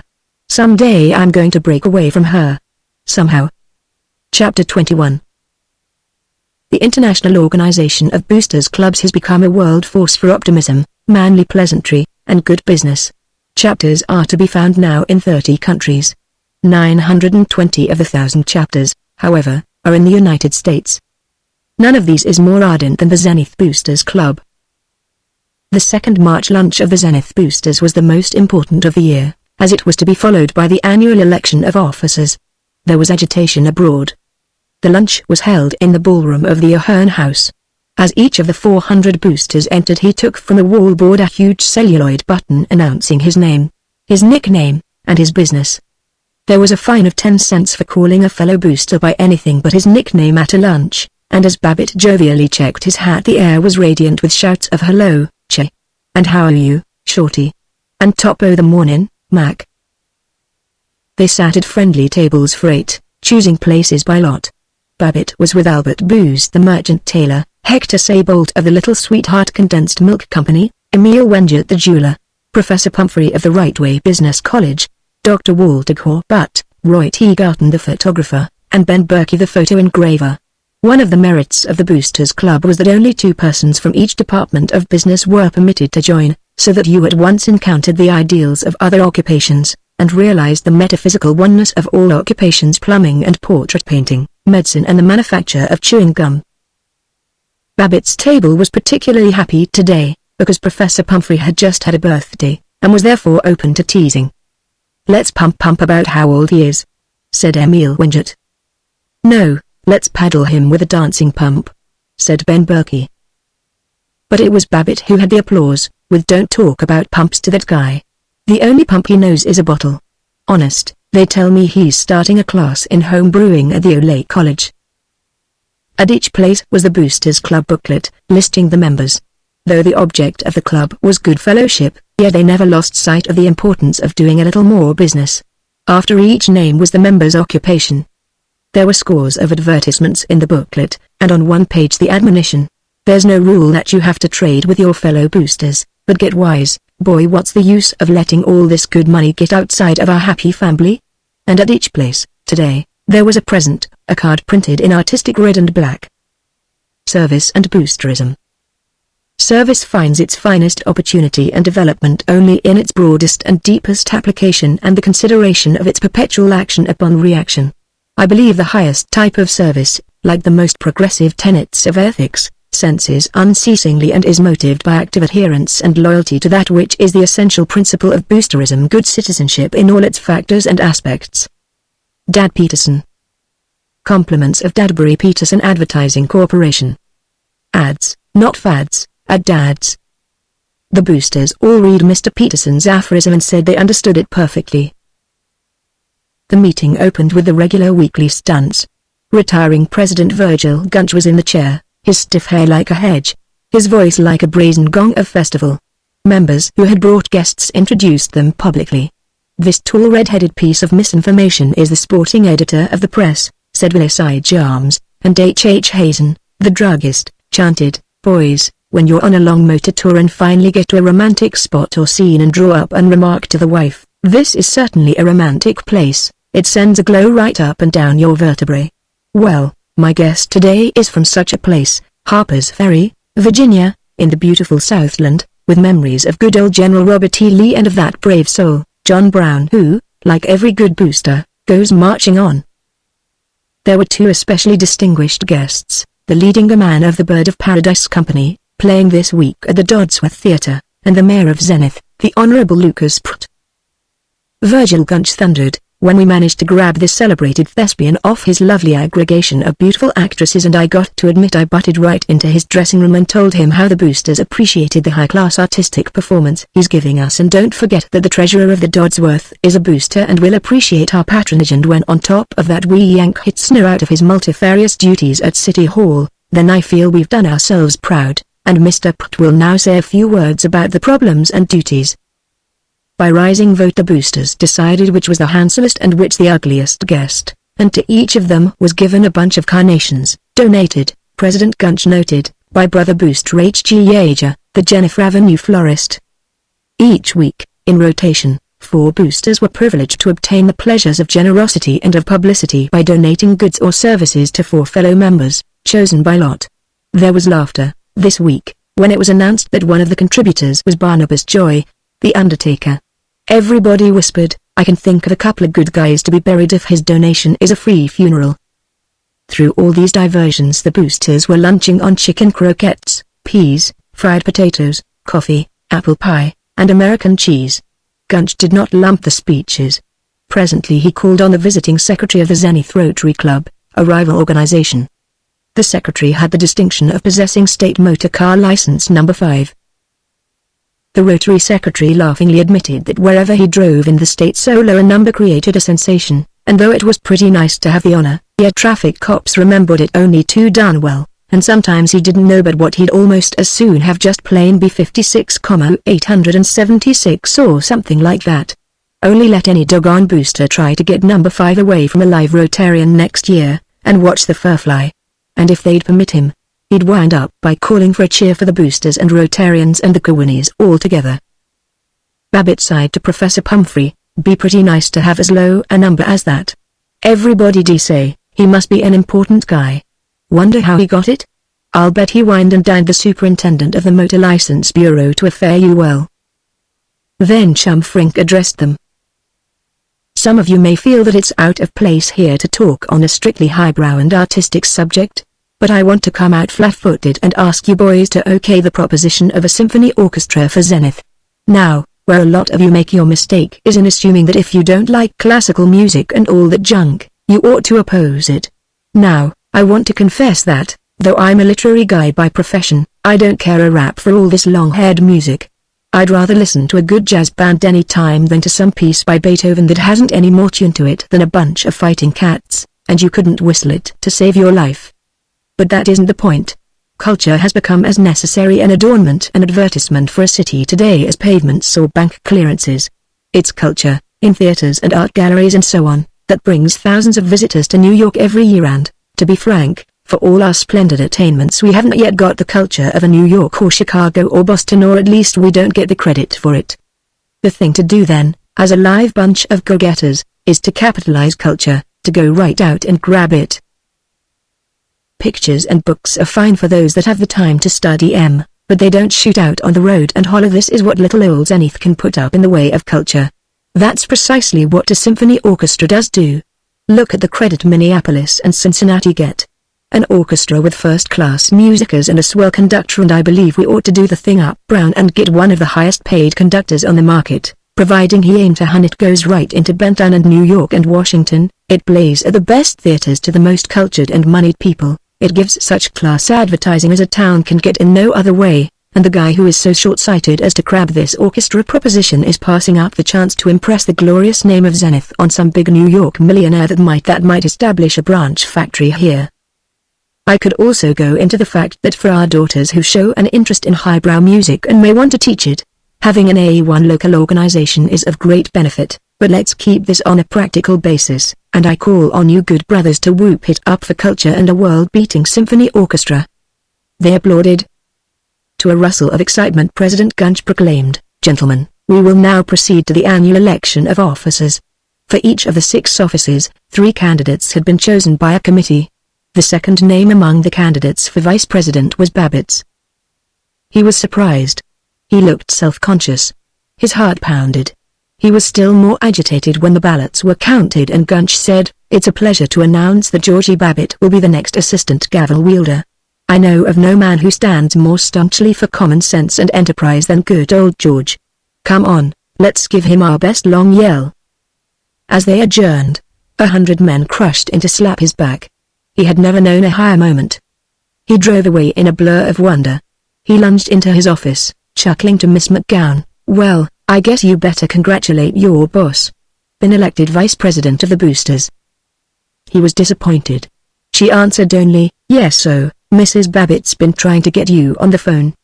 But the new salesman, Fritz Wiener, said, "By golly, Chief, say, that's great, that's perfectly great. I'm tickled to death. Congratulations."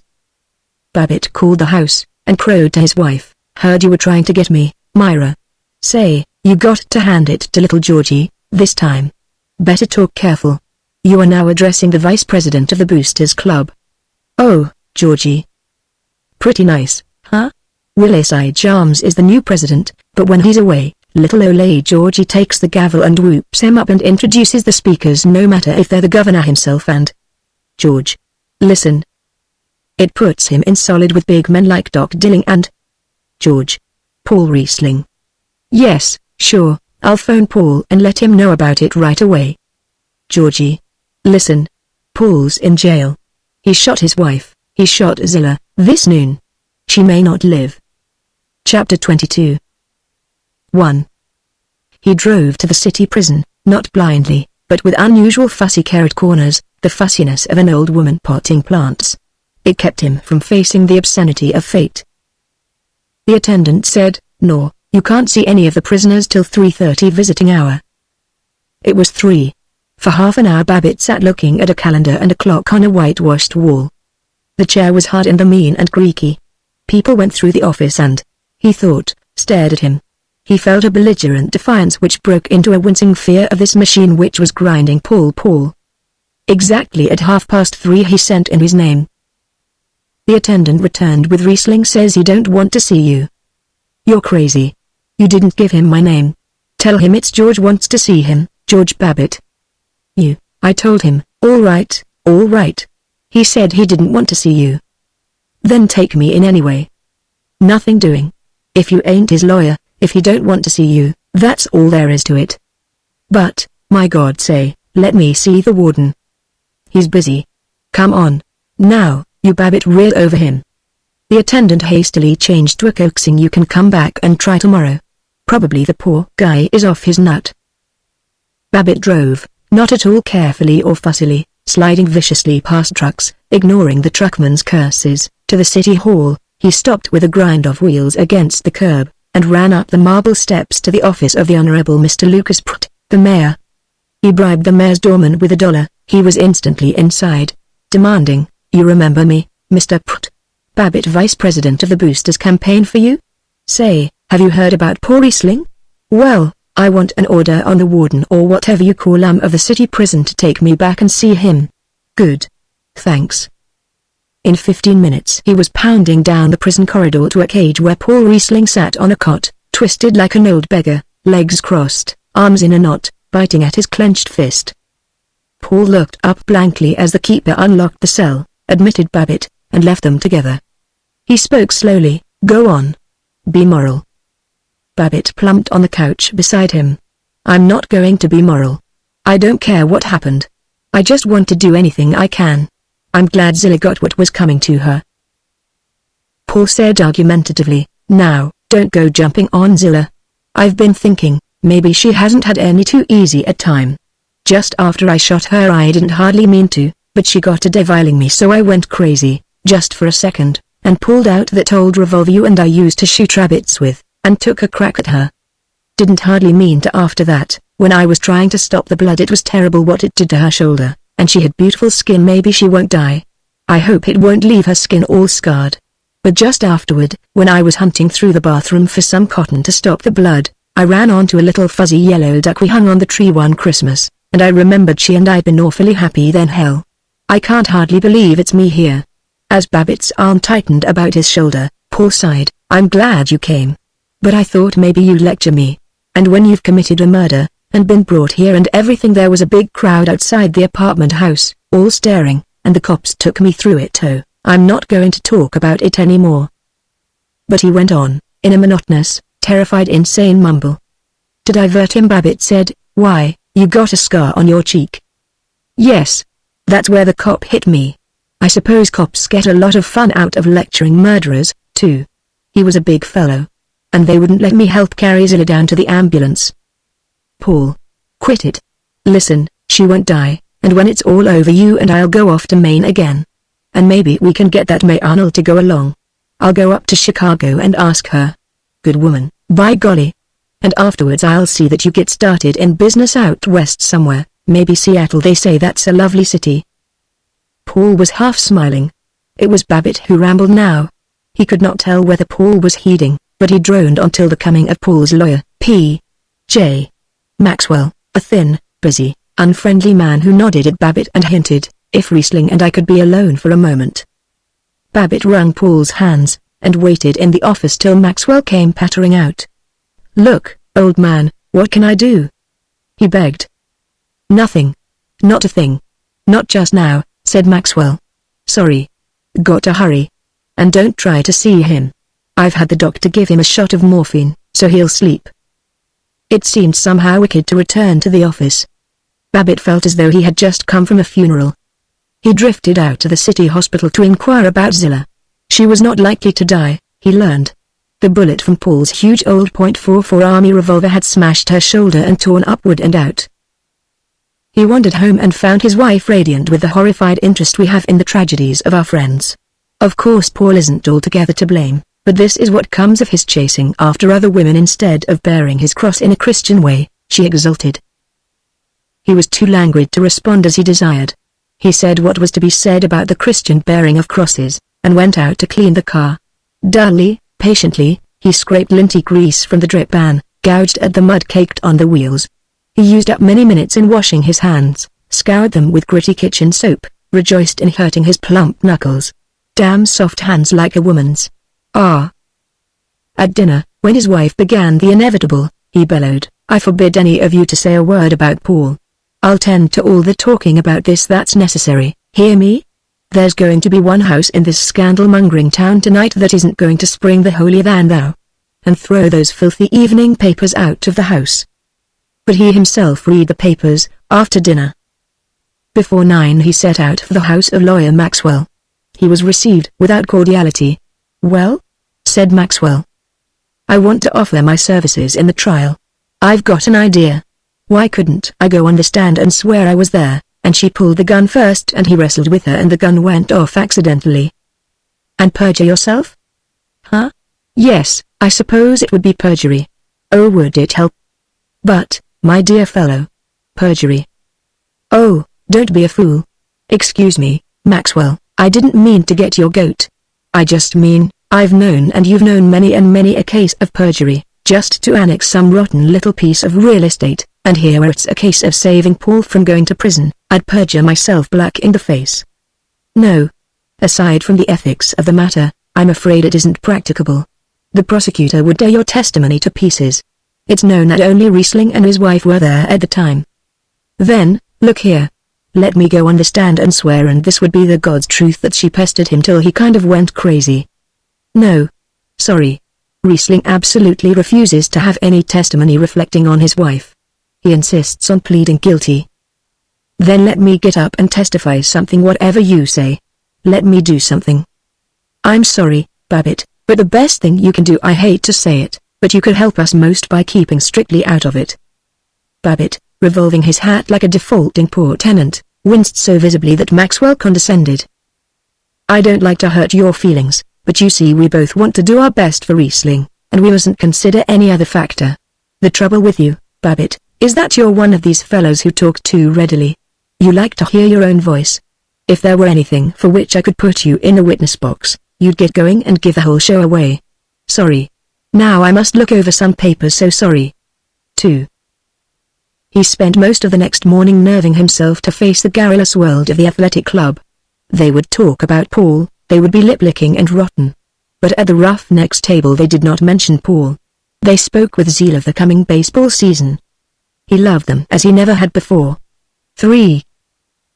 He had, doubtless from some storybook, pictured Paul's trial as a long struggle, with bitter arguments, a taut crowd, and sudden and overwhelming new testimony. Actually, the trial occupied less than 15 minutes, largely filled with the evidence of doctors that Zilla would recover and that Paul must have been temporarily insane. Next day Paul was sentenced to 3 years in the state penitentiary and taken off quite undramatically, not handcuffed, merely plodding in a tired way beside a cheerful deputy sheriff, and after saying goodbye to him at the station, Babbitt returned to his office to realize that he faced a world which, without Paul, was meaningless. Chapter 23. 1. He was busy, from March to June. He kept himself from the bewilderment of thinking. His wife and the neighbors were generous. Every evening he played bridge or attended the movies, and the days were blank of face and silent. In June, Mrs. Babbitt and Tinker went east, to stay with relatives, and Babbitt was free to do he was not quite sure what. All day long after their departure he thought of the emancipated house in which he could, if he desired, go mad and curse the gods without having to keep up a husbandly front. He considered, I could have a regular party tonight, stay out till 2 and not do any explaining afterwards. Cheers. He telephoned to Virgil Gunch, to Eddie Swanson. Both of them were engaged for the evening, and suddenly he was bored by having to take so much trouble to be riotous. He was silent at dinner, unusually kindly to Ted and Verona, hesitating but not disapproving when Verona stated her opinion of Kenneth Scott's opinion of Dr. John Jennison Drew's opinion of the opinions of the evolutionists. Ted was working in a garage through the summer vacation, and he related his daily triumphs, how he had found a cracked bull race, what he had said to the old grouch, what he had said to the foreman about the future of wireless telephony. Ted and Verona went to a dance after dinner. Even the maid was out. Rarely had Babbitt been alone in the house for an entire evening. He was restless. He vaguely wanted something more diverting than the newspaper comic strips to read. He ambled up to Verona's room, sat on her maidenly blue and white bed, humming and grunting in a solid citizen manner as he examined her books, Conrad's Rescue, a volume strangely named Figures of Earth, poetry, quite irregular poetry, Babbitt thought, by Vachel Lindsay, and essays by H. L. Mencken, highly improper essays, making fun of the church and all the decencies. He liked none of the books. In them he felt a spirit of rebellion against niceness and solid citizenship. These authors, and he supposed they were famous ones, too, did not seem to care about telling a good story which would enable a fellow to forget his troubles. He sighed. He noted a book, The 3 Black Bennies, by Joseph Hergesheimer. Ah, that was something like it. It would be an adventure story, maybe about counterfeiting detectives sneaking up on the old house at night. He tucked the book under his arm, he clumped downstairs and solemnly began to read, under the piano lamp. A twilight-like blue dust sifted into the shallow fold of the thickly wooded hills. It was early October, but a crisping frost had already stamped the maple trees with gold, the Spanish oaks were hung with patches of wine red, the sumac was brilliant in the darkening underbrush. A pattern of wild geese, flying low and unconcerned above the hills, wavered against the serene ashen evening. Howard Benny, standing in the comparative clearing of a road, decided that the shifting regular flight would not come close enough for a shot. He had no intention of hunting the geese. With the drooping of day his keenness had evaporated, and habitual indifference strengthened, permeating him. There it was again, discontent with the good common ways. Babbitt laid down the book and listened to the stillness. The inner doors of the house were open. He heard from the kitchen the steady drip of the refrigerator, a rhythm demanding and disquieting. He roamed to the window. The summer evening was foggy and, seen through the wire screen, the street lamps were crosses of pale fire. The whole world was abnormal. While he brooded, Verona and Ted came in and went up to bed. Silence thickened in the sleeping house. He put on his hat, his respectable derby, lighted a cigar, and walked up and down before the house, a portly, worthy, unimaginative figure, humming silver threads among the gold. He casually considered, might call up Paul. Then he remembered. He saw Paul in a jailbird's uniform, but while he agonized he didn't believe the tale. It was part of the unreality of this fog-enchanted evening. If she were here Myra would be hinting, isn't it late, Georgie? He tramped in forlorn and unwanted freedom. Fog hid the house now. The world was uncreated, a chaos without turmoil or desire. Through the mist came a man at so feverish a pace that he seemed to dance with fury as he entered the orb of glow from a street lamp. At each step he brandished his stick and brought it down with a crash. His glasses on their broad pretentious ribbon banged against his stomach. Babbitt incredulously saw that it was chum Frink. Frink stopped, focused his vision, and spoke with gravity. "There's another fool. George Babbitt. Lives for renting houses. Know who I am? I'm traitor to poetry. I'm drunk. I'm talking too much. I don't care. Know what I could have been? I could have been a Gene Field or a James Whitcomb Riley. Maybe a Stevenson. I could have... Whimsies. Imagination. Listen to this. Just made it up. Glittering summery meadowy noise. Of beetles and bums and respectable boys. Hear that? Whimsy. I made that up. I don't know what it means. Beginning good verse. Chili's garden verses. And Waddy right? Tripe. Cheer up poems. All tripe. Could have written too late. He darted on with an alarming plunge, seeming always to pitch forward yet never quite falling. Babbitt would have been no more astonished and no less had a ghost skipped out of the fog carrying his head. He accepted Frink with vast apathy. He grunted, "Poor boob." And straightway forgot him. He plodded into the house, deliberately went to the refrigerator and rifled it. When Mrs. Babbitt was at home, this was one of the major household crimes. He stood before the covered laundry tubs, eating a chicken leg and half a saucer of raspberry jelly, and grumbling over a clammy cold-boiled potato. He was thinking. It was coming to him that perhaps all life as he knew it and vigorously practiced it was futile, that heaven as portrayed by the Reverend Dr. John Jennison Drew was neither probable nor very interesting, that he hadn't much pleasure out of making money, that it was of doubtful worth to rear children merely that they might rear children who would rear children. What was it all about? What did he want? He blundered into the living room, lay on the davenport, hands behind his head. What did he want? Wealth? Social position? Travel? Servants? Yes, but only incidentally. I give it up, he sighed. But he did know that he wanted the presence of Paul Riesling, and from that he stumbled into the admission that he wanted the fairy girl in the flesh. If there had been a woman whom he loved, he would have fled to her, humbled his forehead on her knees. He thought of his stenographer, Miss McGowan. He thought of the prettiest of the manicure girls at the Hotel Thornleigh barber shop. As he fell asleep on the davenport he felt that he had found something in life, and that he had made a terrifying, thrilling break with everything that was decent and normal. 2. He had forgotten, next morning, that he was a conscious rebel, but he was irritable in the office and at the 11 o'clock drive of telephone calls and visitors he did something he had often desired and never dared. He left the office without excuses to those stave drivers his employees, and went to the movies. He enjoyed the right to be alone. He came out with a vicious determination to do what he pleased. As he approached the Roughnecks table at the club, everybody laughed. "Well, here's the millionaire," said Sidney Finkelstein. "Yes, I saw him in his locomobile," said Professor Pumphrey. "Gosh, it must be great to be a smart guy like Georgie," moaned Virgil Gunch. "He's probably stolen all of Dorchester. I'd hate to leave a poor little defenseless piece of property lying around where he could get his hooks on it." They had, Babbitt perceived, something on him. Also, they had their kidding clothes on. Ordinarily he would have been delighted at the honor implied in being chaffed, but he was suddenly touchy. He grunted, "Sure, maybe I'll take you guys on as office boys." He was impatient as the jest elaborately rolled on to its denouement. "Of course he may have been meeting a girl," they said, "and no, I think he was waiting for his old roommate, Sir Jerusalem Doak." He exploded, "Oh, spring it, you boneheads. What's the great joke?" "Hooray. George is peeved," snickered Sidney Finkelstein, while a grin went round the table. Gunch revealed the shocking truth.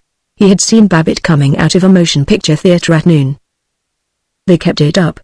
With 100 variations, 100 guffaws, they said that he had gone to the movies during business hours. He didn't so much mind Gunch, but he was annoyed by Sidney Finkelstein, that brisk, lean, red-headed explainer of jokes. He was bothered, too, by the lump of ice in his glass of water. It was too large, it spun round and burned his nose when he tried to drink. He raged that Finkelstein was like that lump of ice. But he won through. He kept up his banter till they grew tired of the superlative jest and turned to the great problems of the day. He reflected, "What's the matter with me today? Seems like I've got an awful grouch. Only they talk so darn much. But I better steer careful and keep my mouth shut." As they lighted their cigars he mumbled, "Got to get back," and on a chorus of "If you will go spending your mornings with the lady ushers at the movies." He escaped. He heard them giggling. He was embarrassed. While he was most bombastically agreeing with the coatman that the weather was warm, he was conscious that he was longing to run childishly with his troubles to the comfort of the fairy child. 3. He kept Miss McGowan after he had finished dictating. He searched for a topic which would warm her office impersonality into friendliness. "Where you going on your vacation?" he purred. "I think I'll go upstate to a farm. Do you want me to have the Siddons lease copied this afternoon?" "Oh, no hurry about it. I suppose you have a great time when you get away from us cranks in the office." She rose and gathered her pencils. "Oh, nobody's cranky here. I think I can get it copied after I do the letters." She was gone. Babbitt utterly repudiated the view that he had been trying to discover how approachable was Miss McGowan. "Course. Knew there was nothing doing," he said. 4. Eddie Swanson, the motorcar agent who lived across the street from Babbitt, was giving a Sunday supper. His wife Louetta, young Louetta who loved jazz in music and in clothes and laughter, was at her wildest. She cried, "We'll have a real party." As she received the guests, Babbitt had uneasily felt that to many men she might be alluring. Now he admitted that to himself she was overwhelmingly alluring. Mrs. Babbitt had never quite approved of Louetta. Babbitt was glad that she was not here this evening.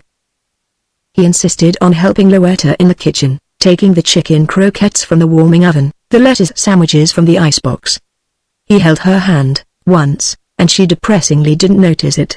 She caroled, "You're a good little mother's helper, Georgie. Now trot in with the tray and leave it on the side table." He wished that Eddie Swanson would give them cocktails, that Louetta would have won. He wanted to be one of these bohemians you read about. Studio parties. Wild lovely girls who were independent. Not necessarily bad. Certainly not. But not tame, like Floral Heights. How he'd ever stood it all these years. Eddie did not give them cocktails. True, they supped with mirth, and with several repetitions by Orville Jones of "Any time Louetta wants to come sit on my lap I'll tell this sandwich to beat it." But they were respectable, as befitted Sunday evening. Babbitt had discreetly preempted a place beside Louetta on the piano bench. While he talked about motors, while he listened with a fixed smile to her account of the film she had seen last Wednesday, while he hoped that she would hurry up and finish her description of the plot, the beauty of the leading man, and the luxury of the setting, he studied her. Slim waist girdled with raw silk, strong brows, ardent eyes, hair parted above a broad forehead. She meant youth to him and a charm which saddened. He thought of how valiant a companion she would be on a long motor tour, exploring mountains, picnicking in a pine grove high above a valley. Her frailness touched him. He was angry at Eddie Swanson for the incessant family bickering. All at once he identified Louetta with the fairy girl. He was startled by the conviction that they had always had a romantic attraction for each other. "I suppose you're leading a simply terrible life, now you're a widower," she said. "You bet. I'm a bad little fellow and proud of it. Some evening you slip Eddie some dope in his coffee and sneak across the road and I'll show you how to mix a cocktail," he roared. "Well, now, I might do it. You never can tell." "Well, whenever you're ready, you just hang a towel out of the attic window and I'll jump for the gin." Everyone giggled at this naughtiness. In a pleased way Eddie Swanson stated that he would have a physician analyze his coffee daily. The others were diverted to a discussion of the more agreeable recent murders, but Babbitt drew Louetta back to personal things. "That's the prettiest dress I ever saw in my life." "Do you honestly like it?" "Like it? Why, say, I'm going to have Kenneth Scott put a piece in the paper saying that the swellest dressed woman in the U.S. is Mrs. E. Louetta Swanson." "Now, you stop teasing me." But she beamed. "Let's dance a little. George, you've got to dance with me." Even as he protested, "Oh, you know what a rotten dancer I am," he was lumbering to his feet. "I'll teach you. I can teach anybody." Her eyes were moist, her voice was jagged with excitement. He was convinced that he had won her. He clasped her, conscious of her smooth warmth, and solemnly he circled in a heavy version of the one-step. He bumped into only one or two people. "Gosh, I'm not doing so bad, hit an M up like a regular stage dancer," he gloated, and she answered busily, Yes, I told you I could teach anybody. Don't take such long steps." For a moment he was robbed of confidence. With fearful concentration he sought to keep time to the music. But he was enveloped again by her enchantment. "She's got to like me, I'll make her," he vowed. He tried to kiss the lock beside her ear. She mechanically moved her head to avoid it, and mechanically she murmured, "Don't." For a moment he hated her, but after the moment he was as urgent as ever. He danced with Mrs. Orville Jones, but he watched Louetta swooping down the length of the room with her husband. "Careful. You're getting foolish," he cautioned himself, the while he hopped and bent his solid knees in dalliance with Mrs. Jones, and to that worthy lady rumbled, "Gee, it's hot." Without reason, he thought of Paul in that shadowy place where men never dance. "I'm crazy tonight, better go home," he worried, but he left Mrs. Jones and dashed to Louetta's lovely side, demanding, "The next is mine." "Oh, I'm so hot, I'm not going to dance this one." Then, boldly, "Come out and sit on the porch and get all that nice and cool." Well. In the tender darkness, with the clamor in the house behind them, he resolutely took her hand. She squeezed his once, then relaxed. "Louetta, I think you're the nicest thing I know." "Well, I think you're very nice." "Do you? You got to like me. I'm so lonely." "Oh, you'll be all right when your wife comes home." "No, I'm always lonely." She clasped her hands under her chin, so that he dared not touch her. He sighed. "When I feel punk," and he was about to bring in the tragedy of Paul, but that was too sacred even for the diplomacy of love. "When I get tired out at the office and everything, I like to look across the street and think of you. Do you know I dreamed of you, one time?" "Was it a nice dream?" "Lovely."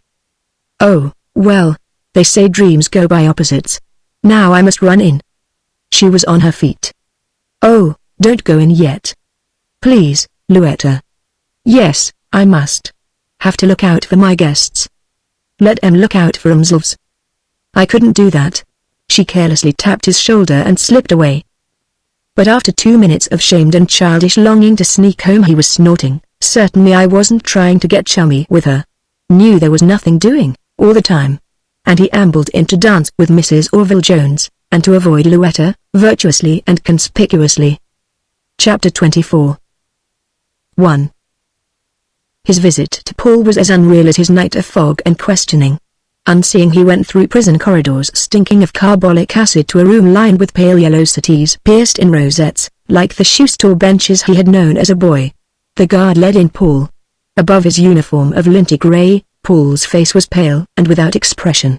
He moved timorously in response to the guard's commands. He meekly pushed Babbitt's gifts of tobacco and magazines across the table to the guard for examination. He had nothing to say but, "Oh, I'm getting used to it and I'm working in the tailor shop, this stuff hurts my fingers." Babbitt knew that in this place of death Paul was already dead. And as he pondered on the train home something in his own self seemed to have died, a loyal and vigorous faith in the goodness of the world, a fear of public disfavor, a pride in success. He was glad that his wife was away. He admitted it without justifying it. He did not care. 2. Her card read Mrs. Daniel Judique. Babbitt knew of her as the widow of a wholesale paper dealer. She must have been 40 or 42, but he thought her younger when he saw her in the office, that afternoon. She had come to inquire about renting an apartment, and he took her away from the unskilled girl accountant. He was nervously attracted by her smartness. She was a slender woman, in a black Swiss frock dotted with white, a cool-looking graceful frock. A broad black hat shaded her face. Her eyes were lustrous, her soft chin of an agreeable plumpness, and her cheeks an even rose. Babbitt wondered afterward if she was made up, but no man living knew less of such arts. She sat revolving her violet parasol. Her voice was appealing without being coy. "I wonder if you can help me?" "Be delighted. I've looked everywhere and I want a little flat, just a bedroom, or perhaps two, and sitting room and kitchenette and bath, but I want one that really has some charm to it, not these dingy places or these new ones with terrible gaudy chandeliers. And I can't pay so dreadfully much. My name's Tannis Judique. I think maybe I've got just the thing for you. Would you like to chase around and look at it now?" "Yes. I have a couple of hours." In the new Cavendish apartments, Babbitt had a flat which he had been holding for Sidney Finkelstein, but at the thought of driving beside this agreeable woman he threw over his friend Finkelstein, and with a note of gallantry he proclaimed, "I'll let you see what I can do." He dusted the seat of the car for her, and twice he risked death in showing off his driving. "You do know how to handle a car," she said. He liked her voice. There was, he thought, music in it and a hint of culture, not a bouncing giggle like Louetta Swanson's. He boasted, "You know, There's a lot of these fellows that are so scared and drive so slow that they get in everybody's way. The safest driver is a fellow that knows how to handle his machine and yet isn't scared to speed up when it's necessary, don't you think so? Oh, yes. I bet you drive like a whiz. Oh, no, I mean not really. Of course, we had a car, before my husband passed on, and I used to make believe drive it, but I don't think any woman ever learns to drive like a man. Well, now, there's some mighty good woman drivers. Oh, of course, these women that try to imitate men, and play golf and everything, and ruin their complexions and spoil their hands. That's so. I never did like these mannish females. Of course, I admire them, dreadfully, and I feel so weak and useless beside them. Oh, rats now. I bet you play the piano like a whiz. Oh, no, not really. Well, I'll bet you do. He glanced at her smooth hands, her diamond and ruby rings. She caught the glance, snuggled her hands together with a kittenish curving of slim white fingers which delighted him, and yearned. I do love to play, I like to drum on the piano, but I haven't had any real training. Mr. Judy used to say I would have been a good pianist if I'd had any training, but then, I guess he was just flattering me. I'll bet he wasn't. I'll bet you've got temperament. Oh, do you like music, Mr. Babbitt? You bet I do. Only I don't know I care so much for all this classical stuff. Oh, I do. I just love Chopin and all those. Do you, honest? Well, of course, I go to lots of these highbrow concerts, but I do like a good jazz orchestra, right up on its toes, with the fellow that plays the bass fiddle spinning it around and beating it up with a bow. Oh, I know. I do love good dance music. I love to dance, don't you, Mr. Babbitt? Sure, you bet. Not that I'm very darn good at it, though. Oh, I'm sure you are. You ought to let me teach you. I can teach anybody to dance. Would you give me a lesson sometime? Indeed I would. Better be careful, or I'll be taking you up on that proposition. I'll be coming up to your flat and making you give me that lesson. Yes. She was not offended, but she was non-committal. He warned himself, have some sense now, you chump. Don't go making a fool of yourself again. And with loftiness he discoursed. I wish I could dance like some of these young fellows, but I'll tell you, I feel it's a man's place to take a full, you might say, a creative share in the world's work and mold conditions and have something to show for his life, don't you think so? Oh, I do. And so I have to sacrifice some of the things I might like to tackle, though I do, by golly, play about as good a game of golf as the next fellow. Oh, I'm sure you do. Are you married? Yes. And, of course official duties, I'm the vice president of the Boosters Club, and I'm running one of the committees of the State Association of Real Estate Boards, and that means a lot of work and responsibility and practically no gratitude for it. Oh, I know. Public men never do get proper credit. They looked at each other with a high degree of mutual respect, and at the Cavendish Apartments he helped her out in a courtly manner, waved his hand at the house as though he were presenting it to her, and ponderously ordered the elevator boy to hustle and get the keys. She stood close to him in the elevator, and he was stirred but cautious. It was a pretty flat, of white woodwork and soft blue walls. Mrs. Judy gushed with pleasure as she agreed to take it, and as they walked down the hall to the elevator she touched his sleeve, caroling, "Oh, I'm so glad I went to you. It's such a privilege to meet a man who really understands. Oh, the flats some people have showed me."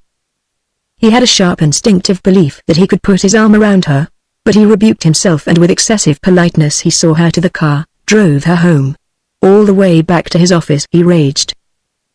"Glad I had some sense for once. Curse it, I wish I'd tried. She's a darling. A corker. A regular charmer. Lovely eyes and darling lips, and that trim waist never gets sloppy, like some women. No, no, no. She's a real cultured lady. One of the brightest little women I've met these many moons. Understands about public topics and but, darn it, why didn't I try? Danny's. 3. He was harassed and puzzled by it, but he found that he was turning toward youth, as youth. The girl who especially disturbed him, though he had never spoken to her, was the last manicure girl on the right in the Pompeian barber shop. She was small, swift, black-haired, smiling. She was 19, perhaps, or 20. She wore thin salmon-colored blouses which exhibited her shoulders and her black ribboned camisoles. He went to the Pompeian for his fortnightly hair trim. As always, he felt disloyal at deserting his neighbor, the Reeves Building barber shop. Then, for the first time, he overthrew his sense of guilt. Doggone it, I don't have to go here if I don't want to. I don't own the Reeves Building. These barbers got nothing on me. I'll doggone well get my hair cut where I doggone well want to. Don't want to hear anything more about it. I'm through standing by people unless I want to. It doesn't get you anywhere. I'm through. The Pompeian barber shop was in the basement of a Hotel Thornleigh, largest and the most dynamically modern hotel in Zenith. Curving marble steps with a rail of polished brass led from the hotel lobby down to the barber shop. The interior was of black and white and crimson tiles, with a sensational ceiling of burnished gold, and a fountain in which a massive nymph forever emptied a scarlet cornucopia. 40 barbers and 9 manicure girls worked desperately, and at the door 6 colored porters lurked to greet the customers, to care reverently for their hats and collars, to lead them to a place of waiting where, on a carpet like a tropic isle in the stretch of white stone floor, were a dozen leather chairs and a table heaped with magazines. Babbitt's porter was an obsequious gray-haired negro who did him an honor highly esteemed in the land of Zenith greeted him by name. Yet Babbitt was unhappy. His bright particular manicure girl was engaged. She was doing the nails of an overdressed man and giggling with him. Babbitt hated him. He thought of waiting, but to stop the powerful system of the Pompeian was inconceivable, and he was instantly wafted into a chair. About him was luxury, rich and delicate. One votary was having a violet ray facial treatment, the next an oil shampoo. Boys wheeled about miraculous electrical massage machines. The barbers snatched steaming towels from a machine like a howitzer of polished nickel and disdainfully flung them away after a second's use. On the vast marble shelf facing the chairs were hundreds of tonics, amber and ruby and emerald. It was flattering to Babbitt to have 2 personal slaves at once, the barber and the bootblack. He would have been completely happy if he could also have had the manicure girl. The barber snipped at his hair and asked his opinion of the Havre de Grace races, the baseball season, and Meppt. The young negro bootblack hummed the camp meeting blues and polished in rhythm to his tune, drawing the shiny shoe rag so taut at each stroke that it snapped like a banjo string. The barber was an excellent salesman. He made Babbitt feel rich and important by his manner of inquiring, "What is your favorite tonic, sir? Have you time today, sir, for a facial massage? Your scalp is a little tight, shall I give you a scalp massage?" Babbitt's best thrill was in the shampoo. The barber made his hair creamy with thick soap, then, as Babbitt bent over the bowl, muffled in towels, drenched it with hot water which prickled along his scalp, and at last ran the water ice cold. At the shock, the sudden burning cold on his skull, Babbitt's heart thumped, his chest heaved, and his spine was an electric wire. It was a sensation which broke the monotony of life. He looked grandly about the shop as he sat up. The barber obsequiously rubbed his wet hair and bound it in a towel as in a turban, so that Babbitt resembled a plump pink California on an ingenious and adjustable throne. The barber begged, in the manner of one who was a good fellow yet was overwhelmed by the splendors of the California, "How about a little El Dorado oil rub, sir? Very beneficial to the scalp, sir. Didn't I give you one the last time?" He hadn't, but Babbitt agreed, "Well, all right." With quaking eagerness he saw that his manicure girl was free. "I don't know, I guess I'll have a manicure after all," he droned, and excitedly watched her coming, dark-haired, smiling, tender, little. The manicuring would have to be finished at her table, and he would be able to talk to her without the barber listening. He waited contentedly, not trying to peep at her, while she filed his nails and the barber shaved him and smeared on his burning cheeks all the interesting mixtures which the pleasant minds of barbers have devised through the revolving ages. When the barber was done and he sat opposite the girl at her table, he admired the marble slab of it, admired the sunken set bowl with its tiny silver taps, and admired himself for being able to frequent so costly a place. When she withdrew his wet hand from the bowl, it was so sensitive from the warm soapy water that he was abnormally aware of the clasp of her firm little paw. He delighted in the pinkness and glossiness of her nails. Her hands seemed to him more adorable than Mrs. Judique's thin fingers, and more elegant. He had a certain ecstasy in the pain when she gnawed at the cuticle of his nails with a sharp knife. He struggled not to look at the outline of her young bosom and her shoulders, the more apparent under a film of pink chiffon. He was conscious of her as an exquisite thing, and when he tried to impress his personality on her he spoke as awkwardly as a country boy at his first party. "Well, kinda hot to be working today." "Oh, yes, it is hot. You cut your own nails, last time." didn't you? Yes, guess I must. You always ought to go to a manicure. Yes, maybe that's so. There's nothing looks so nice as nails that are looked after good. I always think that's the best way to spot a real gent. There was an auto salesman in here yesterday that claimed you could always tell a fellow's class by the car he drove, but I says to him, don't be silly, I says. The Weisenheimers grab a look at a fellow's nails when they want to tell if he's a tin horn or a real gent. Yes, maybe there's something to that. Course, that is with a pretty kiddie like you, a man can't help coming to get his mitts done. Yeah, I may be a kid, but I'm a wise bird, and I know nice folks when I see 'em. I can read character at a glance, and I'd never talk so frank with a fellow if I couldn't see he was a nice fellow. She smiled. Her eyes seemed to him as gentle as April pools. With great seriousness he informed himself that there were some roughnecks who would think that just because a girl was a manicure girl and maybe not awful well educated, she was no good, but as for him, he was a Democrat, and understood people, and he stood by the assertion that this was a fine girl, a good girl but not too uncomfortably good. He inquired in a voice quick with sympathy. I suppose you have a lot of fellows who try to get fresh with you. Say, gee, do I?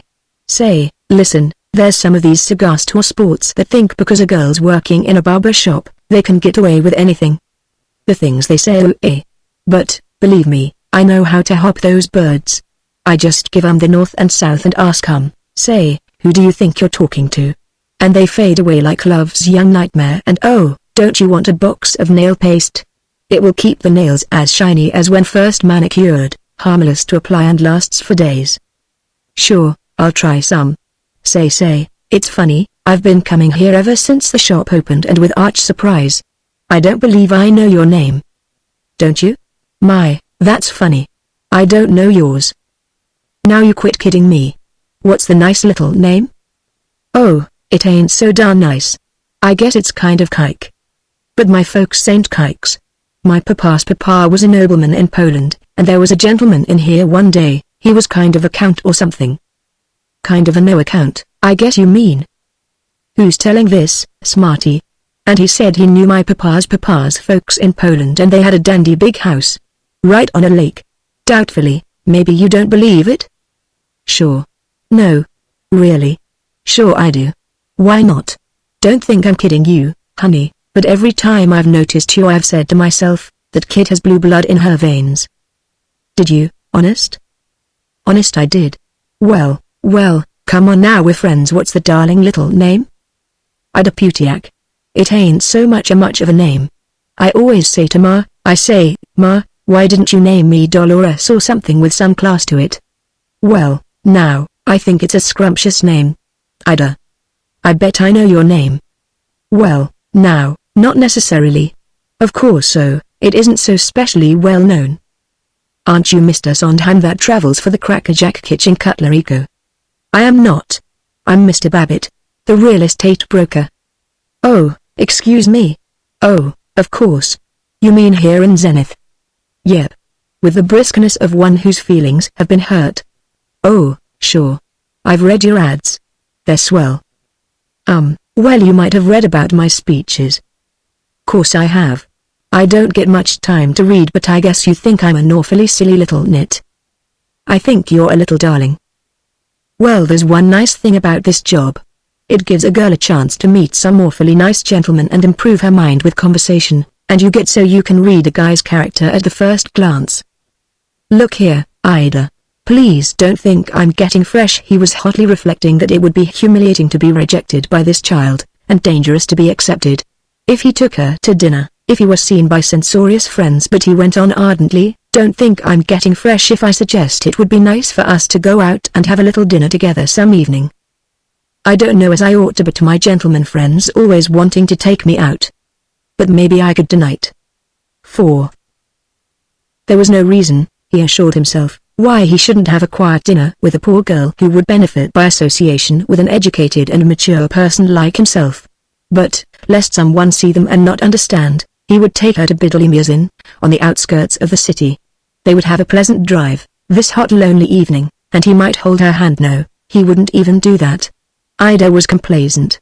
Her bare shoulders showed it only too clearly, but he'd be hanged if he'd make love to her merely because she expected it. Then his car broke down, something had happened to the ignition. And he had to have the car this evening. Furiously he tested the spark plugs, stared at the commutator. His angriest glower did not seem to stir the sulky car, and in disgrace it was hauled off to a garage. With a renewed thrill he thought of a taxicab. There was something at once wealthy and interestingly wicked about a taxicab. But when he met her, on a corner 2 blocks from the Hotel Thornleigh, she said, "A taxi? Why, I thought you owned a car." "I do. Of course I do. But it's out of commission tonight." "Oh," she remarked, as one who had heard the tale before. All the way out to Biddlemere's Inn he tried to talk as an old friend, but he could not pierce the wall of her words. With interminable indignation she narrated her retorts to that fresh-haired barber and the drastic things she would do to him if he persisted in saying that she was better at gassing than at hoof-paring. At Biddlemere's Inn they were unable to get anything to drink. The headwaiter refused to understand who George F. Babbitt was. They sat steaming before a vast mixed grill, and made conversation about baseball. When he tried to hold Ida's hand she said with bright friendliness, "Careful. That fresh waiter is rubbering." But they came out into a treacherous summer night, the air lazy and a little moon above transfigured maples. "Let's drive some other place, where we can get a drink and dance," he demanded. "Sure, some other night.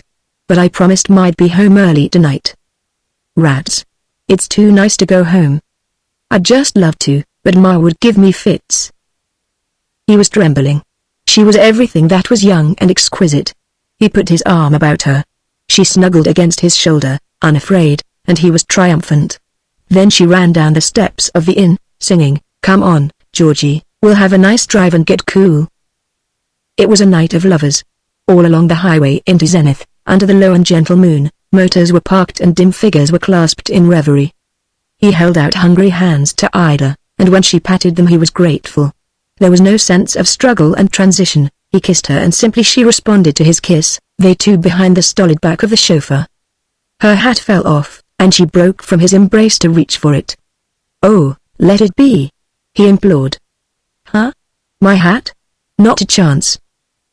He waited till she had pinned it on, then his arm sank about her.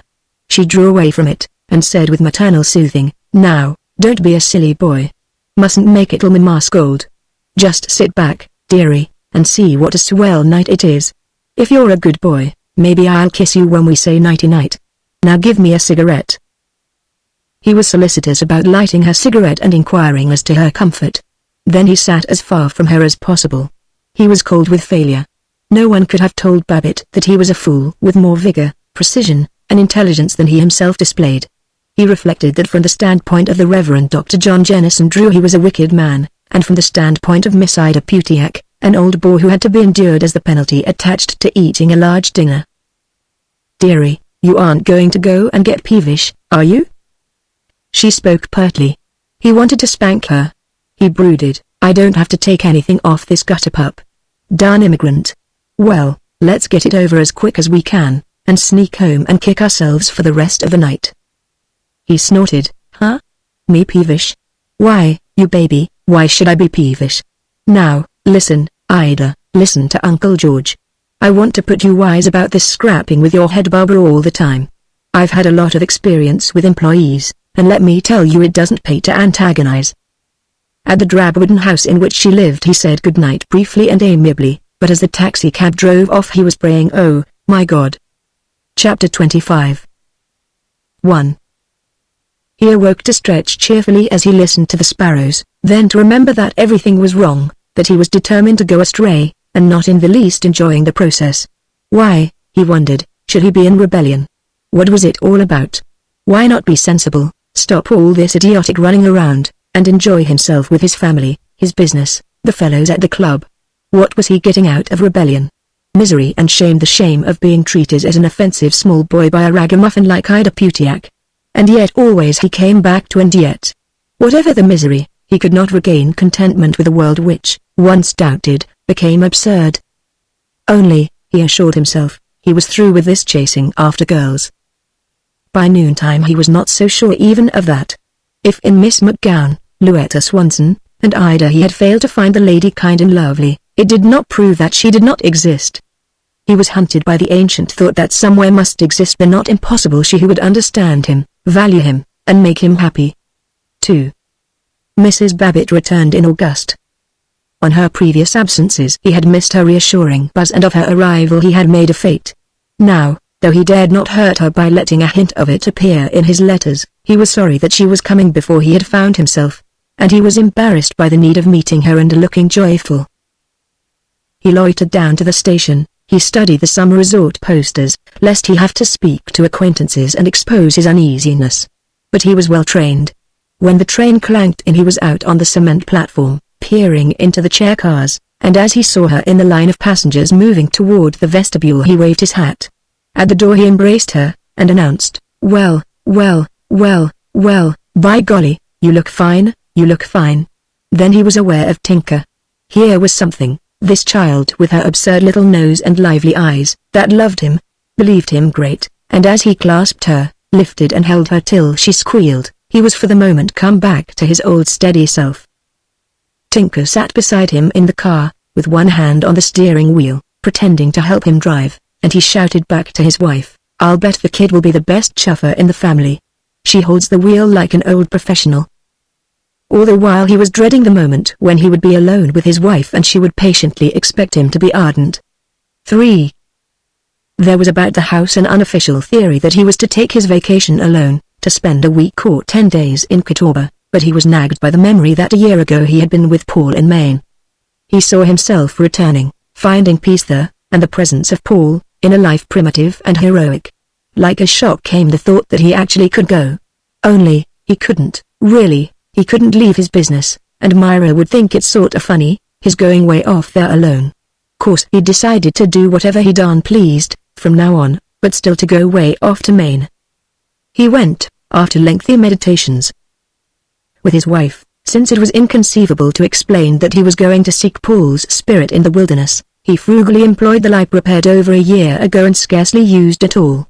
He said that he had to see a man in New York on business. He could not have explained even to himself why he drew from the bank several $100s more than he needed, nor why he kissed Tinker so tenderly, and cried, "God bless you, baby." From the train he waved to her till she was but a scarlet spot beside the brown bulkier presence of Mrs. Babbitt, at the end of a steel and cement islanding in vast barred gates. With melancholy he looked back at the last suburb of Zenith. All the way north he pictured the Maine guides, simple and strong and daring, jolly as they played stud poker in their unsold shack, wise in woodcraft as they tramped the forest and shot the rapids. He particularly remembered Joe Paradise, half Yankee, half Indian. If he could but take up a backwoods claim with a man like Joe, work hard with his hands, be free and noisy in a flannel shirt, and never come back to this dull decency. Or, like a trapper in a northern Canada movie, plunge through the forest, make camp in the Rockies, a grim and wordless caveman. Why not? He could do it. There'd be enough money at home for the family to live on till Verona was married and Ted self-supporting. Old Henry T. would look out for them. Honestly. Why not? Really live. He longed for it, admitted that he longed for it, then almost believed that he was going low do it. Whenever common sense snorted, "Nonsense. Folks don't run away from decent families and partners, just simply don't do it, that's all." Then Babbitt answered pleadingly, "Well, it wouldn't take any more nerve than for Paul to go to jail, and Lord, how I'd like to do it. Moccasin six-gun frontier town gamblers sleep under the stars, be a regular man, with he-men like Joe Paradise, gosh." So he came to Maine, again stood on the wharf before the camp hotel, again spat heroically into the delicate and shivering water, while the pines rustled, the mountains glowed, and a trout leapt and fell in a sliding circle. He hurried to the guide's shack as to his real home, his real friends, long missed. They would be glad to see him.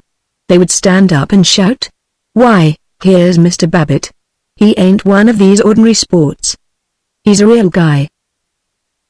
In their boarded and rather littered cabin the guides sat about the greasy table playing stud poker with greasy cards, half a dozen wrinkled men in old trousers and easy old felt hats. They glanced up and nodded. Joe Paradise, the swart-aging man with the big mustache, grunted, "How do? Back again?" Silence, except for the clatter of chips. Babbitt stood beside them, very lonely. He hinted, after a period of highly concentrated playing, "Guess I might take a hand, Joe." "Sure. Sit in. How many chips you want? Let's see, you were here with your wife, "Last year, wasn't he you?" said Joe Paradise. That was all of Babbitt's welcome to the old home. He played for half an hour before he spoke again. His head was reeking with the smoke of pipes and cheap cigars, and he was weary of pairs and four flushes, resentful of the way in which they ignored him. He flung at Joe. "Working now?" "Nope." "Like to guide me for a few days?" "Well, just soon. I ain't engaged till next week." Only thus did Joe recognize the friendship Babbitt was offering him. Babbitt paid up his losses and left the shack rather childishly. Joe raised his head from the coils of smoke like a seal rising from surf, grunted, "I'll come round tomorrow," and dived down to his 3 aces.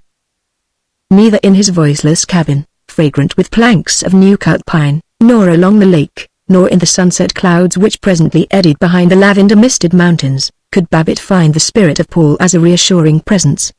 He was so lonely that after supper he stopped to talk with an ancient old lady, a gasping and steadily discoursing old lady, by the stove in the hotel office. He told her of Ted's presumable future triumphs in the state university and of Tinker's remarkable vocabulary till he was homesick for the home he had left forever. Through the darkness, through that northern pine-walled silence, he blundered down to the lakefront and found a canoe. There were no paddles in it, but with a board, sitting awkwardly amidships and poking at the water rather than paddling, he made his way far out on the lake. The lights of the hotel and the cottages became yellow dots, a cluster of glowworms at the base of Sachem Mountain. Larger and ever more imperturbable was the mountain in the star-filtered darkness, and the lake a limitless pavement of black marble. He was dwarfed and dumb and a little awed, but that insignificance freed him from the pomposities of being Mr. George F. Babbitt of Zenith, saddened and freed his heart. Now he was conscious of the presence of Paul, fancied him, rescued from prison, from Zilla and the brisk exactitudes of the tar roofing business, playing his violin at the end of the canoe. He vowed, "I will go on. I'll never go back. Now that Paul's out of it, I don't want to see any of those damn people again. I was a fool to get sore because Joe Paradise didn't jump up and hug me. He's one of these woodsmen, too wise to go yelping and talking your arm off like a citizen. But get him back in the mountains, out on the trail. That's real living." 4. Joe reported at Babbitt's cabin at 9 the next morning. Babbitt greeted him as a fellow caveman. "Well, Joe, how do you feel about hitting the trail, and getting away from these darn soft summerites and these women and all?" "All right, Mr. Babbitt. What do you say we go over to Boxcar Pond? They tell me the shack there isn't being used and camp out." "Well, all right, Mr. Babbitt, but it's nearer to Scotchewart Pond, and you can get just about as good fishing there." "No, I want to get into the real wilds." "Well, all right. We'll put the old packs on our backs and get into the woods and really hike. I think maybe it would be easier to go by water, through Lake Chogue. We can go all the way by motorboat, flat-bottom boat with an Evinrude." "No, sir. Bust up the quiet with a chugging motor? Not on your life. You just throw a pair of socks in the old pack, and tell them what you want for eats. I'll be ready soon as you are." "Most of the sports go by boat, Mr. Babbitt. It's a long walk." "Look here, Joe, are you objecting to walking?" "Oh, no, I guess I can do it. But I haven't tramped that far for 16 years. Most of the sports go by boat. But I can do it if you say so, I guess." Joe walked away in sadness. Babbitt had recovered from his touchy wrath before Joe returned. He pictured him as warming up and telling the most entertaining stories. But Joe had not yet warmed up when they took the trail. He persistently kept behind Babbitt, and however much his shoulders ached from the pack, however sorely he panted, Babbitt could hear his guide panting equally. But the trail was satisfying, a path brown with pine needles and rough with roots, among the balsams, the ferns, the sudden groves of white birch. He became credulous again, and rejoiced in sweating. When he stopped to rest he chuckled, "Guess we're hitting it up pretty good for a couple of old birds, eh?" "Ah," admitted Joe. "This is a mighty pretty place. Look, you can see the lake down through the trees. I tell you, Joe, you don't appreciate how lucky you are to live in woods like this, instead of a city with trolleys grinding and typewriters clacking and people bothering the life out of you all the time. I wish I knew the woods like you do. Say, what's the name of that little red flower?"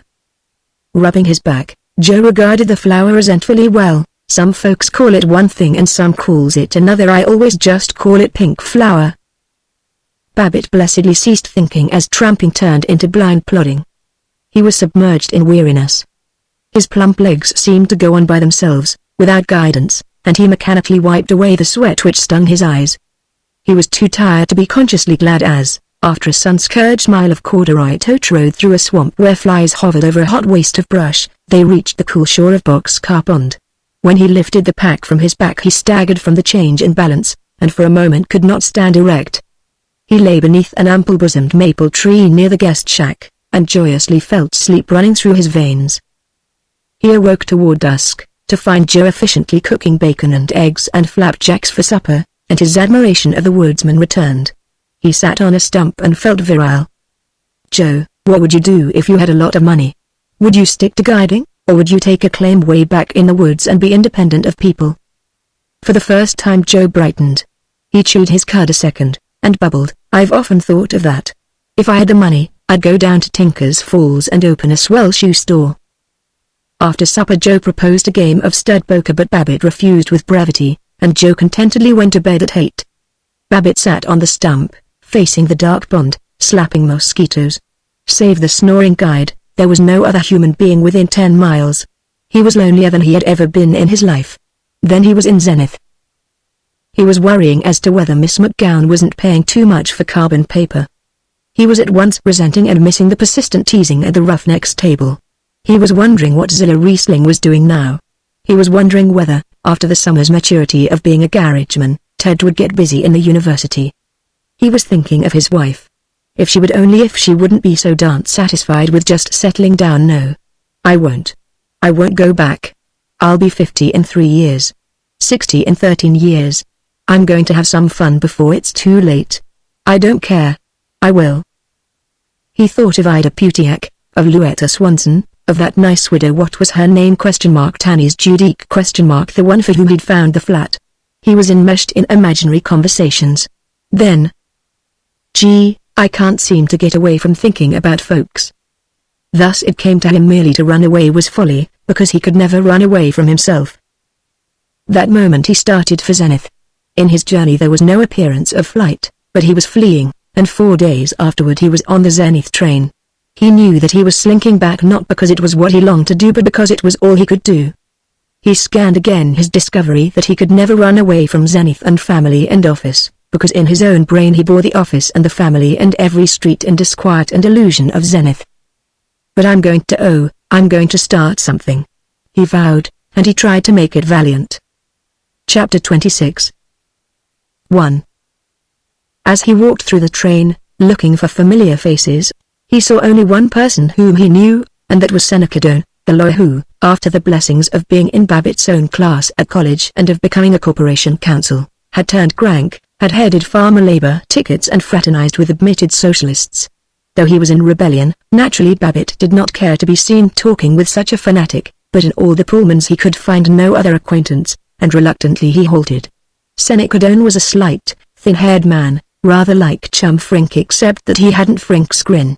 He was reading a book called The Way of All Flesh. It looked religious to Babbitt, and he wondered if Doane could possibly have been converted and turned decent and patriotic. "Why, hello, Doane," he said.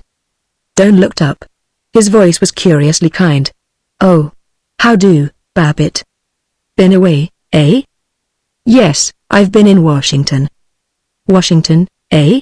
How's the old government making out?" "It's won't you sit down?" "Thanks. Don't care if I do." Well. Been quite a while since I've had a good chance to talk to you, Doane. I was, sorry you didn't turn up at the last class dinner." "Oh thanks. How's the unions coming? Going to run for mayor again?" Doane seemed restless. He was fingering the pages of his book. He said I might as though it didn't mean anything in particular, and he smiled. Babbitt liked that smile, and hunted for conversation, saw a bang-up cabaret in New York, the Good Morning Cutie bunch at the Hotel Minton. "Yes, they're pretty girls. I danced there one evening." "Oh. Like dancing?" "Naturally. I like dancing and pretty women and good food better than anything else in the world. Most men do." "But gosh, Doane, I thought you fellows wanted to take all the good eats and everything away from us." "No. Not at all. What I'd like to see is the meetings of the garment workers held at the Ritz, with a dance afterward. Isn't that reasonable? You, might be good idea, all right. Well, shame I haven't seen more of you, recent years. Oh, say, hope you haven't held it against me, my bucking you as mayor, going on the stump for Prt. You see, I'm an organization Republican, and I kind of felt. There's no reason why you shouldn't fight me. I have no doubt you're good for the organization. I remember in college you were an unusually liberal, sensitive chap. I can still recall your saying to me that you were going to be a lawyer, and take the cases of the poor for nothing, and fight the rich. And I remember I said I was going to be one of the rich myself, and buy paintings and live at Newport. I'm sure you inspired us all. Well, I've always aimed to be liberal. Babbitt was enormously shy and proud and self-conscious. He tried to look like the boy he had been a quarter century ago, and he shone upon his old friend Seneca Doane as he rumbled, "Trouble with a lot of these fellows, even the live wires and some of them that think they're forward-looking, is they aren't broad-minded and liberal. Now, I always believe in giving the other fellow a chance, and listening to his ideas. That's fine. Tell you how I figure it, a little opposition is good for all of us, so a fellow, especially if he's a businessman and engaged in doing the work of the world, ought to be liberal. Yes. I always say a fellow ought to have vision and ideals. I guess some of the fellows in my business think I'm pretty visionary, but I just let them think what they want to and go right on same as you do. By golly, this is nice to have a chance to sit and visit and kind of, you might say, brush up on our ideals. But of course we visionaries do rather get beaten. Doesn't it bother you? Not a bit. Nobody can dictate to me what I think. You're the man I want to help me. I want you to talk to some of the businessmen and try to make them a little more liberal in their attitude toward poor Beecher Ingram. Ingram? But, why? He's this nut preacher that got kicked out of the Congregationalist church, isn't he, and preaches free love and sedition. This, Doane explained, was indeed the general conception of Beecher Ingram, but he himself saw Beecher Ingram as a priest of the Brotherhood of Man, of which Babbitt was notoriously an upholder. So would Babbitt keep his acquaintances from hounding Ingram and his forlorn little church? You bet. I'll call down any of the boys I hear getting funny about Ingram, Babbitt said affectionately to his dear friend Doane. Doane warmed up and became reminiscent. He spoke of student days in Germany, of lobbying for single tax in Washington, of international labor conferences. He mentioned his friends, Lord Wickham, Colonel Wedgwood, Professor Pickley. Babbitt had always supposed that Doane associated only with the I.W., but now he nodded gravely, as one who knew Lord Wykeham's by the score, and he got in 2 references to Sir Gerald Doak. He felt daring and idealistic and cosmopolitan. Suddenly, in his new spiritual grandeur, he was sorry for Zillah Riesling, and understood her as these ordinary fellows at the Boosters Club never could. 2. 5 hours after he had arrived in Zenith and told his wife how hot it was in New York, he went to call on Zillah. He was buzzing with ideas and forgiveness. He'd get Paul released, he'd do things, vague but highly benevolent things, for Zillah. He'd be as generous as his friend Seneca Doane.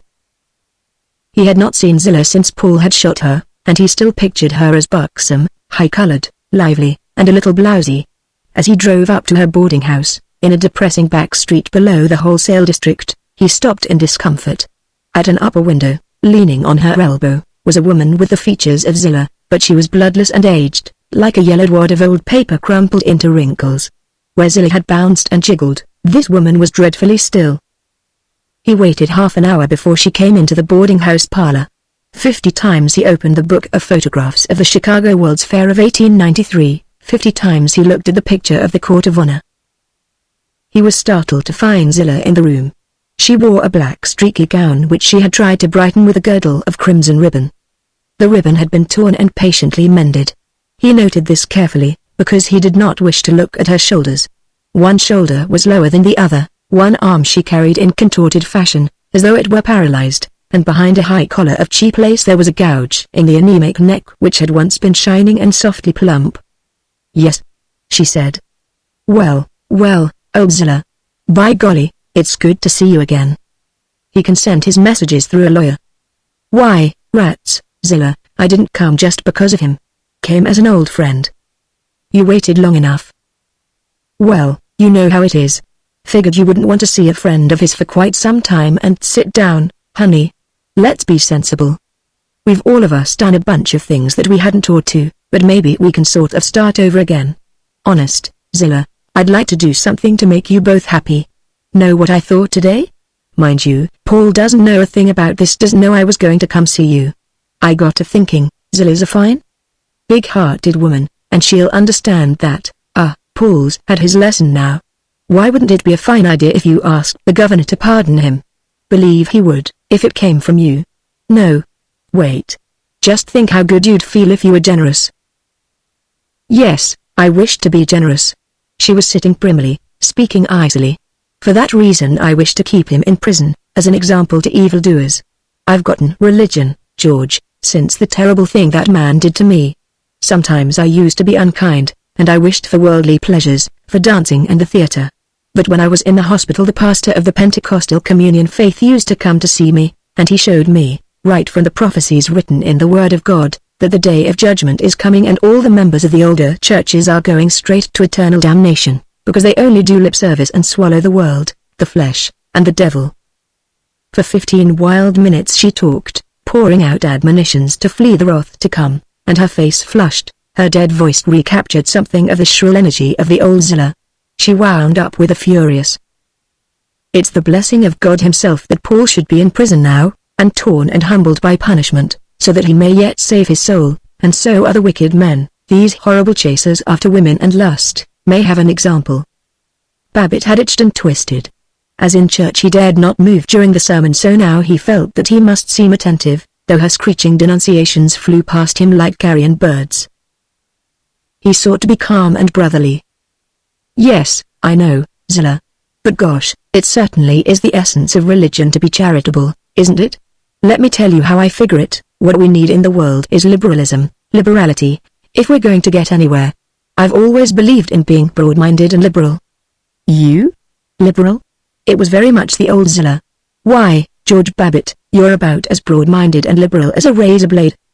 "Oh, I am I? Well, just let me tell you, I'm as by golly liberal as you are religious, anyway." "You religious?" "I am so. Our pastor says I sustain him in the faith." "I'll bet you do. With Paul's money. But just to show you how liberal I am, I'm going to send a check for $10 to this Beecher Ingram, because a lot of fellows are saying the poor cuss preaches sedition and free love, and they're trying to run him out of town." "And they're right. They ought to run him out of town. Why? He preaches, if you can call it preaching, in a theater, in the house of Satan. You don't know what it is to find God, to find peace, to behold the snares that the devil spreads out for our feet. Oh, I'm so glad to see the mysterious purposes of God in having Paul harm me and stop my wickedness, and Paul's getting his, good and plenty, for the cruel things he did to me, and I hope he dies in prison." Babbitt was up, hat in hand, growling, "Well, if that's what you call being at peace, for heaven's sake just warn me before you go to war, will you?" 3. Vast is the power of cities to reclaim the wanderer. More than mountains or the shore-devouring sea, a city retains its character, imperturbable, cynical, holding behind apparent changes its essential purpose. Though Babbitt had deserted his family and dwelt with Joe Paradise in the wilderness, though he had become a liberal, though he had been quite sure, on the night before he reached Zenith, that neither he nor the city would be the same again, 10 days after his return he could not believe that he had ever been away. Nor was it at all evident to his acquaintances that there was a new George F. Babbitt, save that he was more irritable under the incessant chaffing at the athletic club, and once, when Virgil Gunch observed that Seneca Doane ought to be hanged, Babbitt snorted, "Oh, rats. He's not so bad." At home he grunted across the newspaper to his commentatory wife, and was delighted by Tinker's new red tam o' shanter, and announced, "No class to that corrugated iron garage. Have to build me a nice frame one." Verona and Kenneth Escott appeared really to be engaged. In his newspaper Escott had conducted a pure food crusade against commission houses. As a result he had been given an excellent job in a commission house, and he was making a salary on which he could marry, and denouncing irresponsible reporters who wrote stories criticizing commission houses without knowing what they were talking about. This September Ted had entered the State University as a freshman in the College of Arts and Sciences. The university was at Mohalis, only 15 miles from Zenith, and Ted often came down for the weekend. Babbitt was worried. Ted was going in for everything but books. He had tried to make the football team as a light halfback, he was looking forward to the basketball season, He was on the committee for the freshman hop, and, as a Zenithite, an aristocrat among the yokels. He was being rushed by 2 fraternities. But of his studies Babbitt could learn nothing save a mumbled, "Oh, gosh. These old stiffs of teachers just give you a lot of junk about literature and economics." One weekend Ted proposed, "Say, Dad, why can't I transfer over from the college to the School of Engineering and take mechanical engineering? You always holler that I never study, but honest, I would study the—" "No, the engineering school hasn't got the standing the college has," fretted Babbitt. "I'd like to know how it hasn't. The engineers can play on any of the teams." There was much explanation of the dollars and cents value of being known as a college man when you go into the law, and a truly oratorical account of the lawyer's life. Before he was through with it, Babbitt had Ted a United States Senator. Among the great lawyers whom he mentioned was Seneca Doane. "But, gee whiz," Ted marveled, "I thought you always said this Doane was a regular nut." "That's no way to speak of a great man. Doane's always been a good friend of mine. Fact, I helped him in college. I started him out and you might say inspired him. Just because he's sympathetic with the aims of labor, a lot of chumps that lack liberality and broad-mindedness think he's a crank, but let me tell you there's mighty few of 'em that rake in the fees he does, and he's a friend of some of the strongest, most conservative men in the world like Lord Wickham, this big English nobleman that's so well known. And you now, which would you rather do, be in with a lot of greasy mechanics and laboring men, or chum up to a real fellow like Lord Wickham, and get invited to his house for parties?" "Well gosh," sighed Ted. The next weekend he came in joyously with, "Say, Dad, why couldn't I take mining engineering instead of the academic course? You talk about standing, maybe there isn't much in mechanical engineering. But the miners, gee, they got 7 out of 11 in the new elections to New Tao Tao." Chapter 27. 1. The strike, which turned Zenith into 2 belligerent camps, white and red, began late in September with a walkout of telephone girls and linemen, in protest against a reduction of wages. The newly formed Union of Dairy Products Workers went out, partly in sympathy and partly in demand for a 44-hour week. They were followed by the Truck Drivers Union. Industry was tied up, and the whole city was nervous with talk of a trolley strike, a printers' strike, a general strike. Furious citizens, trying to get telephone calls through strike-breaking girls, danced helplessly. Every truck that made its way from the factories to the freight stations was guarded by a policeman, trying to look stoical beside the scab driver. A line of 50 trucks from the Zenith Steel and Machinery Company was attacked by strikers rushing out from the sidewalk, pulling drivers from the seats, smashing carburetors and commutators, while telephone girls cheered from the walk, and small boys heaved bricks. The National Guard was ordered out. Colonel Nixon, who in private life was Mr. Caleb Nixon, secretary of the Pullmore Tractor Company, put on a long khaki coat and stalked through crowds, a .44 automatic in hand. Even Babbitt's friend, Clarence Drum, the shoe merchant, a round and merry man who told stories at the athletic club, and who strangely resembled a Victorian pug dog, was to be seen as a waddling but ferocious captain, with his belt tied about his comfortable little belly, and his round little mouth petulant as he piped to chattering groups on corners. "Move on there now. I can't have any of this loitering." Every newspaper in the city, save one, was against the strikers. When mobs raided the newsstands, at each was stationed a militiaman, a young, embarrassed citizen soldier with eyeglasses, bookkeeper or grocery clerk in private life, trying to look dangerous while small boys yelped, "Get onto the tin, soldier." And striking truck drivers inquired tenderly, "Say, Joe, when I was fighting in France, was you in camp in the States, or was you doing Swede exercises in the Y.M.C.A.? Be careful of that bayonet, now, or you'll cut yourself." There was no one in Zenith who talked of anything but the strike, and no one who did not take sides. You were either a courageous friend of labor, or you were a fearless supporter of the rights of property, and in either case you were belligerent, and ready to disown any friend who did not hate the enemy. A condensed milk plant was set afire, each side charged it to the other, and the city was hysterical. And Babbitt chose this time to be publicly liberal. He belonged to the sound, sane, right-thinking wing, and at first he agreed that the crooked agitators ought to be shot. He was sorry when his friend, Seneca Doane, defended arrested strikers, and he thought of going to Doane and explaining about these agitators, but when he read a broadside alleging that even on their former wages the telephone girls had been hungry, he was troubled. All lies and fake figures, he said, but in a doubtful croak. For the Sunday after, the Chatham Road Presbyterian Church announced a sermon by Dr. John Jennison Drew on how the Saviour would end strikes. Babbitt had been negligent about church-going lately, but he went to the service, hopeful that Dr. Drew really did have the information as to what the divine powers thought about strikes. Beside Babbitt in the large, curving, glossy, velvet-upholstered pew was chum Frink. Frink whispered, "Hope the doc gives the strikers hell. Ordinarily, I don't believe in a preacher butting into political matters. Let him stick to straight religion and save souls, and not stir up a lot of discussion, but at a time like this, I do think he ought to stand right up and bawl out those plug uglies to a fare you well." "Yes, well said, Babbitt." The Reverend Dr. Drew, his rustic bang flopping with the intensity of his poetic and sociologic ardor, trumpeted. During the untoward series of industrial dislocations which have let us be courageous and admit it boldly throttle the business life of our fair city these past days, there has been a great deal of loose talk about scientific prevention of scientific. Now, let me tell you that the most unscientific thing in the world is science. Take the attacks on the established fundamentals of the Christian creed which were so popular with the scientists a generation ago. Oh, yes, they were mighty fellows, and great poobahs of criticism. They were going to destroy the church, they were going to prove the world was created and has been brought to its extraordinary level of morality and civilization by blind chance.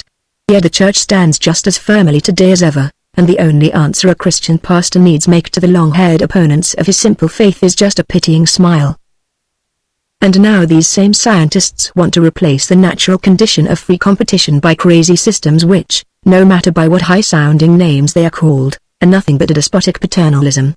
Naturally, I'm not criticizing labor courts, injunctions against men proven to be striking unjustly, or those excellent unions in which the men and the boss get together. But I certainly am criticizing the systems in which the free and fluid motivation of independent labor is to be replaced by cooked-up wage scales and minimum salaries and government commissions and labor federations and all that poppycock.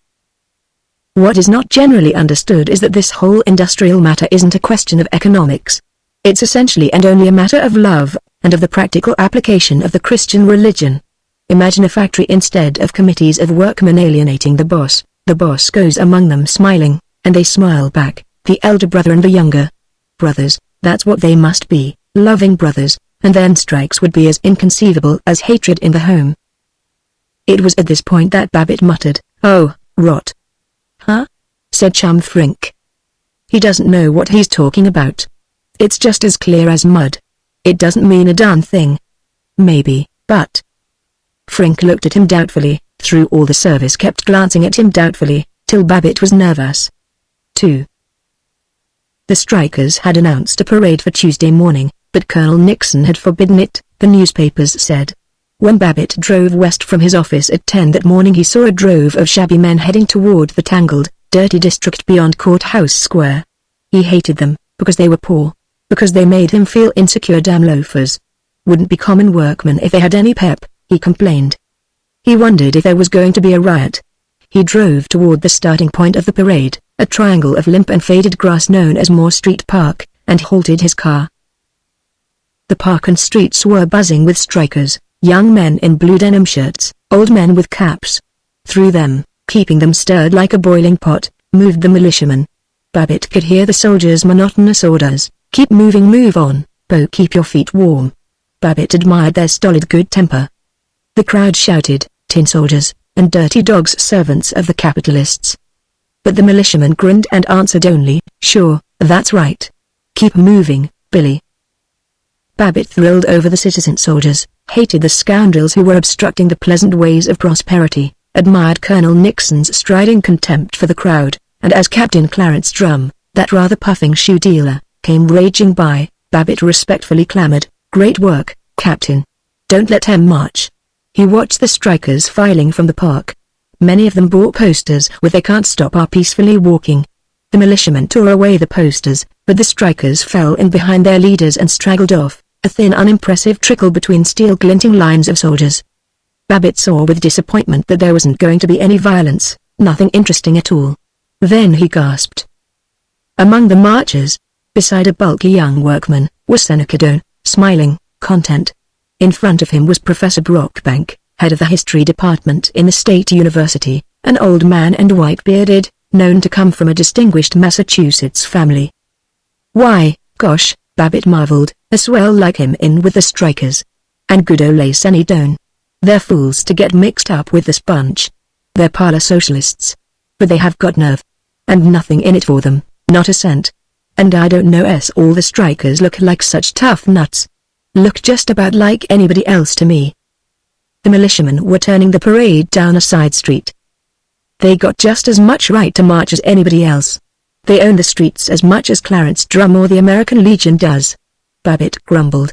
Of course, they're a bad element, but oh, rats. At the athletic club, Babbitt was silent during lunch, while the others fretted, I don't know what the world's coming to, or solaced their spirits with kidding. Captain Clarence Drum came swinging by, splendid in khaki. How's it going, Captain? Inquired Virgil Gunch. Oh, we got em stopped. We worked em off on side streets and separated em and they got discouraged and went home. Fine work.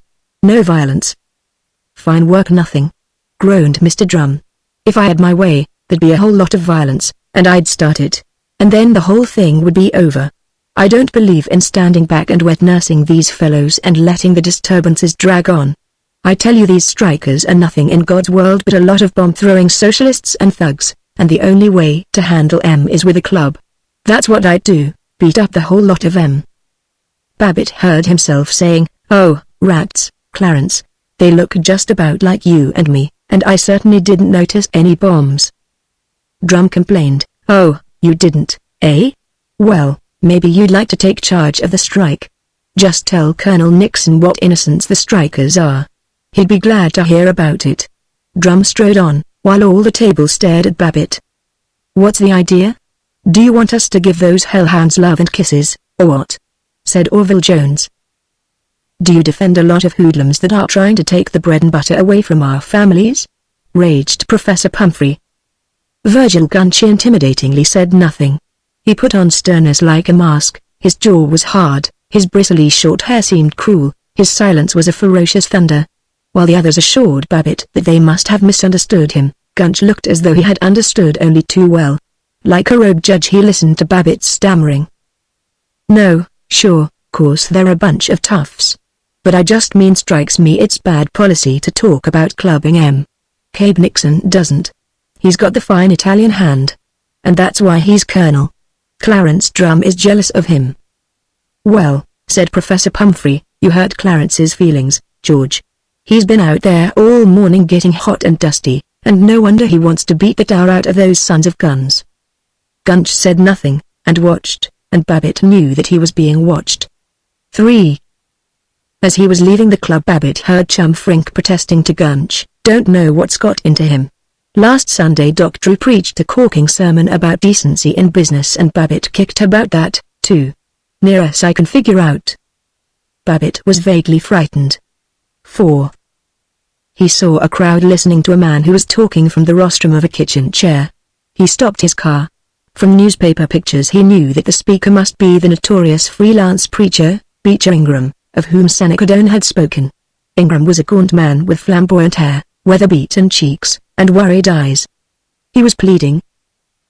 If those telephone girls can hold out, living on one meal a day, doing their own washing, starving and smiling, you big hulking men ought to be able. Babbitt saw that from the sidewalk Virgil Gunch was watching him. In vague disquiet he started the car and mechanically drove on, while Gunch's hostile eyes seemed to follow him all the way. 5. There's a lot of these fellows, Babbitt was complaining to his wife, that think if workmen go on strike they're a regular bunch of fiends.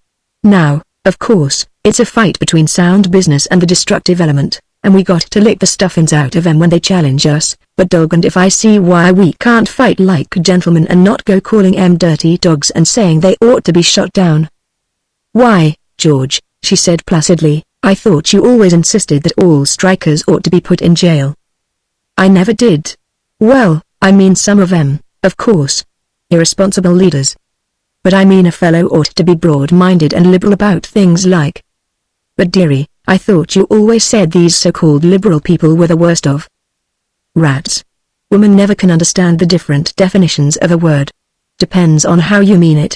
And it don't pay to be too cocksure about anything. Now, these strikers, honest, they're not such bad people. Just foolish.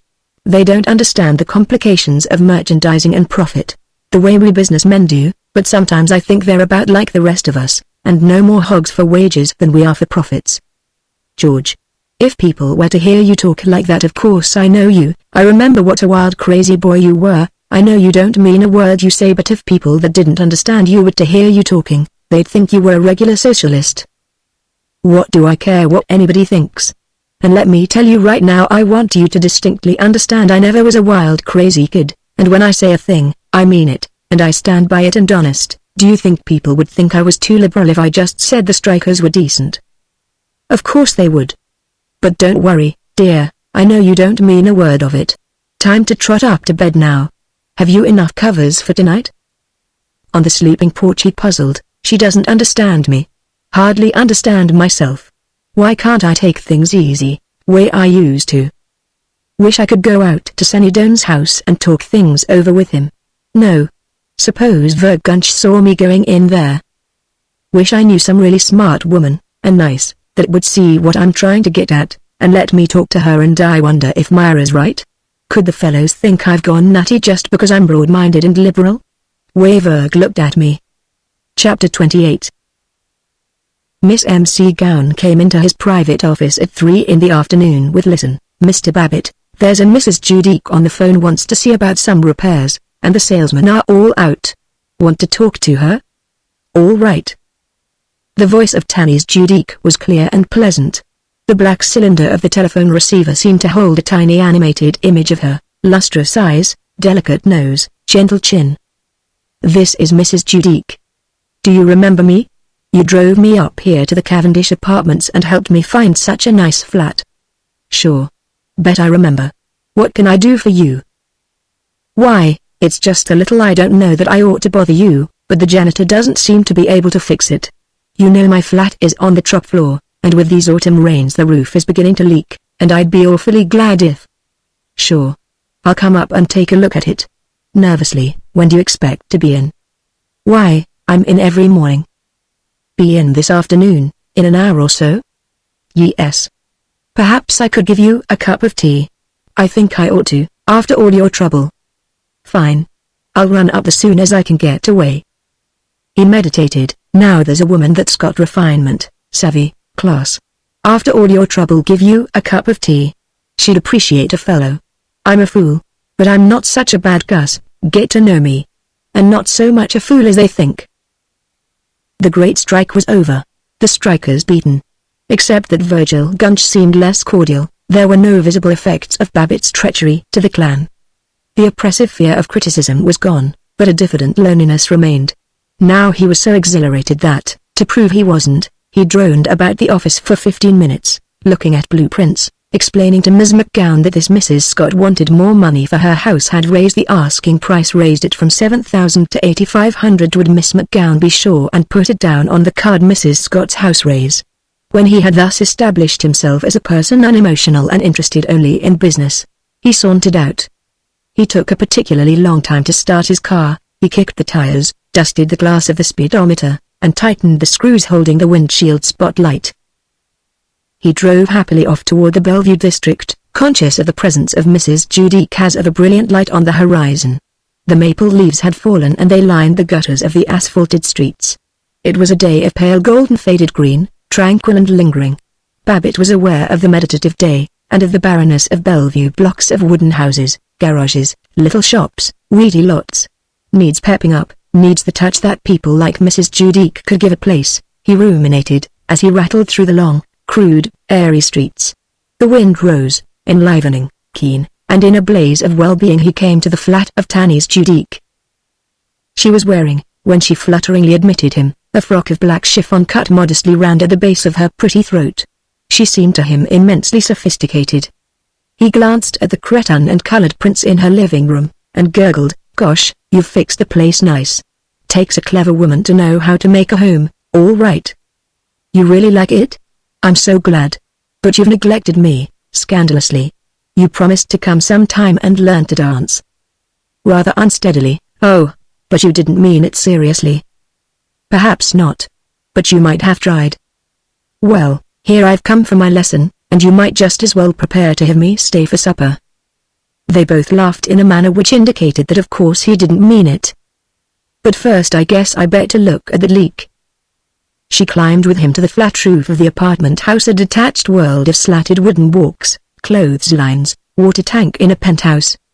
He poked at things with his toe, and sought to impress her by being learned about copper gutters, the desirability of passing plumbing pipes through a lead collar and sleeve and flashing them with copper, and the advantages of cedar over boiler iron for roof tanks. You have to know so much, in real estate, she admired. He promised that the roof should be repaired within 2 days. Do you mind my phoning from your apartment? He asked. Heavens, no. He stood a moment at the coping, looking over a land of hard little bungalows with abnormally large porches, and new apartment houses, small, but brave, with variegated brick walls and terracotta trimmings. Beyond them was a hill with a gouge of yellow clay like a vast wound. Behind every apartment house, beside each dwelling, were small garages. It was a world of good little people, comfortable, industrious, credulous. In the autumnal light the flat newness was mellowed, and the air was a sun-tinted pool. Golly, it's one fine afternoon. You get a great view here, right up Tanner's Hill, said Babbitt. Yes, isn't it nice and open? So darn few people appreciate a view. Don't you go raising my rent on that account. Oh, that was naughty of me. I was just teasing. Seriously though, there are so few who respond, who react to views. I mean, they haven't any feeling of poetry and beauty. That's a fact, they haven't, he breathed, admiring her slenderness and the absorbed, airy way in which she looked toward the hill, chin lifted, lips smiling. Well, guess I'd better telephone the plumbers, so they'll get on the jobs first thing in the morning. When he had telephoned, making it conspicuously authoritative and gruff and masculine, he looked doubtful, and sighed, "Suppose I'd better be." "Oh, you must have that cup of tea first." Well, it would go pretty good, at that. It was luxurious to loll in a deep green rep chair, his legs thrust out before him, to glance at the black Chinese telephone stand and the colored photograph of Mount Vernon which he had always liked so much, while in the tiny kitchen so near Mrs. Judique sang My Creole Queen. In an intolerable sweetness, a contentment so deep that he was wistfully discontented, he saw magnolias by moonlight and heard plantation darkies grinning to the banjo. He wanted to be near her, on pretense of helping her, yet he wanted to remain in this still ecstasy. Languidly he remained. When she bustled in with the tea he smiled up at her. This is awfully nice. For the first time, he was not fencing. He was quietly and securely friendly, and friendly and quiet was her answer. It's nice to have you here. You were so kind, helping me to find this little home. They agreed that the weather would soon turn cold. They agreed that prohibition was prohibitive. They agreed that art in the home was cultural. They agreed about everything. They even became bold. They hinted that these modern young girls, well, honestly, their short skirts were short. They were proud to find that they were not shocked by such frank speaking. Tannis ventured, "I know you'll understand, I mean I don't quite know how to say it, but I do think that girls who pretend they're bad by the way they dress really never go any farther. They give away the fact that they haven't the instincts of a womanly woman." Remembering Ida Putiak, the manicure girl, and how ill she had used him, Babbitt agreed with enthusiasm. Remembering how ill all the world had used him, he told of Paul Riesling, of Zilla, of Seneca Doane, of the strike. "See how it was? Course I was as anxious to have those beggars licked to a standstill as anybody else, but gosh, no reason for not seeing their side. For a fellow's own sake, he's got to be broad-minded and liberal, don't you think so?" "Oh, I do." Sitting on the hard little couch, she clasped her hands beside her, leaned toward him, absorbed him, and in a glorious state of being appreciated he proclaimed. "So I up and said to the fellows at the club, look here, Do you belong to the Union Club? I think it's... No, the Athletic. Tell you, course they're always asking me to join the Union, but I always say, no, sir. Nothing doing. I don't mind the expense but I can't stand all the old fogies." "Oh, yes, that's so. But tell me, what did you say to them?" "Oh, you don't want to hear it. I'm probably boring you to death with my troubles. You wouldn't hardly think I was an old duffer, I sound like a kid." "Oh, you're a boy yet. I mean you can't be a day over 45. Well, I'm not much. But by golly I begin to feel middle-aged sometimes, all these responsibilities and all. Oh, I know. Her voice caressed him, it cloaked him like warm silk. And I feel lonely, so lonely, some days, Mr. Babbitt. We're a sad pair of birds. But I think we're pretty darn nice. Yes, I think we're lots nicer than most people I know. They smiled. But please tell me what you said at the club. Well, it was like this. Course Seneca Doane is a friend of mine. They can say what they want to, they can call him anything they please, but what most folks here don't know is that Senny is the bosom pal of some of the biggest statesmen in the world. Lord Wickham, for instance, you know, this big British nobleman. My friend Sir Gerald Doak told me that Lord Wickham is one of the biggest guns in England. Well, Doak or somebody told me. Oh. Do you know Sir Gerald? The one that was here, at the McIlvays? Know him? Well, say, I know him just well enough so we call each other George and Jerry, and we got so pickled together in Chicago. That must have been fun. But she shook a finger at him. I can't have you getting pickled. I'll have to take you in hand. Wish you would.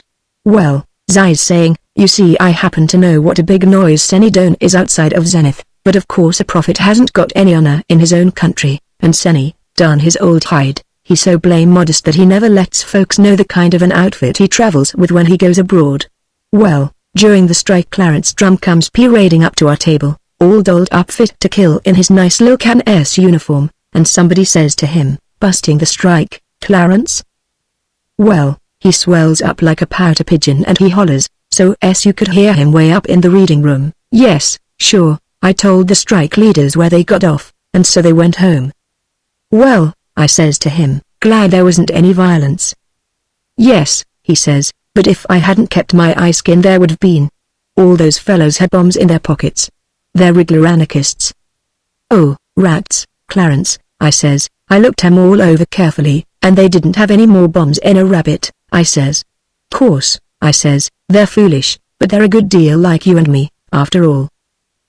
And then Virgil Gunch or somebody, no, it was Chum Frink, you know. This famous poet, great pal of mine, he says to me, look here, he says, do you mean to say you advocate these strikes? Well, I was so disgusted with a fellow whose mind worked that way that I swear, I had a good mind to not explain at all, just ignore him.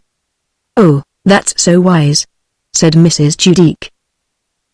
But finally I explains to him, if you'd done as much as I have on Chamber of Commerce committees and all, I says, then you'd have the right to talk. But same time, I says, I believe in treating your opponent like a gentleman. Well, sir, that held Frink Chum, I always call him, he didn't have another word to say. But at that, I guess some of 'em kind o' thought I was too liberal. What do you think? Oh, you are so wise. And courageous. I love a man to have the courage of his convictions. But do you think it was a good stunt? After all, some of these fellows are so darn cautious and narrow-minded that they're prejudiced against a fellow that talks right out in meeting. What do you care? In the long run they're bound to respect a man who makes them think, and with your reputation for oratory you... What do you know about my reputation for oratory? Oh, I'm not going to tell you everything I know. But seriously, you don't realize what a famous man you are. Well, though I haven't done much orating this fall. Too kind of bothered by this Paul Riesling business, I guess. But do you know, you're the first person that's really understood what I was getting at. Tannies, listen to me, will you? Fat nerve I've got, calling you Tannies. Oh, do. And shall I call you George? Don't you think it's awfully nice when two people have so much, what shall I call it, so much analysis that they can discard all these stupid conventions and understand each other and become acquainted right away, like ships that pass in the night? I certainly do. I certainly do. He was no longer quiescent in his chair, he wandered about the room, he dropped on the couch beside her. But as he awkwardly stretched his hand toward her fragile, immaculate fingers, she said brightly, do give me a cigarette. Would you think poor Annie's was dreadfully naughty if she smoked? Lord, no. I like it. He had often and weightily pondered flappers smoking in Zenith restaurants, but he knew only one woman who smoked, Mrs. Sam Doppelbrau, his flighty neighbor. He ceremoniously lighted Tanny's cigarette, looked for a place to deposit the burned match, and dropped it into his pocket. I'm sure you want a cigar, you poor man. She crooned. Do you mind one? Oh, no. I love the smell of a good cigar, so nice and like a man. You'll find an ashtray in my bedroom, on the table beside the bed, if you don't mind getting it. He was embarrassed by her bedroom, the broad couch with a cover of violet silk, mauve curtains striped with gold, Chinese Chippendale bureau, and an amazing row of slippers, with ribbon-wound shoe trees, and primrose stockings lying across them. His manner of bringing the ashtray had just the right note of easy friendliness, he felt. A boob like Vergunch would try to get funny about seeing her bedroom, but I take it casually. He was not casual afterward. The contentment of companionship was gone, and he was restless with desire to touch her hand. But whenever he turned toward her, the cigarette was in his way. It was a shield between them. He waited till she should have finished, but as he rejoiced at her quick crushing of its light on the ashtray, she said, "Don't you want to give me another cigarette?" And hopelessly he saw the screen of pale smoke and her graceful tilted hand again between them. He was not merely curious now to find out whether she would let him hold her hand, all in the purest friendship, naturally, but agonized with need of it. On the surface appeared none of all this fretful drama. They were talking cheerfully of motors, of trips to California, of chum frink. Once he said delicately, "I do hate these guys, I hate these people that invite themselves to meals, but I seem to have a feeling I'm going to have supper with the lovely Mrs. Tanny's Judique tonight. But I suppose you probably have 7 dates already." "Well, I was thinking some of going to the movies. Yes, I really think I ought to get out and get some fresh air." She did not encourage him to stay, but never did she discourage him. He considered, "I better take a sneak. She will let me stay, there is something doing and I mustn't get mixed up with, I've got to beat it. Then, no. It's too late now." Suddenly, at 7, brushing her cigarette away, brusquely taking her hand. "Danny's. Stop teasing me.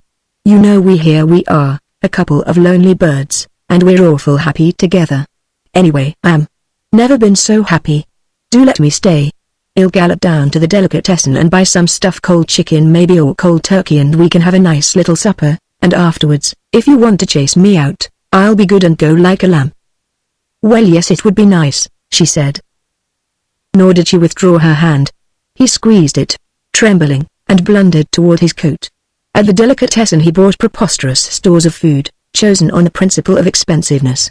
From the drugstore across the street he telephoned to his wife, "Got to get a fellow to sign a lease before he leaves town on the midnight. Won't be home till late.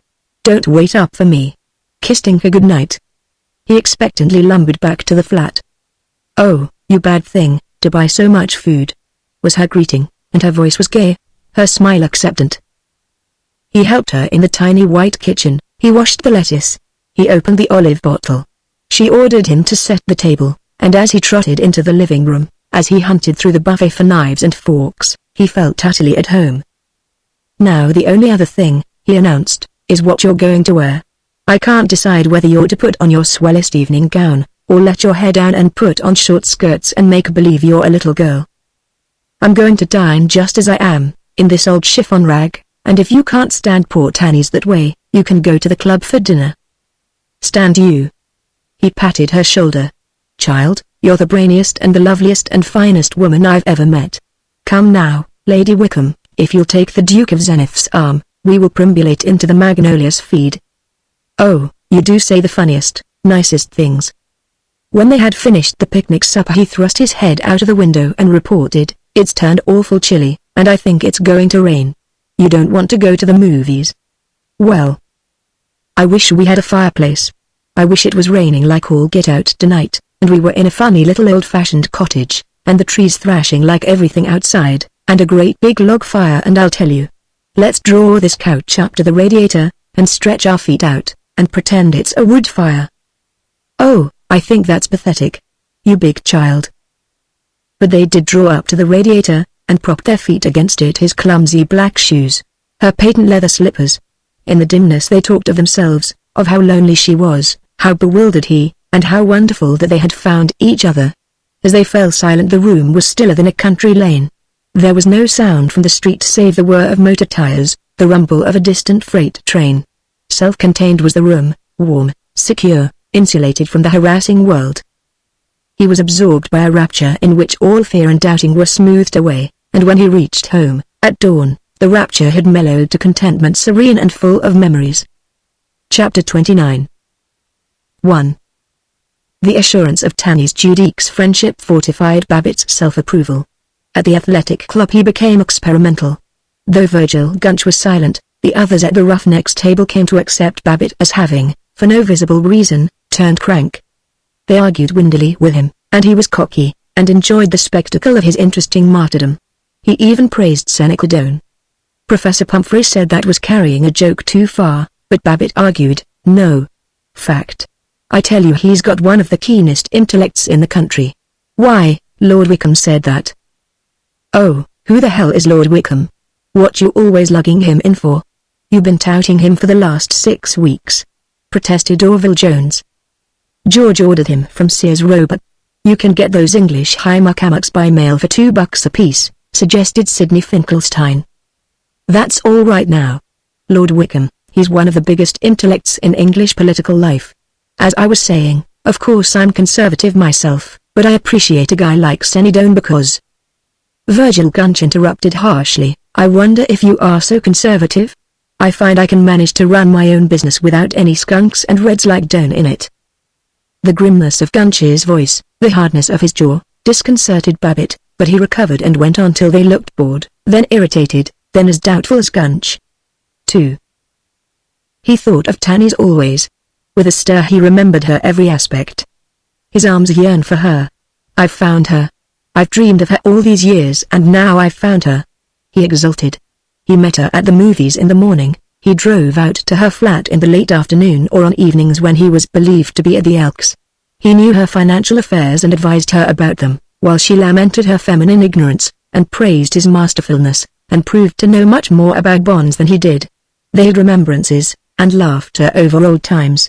Once they quarreled, and he raged that she was as bossy as his wife and far more whining when he was inattentive. But that passed safely. Their high hour was a tramp on a ringing December afternoon, through snow-drifted meadows down to the icy Chaloosa River. She was exotic in an astrakhan cap and a short beaver coat. She slid on the ice and shouted, and he panted after her, rotund with laughter. Myra Babbitt never slid on the ice. He was afraid that they would be seen together.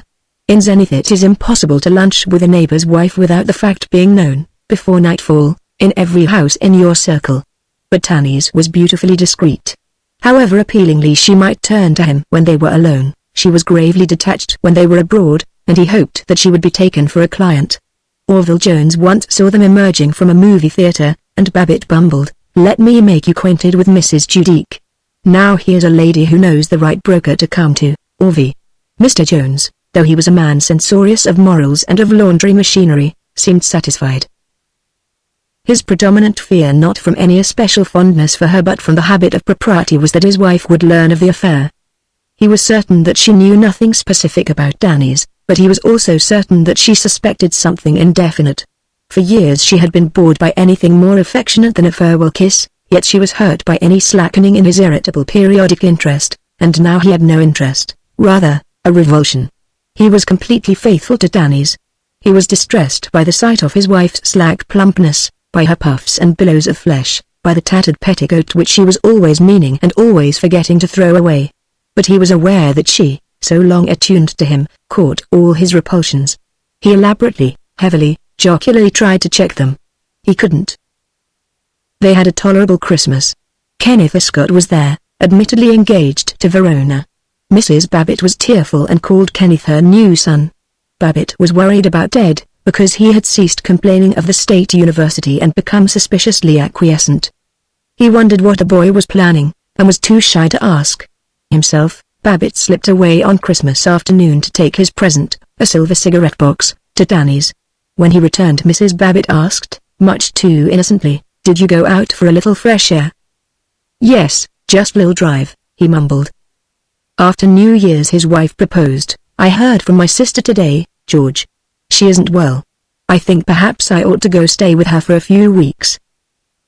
Now, Mrs. Babbitt was not accustomed to leave home during the winter except on violently demanding occasions, and only the summer before, she had been gone for weeks. Nor was Babbitt one of the detachable husbands who takes separations casually. He liked to have her there. She looked after his clothes, she knew how his steak ought to be cooked, and her clucking made him feel secure. But he could not drum up even a dutiful "Oh, she doesn't really need you, does she?" While he tried to look regretful, while he felt that his wife was watching him, he was filled with exultant visions of Tanny's. "Do you think I'd better go?" she said sharply. "You've got to decide, honey, I can't." She turned away, sighing, and his forehead was damp. Till she went, 4 days later, she was curiously still, cumbrously affectionate. Her train left at noon. As he saw it grow small beyond the train shed, he longed to hurry to Danny's. "No, by golly, I won't do that," he vowed. "I won't go near her for a week." But he was at her flat at 4:03. He who had once controlled or seemed to control his life in a progress unimpassioned but diligent and sane was for that fortnight borne on a current of desire and very bad whiskey and all the complications of new acquaintances, those furious new intimates who demand so much more attention than old friends. Each morning he gloomily recognized his idiocies of the evening before. With his head throbbing, his tongue and lips stinging from cigarettes, he incredulously counted the number of drinks he had taken, and groaned, "I got to quit." He had ceased saying, "I will quit." For however resolute he might be at dawn, he could not, for a single evening, check his drift. He had met Tanny's as friends, he had, with the ardent haste of the midnight people, who drink and dance and rattle and are ever afraid to be silent, been adopted as a member of her group, which they called the Bunch. He first met them after a day when he had worked particularly hard and when he hoped to be quiet with Tanny's and slowly sip her admiration. From down the hall he could hear shrieks and the grind of a phonograph. As Tanny's opened the door he saw fantastic figures dancing in a haze of cigarette smoke. The tables and chairs were against the wall. "Oh, isn't this dandy?" she gabbled at him. Carrie Nork had the loveliest idea. She decided it was time for a party, and she phoned the Bunch and told them to gather round. "George, this is Carrie." Carrie was, in the less desirable aspect of both, at once matronly and spinsterish. She was perhaps 40, her hair was an unconvincing ash blonde, and if her chest was flat, her hips were ponderous. She greeted Babbitt with a giggling welcome to our little midst. "Danny says you're a real sport." He was apparently expected to dance, to be boyish and gay with Carrie, and he did his unforgiving best. He towed her about the room, bumping into other couples, into the radiator, into chair legs cunningly ambushed. As he danced he surveyed the rest of the Bunch, a thin young woman who looked capable, conceited, and sarcastic. Another woman whom he could never quite remember. 3 overdressed and slightly effeminate young men soda fountain clerks, or at least born for that profession. A man of his own age, immovable, self-satisfied, resentful of Babbitt's presence. When he had finished his dutiful dance Danny's took him aside and begged, "Dear, wouldn't you like to do something for me? I'm all out of booze, and the Bunch want to celebrate. Couldn't you just skip down to Healy Hansen's and get some?" "Sure," he said, trying not to sound sullen. "I'll tell you, I'll get Minnie Sontag to drive down with you." Tanny's was pointing to the thin, sarcastic young woman. Miss Sontag greeted him with an astringent "How do you do, Mr. Babbitt? Tanny's tells me you're a very prominent man, and I'm honored by being allowed to drive with you. Of course I'm not accustomed to associating with society people like you, so I don't know how to act in such exalted circles." Thus Miss Sontag talked all the way down to Healy Hansen's. To her jibes he wanted to reply, "Oh, go to the devil." But he never quite nerved himself to that reasonable comment. He was resenting the existence of the whole Bunch. He had heard Danny's speak of darling Carrie and Minutes Sontag, "She's so clever you'll adore her," but they had never been real to him. He had pictured Danny's as living in a rose-tinted vacuum, waiting for him, free of all the complications of the floral heights. When they returned he had to endure patronage of the young soda clerks. They were as damply friendly as Miss Sontag was dryly hostile. They called him Old Georgie and shouted, "Come on now, sport, shake a leg." Boys in belted coats, pimply boys, as young as Ted and as flabby as chorus men, but powerful to dance and to mind the phonograph and smoke cigarettes and patronize Danny's. He tried to be one of them. He cried, "Good work, Pete," but his voice creaked. Tanny's apparently enjoyed the companionship of the dancing darlings. She bridled to their bland flirtation and casually kissed them at the end of each dance. Babbitt hated her, for the moment. He saw her as middle-aged. He studied the wrinkles in the softness of her throat, the slack flesh beneath her chin. The taut muscles of her youth were loose and drooping. Between dances she sat in the largest chair, waving her cigarette, summoning her callow admirers to come and talk to her. "She thinks she's a blooming queen," growled Babbitt. She chanted to Miss Sontag, "Isn't my little studio sweet?" "Studio, rats. It's a plain old maiden chow dog flat. Oh, God, I wish I was home. I wonder if I can't make a getaway now?" His vision grew blurred, however, as he applied himself to Healy Hansen's raw but vigorous whiskey. He blended with the bunch. He began to rejoice that Carrie Nork and Pete, the most nearly intelligent of the nimble youths, seemed to like him, and it was enormously important to win over the surly older man, who proved to be a railway clerk named Fulton Bemis. The conversation of the bunch was exclamatory, high-colored, full of references to people whom Babbitt did not know. Apparently they thought very comfortably of themselves. They were the bunch, wise and beautiful and amusing. They were bohemians and urbanites, accustomed to all the luxuries of Zenith, dance halls, movie theaters, and roadhouses, and in a cynical superiority to people who were slow or tightwad they cackled. "Oh, Pete, did I tell you what that dub of a cashier said when I came in late yesterday? Oh, it was perfectly priceless. Oh, but wasn't he? Stewed. Say, he was simply ossified. What did Gladys say to him? Think of the nerve of Bob Bickerstaff trying to get us to come to his house. Say, the nerve of him. Can you beat it for nerve? Some nerve I call it. Did you notice how Dottie was dancing? Gee, wasn't she the limit?" Babbitt was to be heard sonorously agreeing with the once-hated Miss Minnie Sontag that persons who let night go by without dancing to jazz music were crabs, pikers, and poor fish, and he roared, "You bet." When Mrs. Carrie Nork gurgled, "Don't you love to sit on the floor? It's so bohemian." He began to think extremely well of the bunch. When he mentioned his friends Sir Gerald Oak, Lord Wickham, William Washington E. Athorn, and Chum Frink, he was proud of their condescending interest. He got so thoroughly into the jocund spirit that he didn't much mind seeing Danny's drooping against the shoulder of the youngest and milkiest of the young men, and he himself desired to hold Carrie Nork's pulpy hand, and dropped it only because Tanny's looked angry. When he went home, at 2, he was fully a member of the bunch, and all the week thereafter he was bound by the exceedingly straitened conventions, the exceedingly wearing demands, of their life of pleasure and freedom. He had to go to their parties. He was involved in the agitation when everybody telephoned to everybody else that she hadn't meant what she'd said when she'd said that, and anyway, why was Pete going around saying she'd said it? Never was a family more insistent on learning one another's movements than were the bunch. All of them volubly knew, or indignantly desired to know, where all the others had been every minute of the week. Babbitt found himself explaining to Carrie or Fulton Bemis just what he had been doing, that he should not have joined them till 10 o'clock, and apologizing for having gone to dinner with a business acquaintance. Every member of the bunch was expected to telephone to every other member at least once a week. "Why haven't you called me up?" Babbitt was asked accusingly, not only by Tanny's and Carrie but presently by new ancient friends, Jenny and Capitolina and Toots. If for a moment he had seen Tanny's as withering and sentimental, he lost that impression at Carrie Nork's dance. Mrs. Nork had a large house and a small husband.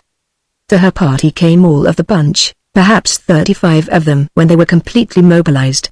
Babbitt, under the name of Old Georgie, was now a pioneer of the bunch, since each month it changed half its membership, and he who could recall the prehistoric days of a fortnight ago, before Mrs. Absolom, the food demonstrator, had gone to Indianapolis, and Mac had got sore at Minnie, was a venerable leader unable to condescend to new Pates and Minnies and Gladises.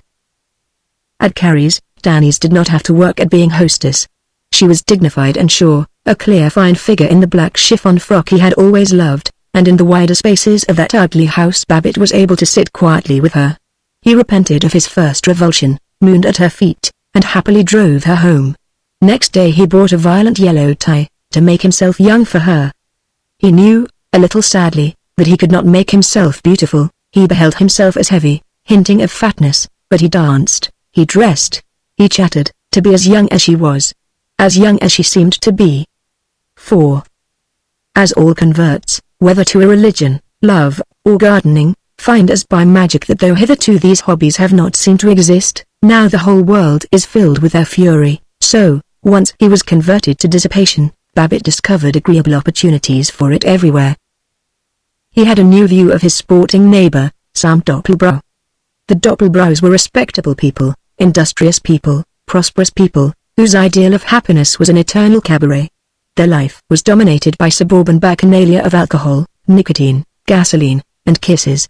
They and their set worked capably all the week, and all week looked forward to Saturday night, when they would, as they expressed it, throw a party, and the thrown party grew noisier and noisier up to Sunday dawn, and usually included an extremely rapid motor expedition to nowhere in particular. One evening when Tannis was at the theatre, Babbitt found himself being lively with the Doppelbraus, pledging friendship with men whom he had for years privily denounced to Mrs. Babbitt as a rotten bunch of tin horns that I wouldn't go out with, rot if they were the last people on earth. That evening he had sulkily come home and poked about in front of the house, chipping off the walk the ice clots, like fossil footprints, made by the steps of passers-by during the recent snow. Howard Littlefield came up snuffling. "Still a widower, George?" "Yump. Cold again tonight." "What do you hear from the wife?" "She's feeling fine, but her sister is still pretty sick." "Say, better come in and have dinner with us tonight, George." Oh, thanks. Have to go out." Suddenly he could not endure Littlefield's recitals of the more interesting statistics about totally uninteresting problems. He scraped at the walk and grunted. Sam Doppelbrau appeared. "Evening, Babbitt. Working hard?" "You, lil exercise." "Cold enough for you tonight?" "Well, just about." "Still a widower?" "Ah." "Say, Babbitt, while she's away I know you don't care much for booze fights, but the missus and I'd be awfully glad if you could come in some night. Think you could stand a good cocktail for once?" "Stand it? Young fella, I bet old Uncle George can mix the best cocktail in these United States." "Hooray. That's the way to talk. Look here, there's some folks coming to the house tonight, Louetta Swanson and some other live ones, and I'm going to open up a bottle of pre-war gin, and maybe we'll dance a while. Why don't you drop in and jazz it up a little, just for a change?" "Well, what time they coming?" He was at Sam Doppelbrau's at 9. It was the third time he had entered the house. By 10 he was calling Mr. Doppelbrau Sam, old hoss. At 11 they all drove out to the old farm inn. Babbitt sat in the back of Doppelbrau's car with Louetta Swanson. Once he had timorously tried to make love to her. Now he did not try, he merely made love, and Louetta dropped her head on his shoulder, told him what an agorad he was, and accepted Babbitt as a decent and well-trained libertine. With the assistance of Tannis's bunch, the Doppelbraus, and other companions in forgetfulness, there was not an evening for 2 weeks when he did not return home late and shaky. With his other faculties blurred he yet had the motorist's gift of being able to drive when he could scarce walk, of slowing down at corners and allowing for approaching cars. He came wambling into the house. If Verona and Kenneth Scott were about, he got past them with a hasty greeting, horribly aware of their level young glances, and hid himself upstairs. He found when he came into the warm house that he was hazier than he had believed. His head whirled. He dared not lie down. He tried to soak out the alcohol in a hot bath. For the moment his head was clearer, but when he moved about the bathroom his calculations of distance were wrong, so that he dragged down the towels, and knocked over the soap dish with a clatter which, he feared, would betray him to the children. Chilly in his dressing gown he tried to read the evening paper. He could follow every word, he seemed to take in the sense of things, but a minute afterward he could not have told what he had been reading. When he went to bed his brain flew in circles, and he hastily sat up, struggling for self-control. At last he was able to lie still, feeling only a little sick and dizzy and enormously ashamed. To hide his condition from his own children. To have danced and shouted with people whom he despised. To have said foolish things, sung idiotic songs, tried to kiss silly girls. Incredulously he remembered that he had by his roaring familiarity with them laid himself open to the patronizing of youths whom he would have kicked out of his office, that by dancing too ardently he had exposed himself to rebukes from the rattiest of withering women. As it came relentlessly back to him he snarled, "I hate myself. God, how I hate myself. But," he raged, "I'm through. No more. Had enough, plenty." He was even surer about it the morning after, when he was trying to be grave and paternal with his daughters at breakfast. At noontime he was less sure. He did not deny that he had been a fool, he saw it almost as clearly as at midnight, but anything, he struggled, was better than going back to a life of barren heartiness. At 4 he wanted a drink. He kept a whiskey flask in his desk now, and after 2 minutes of battle he had his drink. 3 drinks later he began to see the bunch as tender and amusing friends, and by 6 he was with them. and the tale was to be told all over. Each morning his head ached a little less. A bad head for drinks had been his safeguard, but the safeguard was crumbling. Presently he could be drunk at dawn, yet not feel particularly wretched in his conscience or in his stomach when he awoke at 8.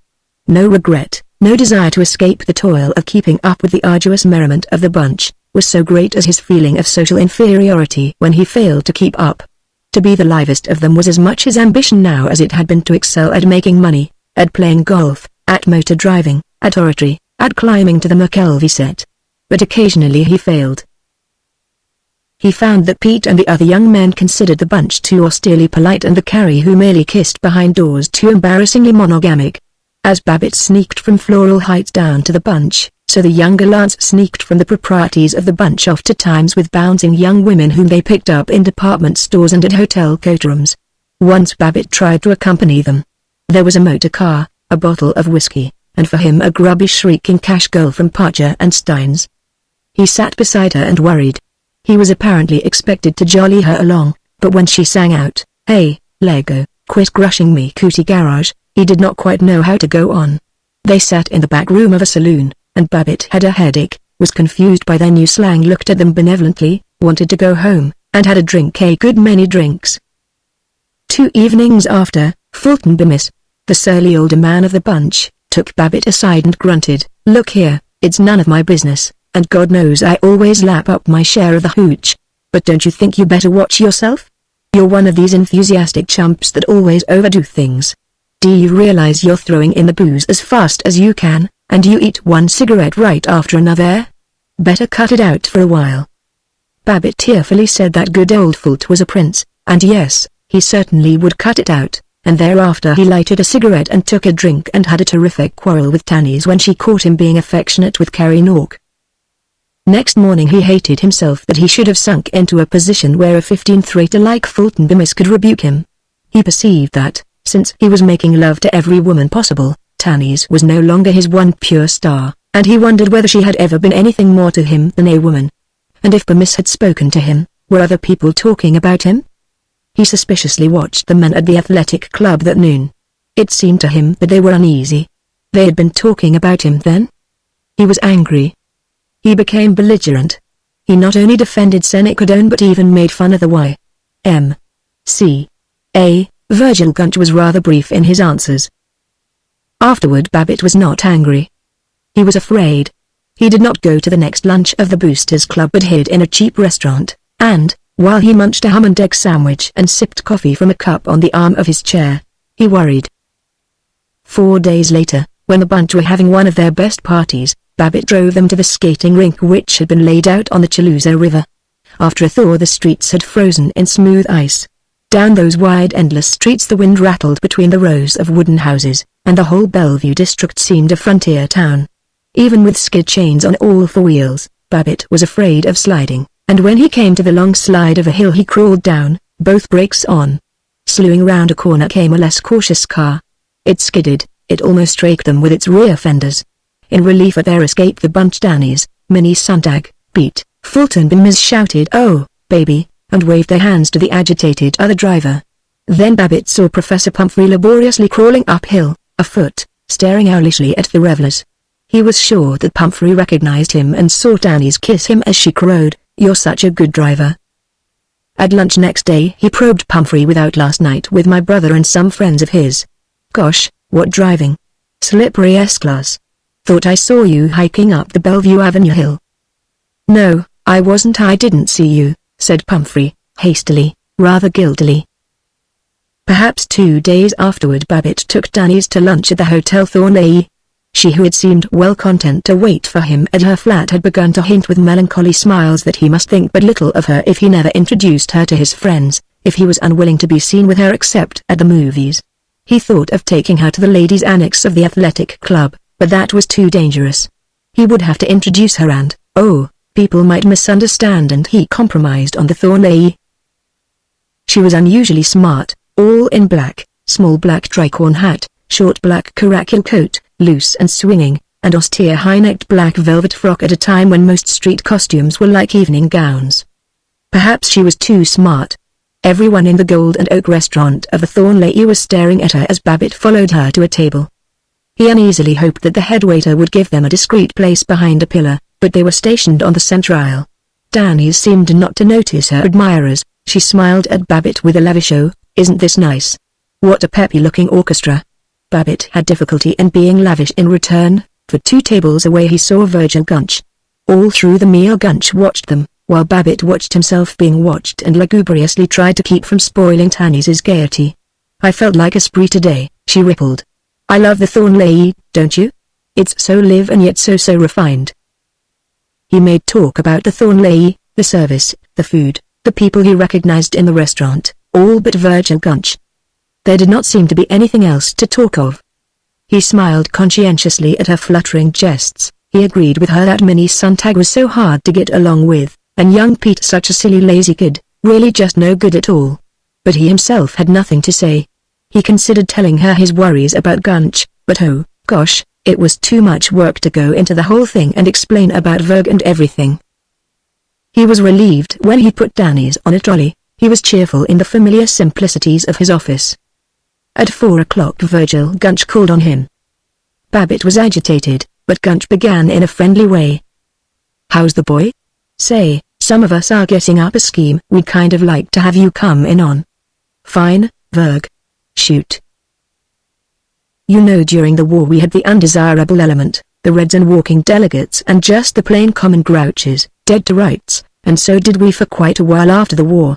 But folks forget about the danger, and that gives these cranks a chance to begin working underground again, especially a lot of these parlor socialists. Well, it's up to the folks that do a little sound thinking to make a conscious effort to keep bucking these fellows. Some guy back east has organized a society called the Good Citizens League for just that purpose.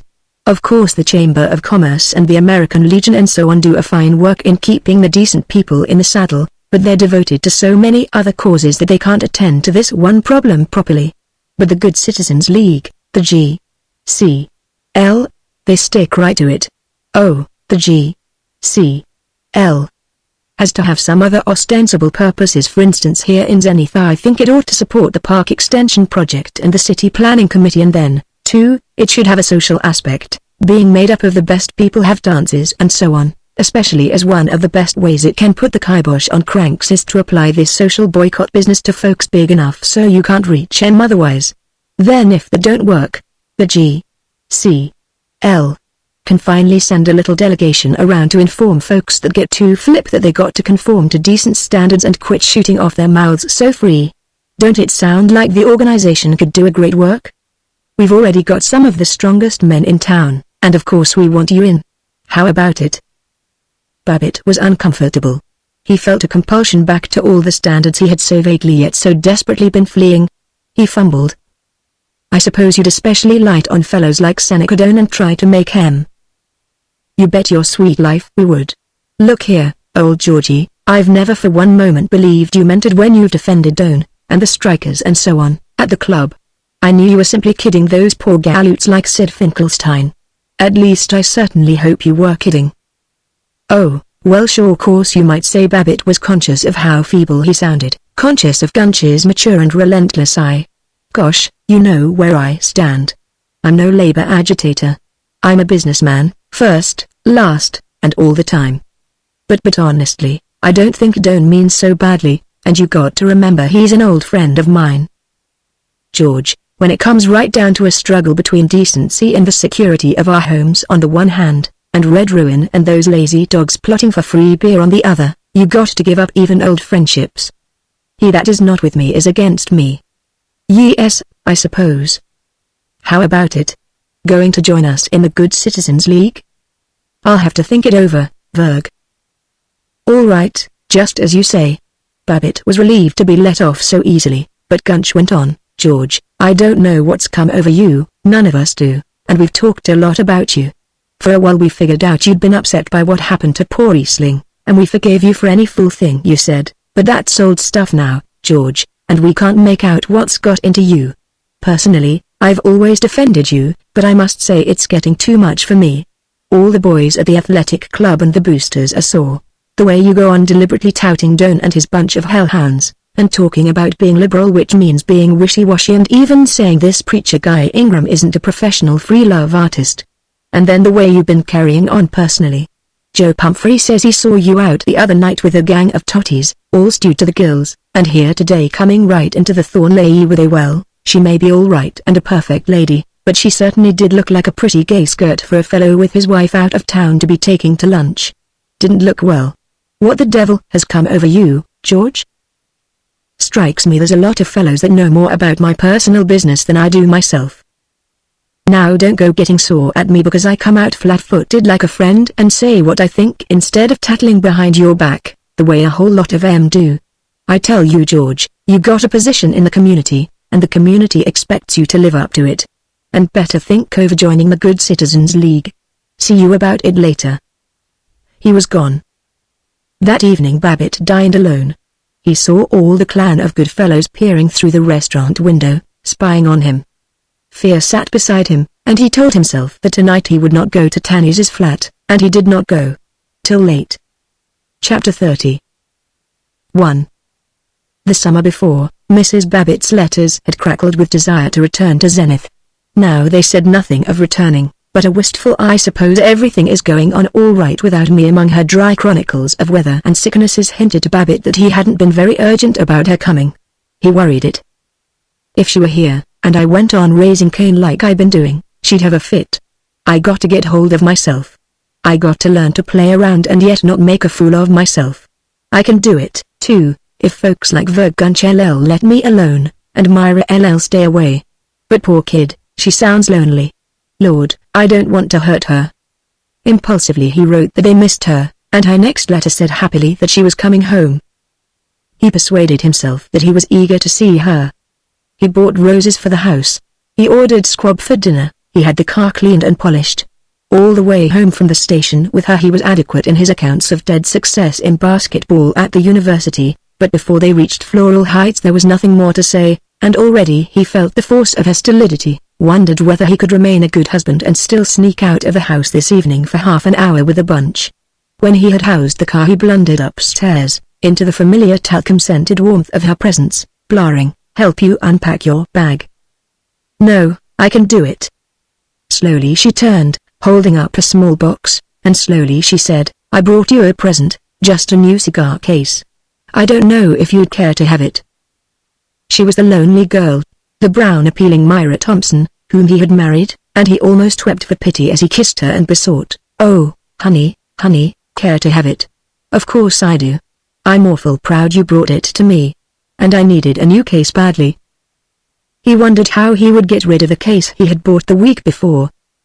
"And you really are glad to see me back? Why, you poor kiddie, what you been worrying about?" "Well, you didn't seem to miss me very much." By the time he had finished his stint of lying they were firmly bound again. By 10 that evening it seemed improbable that she had ever been away. There was but one difference, the problem of remaining a respectable husband, a Floral Heights husband, yet seeing Danny's and the bunch with frequency. He had promised to telephone to Danny's that evening, and now it was melodramatically impossible. He prowled about the telephone, impulsively thrusting out a hand to lift the receiver, but never quite daring to risk it.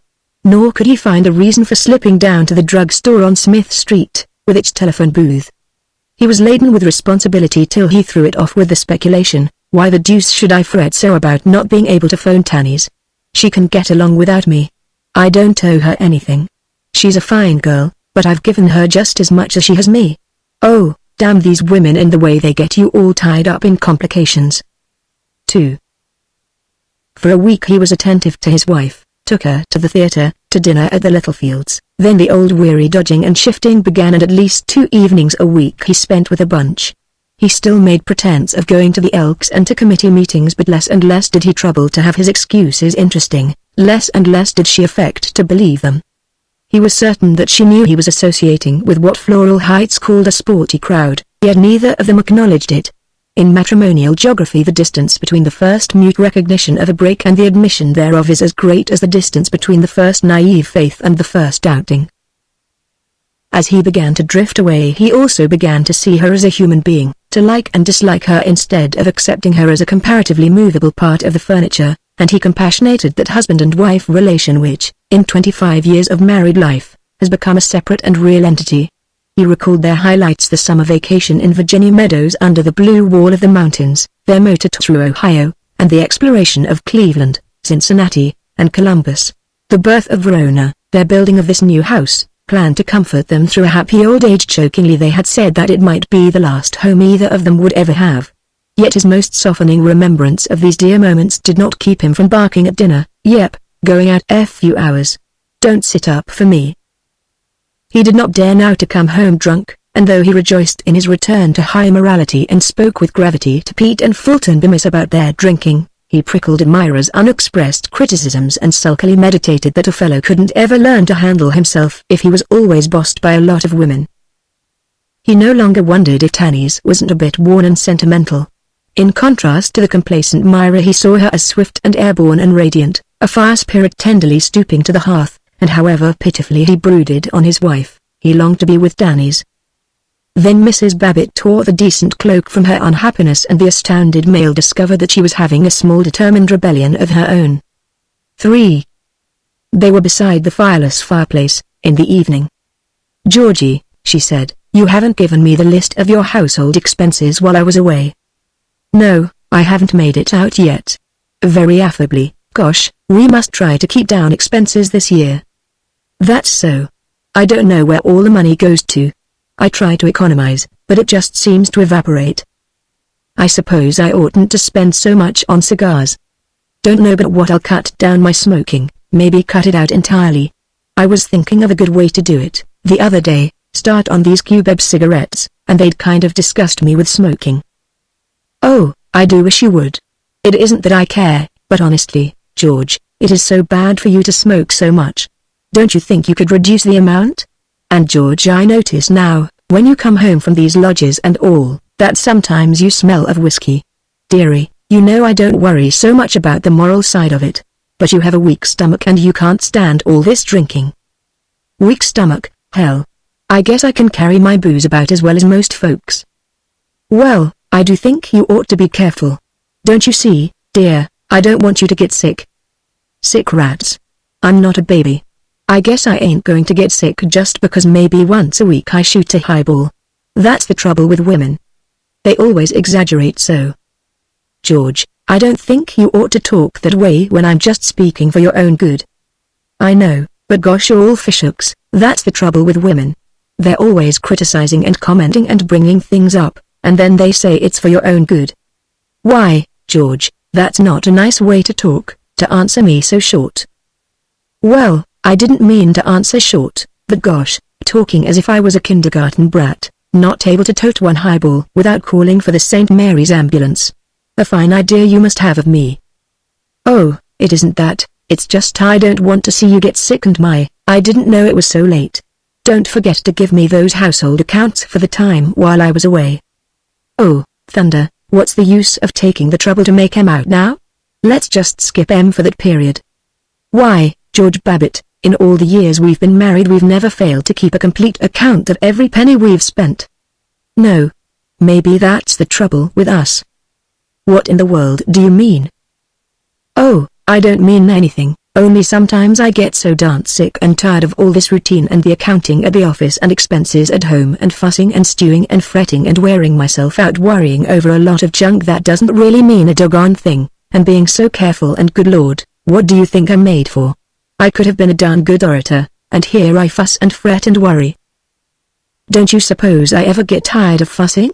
I get so bored with ordering 3 meals a day, 365 days a year, and ruining my eyes over that horrid sewing machine, and looking after your clothes and Roan's and Ted's and Tinker's and everybody's, and the laundry, and darning socks, and going down to the Piggly Wiggly to market, and bringing my basket home to save money on the cash and carry and everything." "Well, gosh," with a certain astonishment, "I suppose maybe you do. But talk about here I have to be in the office every single day, while you can go out all afternoon and see folks and visit with the neighbors and do any blinkin' thing you want to." "Yes, and a fine lot of good that does me. Just talking over the same old things with the same old crowd, while you have all sorts of interesting people coming in to see you at the office." "Interesting? Cranky old dames that want to know why I haven't rented their dear precious homes for about 7 times their value, and bunch of old crabs panning the everlasting daylights out of me because they don't receive every cent of their rentals by 3 GM on the 2nd of the month. Sure. Interesting. Just as interesting as the smallpox. Now, George, I will not have you shouting at me that way. Well, it gets my goat the way women figure out that a man doesn't do a darn thing but sit on his chair and have lovey-dovey conferences with a lot of classy dames and give them the glad eye. I guess you manage to give them a glad enough eye when they do come in. What do you mean? Mean I'm chasing flappers? I should hope not at your age. Now you look here. You may not believe it, of course. All you see is fat little Georgie Babbitt. Sure. Handy man around the house. Fixes the furnace when the furnace man doesn't show up, and pays the bills, but dull, awful dull. Well, you may not believe it, but there's some women that think old George Babbitt isn't such a bad scout. They think he's not so bad looking, not so bad that it hurts anyway, and he's got a pretty good line of guff, and some even think he shakes a darn wicked walkover at dancing. Yes. She spoke slowly. I haven't much doubt that when I'm away you manage to find people who properly appreciate you. Well, I just mean, he protested, with a sound of denial. Then he was angered into semi-honesty. You bet I do. I find plenty of folks, and doggone nice ones, that don't think I'm a weak-stomached baby. That's exactly what I was saying.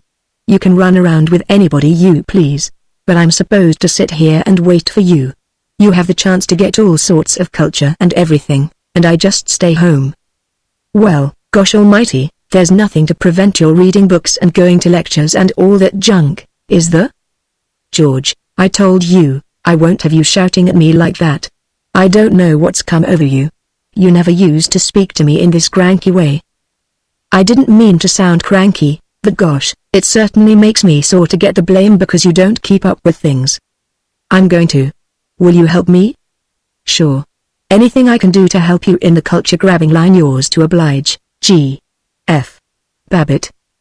Very well then, I want you to go to Mrs. Mudge's New Thought meeting with me, next Sunday afternoon. Mrs. Who's which? Mrs. Opal Emerson Mudge.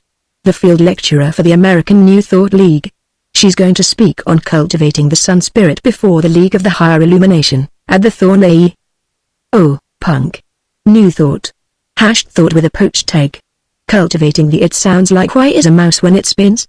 That's a fine spiel for a good Presbyterian to be going to, when you can hear Doc Drew.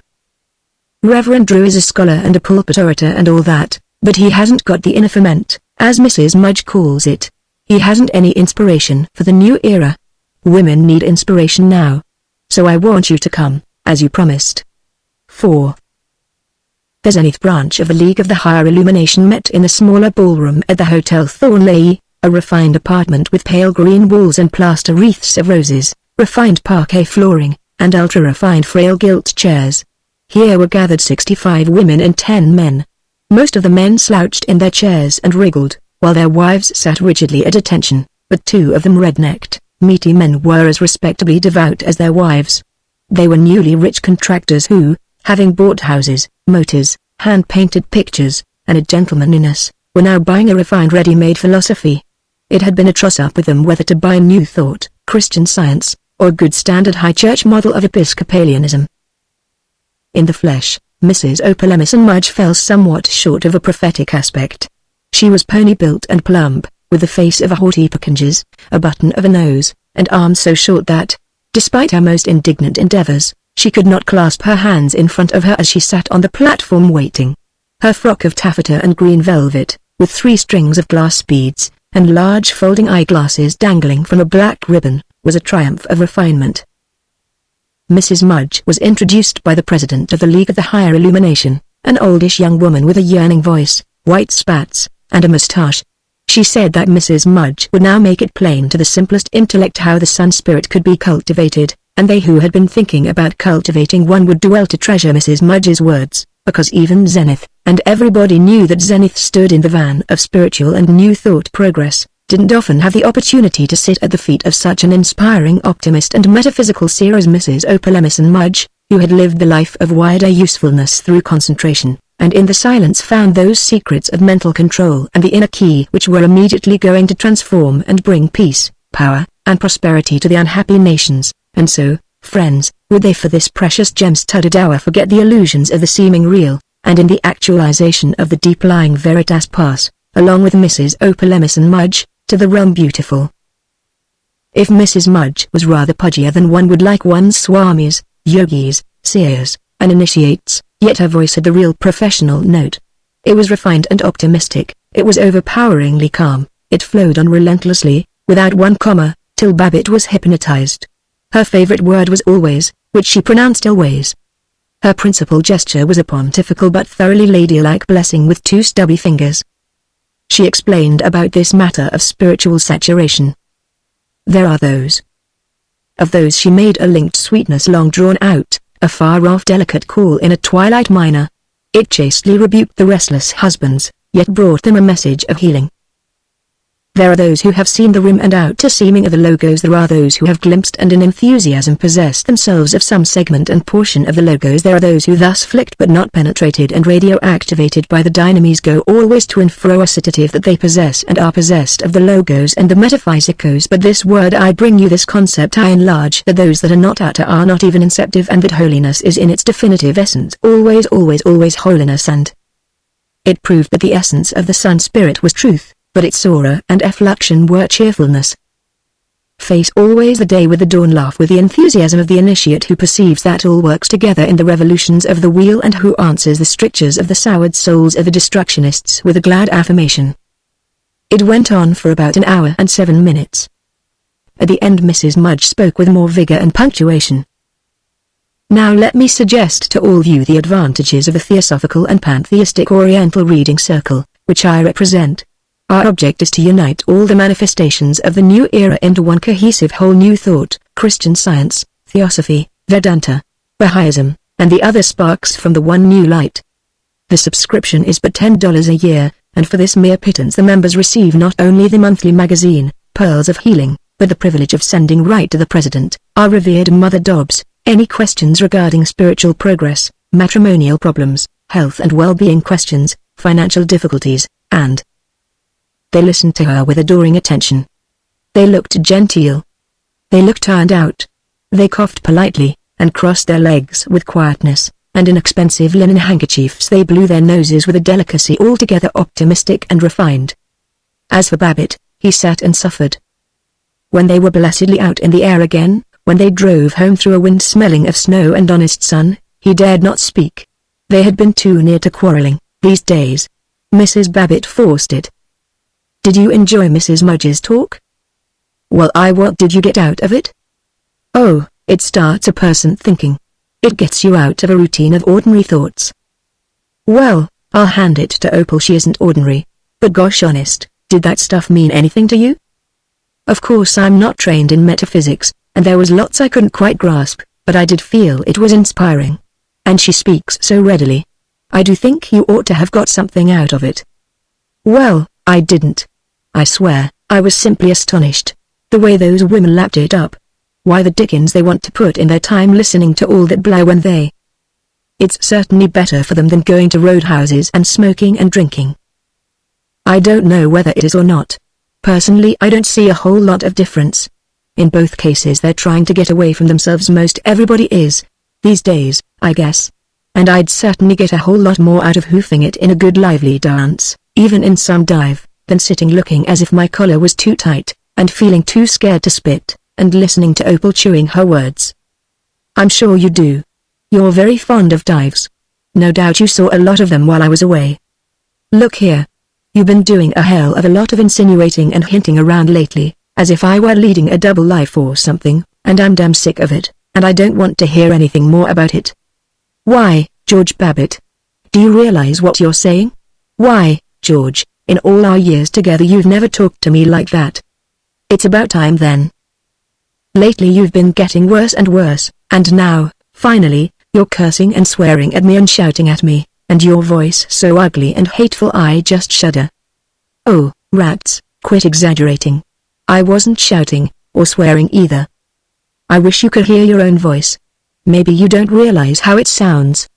But even so, you never used to talk like that. You simply couldn't talk this way if something dreadful hadn't happened to you." His mind was hard. With amazement he found that he wasn't particularly sorry. It was only with an effort that he made himself more agreeable. "Well, gosh, I didn't mean to get sore. George, do you realize that we can't go on like this, getting farther and farther apart, and you ruder and ruder to me? I just don't know what's going to happen." He had a moment's pity for her bewilderment. He thought of how many deep and tender things would be hurt if they really couldn't go on like this. But his pity was impersonal, and he was wondering, wouldn't it maybe be a good thing if not a divorce and all that, of course, but kind of a little more independence? While she looked at him pleadingly, he drove on in a dreadful silence. Chapter 31. 1. When he was away from her, while he kicked about the garage and swept the snow off the running board and examined a cracked hose connection, he repented. He was alarmed and astonished that he could have flared out at his wife, and thought fondly how much more lasting she was than the flighty bunch. He went in to mumble that he was sorry, didn't mean to be grouchy, and to inquire as to her interest in movies. But in the darkness of the movie theater he brooded that he'd gone and tied himself up to Myra all over again. He had some satisfaction in taking it out on Tanny's Judique.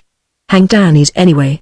Why'd she gone and got him into these mix-ups and made him all jumpy and nervous and cranky?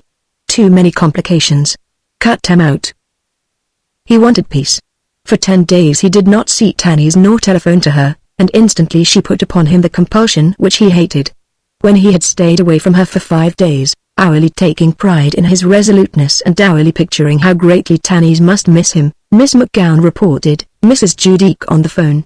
Like to speak to you about some repairs." Tanny's was quick and quiet. "Mr. Babbitt? Oh, George, this is Tanny's. I haven't seen you for weeks days, anyway. You aren't sick, are you?" "No, just been terribly rushed. I think there'll be a big revival of building this year. Got to work hard." "Of course, my man. I want you to. You know I'm terribly ambitious for you, much more than I am for myself. I just don't want you to forget poor Tanny's. Will you call me up soon?" Sure. You bet. Please do. I shan't call you again." He meditated, poor kid.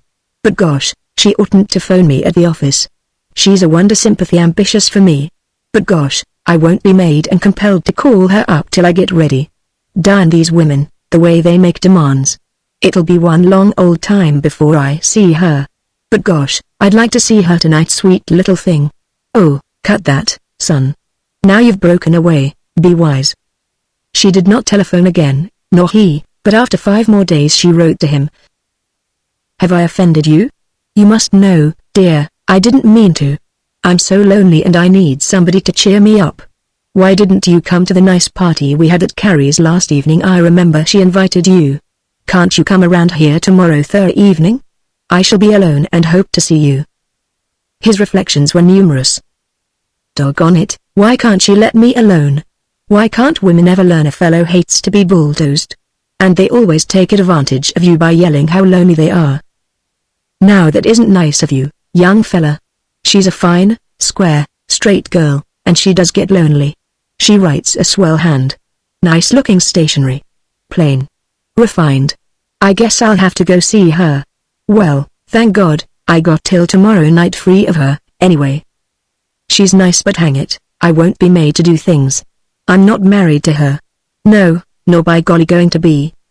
Oh, rats, I suppose I better go see her. 2. Thursday. The tomorrow of Tanny's note was full of emotional crises. At the Roughnecks table at the club, Vergunch talked of the Good Citizens League and, it seemed to Babbitt, deliberately left him out of the invitations to join. Old Matt Penniman, the general utility man at Babbitt's office, had troubles, and came in to groan about them. His oldest boy was no good. His wife was sick, and he had quarreled with his brother-in-law. Comrade Light also had troubles, and since Light was one of his best clients, Babbitt had to listen to them.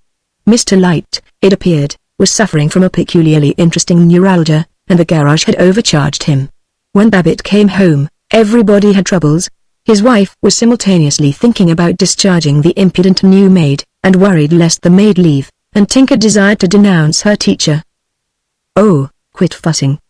Babbitt fussed. You never hear me whining about my troubles, and yet if you had to run a real estate office, why, today I found Miss Bannigan was 2 days behind with her accounts, and I pinched my finger in my desk, and light was in and just as unreasonable as ever. He was so vexed that after dinner, when it was time for a tactful escape to Danny's, he merely grumped to his wife, "Got to go out. Be back by 11, should think." "Oh. You're going out again?" "Again? What do you mean again? Haven't hardly been out of the house for a week." Are you going to the Elks?" "Nope. Got to see some people." Though this time he heard his own voice and knew that it was curt, though she was looking at him with wide-eyed reproach, he stumped into the hall, jerked on his ulster and fur-lined gloves, and went out to start the car. He was relieved to find Danny's cheerful, unreproachful, and brilliant in a frock of brown net over gold tissue. "You poor man, having to come out on a night like this. It's terribly cold. Don't you think a small highball would be nice? Now, by golly, there's a woman with savvy. I think we could more or less stand a highball if it wasn't too long, a one not over a foot tall." He kissed her with careless heartiness. He forgot the compulsion of her demands. He stretched in a large chair and felt that he had beautifully come home. He was suddenly loquacious. He told her what a noble and misunderstood man he was, and how superior to Pete, Fulton Bemis, and the other men of their acquaintance, and she, bending forward, chin in charming hand, brightly agreed. But when he forced himself to ask, "Well, honey, how's things with you?" she took his duty question seriously, and he discovered that she too had troubles. "Oh, all right, but I did get so angry with Carrie. She told Minnie that I told her that Minnie was an awful tightwad, and Minnie told me Carrie had told her, and of course I told her I hadn't said anything of the kind, and then Carrie found Minnie had told me, and she was simply furious because Minnie had told me, and of course I was just boiling because Carrie had told her I'd told her, and then we all met up at Fulton's. His wife is away, thank heavens! Oh, there's the dandiest floor in his house to dance on, and we were all of us simply furious at each other, and oh, I do hate that kind of a mix-up, don't you? I mean, it's so lacking in refinement, but and mother wants to come and stay with me for a whole month, and of course I do love her, I suppose I do, but honestly, she'll cramp my style something dreadful. She never can learn not to comment, and she always wants to know where I'm going when I go out evenings, and if I lie to her she always spies around and ferrets around and finds out where I've been, and then she looks like Patience on a monument till I could just scream. And oh, I must tell you, you know I never talk about myself, I just hate people who do, don't you? But I feel so stupid tonight, and I know I must be boring you with all this, but what would you do about mother?" He gave her facile masculine advice. She was to put off her Mother's Day. She was to tell Carrie to go to the deuce. For these valuable revelations she thanked him, and they ambled into the familiar gossip of the bunch. Of what a sentimental fool was Carrie. Of what a lazy brat was Pete. Of how nice Fulton Bemis could be. Course lots of people think he's a regular old grouch when they meet him because he doesn't give them the glad hand the first crack out of a box, but when they get to know him, he's a corker. But as they had gone conscientiously through each of these analyses before, the conversation staggered. Babbitt tried to be intellectual and deal with general topics. He said some thoroughly sound things about disarmament, and broad-mindedness and liberalism, but it seemed to him that general topics interested Danny's only when she could apply them to Pete, Carrie, or themselves. He was distressingly conscious of their silence. He tried to stir her into chattering again, but silence rose like a grey presence and hovered between them. He labored. It strikes me that unemployment is lessening. Maybe Pete will get a decent job, then. Silence. Desperately he essayed, "What's the trouble, old honey? You seem kind of quiet tonight." "Am I? Oh, I'm not. But do you really care whether I am or not?" "Care? Sure. Course I do." "Do you really?" She swooped on him, sat on the arm of his chair. He hated the emotional drain of having to appear fond of her. He stroked her hand, smiled up at her dutifully, and sank back. "George, I wonder if you really like me at all?" "Course I do, silly." "Do you really, precious? Do you care a bit?" "Why certainly. You don't suppose I'd be here if I didn't. Now see here, young man, I won't have you speaking to me in that huffy way." "I didn't mean to sound huffy. I just in injured and rather childish tones. Gosh almighty, it makes me tired the way everybody says I sound huffy when I just talk natural. Do they expect me to sing it or something?" "Who do you mean by everybody? How many other ladies have you been consoling? Look here now, I won't have this hinting. Humbly, I know, dear. I was only teasing. I know it didn't mean to talk huffy, it was just tired. Forgive bad Danny's. But say you love me, say it. I love you. Course I do. Yes, you do. Cynically. Oh, darling, I don't mean to be rude, but I get so lonely. I feel so useless. Nobody needs me, nothing I can do for anybody. And you know, dear, I'm so active I could be if there was something to do. And I am young, aren't I? I'm not an old thing. I'm not old and stupid, am I? He had to assure her. She stroked his hair, and he had to look pleased under the touch, the more demanding in its beguiling softness. He was impatient. He wanted to flee out to a hard, sure, unemotional man world. Through her delicate and caressing fingers she may have caught something of his shrugging distaste. She left him. He was for the moment buoyantly relieved. She dragged a footstool to his feet and sat looking beseechingly up at him. But as in many men, the cringing of a dog, the flinching of a frightened child, roused not pity but a surprised and jerky cruelty, so her humility only annoyed him. And he saw her now as middle-aged, as beginning to be old. Even while he detested his own thoughts, they rode him. She was old, he winced. Old. He noted how the soft flesh was creasing into webby folds beneath her chin, below her eyes, at the base of her wrists. A patch of her throat had a minute roughness like the crumbs from a rubber eraser. Old. She was younger in years than himself, yet it was sickening to have her yearning up at him with rolling great eyes as if, he shuddered, his own aunt were making love to him. He fretted inwardly, I'm through with this asinine fooling around. I'm going to cut her out. She's a darn decent nice woman, and I don't want to hurt her, but it'll hurt a lot less to cut her right out, like a good clean surgical operation. He was on his feet. He was speaking urgently. By every rule of self-esteem, he had to prove to her, and to himself, that it was her fault. I suppose maybe I'm kind of out of sorts tonight, but honest, honey, when I stayed away for a while to catch up on work and everything and figure out where I was at, you ought to have been cannier and waited till I came back. Can't you see, dear, when you made me come, I being about an average bull-headed chump, my tendency was to resist. Listen, dear, I'm going now. Not for a while, precious. No. Yep. Right now. And then sometime we'll see about the future. What do you mean, dear, about the future? Have I done something I oughtn't to? Oh, I'm so dreadfully sorry. He resolutely put his hands behind him. Not a thing, God bless you, not a thing. You're as good as they make 'em. But it's just, good Lord, do you realize I've got things to do in the world? I've got business to attend to, and, you might not believe it, but I've got a wife and kids that I'm awful fond of. Then only during the murder he was committing was he able to feel nobly virtuous. I want us to be friends, but, gosh, I can't go on this way feeling I got to come up here every so often. Oh, darling, darling, and I've always told you, so carefully, that you were absolutely free. I just wanted you to come around when you were tired and wanted to talk to me, or when you could enjoy our parties. She was so reasonable, she was so gently right. It took him an hour to make his escape, with nothing settled and everything horribly settled. In a barren freedom of icy northern wind he sighed, thank God that's over. Poor Danny's, poor darling decent Danny's.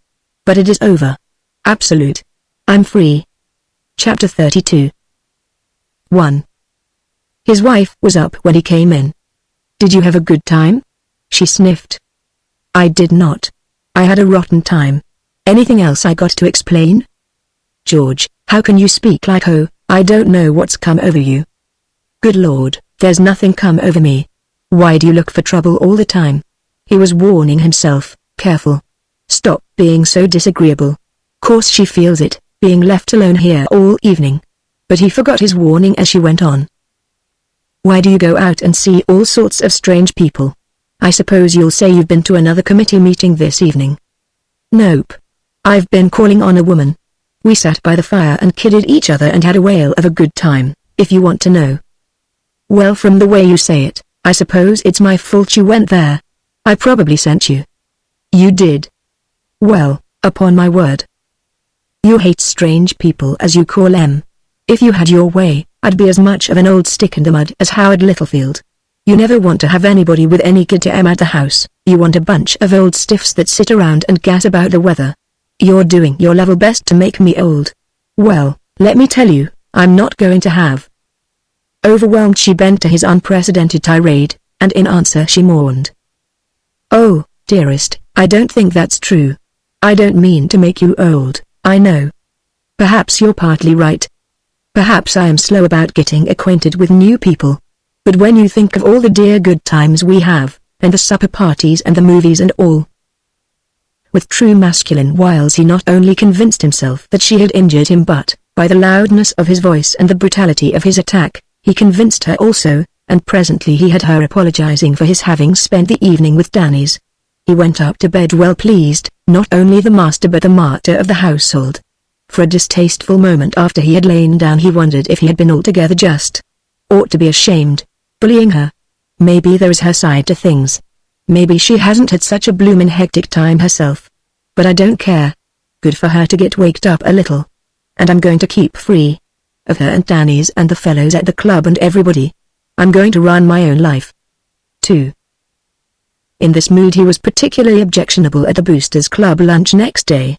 They were addressed by a congressman who had just returned from an exhaustive 3 months study of the finances, ethnology, political systems, linguistic divisions, mineral resources, and agriculture of Germany, France, Great Britain, Italy, Austria, Czechoslovakia, Yugoslavia, and Bulgaria.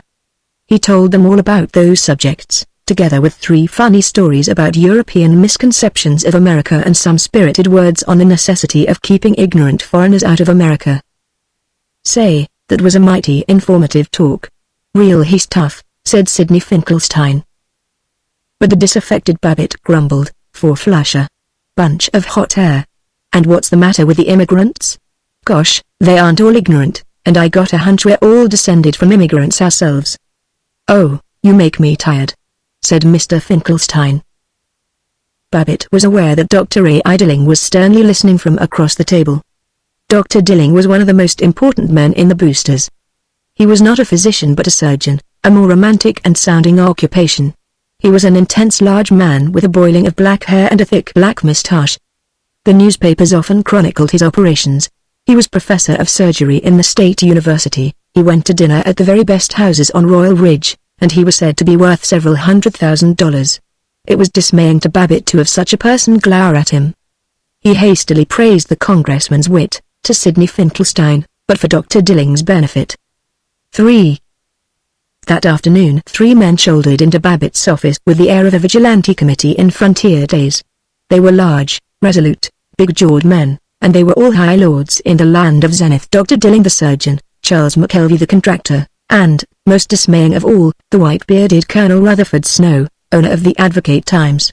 In their whelming presence Babbitt felt small and insignificant. Well, great pleasure, have chairs, what can I do for you? He babbled. They neither sat nor offered observations on the weather. Babbitt, said Colonel Snow, we've come from the Good Citizens League. We've decided we want you to join. Virgil Gunch says you don't care to, but I think we can show you a new light. The League is going to combine with the Chamber of Commerce in a campaign for the open shop, so it's time for you to put your name down. In his embarrassment Babbitt could not recall his reasons for not wishing to join the League, if indeed he had ever definitely known them, but he was passionately certain that he did not wish to join, and at the thought of their forcing him he felt a stirring of anger against even these princes of commerce. Sorry, Colonel, have to think it over a little, he mumbled. McKelvey snarled, that means you're not going to join, George? Something black and unfamiliar and ferocious spoke from Babbitt. Now, you look here, Charlie.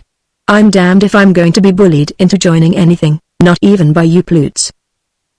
We're not bullying anybody, Dr. Dilling began, but Colonel Snow thrust him aside with, certainly we are. We don't mind a little bullying, if it's necessary. Babbitt, the GCL has been talking about you a good deal. You're supposed to be a sensible, clean, responsible man, you always have been, but here lately, for God knows what reason, I hear from all sorts of sources that you're running around with a loose crowd, and what's a whole lot worse, you've actually been advocating and supporting some of the most dangerous elements in town, like this fellow Doane. Colonel, that strikes me as my private business. Possibly, but we want to have an understanding.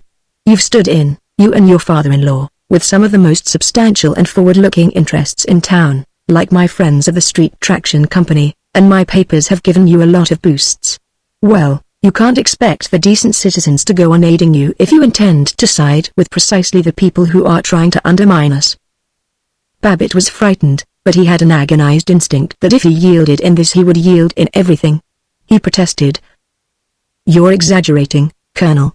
I believe in being broad-minded and liberal, but, of course, I'm just as much against the cranks and blatherskites and labor unions and so on as you are. But fact is, I belong to so many organizations now that I can't do 'em justice, and I want to think it over before I decide about coming into the GCL." Colonel Snow condescended. "Oh, no, I'm not exaggerating. Why, the doctor here heard you cussing out and defaming one of the finest types of Republican congressman, just this noon. And you have entirely the wrong idea about thinking over joining. We're not begging you to join the G.C.L. We're permitting you to join. I'm not sure, my boy, but what if you put it off? It'll be too late. I'm not sure we'll want you then. Better think quick, better think quick." The three vigilantes, formidable in their righteousness, stared at him in a taut silence. Babbitt waited through. He thought nothing at all. He merely waited, while in his echoing head buzzed, "I don't want to join, I don't want to join, I don't want to." "All right. Sorry for you," said Colonel Snow, and the three men abruptly turned their beefy backs. 4.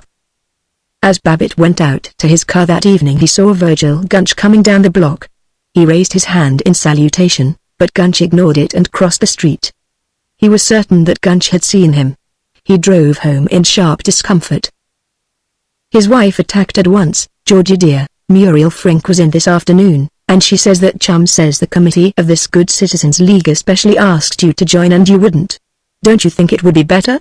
You know all the nicest people belong, and the League stands for." "I know what the League stands for. It stands for the suppression of free speech and free thought and everything else. I don't propose to be bullied and rushed into joining anything, and it isn't a question of whether it's a good league or a bad league or what the hell kind of a league it is. It's just a question of my refusing to be told I got to." "But dear, if you don't join, people might criticize you." "Let 'em criticize. But I mean nice people. Rats, matter of fact, this whole league is just a fad.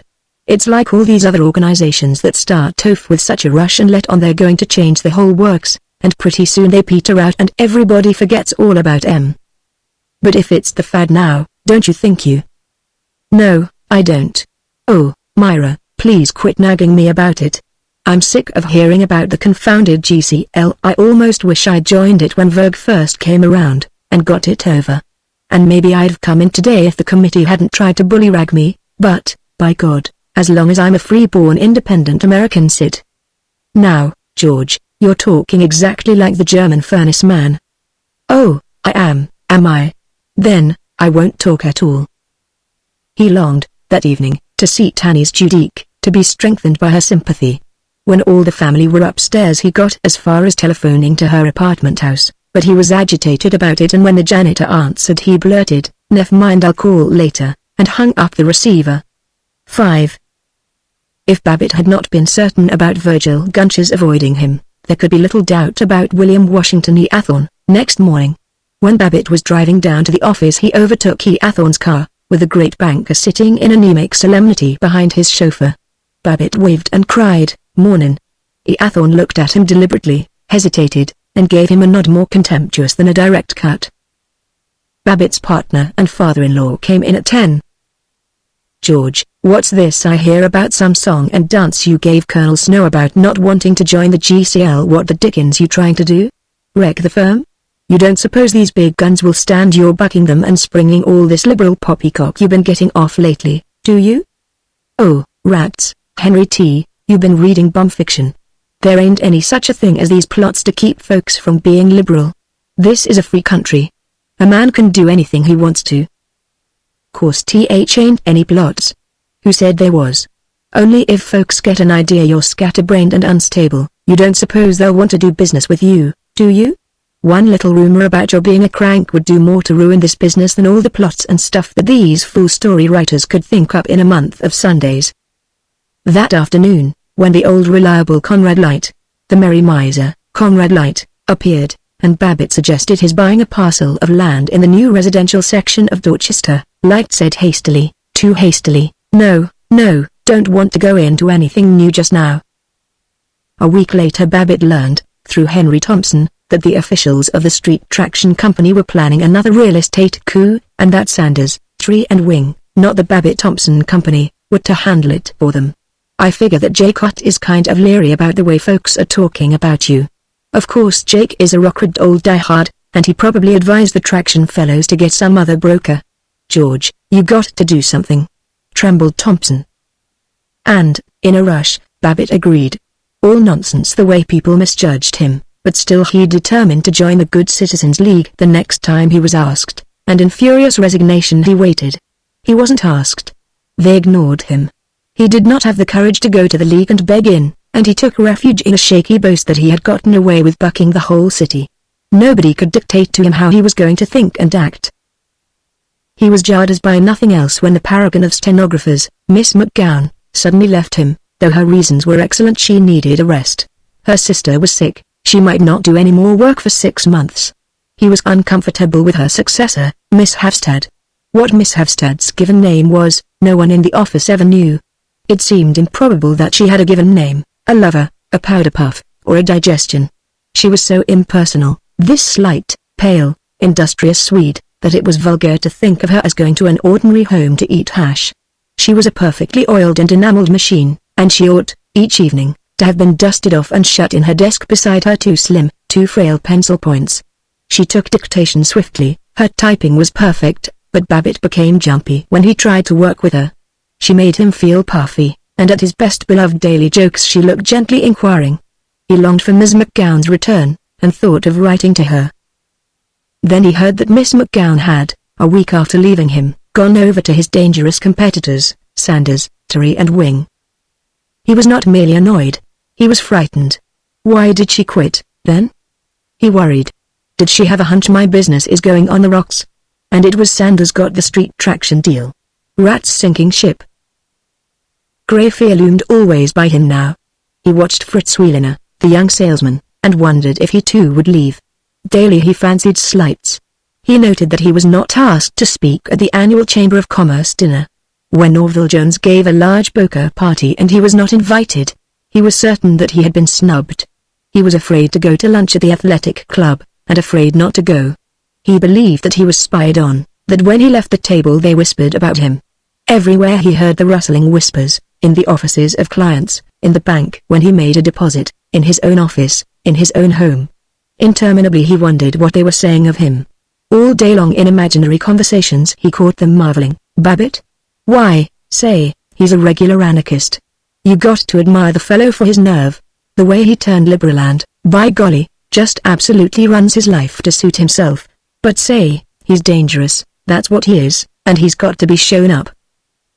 He was so twitchy that when he rounded a corner and chanced on two acquaintances talking whispering his heart leapt, and he stalked by like an embarrassed schoolboy.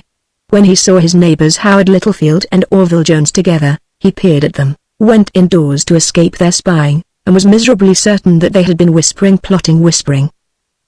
Through all his fear and defiance, he felt stubborn.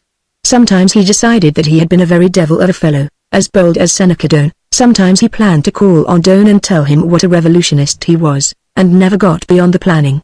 But just as often, when he heard the soft whispers enveloping him he wailed, "Good Lord, what have I done? Just played with a bunch, and called down Clarence Drum about being such a high and mighty sodger. Never catch me criticizing people and trying to make them accept my ideas." He could not stand the strain. Before long he admitted that he would like to flee back to the security of conformity, provided there was a decent and creditable way to return. But, stubbornly, he would not be forced back, he would not, he swore, eat dirt. Only in spirited engagements with his wife did these turbulent fears rise to the surface. She complained that he seemed nervous, that she couldn't understand why he did not want to drop in at the Littlefields for the evening. He tried, but he could not express to her the nebulous facts of his rebellion and punishment. And, with Paul and Danny's lost, he had no one to whom he could talk. "Good Lord, Tinker is the only real friend I have these days," he sighed, and he clung to the child, played floor games with her all evening. He considered going to see Paul in prison, but, though he had a pale curt note from him every week, he thought of Paul as dead. It was Danny's for whom he was longing. "I thought I was so smart and independent, cutting Danny's out, and I need her," Lord, how I need her!" he raged. "Myra simply can't understand. All she sees in life is getting along by being just like other folks. But Danny's, she tell me I was all right." Then he broke, and one evening, late, he did run to Danny's. He had not dared to hope for it, but she was in, and alone. Only she wasn't Danny's. She was a courteous, brow-lifting, ice-armored woman who looked like Danny's. She said, "Yes, George, what is it?" in even and uninterested tones, and he crept away, whipped. His first comfort was from Ted and Eunice Littlefield. They danced in one evening when Ted was home from the university, and Ted chuckled, "What's this I hear from Uni, Dad?" "She says her dad says you raise Cain by boosting old Seneca Doan. Hot dog. Give 'em fits. Stir 'em up. This old burg is asleep." Eunice plumped down on Babbitt's lap, kissed him, nestled her bobbed hair against his chin, and crowed, "I think you're lots nicer than Howard." "Why is it, confidentially, that Howard is such an old grouch? The man has a good heart, and honestly, he's awfully bright, but he never will learn to step on the gas, after all the training I've given him. Don't you think we could do something with him, dearest?" "Why, Eunice, that isn't a nice way to speak of your papa," Babbitt observed, in the best Floral Heights manner, but he was happy for the first time in weeks. He pictured himself as the veteran liberal strengthened by the loyalty of the young generation. They went out to rifle the icebox. Babbitt gloated, "If your mother caught us at this, we'd certainly get our comeuppance." And Eunice became maternal, scrambled a terrifying number of eggs for them, kissed Babbitt on the ear, and in the voice of a brooding abbess marveled, "It beats the devil why feminists like me still go on nursing these men." Thus stimulated, Babbitt was reckless when he encountered Sheldon Smith, educational director of the YMCA and choir leader of the Chatham Road Church. With one of his damp hands Smith imprisoned Babbitt's thick paw while he chanted, "Brother Babbitt, we haven't seen you at church very often lately. I know you're busy with a multitude of details, but you mustn't forget your dear friends at the old church home." Babbitt shook off the affectionate clasp Sheldy liked to hold hands for a long time and snarled, "Well, I guess you fellows can run the show without me. Sorry, Smith, got to beat it. Kty." But afterward he winced. If that white worm had the nerve to try to drag me back to the old church home, then the holy outfit must have been doing a lot of talking about me, too. He heard them whispering Dr. John Jennison Drew, Coleman Lee Frink, even William Washington E. Athorn. The independence seeped out of him and he walked the streets alone, afraid of men's cynical eyes and the incessant hiss of whispering. Chapter 33 1. He tried to explain to his wife, as they prepared for bed, how objectionable was Sheldon Smith, but all her answer was, "He has such a beautiful voice, so spiritual. I don't think you ought to speak of him like that just because you can't appreciate music." He saw her then as a stranger. He stared bleakly at this plump and fussy woman with the broad bare arms, and wondered how she had ever come here. In his chilly cot, turning from making side to side, he pondered of Danny's. He'd been a fool to lose her. He had to have somebody he could really talk to. He'd bust if he went on stewing about things by himself. And Myra, useless to expect her to understand. Well, rats, no use dodging the issue. Darn shame for two married people to drift apart after all these years, darn rotten shame, but nothing could bring them together now, as long as he refused to let Zenith bully him into taking orders, and he was by golly not going to let anybody bully him into anything, or wheedle him or coax him either. He woke at 3, roused by a passing motor, and struggled out of bed for a drink of water. As he passed through the bedroom he heard his wife groan. His resentment was night-blood. He was solicitous in inquiring, "What's the trouble, hun? I've got such a pain down here in my side. Oh, it's just it tears at me. Bad indigestion? Shall I get you some bicarb?" "Don't think that would help. I felt funny last evening and yesterday, and then no exclamation mark it passed away and I got to sleep and that auto woke me up." Her voice was laboring like a ship in a storm. He was alarmed. "I better call the doctor." No. It'll go away. But maybe you might get me an ice bag." He stalked to the bathroom for the ice bag, down to the kitchen for ice. He felt dramatic in this late-night expedition, but as he gouged the chunk of ice with the dagger-like pick he was cool, steady, mature, and the old friendliness was in his voice as he patted the ice bag into place on her groin, rumbling, There, that'll be better now." He retired to bed, but he did not sleep. He heard her groan again. Instantly he was up, soothing her. "Still pretty bad, honey?" "Yes, it just gripes me, and I can't get to sleep." Her voice was faint. He knew her dread of doctors' verdicts and he did not inform her, but he creaked downstairs, telephoned to Dr. Earl Patton, and waited, shivering, trying with fuzzy eyes to read a magazine, till he heard the doctor's car.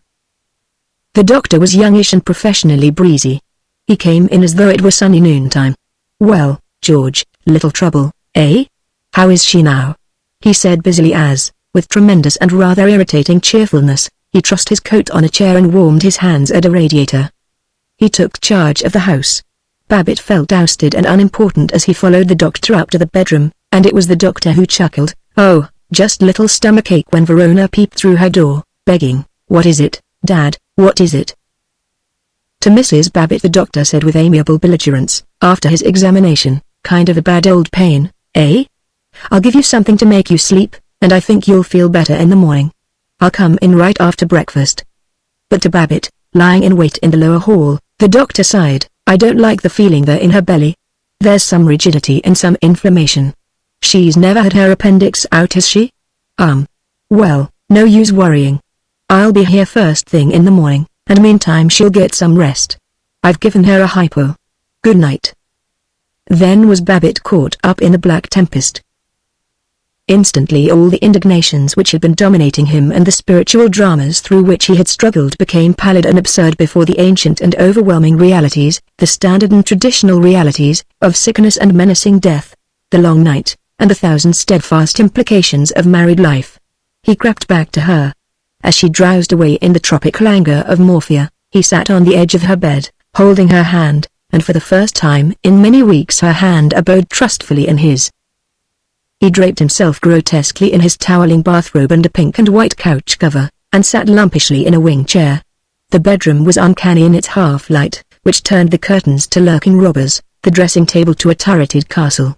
It smelled of cosmetics, of linen, of sleep. He napped and woke, 100 times. He heard her move and sigh in slumber. He wondered if there wasn't some officious brisk thing he could do for her, and before he could quite form the thought he was asleep, racked and aching. The night was infinite. When dawn came and the waiting seemed at an end, he fell asleep, and was vexed to have been caught off his guard, to have been aroused by Verona's entrance and her agitated "Oh, what is it, Dad?" His wife was awake, her face sallow and lifeless in the morning light, but now he did not compare her with Danny's. She was not merely a woman, to be contrasted with other women, but his own self, and though he might criticize her and nag her, it was only as he might criticize and nag himself, interestedly, unpatronizingly, without the expectation of changing or any real desire to change the eternal essence. With Verona he sounded fatherly again, and firm. He consoled Tinker, who satisfactorily pointed the excitement of the hour by wailing. He ordered early breakfast, and wanted to look at the newspaper, and felt somehow heroic and useful in not looking at it. But there were still crawling and totally unheroic hours of waiting before Dr. Patton returned. "Don't see much change," said Patton. "I'll be back about 11, and if you don't mind, I think I'll bring in some other world-famous bill peddler for consultation, just to be on the safe side. Now George, there's nothing you can do. I'll have Verona keep the ice bag filled, might as well leave that on, I guess, and you better beat it to the office instead of standing around her looking as if you were the patient." The nerve of husbands. Lot more neurotic than the women. They always have to horn in and get all the credit for feeling bad when their wives are ailing. Now have another nice cup of coffee and it. Under this derision Babbitt became more matter-of-fact. He drove to the office, tried to dictate letters, tried to telephone and, before the call was answered, forgot to whom he was telephoning. At 10:15 he returned home. As he left the downtown traffic and sped up the car, his face was as grimly greased as the mask of tragedy. His wife greeted him with surprise. "Why did you come back, dear? I think I feel a little better. I told Verona to skip off to her office. Was it wicked of me to go and get sick?" He knew that she wanted petting, and she got it, joyously. They were curiously happy when he heard Dr. Patton's car in front. He looked out of the window. He was frightened. With Patton was an impatient man with turbulent black hair and a huzzah moustache, Dr. A.I. Dilling, the surgeon. Babbitt sputtered with anxiety, tried to conceal it, and hurried down to the door. Dr. Patton was profusely casual. "Don't want to worry you, old man, but I thought it might be a good stunt to have Dr. Dilling examine her." He gestured toward Dilling as toward a master. Dilling nodded in his curtest manner and strode upstairs. Babbitt tramped the living room in agony. Except for his wife's confinements, there had never been a major operation in the family, and to him surgery was at once a miracle and an abomination of fear. But when Dilling and Patton came down again, he knew that everything was all right, and he wanted to laugh, for the two doctors were exactly like the bearded physicians in a musical comedy, both of them rubbing their hands and looking foolishly sagacious. Dr. Dilling spoke. "I'm sorry, old man, but it's acute appendicitis. We ought to operate. Of course you must decide, but there's no question as to what has to be done." Babbitt did not get all the force of it. He mumbled, "Well, I suppose we could get her ready in a couple of days. Probably Ted ought to come down from the university, just in case anything happened." Dr. Dilling growled, "Nope. If you don't want peritonitis to set in, we'll have to operate right away. I must advise it strongly. If you say go ahead, I'll phone for the St. Mary's ambulance at once, and we'll have her on the table in 3/4 of an hour." Aye, of course, I suppose you know what, but great God, man, I can't get her clothes ready and everything in 2 seconds, you know. And in her state, so wrought up and weak. Just throw her hairbrush and comb and toothbrush in a bag, that's all she'll need for a day or two, said Dr. Dilling, and went to the telephone. Babbitt galloped desperately upstairs. He sent the frightened tinker out of the room. He said gaily to his wife, "Well, old thing, the doc thinks maybe we better have a little operation and get it over. Just take a few minutes, not half as serious as a confinement, and you'll be all right in a jiffy." She gripped his hand till the fingers ached. She said patiently, like a cowed child, "I'm afraid to go into the dark, all alone." Maturity was wiped from her eyes, they were pleading and terrified. "Will you stay with me? Darling, you don't have to go to the office now, do you? Could you just go down to the hospital with me? Could you come see me this evening if everything's all right? You won't have to go out this evening, will you?" He was on his knees by the bed. While she feebly ruffled his hair, he sobbed. He kissed the lawn of her sleeve, and swore, "Old honey, I love you more than anything in the world. I've kind of been worried by business and everything, but that's all over now, and I'm back again." "Are you really? George, I was thinking, lying here, maybe it would be a good thing if I just went. I was wondering if anybody really needed me. Or wanted me. I was wondering what was the use of my living. I've been getting so stupid and ugly." "Why, you old humbug. Fishing for compliments when I ought to be packing your bag. Me, sure, I'm young and handsome and a regular village cut-up," and he could not go on. He sobbed again, and in muttered incoherencies they found each other. As he packed, his brain was curiously clear and swift. He'd have no more wild evenings, he realized. He admitted that he would regret them. A little grimly he perceived that this had been his last despairing fling before the paralyzed contentment of middle age. Well, and he grinned impishly, it was one doggone good party while it lasted. And how much was the operation going to cost? I ought to have fought that out with Dilling. But no, damn it, I don't care how much it costs. The motor ambulance was at the door. Even in his grief, the Babbitt who admired all technical excellences was interested in the kindly skill with which the attendants slid Mrs. Babbitt upon a stretcher and carried her downstairs. The ambulance was a huge, suave, varnished, white thing. Mrs. Babbitt moaned, "It frightens me. It's just like a hearse, just like being put in a hearse. I want you to stay with me." "I'll be right up front with the driver," Babbitt promised. "No, I want you to stay inside with me." To the attendants, "Can't he be inside?" "Sure, Mom, you bet. There's a fine little camp stool in there," the older attendant said, with professional pride. He sat beside her in that traveling cabin with its cot, its stool, its active little electric radiator, and its quite unexplained calendar, displaying a girl eating cherries, and the name of an enterprising grocer. But as he flung out his hand in hopeless cheerfulness, it touched the radiator, and he squealed. "Ouch! Jesus! Why, George Babbitt, I won't have you cursing and swearing and blaspheming. I know, awful sorry, but gosh all fishhooks, look how I burned my hand. Gee whiz, it hurts. It hurts like the mischief. Why, the damn radiator is hot as it's hotter than the hinges of Hades. Look. You can see the mark." So, as they drove up to St. Mary's Hospital, with the nurses already laying out the instruments for an operation to save her life. It was she who consoled him and kissed the place to make it well, and though he tried to be gruff and mature, he yielded to her and was glad to be babied. The ambulance whirled under the hooded carriage entrance of the hospital, and instantly he was reduced to a zero in the nightmare succession of cork-floored halls, endless doors open on old women sitting up in bed, an elevator, the anesthetizing room, a young intern contemptuous of husbands. He was permitted to kiss his wife. He saw a thin dark nurse fit the cone over her mouth and nose. He stiffened at a sweet and treacherous odor. Then he was driven out, and on a high stool in a laboratory he sat dazed, longing to see her once again, to insist that he had always loved her, have never for a second loved anybody else or looked at anybody else. In the laboratory he was conscious only of a decayed object preserved in a bottle of yellowing alcohol. It made him very sick, but he could not take his eyes from it. He was more aware of it than of waiting. His mind floated in abeyance, coming back always to that horrible bottle. To escape it he opened the door to the right, hoping to find a sane and businesslike office. He realized that he was looking into the operating room. In one glance he took in Dr. Dilling, strange in white gown and bandaged head, bending over the steel table with its screws and wheels, then nurses holding basins and cotton sponges, and a swathed thing, just a lifeless chin and a mound of white in the midst of which was a square of sallow flesh with a gash a little bloody at the edges, protruding from the gash a cluster of forceps-like clinging parasites. He shut the door with haste.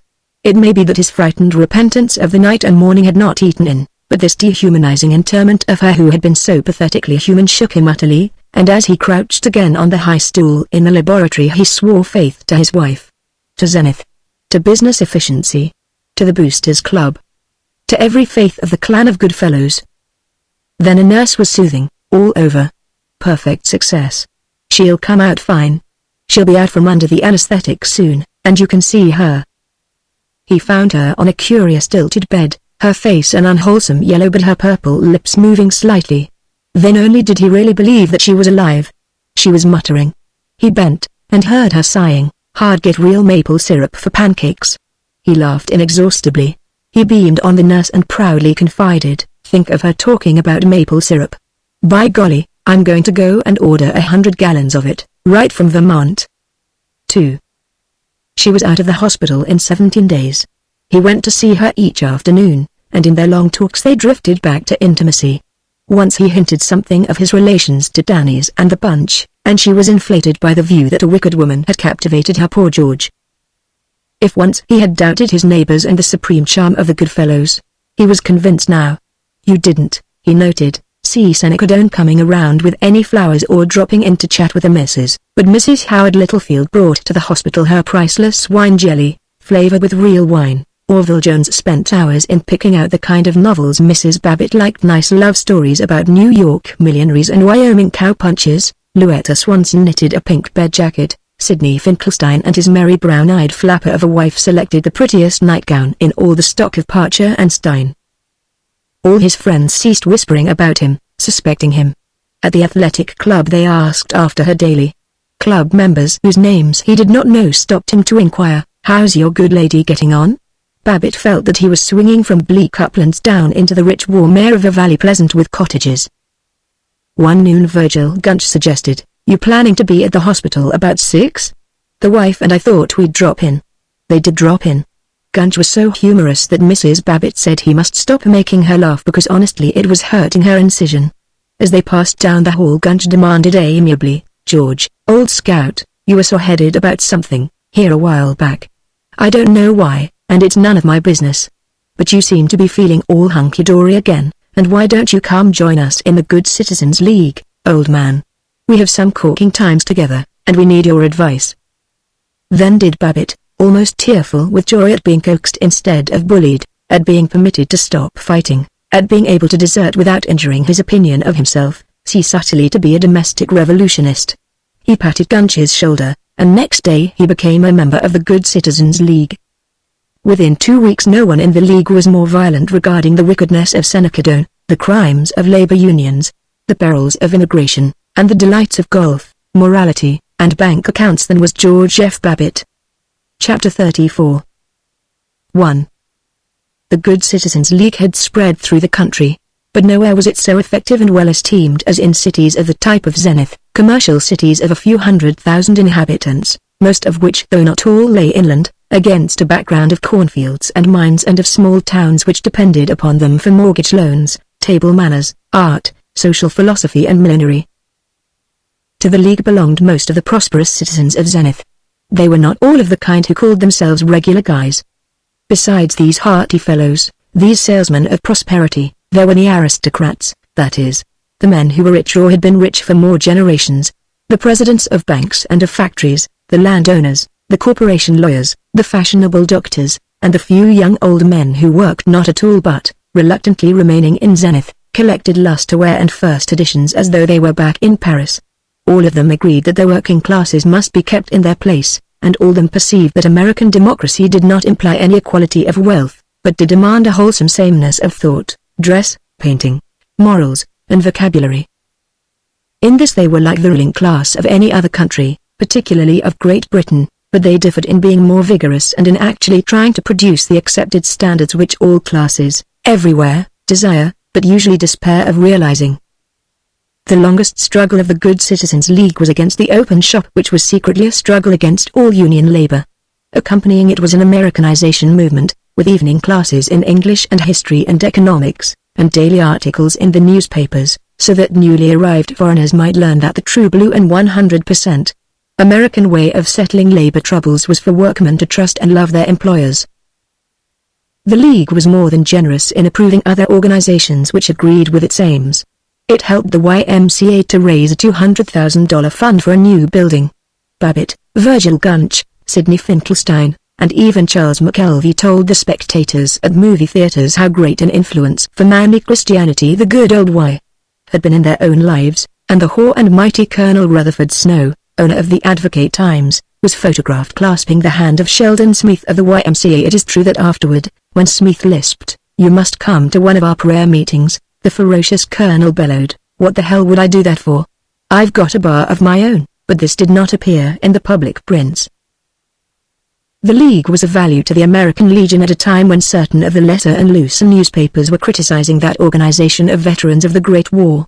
One evening a number of young men raided the Zenith Socialist headquarters, burned its records, beat the office staff, and agreeably dumped desks out of the window. All of the newspapers save the Advocate Times and the Evening Advocate attributed this valuable but perhaps hasty direct action to the American Legion. Then a flying squadron from the Good Citizens League called on the unfair papers and explained that no ex-soldier could possibly do such a thing, and the editors saw the light, and retained their advertising. When Zenith's lone conscientious objector came home from prison and was righteously run out of town, the newspapers referred to the perpetrators as an unidentified mob. 2.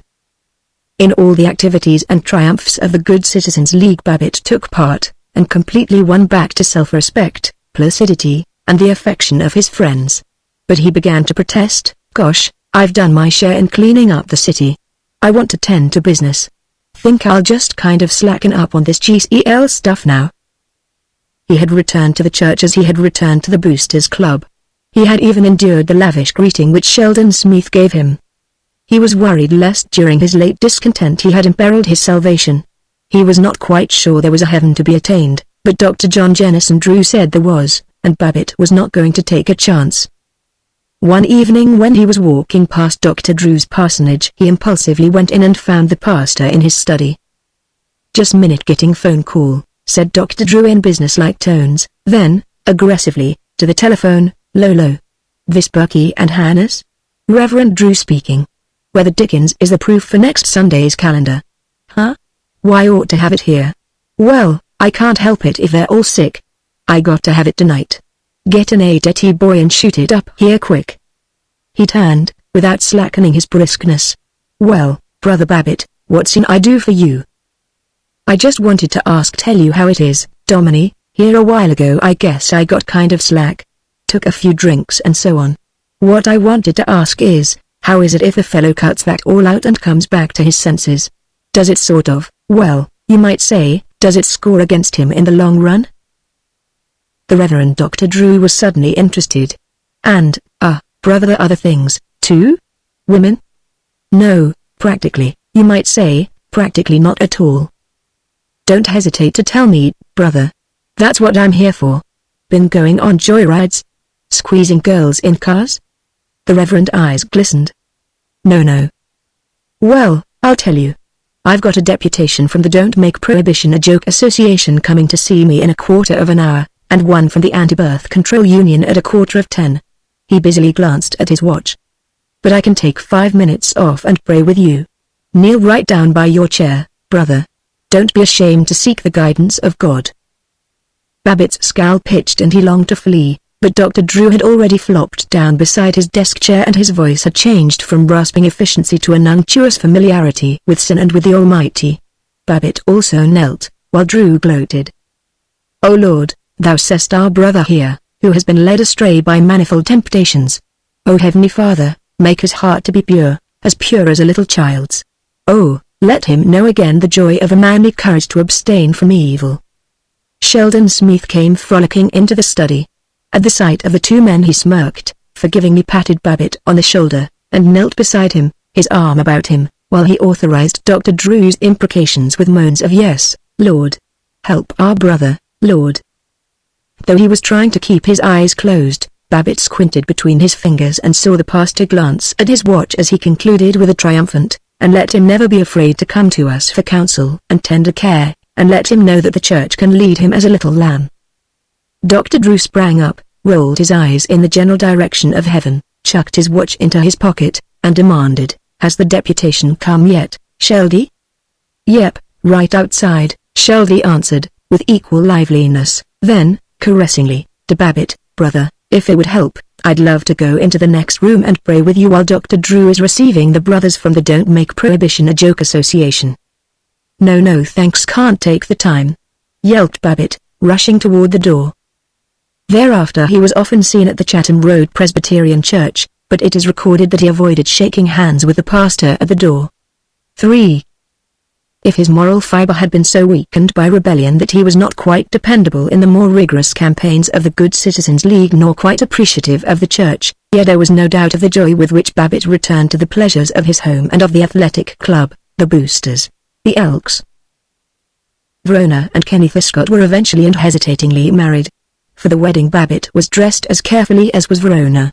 He was crammed into the morning coat he wore to tease thrice a year, and with a certain relief, after Verona and Kenneth had driven away in a limousine, he returned to the house, removed the morning coat, sat with his aching feet up on the davenport, and reflected that his wife and he could have the living room to themselves now, and not have to listen to Verona and Kenneth worrying, in a cultured collegiate manner, about minimum wages and the Drama League. But even this sinking into peace was less consoling than his return to being one of the best-loved men in the Boosters Club. 4. President Willis I. Jarms began that Boosters Club luncheon by standing quiet and staring at them so unhappily that they feared he was about to announce the death of a brother Booster. He spoke slowly then, and gravely. Boys, I have something shocking to reveal to you, something terrible about one of our own members.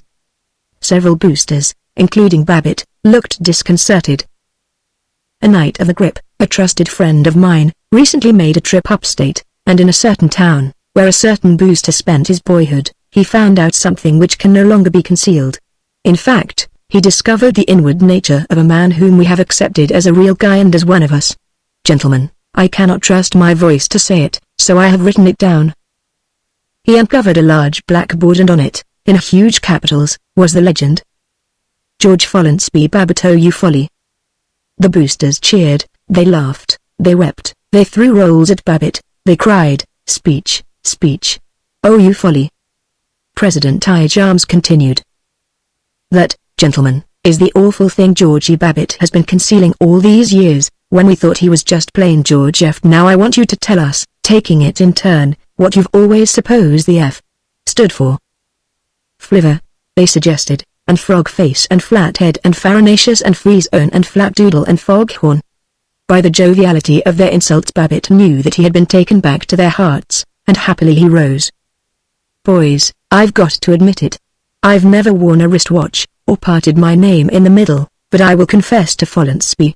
My only justification is that my old dad, though otherwise he was perfectly sane, and packed an awful wallop when it came to trimming the city fellas at Checkers, named me after the family doc, old Dr. Ambrose Follansby. I apologize, boys. In my next what do you call it I'll see to it that I get named something really practical, something that sounds swell and yet is good and virile, something, in fact, like that grand old name so familiar to every household, that bold and almost overpowering name, Willis Jim Jams I Jams. He knew by the cheer that he was secure again and popular. He knew that he would no more endanger his security and popularity by straying from the clan of good fellows. 5. Henry Thompson dashed into the office, clamoring, "George! Big news! Jaycott says the Traction bunch are dissatisfied with the way Sanders, Terry and Wing handled their last deal, and they're willing to dicker with us." Babbitt was pleased in the realization that the last scar of his rebellion was healed, yet as he drove home he was annoyed by such background thoughts as had never weakened him in his days of belligerent conformity. He discovered that he actually did not consider the Traction group quite honest. Well, he'd carry out one more deal for them, but as soon as it was practicable, maybe as soon as old Henry Thompson died, he'd break away from all association from them. He was 48, in 12 years he'd be 60, he wanted to leave a clean business to his grandchildren. Course there was a lot of money in negotiating for the Traction people, and a fellow had to look at things in the practical way, only he wriggled uncomfortably. He wanted to tell the Traction group what he thought of them. Oh, he couldn't do it, not now. If he offended them this second time, they would crush him. But he was conscious that his line of progress seemed confused. He wondered what he would do with his future. He was still young. Was he through with all adventuring? He felt that he had been trapped into the very net from which he had with such fury escaped and, supremest jest of all, been made to rejoice in the trapping. "They've licked me to a finish," he whimpered. The house was peaceful that evening, and he enjoyed a game of pinochle with his wife. He indignantly told the tempter that he was content to do things in a good old-fashioned way. The day after, he went to see the purchasing agent of the Street Traction Company and they made plans for the secret purchase of lots along the Evanston Road. But as he drove to his office he struggled, "I'm going to run things and figure out things to suit myself when I retire." 6. Ted had come down from the university for the weekend. Though he no longer spoke of mechanical engineering and though he was reticent about his opinion of his instructors, he seemed no more reconciled to college, and his chief interest was his wireless telephone set. On Saturday evening he took Eunice Littlefield to a dance at Devonwoods. Babbitt had a glimpse of her, bouncing in the seat of the car, brilliant in a scarlet cloak over a frock of thinnest creamy silk. They too had not returned when the Babbitts went to bed, at 11:30. At a blurred indefinite time of late night Babbitt was awakened by the ring of the telephone and gloomily crawled downstairs. Howard Littlefield was speaking. "George, Uni isn't back yet. Is Ted?" "No, at least his door is open. They ought to be home. Eunice said the dance would be over at midnight. What's the name of those people where they're going?" "Why, gosh, tell the truth, I don't know, Howard. It's some classmate of Ted's, out in Devonwoods. Don't see what we can do. Wait, I'll skip up and ask Myra if she knows their name." Babbitt turned on the light in Ted's room. It was a brown boyish room, disordered dresser, worn books, a high school pennant, photographs of basketball teams and baseball teams. Ted was decidedly not there. Mrs. Babbitt, awakened, irritably observed that she certainly did not know the name of Ted's host, that it was late, that Howard Littlefield was but little better than a born fool, and that she was sleepy. But she remained awake and worrying while Babbitt, on the sleeping porch, struggled back into sleep through the incessant soft rain of her remarks. It was after dawn when he was aroused by her shaking him and calling George. "George," in something like horror. "What is it?" "Come here quick and see. Be quiet." She led him down the hall to the door of Ted's room and pushed it gently open.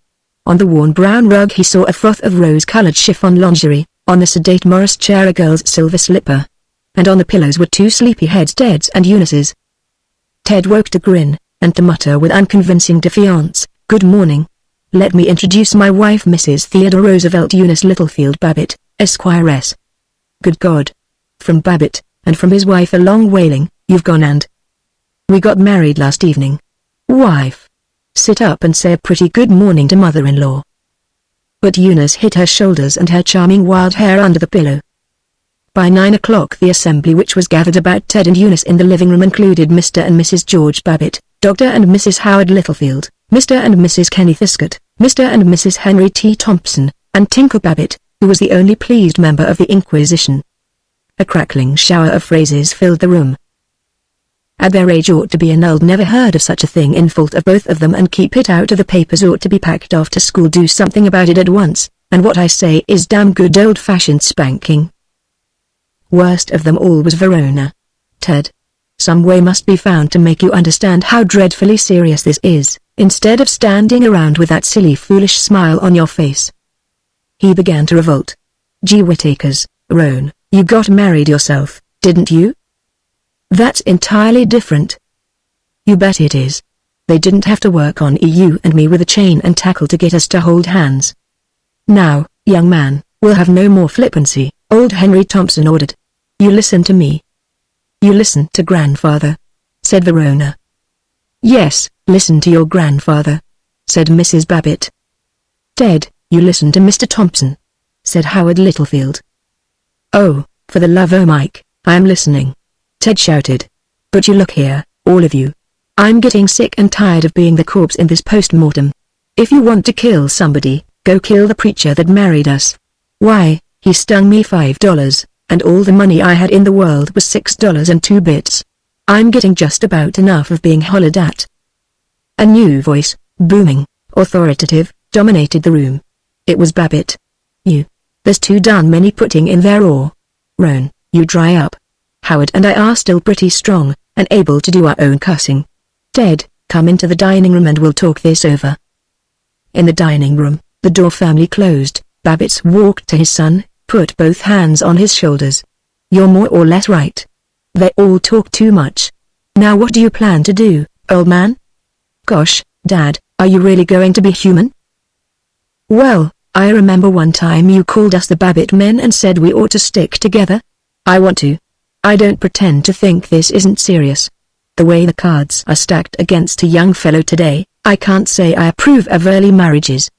But you couldn't have married a better girl than Eunice, and way I figure it, Littlefield is darn lucky to get a Babbitt for a son-in-law. But what do you plan to do?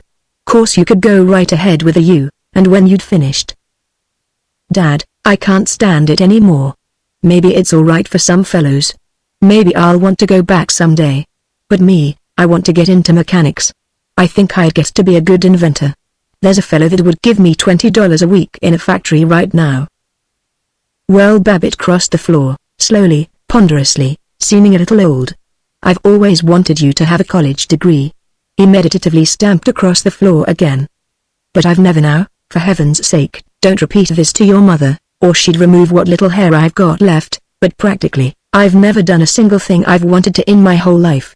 I don't know as I've accomplished anything except just get along. I figure out I've made about 1/4 of an inch out of a possible 100 rods. Well, maybe you'll carry things on further. I don't know. But I do get a kind of sneaking pleasure out of the fact that you knew what you wanted to do and did it. Well, those folks in there will try to bully you, and tame you down. Tell them to go to the devil. I'll back you. Take your factory job, if you want to. Don't be scared of the family. No, nor all of Zenith. Nor of yourself. The way I've been. Go ahead, old man. The world is yours. Arms about each other's shoulders, the Babbitt men marched into the living room and faced the swooping family.